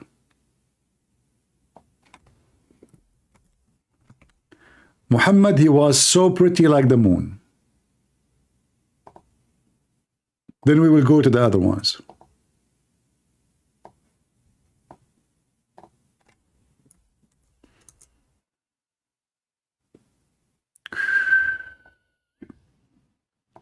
His face was as bright as a sword.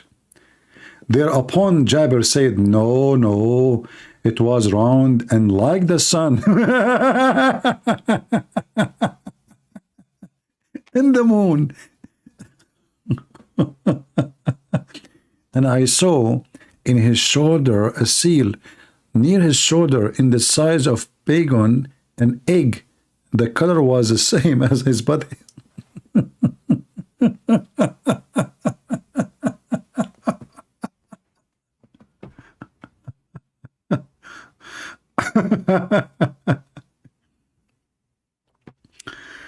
Oh boy.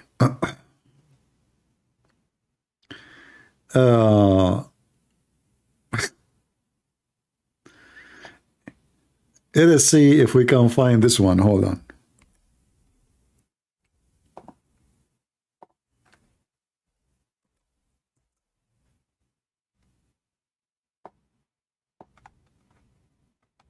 Not only he is good looking, he have a nice voice. Let's see.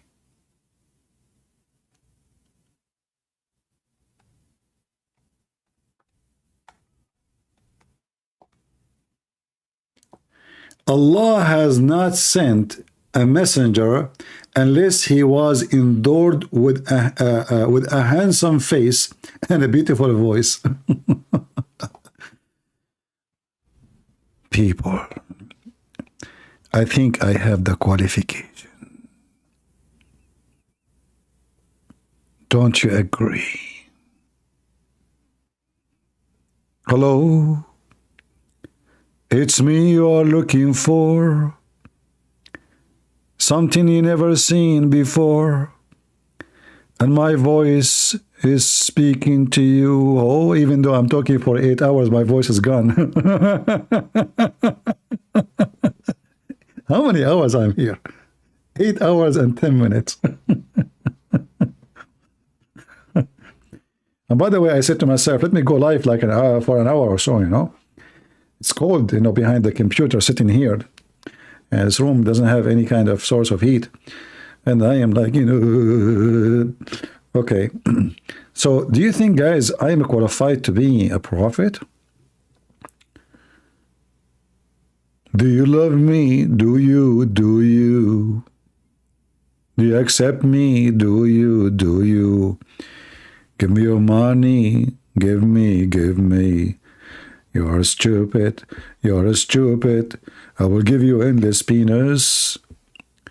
And the Muslim will answer, yes, we do. You are the so most handsome, it's you. And your voice is so nice from you. Please don't stop singing for us. Hello. And they will start worshiping you. And then you sleep with their women and make them into your barbecue. And that will be your name is Muhammad. Shame on you. Hello. Oh boy. So he cannot be a prophet unless he is good looking and he have a nice voice. That's deep.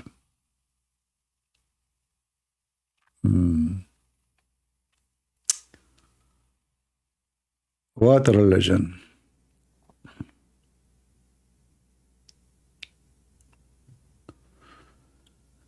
All right. Please teach Indian Muslims. I'm working in that. I start eating curry. What does it matter really if it's an Indian Muslim or not Muslims? This is the same. Actually, always I have, you know, Zakir Naik as a guest in my program, and he always call me, Christian Prince. First of all, this is the big fat lie. Like, Zakir Naik, what's wrong with you? You said that I always call you. Like, so? The truth that you call me. I am the one who call you. So how you know you start talking to me? Christian Prince. This is the only time I call you. Okay, what about the one before it? Okay, this is the second time I call you. Okay, what about the one before it? Okay, this is the before you. Zakir Naik, listen, let us go back to zero. What you call me for? Christian Prince, I invite you to convert to Islam. Okay, what I will get if I convert to Islam? First of all, yeah? Okay. Zakir, are you there? Christian Prince, hold on. I know that all the excuse are you only for it. What excuse? You did not even tell me anything yet. Exactly. This is why I'm not going to give you a reason. What? You give me a reason to convert to Islam. Christian Prince, I know you. If I give you a reason, you are going to debunk it and refute me. What debunk it, refute me? Just give me the reason, man. Christian Prince, I saw an article said, if the Christian Prince asks a question, never said yes, never said no. So how we can debate if you never say yes and never say no? Christian Prince, we Muslims getting smarter.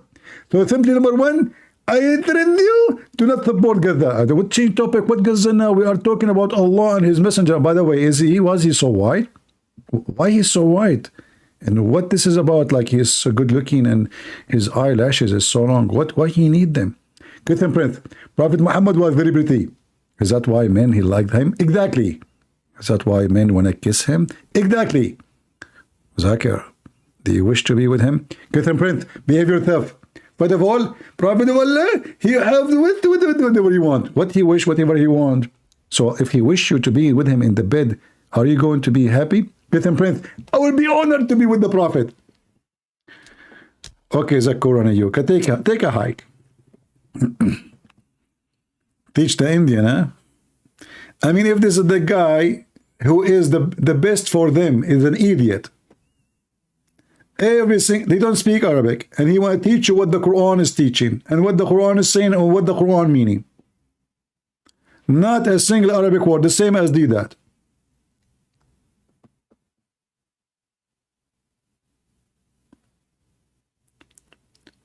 Anyway.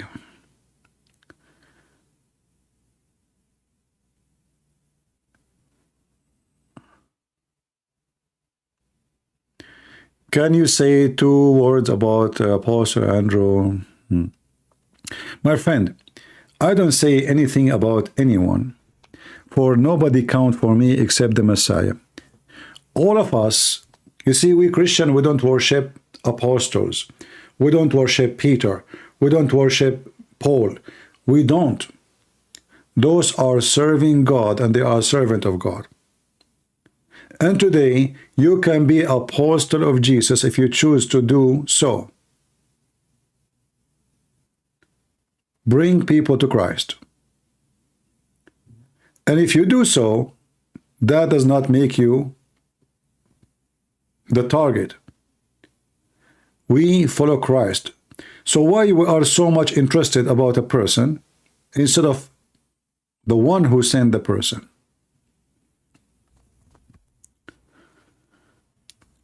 The Bible confirms that we should celebrate the Lord. And the servant of the Lord, they will be happy if you celebrate the Lord, not them. Don't celebrate Peter or Paul or Luke or any. Celebrate the Lord. We are not the target. We are not the master. We are just serving.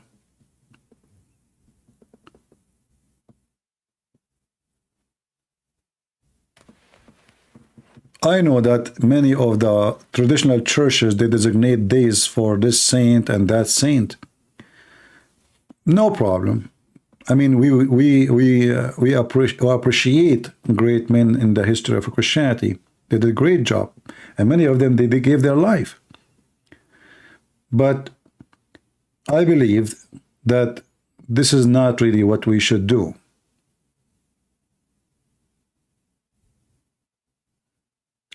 There's only one person is the Savior. It's not anyone.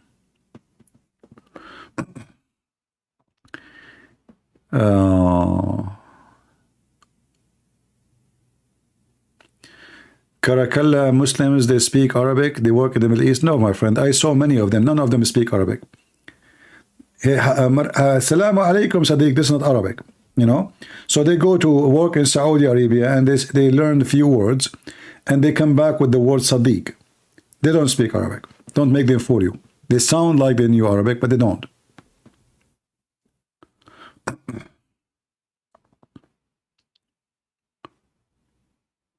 All right. Okay, I don't think I'm going to be able to sleep. I think I will make coffee. It's already morning.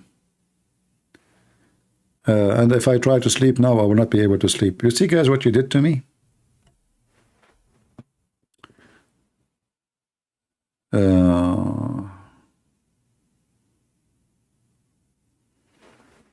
All right, I think no more customers.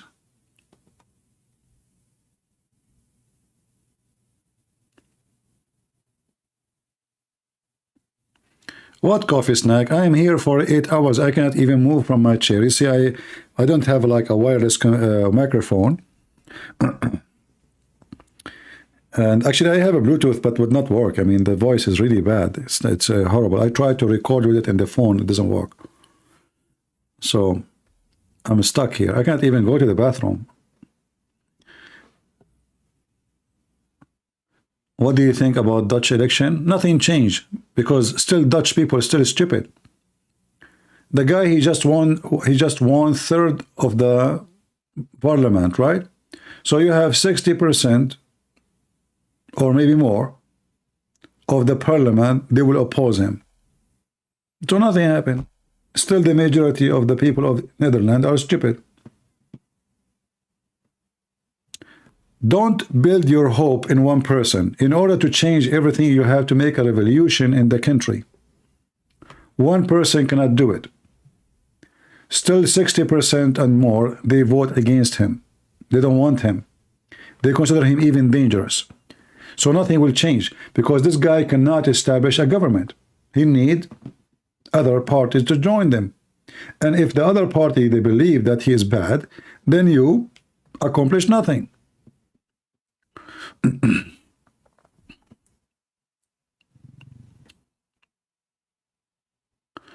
Christian Prince, how old are you? I am 39. Not get married because I don't trust women. It's fine. It is not get married in Christianity. My friend, I don't know what is your reason to say you don't trust women, but not all women are the same and not all men are the same. So to be single in Christianity, it's fine, but usually in the Bible is that if you are single to save the Lord, not single just to be single. Like for me, if I find a good woman, she loves me, and I feel the same for her, I will marry her. But I did not see that happening yet. So it's better for you to have a family for sure. And not all women are the same. Same women, they can say the same. I mean, the women should not even trust any man. A man, he go on the street, he see a woman wearing a short skirt, he loses his mind. He forgot that he's married. He forgot that he have children. His eyes is all, his eyes is coming out like, running like his tongue, like a dog. So why you are saying the women? I mean, men are the same. However, if you find a woman, she is a believer, and if you are a believer, then your eyes will stay on your women, and your women, she will stay on you. So the key point is to find a woman who is loyal to the Lord first, because if they cannot be loyal to the Lord, she cannot be loyal to her husband. And same for you. If you are not loyal to the Lord, you will never be loyal to your wife. So find a good believer woman and get married. Are you a monk serving the poor in the desert somewhere? No. So why you want to stay single? That's not the case. At least I'm doing something. Are you? If I am married now, can I stay here for 8 hours talking? No. If I have people with me in this house, and I have kids are sleeping and women, etc., I will be able shouting, screaming all night long. I started yesterday at 6:30 p.m.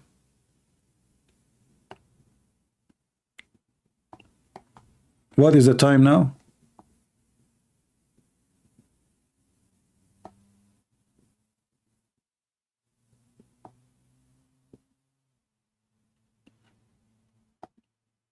So if I have a woman, I cannot do what I'm doing.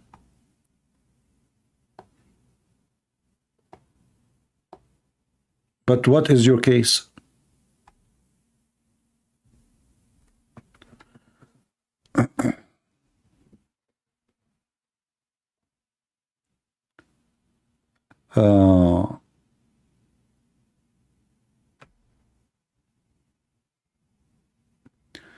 What is your opinion from the Malaysian Muslims banning Christians from using the word Allah? That's very good. I hope that will happen everywhere. Why you want to use the word Allah? Are you stupid? Why Christians are using the word Allah anyway? He is not our God. And the Muslims are right. This is the name of their God. Why you are using it? And if you are praying to Allah, you are an idiot.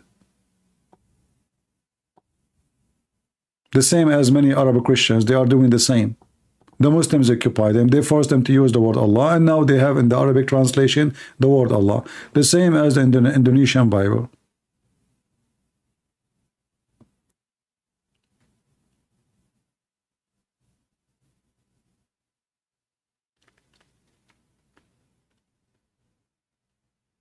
$7:30, sorry, $7:30, yeah, that's it, yeah. Actually, I was going to go 6:30, yeah, sorry, 7:30, sorry. 7:30?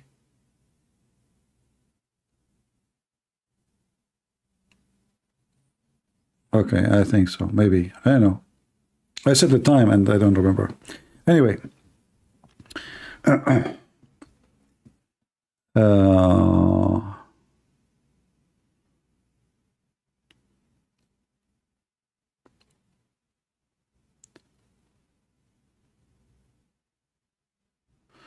All right, looks like we have many people from India.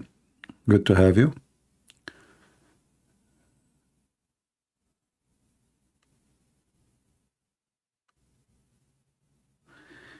Yeah, never use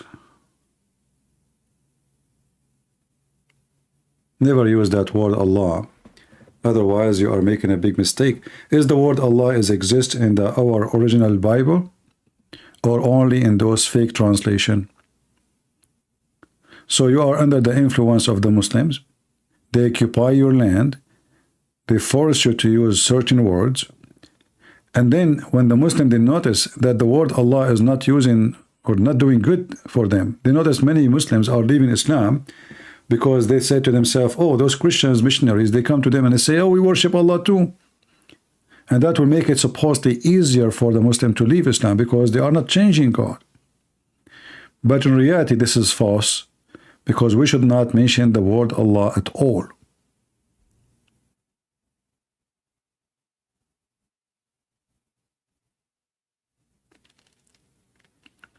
All right.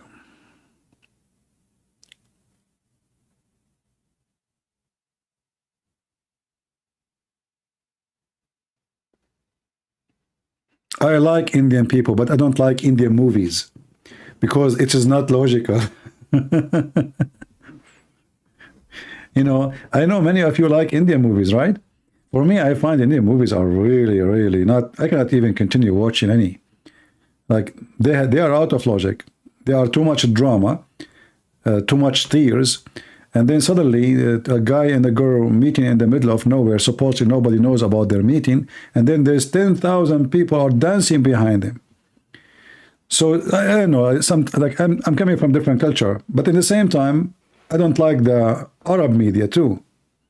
It's very funny, it's very silly, it's very stupid, and there's no story in the story. You know, they fabricate stories, and always there's like a rich guy, poor woman, whatever, you know, the opposite, like, you know, it's just, you know, so I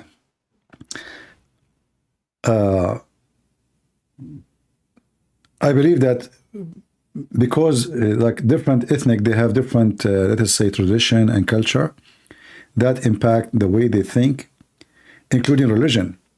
So people who they are in the East, they are so emotional. People who they are in the West, they are so cold-blooded like ice. So everyone have his reason to believe in something or to reject something. But I find it very funny that somebody, he is a Muslim and he is from India, but yet he have a color which is not the color of the Arab. Because as we know, that the Arab, they are racist and they believe that the Prophet is so white. And as you see, the Prophet, he said that Allah will not, so your look connected to how good you are.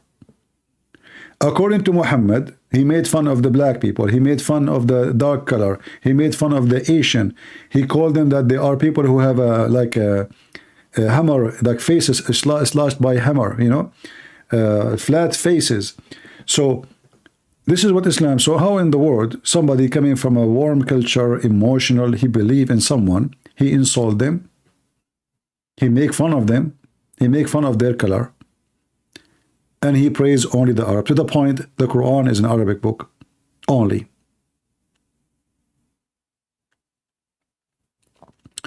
What is the difference between Aramaic ilah and Arabic Allah? First of all, in Aramaic there is no ilah. The H is a sound. It's not really a letter. The real word is, let us go here.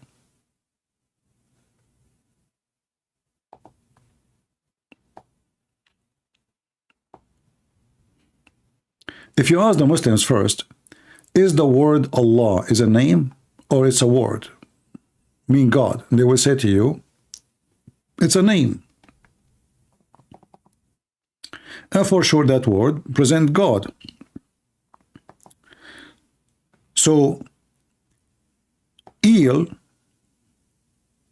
is the origin of all those words. El. Before El, it was Al.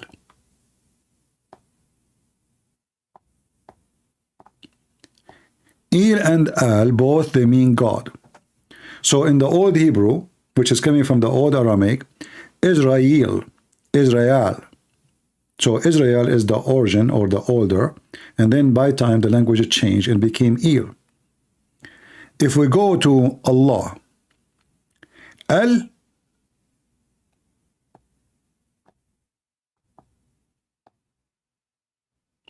Lah.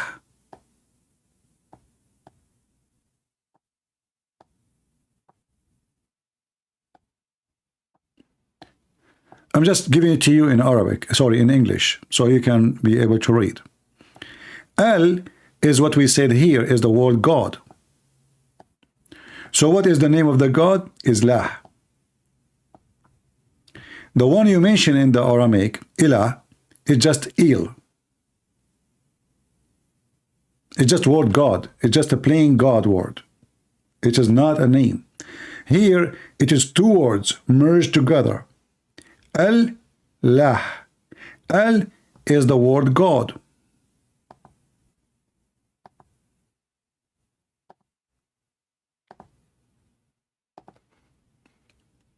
Al is the word God.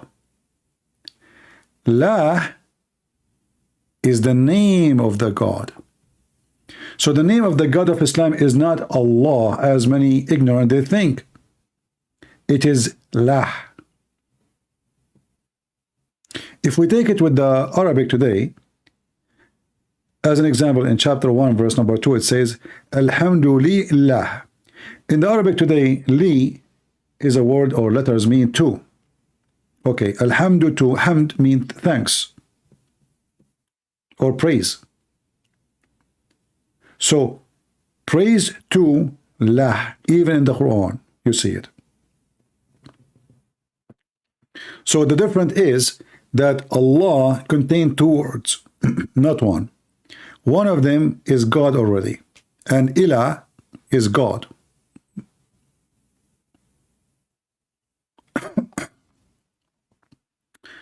I guess I'm losing my voice.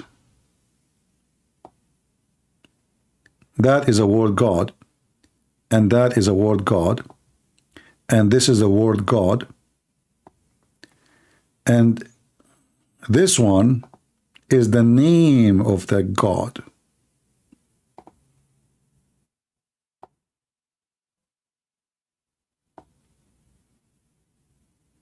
All right?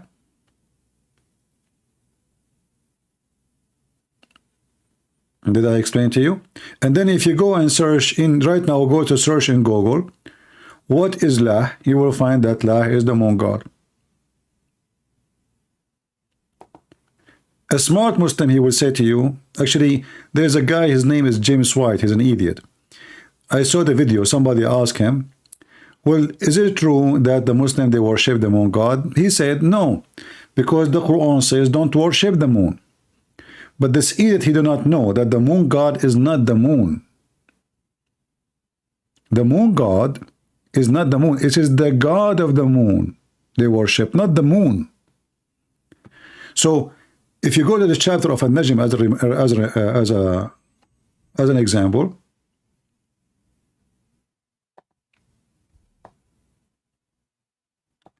the Najm, the word Najm, supposedly the Muslim, they say it's a star.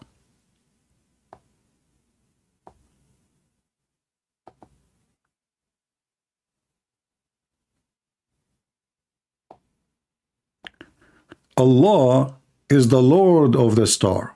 Okay, what star we are talking about? Any star. In this scenario here now.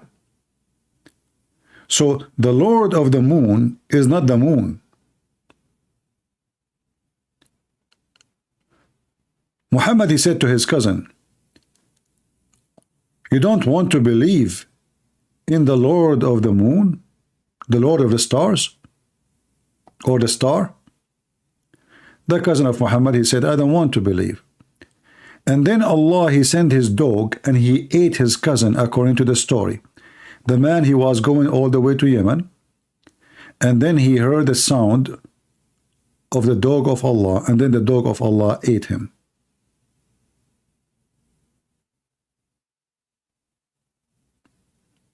No, don't fight for the word Allah. Just never use it. Why you want to use it? This is absolutely false.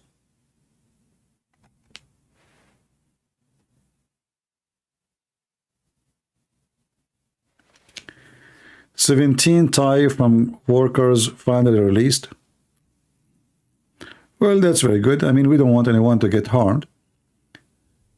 But, you know, then you ask yourself why the Thai government did not do anything. I mean, you see, nobody talk about the American hostages. There's many countries, by the way. Nobody talk about them. We don't count. Even Americans don't talk about American hostages. Anyway, so, and then you ask yourself, why in the world even those Hamas, supposedly they claim that they are fighting Israel, right? Why you are kidnapping poor workers who work on farms and Filipino maids? You know, is your war with Israel or with those poor people who came to work? Evil. CP, you think rapture is soon? No, I don't think so. Same time, it's not for me or to you to think when it is. Leave that for the Lord. This is not our business.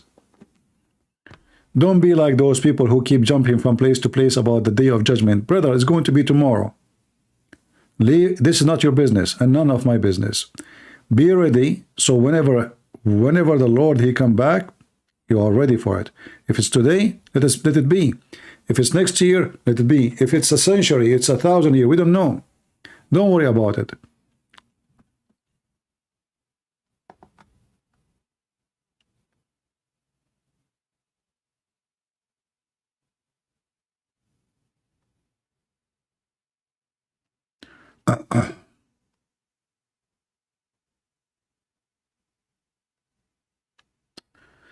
All right. You know, I see always many, they make speeches about the judgment day, etc. And usually, you know, many, I don't know why people, they are so much obsessed with it. When even the Messiah, he said to us, only the Father, you know. So nobody can predict. And if somebody predict, he is just lying. He's simply, you know, he is not even a good Christian. Because this is against the Bible. It's not your job, and I cannot predict, and you cannot predict.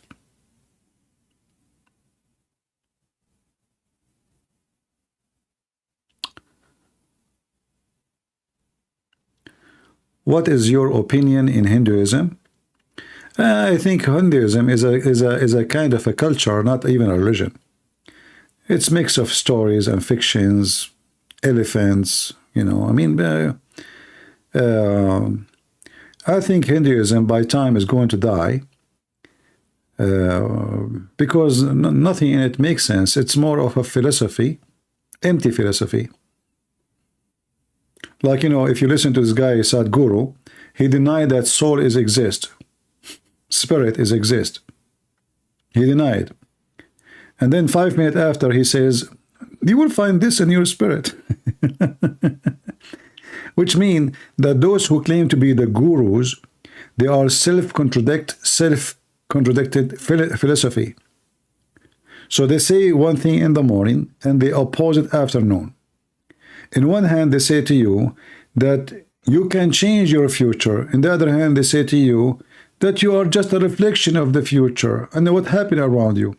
In one hand, they say to you that you are what you eat. And then at the same time, you know, they explain bad ethic with something else. So when they want bad ethic is something, and when they want good ethic is something else. The description of bad and good is contradiction. So as an example, you know, they have the caste system, which is very evil for the poor people. I find Hinduism is made for the rich people and for the like, let's say, the noble society to rule. The whole purpose of the religion is just to rule, to conquer, and to make the people obedience to the rulers. The same as some fake priest in some time in the church, they use the Bible to make people just obey the ruler, even if he's evil. And they use certain verses in the Bible to say you have to obey the ruler. This is what the Bible says. But all of us, we knew that John the Baptist, he lost his head because he disobeyed the ruler. Was he a bad person in the Bible, or he was a great man? He was a wonderful man. So always religion can be used by the fraud in order to control and rule. The same as Muhammad, the same as some Christian priests who work for kings, the same as the Hindus.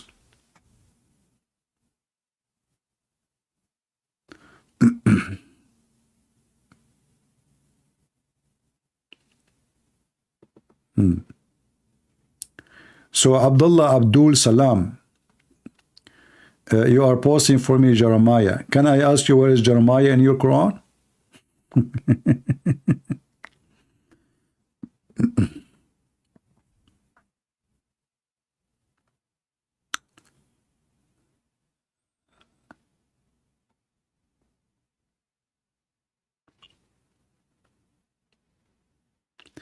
Christianity has changed through the 2,000 years. No, Christianity never changed. What you see around you, this is not a Christianity. Christianity is the same.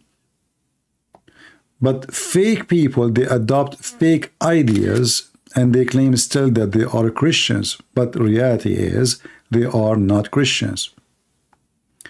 If a church believes in homosexuality, they are not Christians. Period. Yet they claim to be Christians. But are they really Christians? No. So Christianity, oh, this is not the same post, hold on. Christianity never changed.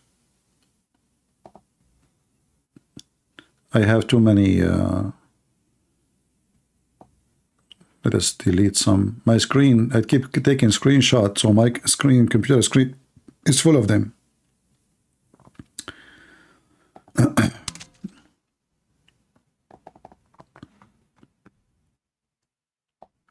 Christianity never changed and will never ever change, and nobody can change it.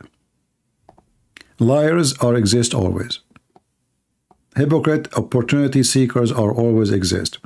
So there's many now who they are, okay, they say to themselves, okay, I live in a town where people support homosexual. So what I would do, if I don't support them, they will go against me, and maybe nobody will listen to me, and nobody come to my church and give me money and donation. So I will make my church, I will put the flag of the homosexual, and that will make me acceptable. But this is not church no more. So They can fool themselves, but you cannot fool God. The Lord, he says, that heaven and earth will be demolished, but my words will not. So remember that. Christianity will never change. And hypocrite people and liars always are exist. And they take opportunity of the fool. And they walk with a trend. What is a trend today?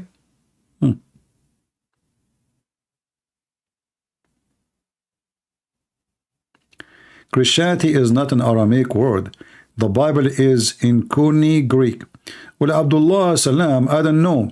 You see, I can show you tons of videos made by your stupid Muslims saying that the Bible is in Aramaic and Jesus speaks Aramaic. You see the hypocrite Muslims? When the Muslim, you ask them about Jesus, they say to you, did you see Jesus in the Passion of Christ? He said, Allah, Allah. In Aramaic? So when they want, Jesus spoke only Aramaic. When they want, the Bible is in Greek.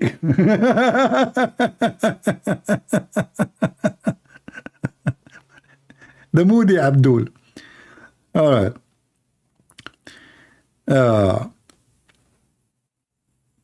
Very stupid religion. And by the way, Abdul, as long you said to me that the Bible is in Greek, let us go back to his text. Hold on. Where is his text?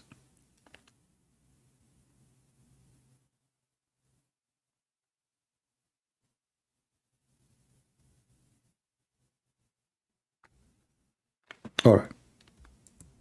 So Abdul, as long the Bible which Allah he gave to Jesus is in the Greek, isn't it your stupid Quran says Allah never sent a messenger except in the tongue of his people?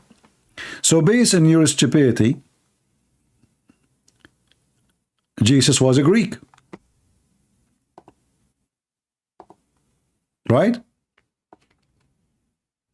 And that's why the Quran says the word Injil, which is a Greek word.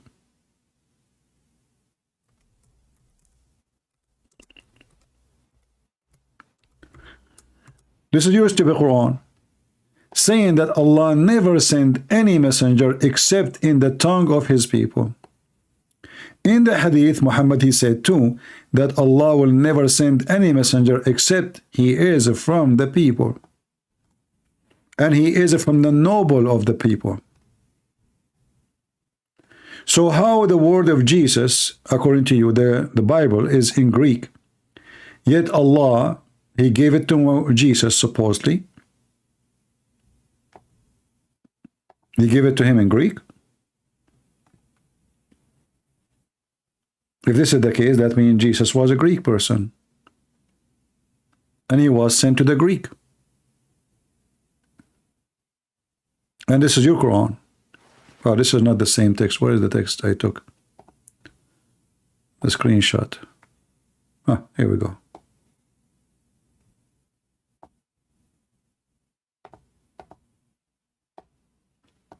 And by the way, this verse in the Quran proving that Muhammad is a false prophet again. Why? Because Muhammad, he cannot be a prophet to the Indian. India have more than 400 languages. So how Muhammad can be a messenger to the Indian when the Quran says it clearly, we send not a messenger except in the tongue of his own people. So he have to be from the people and he have to speak their tongue.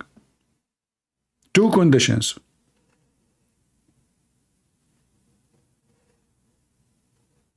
Do you see it? So this verse actually debunk all the prophethood of Muhammad from the mouth of Muhammad.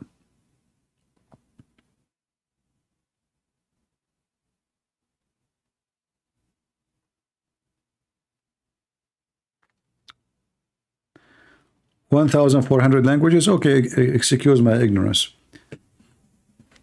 So guys, somebody corrected me, says in India there's 1,400 languages. Okay. So how Muhammad can be a messenger for all mankind when the Quran says, and this verse was given to Muhammad, by the way, not about somebody before him. This is a verse given to Muhammad. In the time of Muhammad, Allah saying, he never sent a messenger. So if this one is talking is Allah, as Muhammad he claimed, confirming that he never sent a messenger except from the people to the people so they might understand. There was a legend. There are pictures of Jesus and Mary inside the Kaaba. Is that true or not? Well, there is some stories reporting. You know, remember the Kaaba, it was a place of tolerance, which means the Arab, they don't have a problem with many religions to be around. So there's hundreds of idols around the Kaaba. And obviously there's a Christians. So if there are some Christians, they try to invite people to believe in Jesus and they hang the picture of Jesus in it, okay, or Mary. There's a hadith about, there's a picture of Abraham too. But in the same time, it says there's a 360 something idols, pagan idols. So what the Kaaba was, there was a 26 Kaaba. All of them are the same. They promote anyone he can come to the Kaaba. It's a market. The Kaaba is not a place of worship, actually. It's a place where people meet for poetry, for religion, for war, for peace agreement, for marriage, for party. So the Kaaba is like downtown. And the Arab, the pagans, they built Kaaba in every town in order to compete with the other Kaaba. So there was a 26 Kaaba according to Muslims, and each of them called Kaaba. Why it's called Kaaba? I mean cube, you know, Kaaba. And the Arab, they come and they place their gods around the Kaaba. So if there is some Christians, they brought maybe a picture of Jesus or something like that, maybe, like anyone trying to promote his belief. But does not mean that the Kaaba is a place for the Christians. It's a big pagan place for sure. It's like, you know, going to downtown in a town of atheists, and you preach about Jesus. So can we say that this downtown is where Jesus was worshipped? No.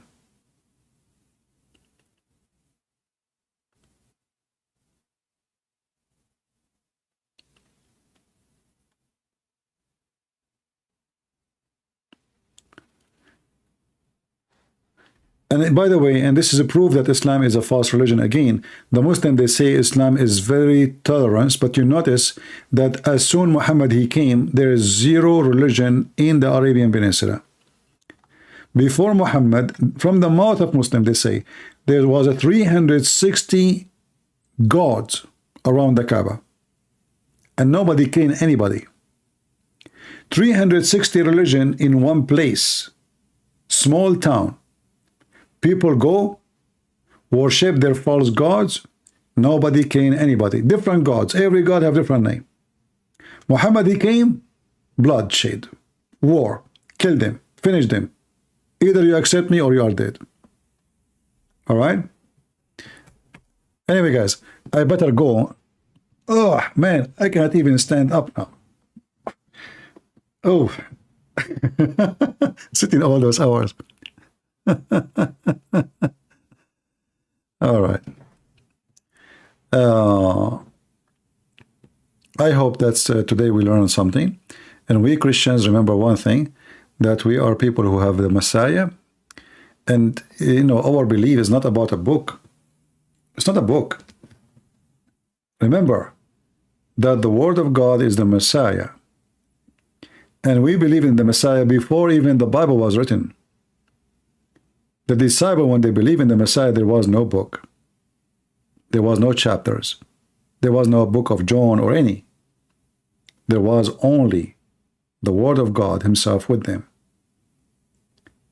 And this is why the Messiah, he says that the heaven and the earth will be destroyed, but my word will not. So we have a promise from the Messiah himself that we are victorious. And all the evil in the world, they cannot change that fact. In fact, the Muslims are so violent against Christians because they are terrified, not because they are strong.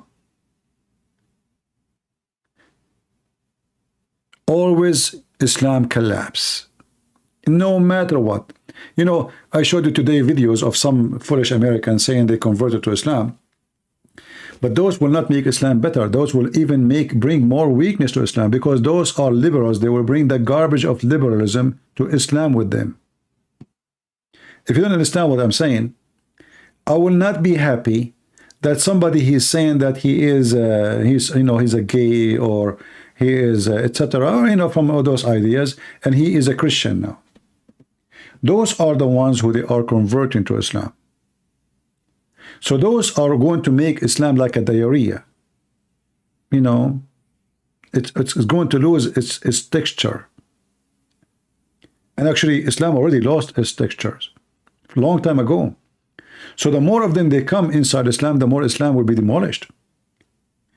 They will be like worms going inside that cult. And they will add more poison to the cult, to what is already exist. They will not make it better, they will make it worse. And then they will find that each one of them will open different channel, and they will start, remember, there are people who they are trying to have influence, right? And the Muslims, they support them. So they will bring their ideas of liberalism into their cult. So now Islam will be mini Islam, and Islam already tons of Islam. So which Islam is the Islam? All right.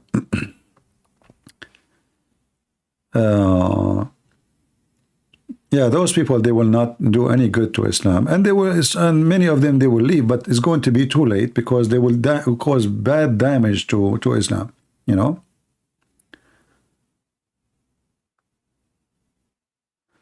What do you think about the series of the TV, The Chosen? I don't know. I don't watch.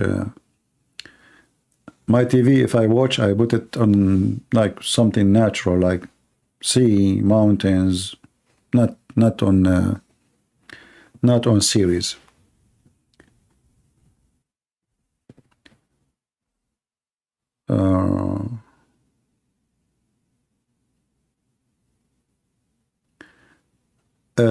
Task. You see, when somebody says to me, CP, before you go do Zakir Naik, you sound silly and you sound like a kid. When I make the voice of Zakir Naik, it's just to give you an idea about something they teach, something stupid.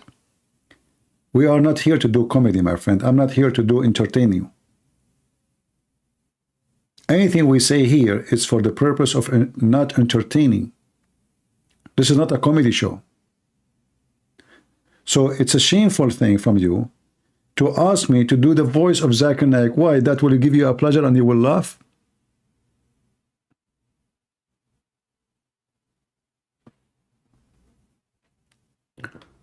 We do everything we can so people will listen and focus. We make you laugh, but this is not the purpose. A Muslim saying, Abdullah saying,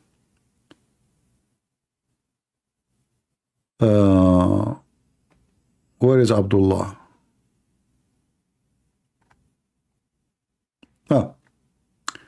And Jesus answered him, the first of all commandment is, hear, O Israel, the Lord, our Lord is one. Explain the Trinity contradiction. You know, Abdullah, I find it very funny that you Muslims, you are quoting for me a word, but you cannot find it in your Quran. As long as Jesus is the one who said that, as you said, how come we cannot find what Jesus said in your Quran? I will tell you why. Because the Quran never was the book of God.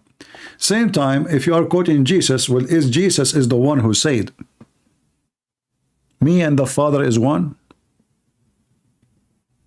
Isn't it Jesus says, my Father? So Christ teaching us that he and the Father is one. And the best of the commandment, and he talked about many of them actually, to worship your Lord. And when his disciple says to him, why don't you show us the Father, and that's it? He said, well, the one who saw me, he saw the Father. And as long as you are talking about contradiction of the Trinity, idiot, Well, isn't it the Quran in the chapter of Al-Anbiya, chapter 21, Allah, He says, if you would like to have a wife, He will take it from us? So go ahead, explain to me your oneness of God, yet Allah will marry a wife from us. Who is us?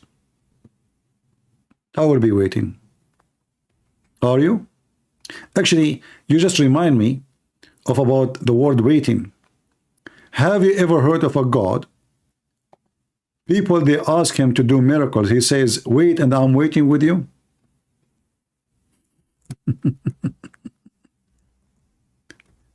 You don't say that to Jesus. You come to Jesus, you will get the miracle right away. You come to Muhammad, Allah says to Muhammad, okay, you know, wait, and I'm waiting too. Well, they're asking you for a miracle. What wait?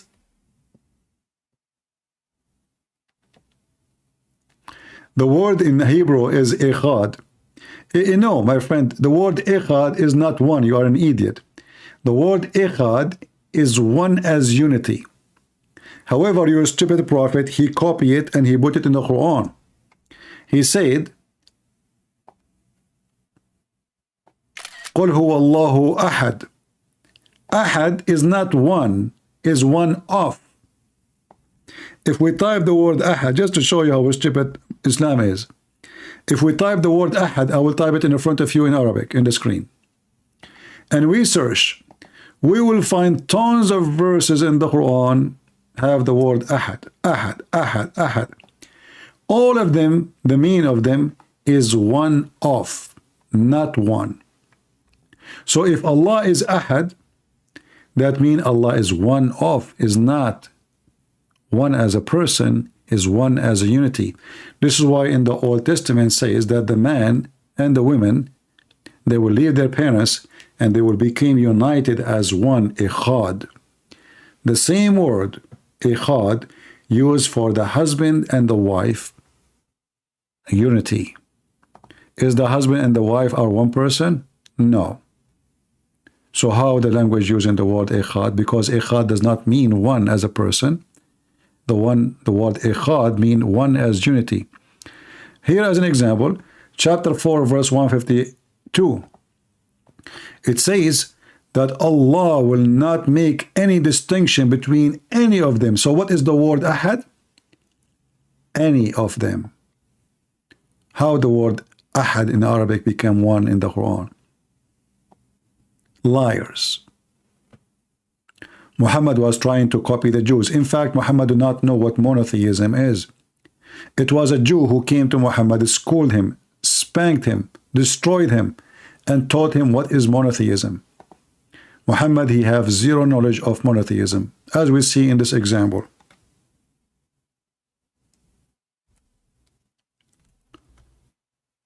A Jewish man walked by, and he said to Muhammad, you are an idiot. You are making equal to Allah. Do you see? It's sahih. Who is the one who said that to Muhammad? A Jew. You're a prophet being spanked, humiliated by a Jew. His name Netanyahu. So here the Jew, he came to Muhammad and he said to him, listen, you are sitting reviled to Allah, associating others with him. You say whatever Allah wills and you will. And you say by the Kaaba, they swear by the Kaaba. So the Prophet commanded them, if they wanted to swear an oath, to say by the Lord of the Kaaba, not by the Kaaba. And to say whatever Allah will and what you will. Is that hadith sahih? Yes. And who is the one who was schooling Muhammad? A Jew.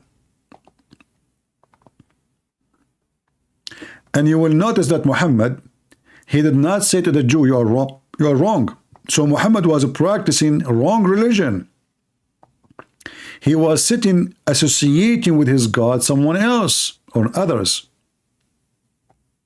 You see, when the Jew, he said that to Muhammad, Muhammad did not say to him, you are wrong. We are not doing that. You misunderstood. No.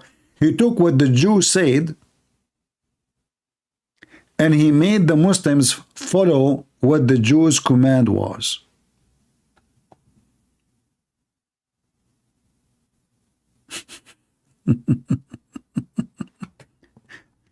So all your stupid monotheism in Islam is coming from a Jew who spanked you. Otherwise, Muhammad, he will be swearing by the Kaaba until now. Not by your God Allah. And by the way, the Jews don't allow anyone to swear by God. The Jews even don't dare to say the name of God. They will use any words, but they will not give you a name, because they fear God and they respect God very much. You Muslims, you use the name of your God for a joke. In fact, the Quran says Allah will not take you accountable for false oath. This is how much Muhammad is a false person. Why? Because Muhammad, he keep taking false oath and he never keep them. So now he want to give himself an excuse. The Jews, they were saying, what kind of a person? He keep taking oath and then he break his oath.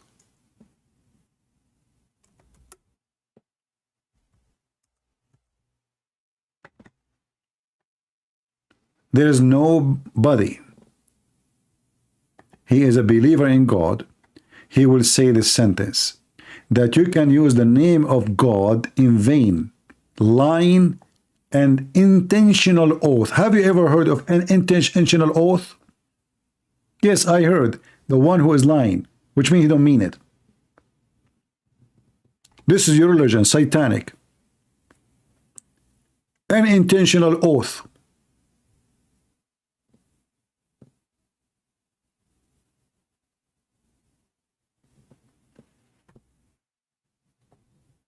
If your God is God, he will not say this sentence.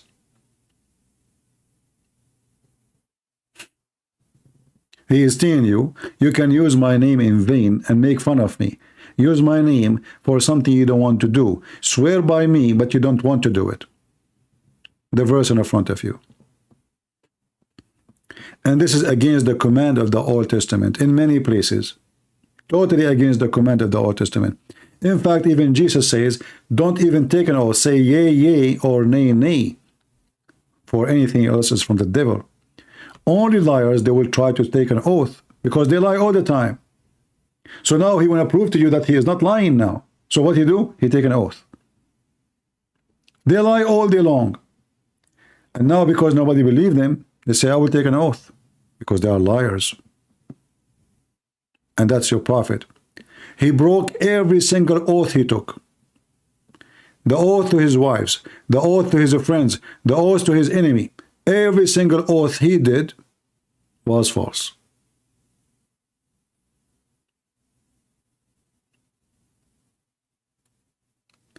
The Messiah, when he saw people buying and selling around the temple, not in the temple, he flipped their tables. What Muhammad he did when the people go inside the house of Allah and they piss? Nothing. Abdullah, you see, the problem that Muslims, they are so smart, they're like their prophet. Like, look what this guy, he just posed for us.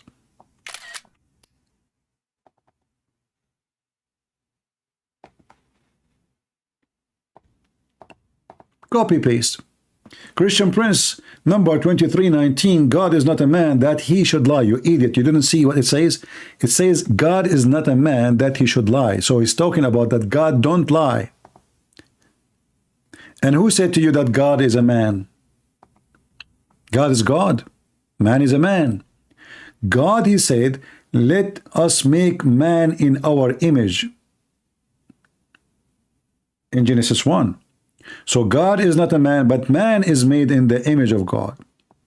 Same time, the verse here saying to you that God is not a man who does lie. It's not about God is not a man.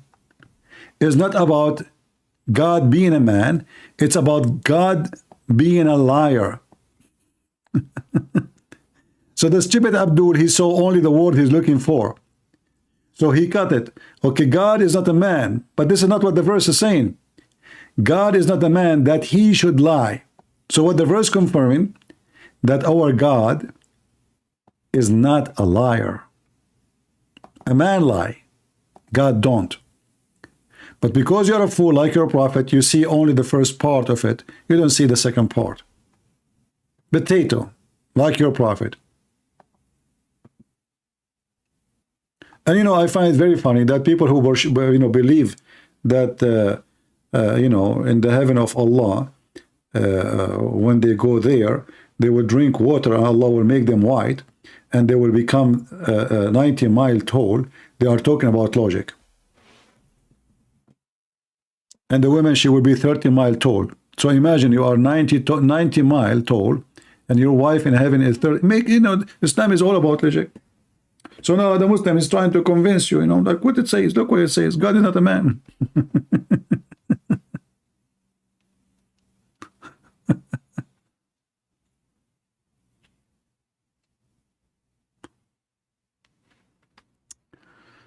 Oh boy.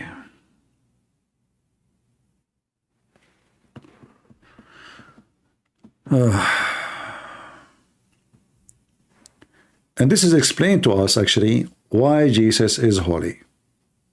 Because he is God on earth. And why Jesus is not the son of any man. For he is the son of the Father who is holy. Every human being who is from Adam is a sinner. This is what Muhammad said. That means including him. And even Muhammad, he come from except Jesus. Even Shaitan, he could not even touch Jesus when he was born, according to Muhammad. What is that telling us?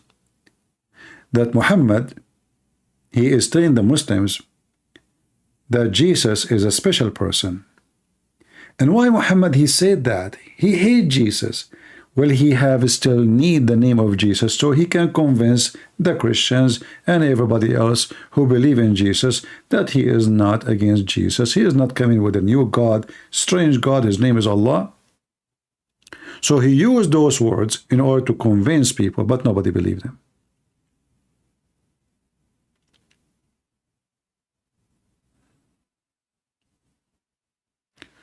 All right, how many hours we are here now?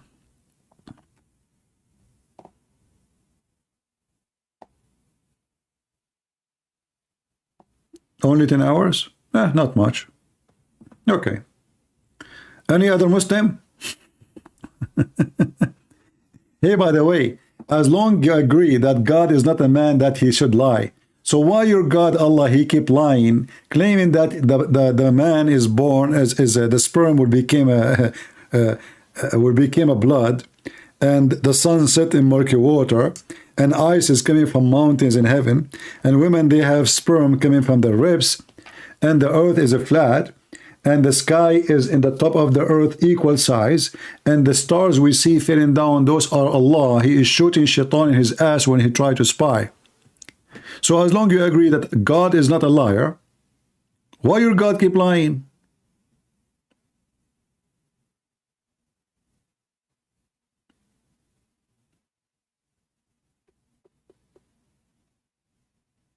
Can you answer? What is my favorite meal? I know. I mean, the goat I have, she, if you ask her the same question, she said the Qur'an. I cannot say the same.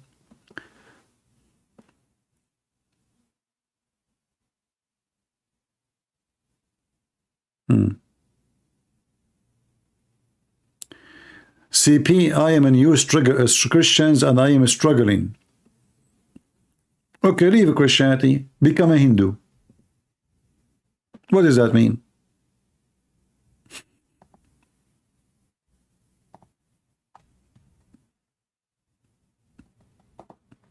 Did anyone force you to become a Christian? Go become atheist. You are struggling. Or become a Muslim. Allah will give you a virgin waiting for you. Their legs is up. I find those comments is very silly. And they don't make any sense. I am a new Christian and I am struggling. But don't you think that everybody in the world is struggling?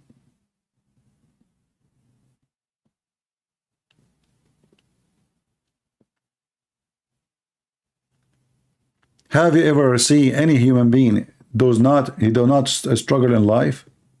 Life is a struggle. We are born to die.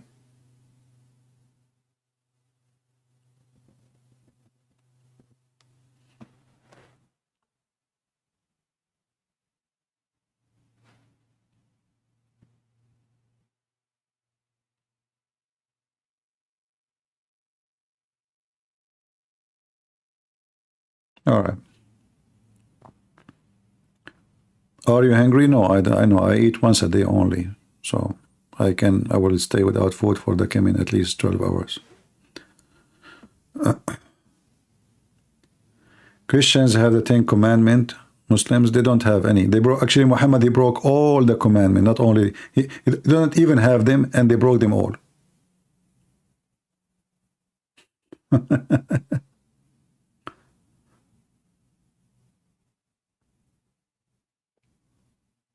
All right.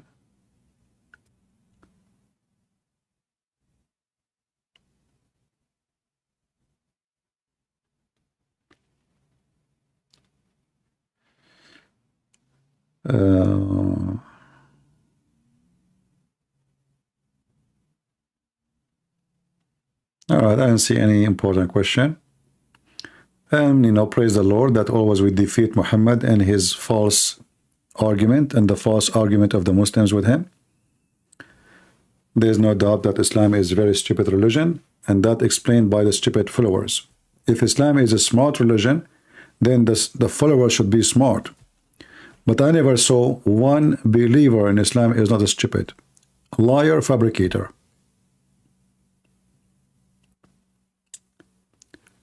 All right.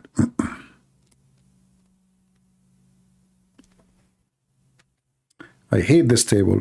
When I put my hand in it, it's very cold. It's glass. Can you read some Arabic for me? Yeah, I can read some Arabic for you. But what about you ask your prophet the same question? Can your prophet read some Arabic for you?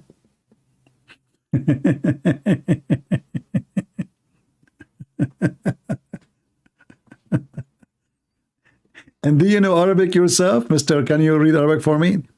Do you like to call me in Skype? Listen, I'm live for the last 10 hours. I challenge you to call me, and I will stay with you with the coming 10 hours if you accept the challenge. Do you dare?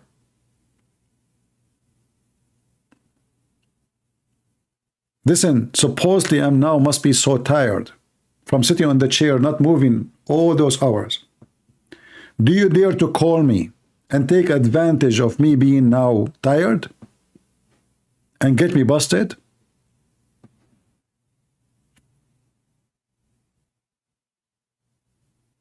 You will never win. Well, I don't know. According to your prophet, you Muslims are the biggest losers in the world. Isn't it your prophet who said that Islam will scroll like a snake back to its hole? So who is the victorious then? Isn't it your prophet who said that the judgment day will not come until the Roman, they became the majority of mankind? You ask the Muslims, who is the Roman? They say to you, they are the Christians.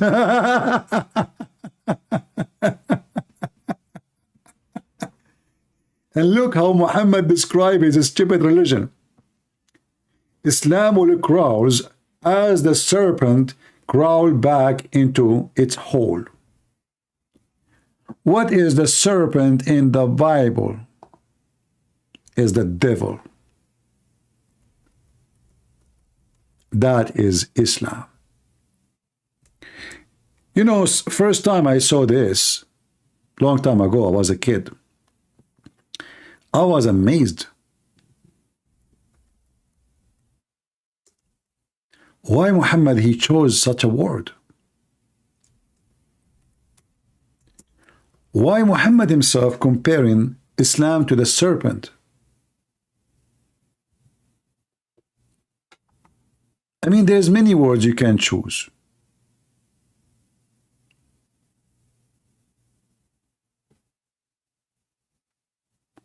Why he chose such a thing?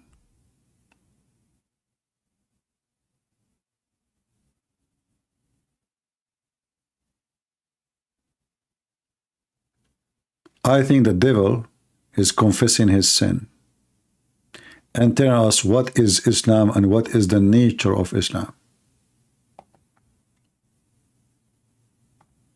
If I say Islam is a serpent, Muslims will be offended.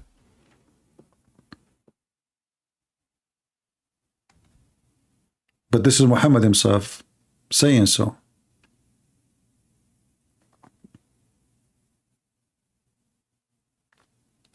If you go to the book of Revelation,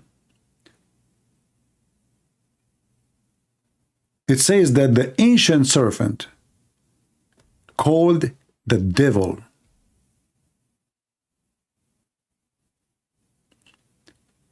So Muhammad, he predicted that his ancient devil, Satan, Islam, will crawl back to its hole. And notice here that Muhammad is saying clearly that Islam coming from a hole in the ground.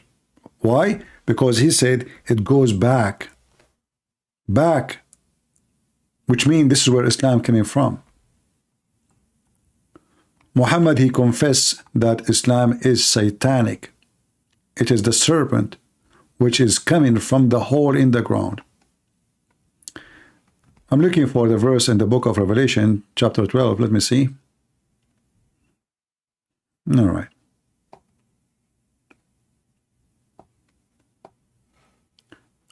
I think this is very, very telling what Islam is about.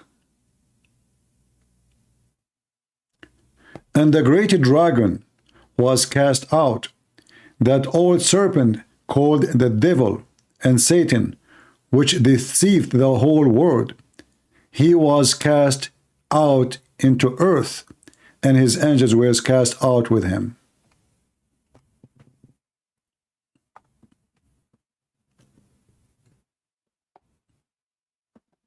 All of you are going to go in Hamas tunnel, you and your religion and your Islam, like a snake.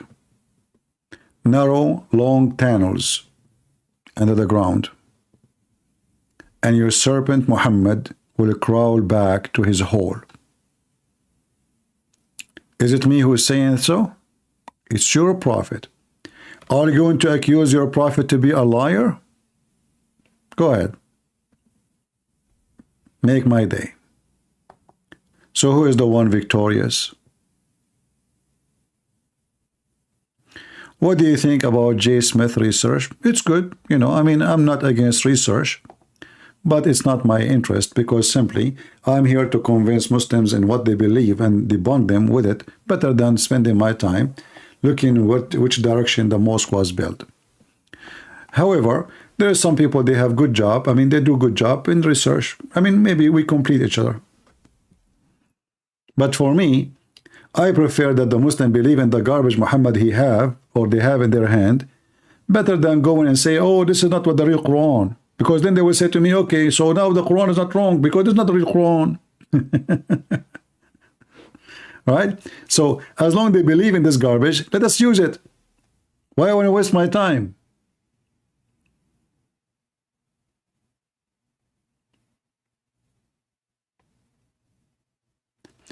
A Muslim saying to me that no babies or children died in the flood of Noah. How can I show him that he is lying? Well, he is a donkey, if you want. Muslims, they play games. So isn't it the Quran says that the whole earth is covered? You remember the video of Zakir Naik when he said that the Bible says the whole earth is covered. The Quran doesn't say that.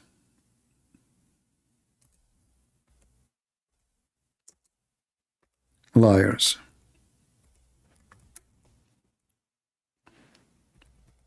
Like their prophet. When the son of Noah, he said to his father, I am going to go and hide in the top of a high mountain. Noah, he said to him, that will not work. And then all the mountains were covered by water. So where was the children's? So when a Muslim, he says, because only Noah and his family, and even even his family, not all of them. As you see, this is his son. This is the son of Noah, and he have a family too. He said he is going to hike in the top of high mountains. Still, he is not saved. So they are liars. And then you can go to the interpretation. This is chapter 11, verse number 42, 41, 44. Read them. Liars.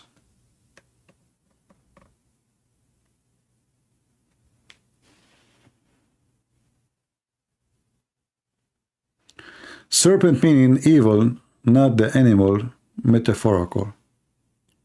Yeah, well, serpent is about Satan and evil. It's not about an animal for sure.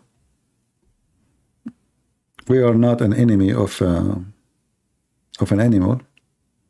We are not like Muhammad, who feared dogs and pigs. And he is paranoid. All right, I keep saying I have to go, but you guys keep asking me a question, what I can do. Otherwise, I should be gone like 10 hours ago. And honestly, I'm not really too tired, but I need to go to the bathroom. I'm just being honest.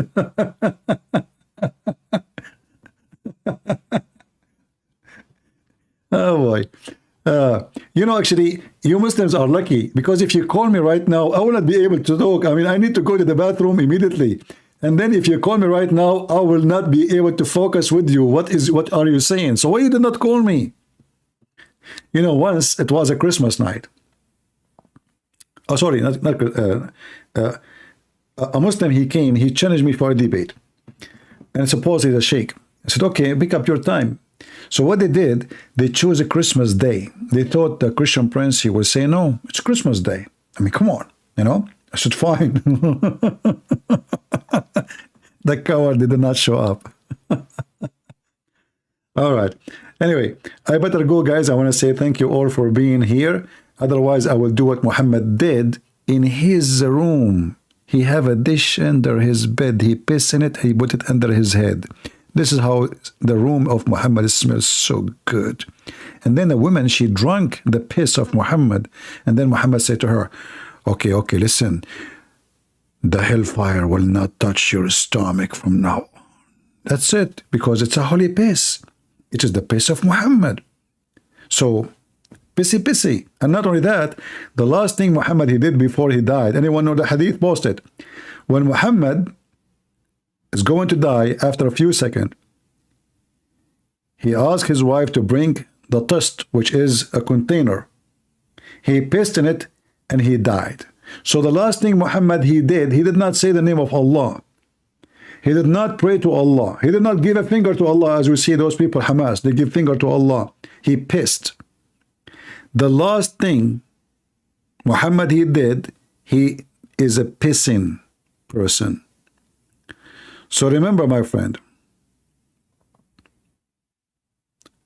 your prophet cannot be a prophet. He did not even predict his death. If he is a prophet of God, shouldn't he knew that in a few minutes from now he should die and say something? Oh Lord, he pissed.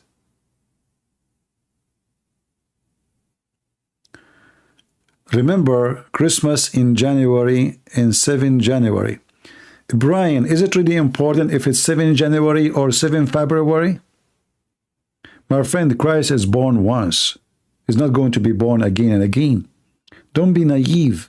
Remember, Christian Prince, January. Yeah, 7. Remember that?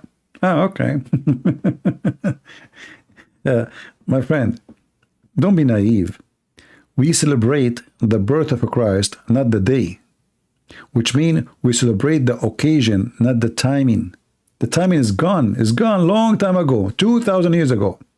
So if it is July or August, or you can celebrate the birth of Christ every day actually, because by his birth salvation came to this earth.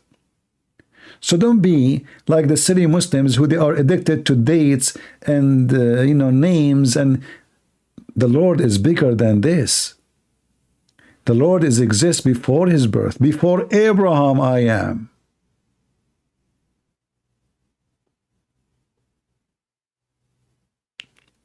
What day you are talking about? I was with you, Father, before the world was. Which means before time, before days, before months, before anything. So be a Christian person who think deeply. Don't be shallow. We don't care for the date. Fast. Why you want to fast only in that day? Fast every day.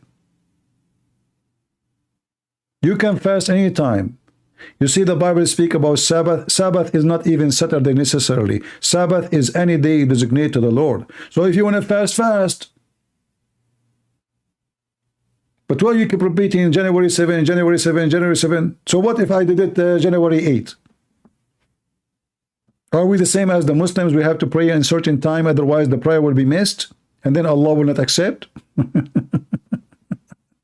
Fast. Fast as much as you want. All right?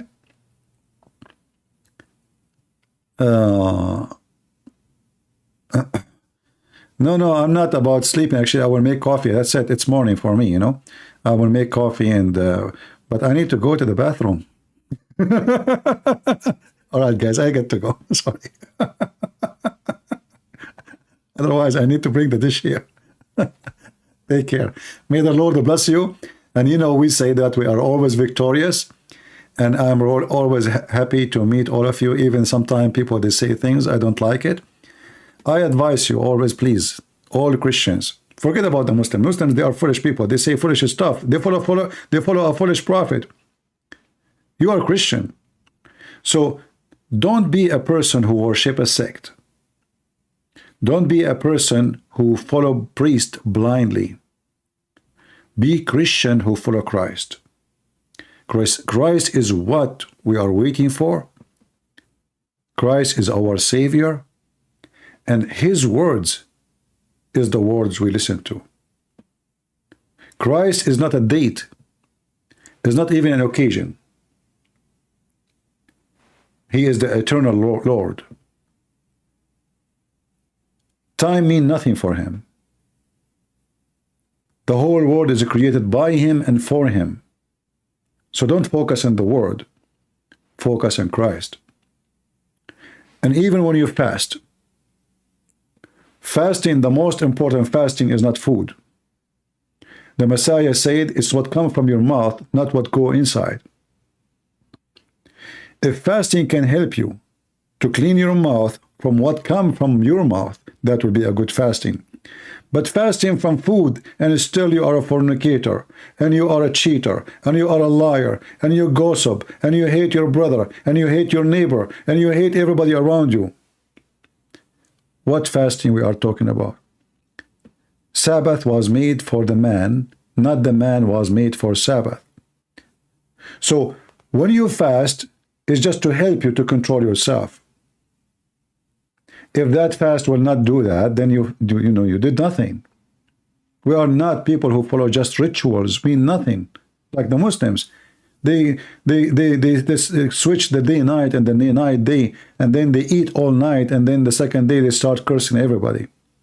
In fact, in the time of Ramadan, they claim because they are tired from sleeping, they curse everybody. We are Christians, and we don't worship fasting. We worship the Lord. And fasting is just a way to train your body. But it's not the target. It is not fasting will take you to heaven. It's not donation will take you to heaven. You see some scammers, they say to you, donate now, the Lord is commanding you to donate for us, and they make you believe that if you donate, you go to heaven. Like Muhammad. We have different value, my friend. Christianity is not ritual. Christianity is a spiritual life with the fruits. With this, I say to you, may the Lord bless you. Fasting is fasting from food and not to be sinner. Yeah, all right, no problem. But it's not the reason for us. It's not what Christianity is made for. Anyway, I see a lot of people who they fast, but you know, they fast from everything. It became just a tradition, not really a true practice. You should always try to not be sinner, by the way. Oh, thank you, Brian, for telling me. I forgot that. All right, guys. Thank you very much for being here. May the Lord bless you. And until we see you soon again, God is good. So is Jesus, and Muhammad is defeated. And soon we pray we will have a big party announcing victory over the dogs of Hamas in Gaza. We pray to the Lord to give victory to Israel more and more. Already they have all the city of Gaza, by the way. But we want them to do more and succeed more and defeat the devil and conquer the serpent in his hole. I mean to that.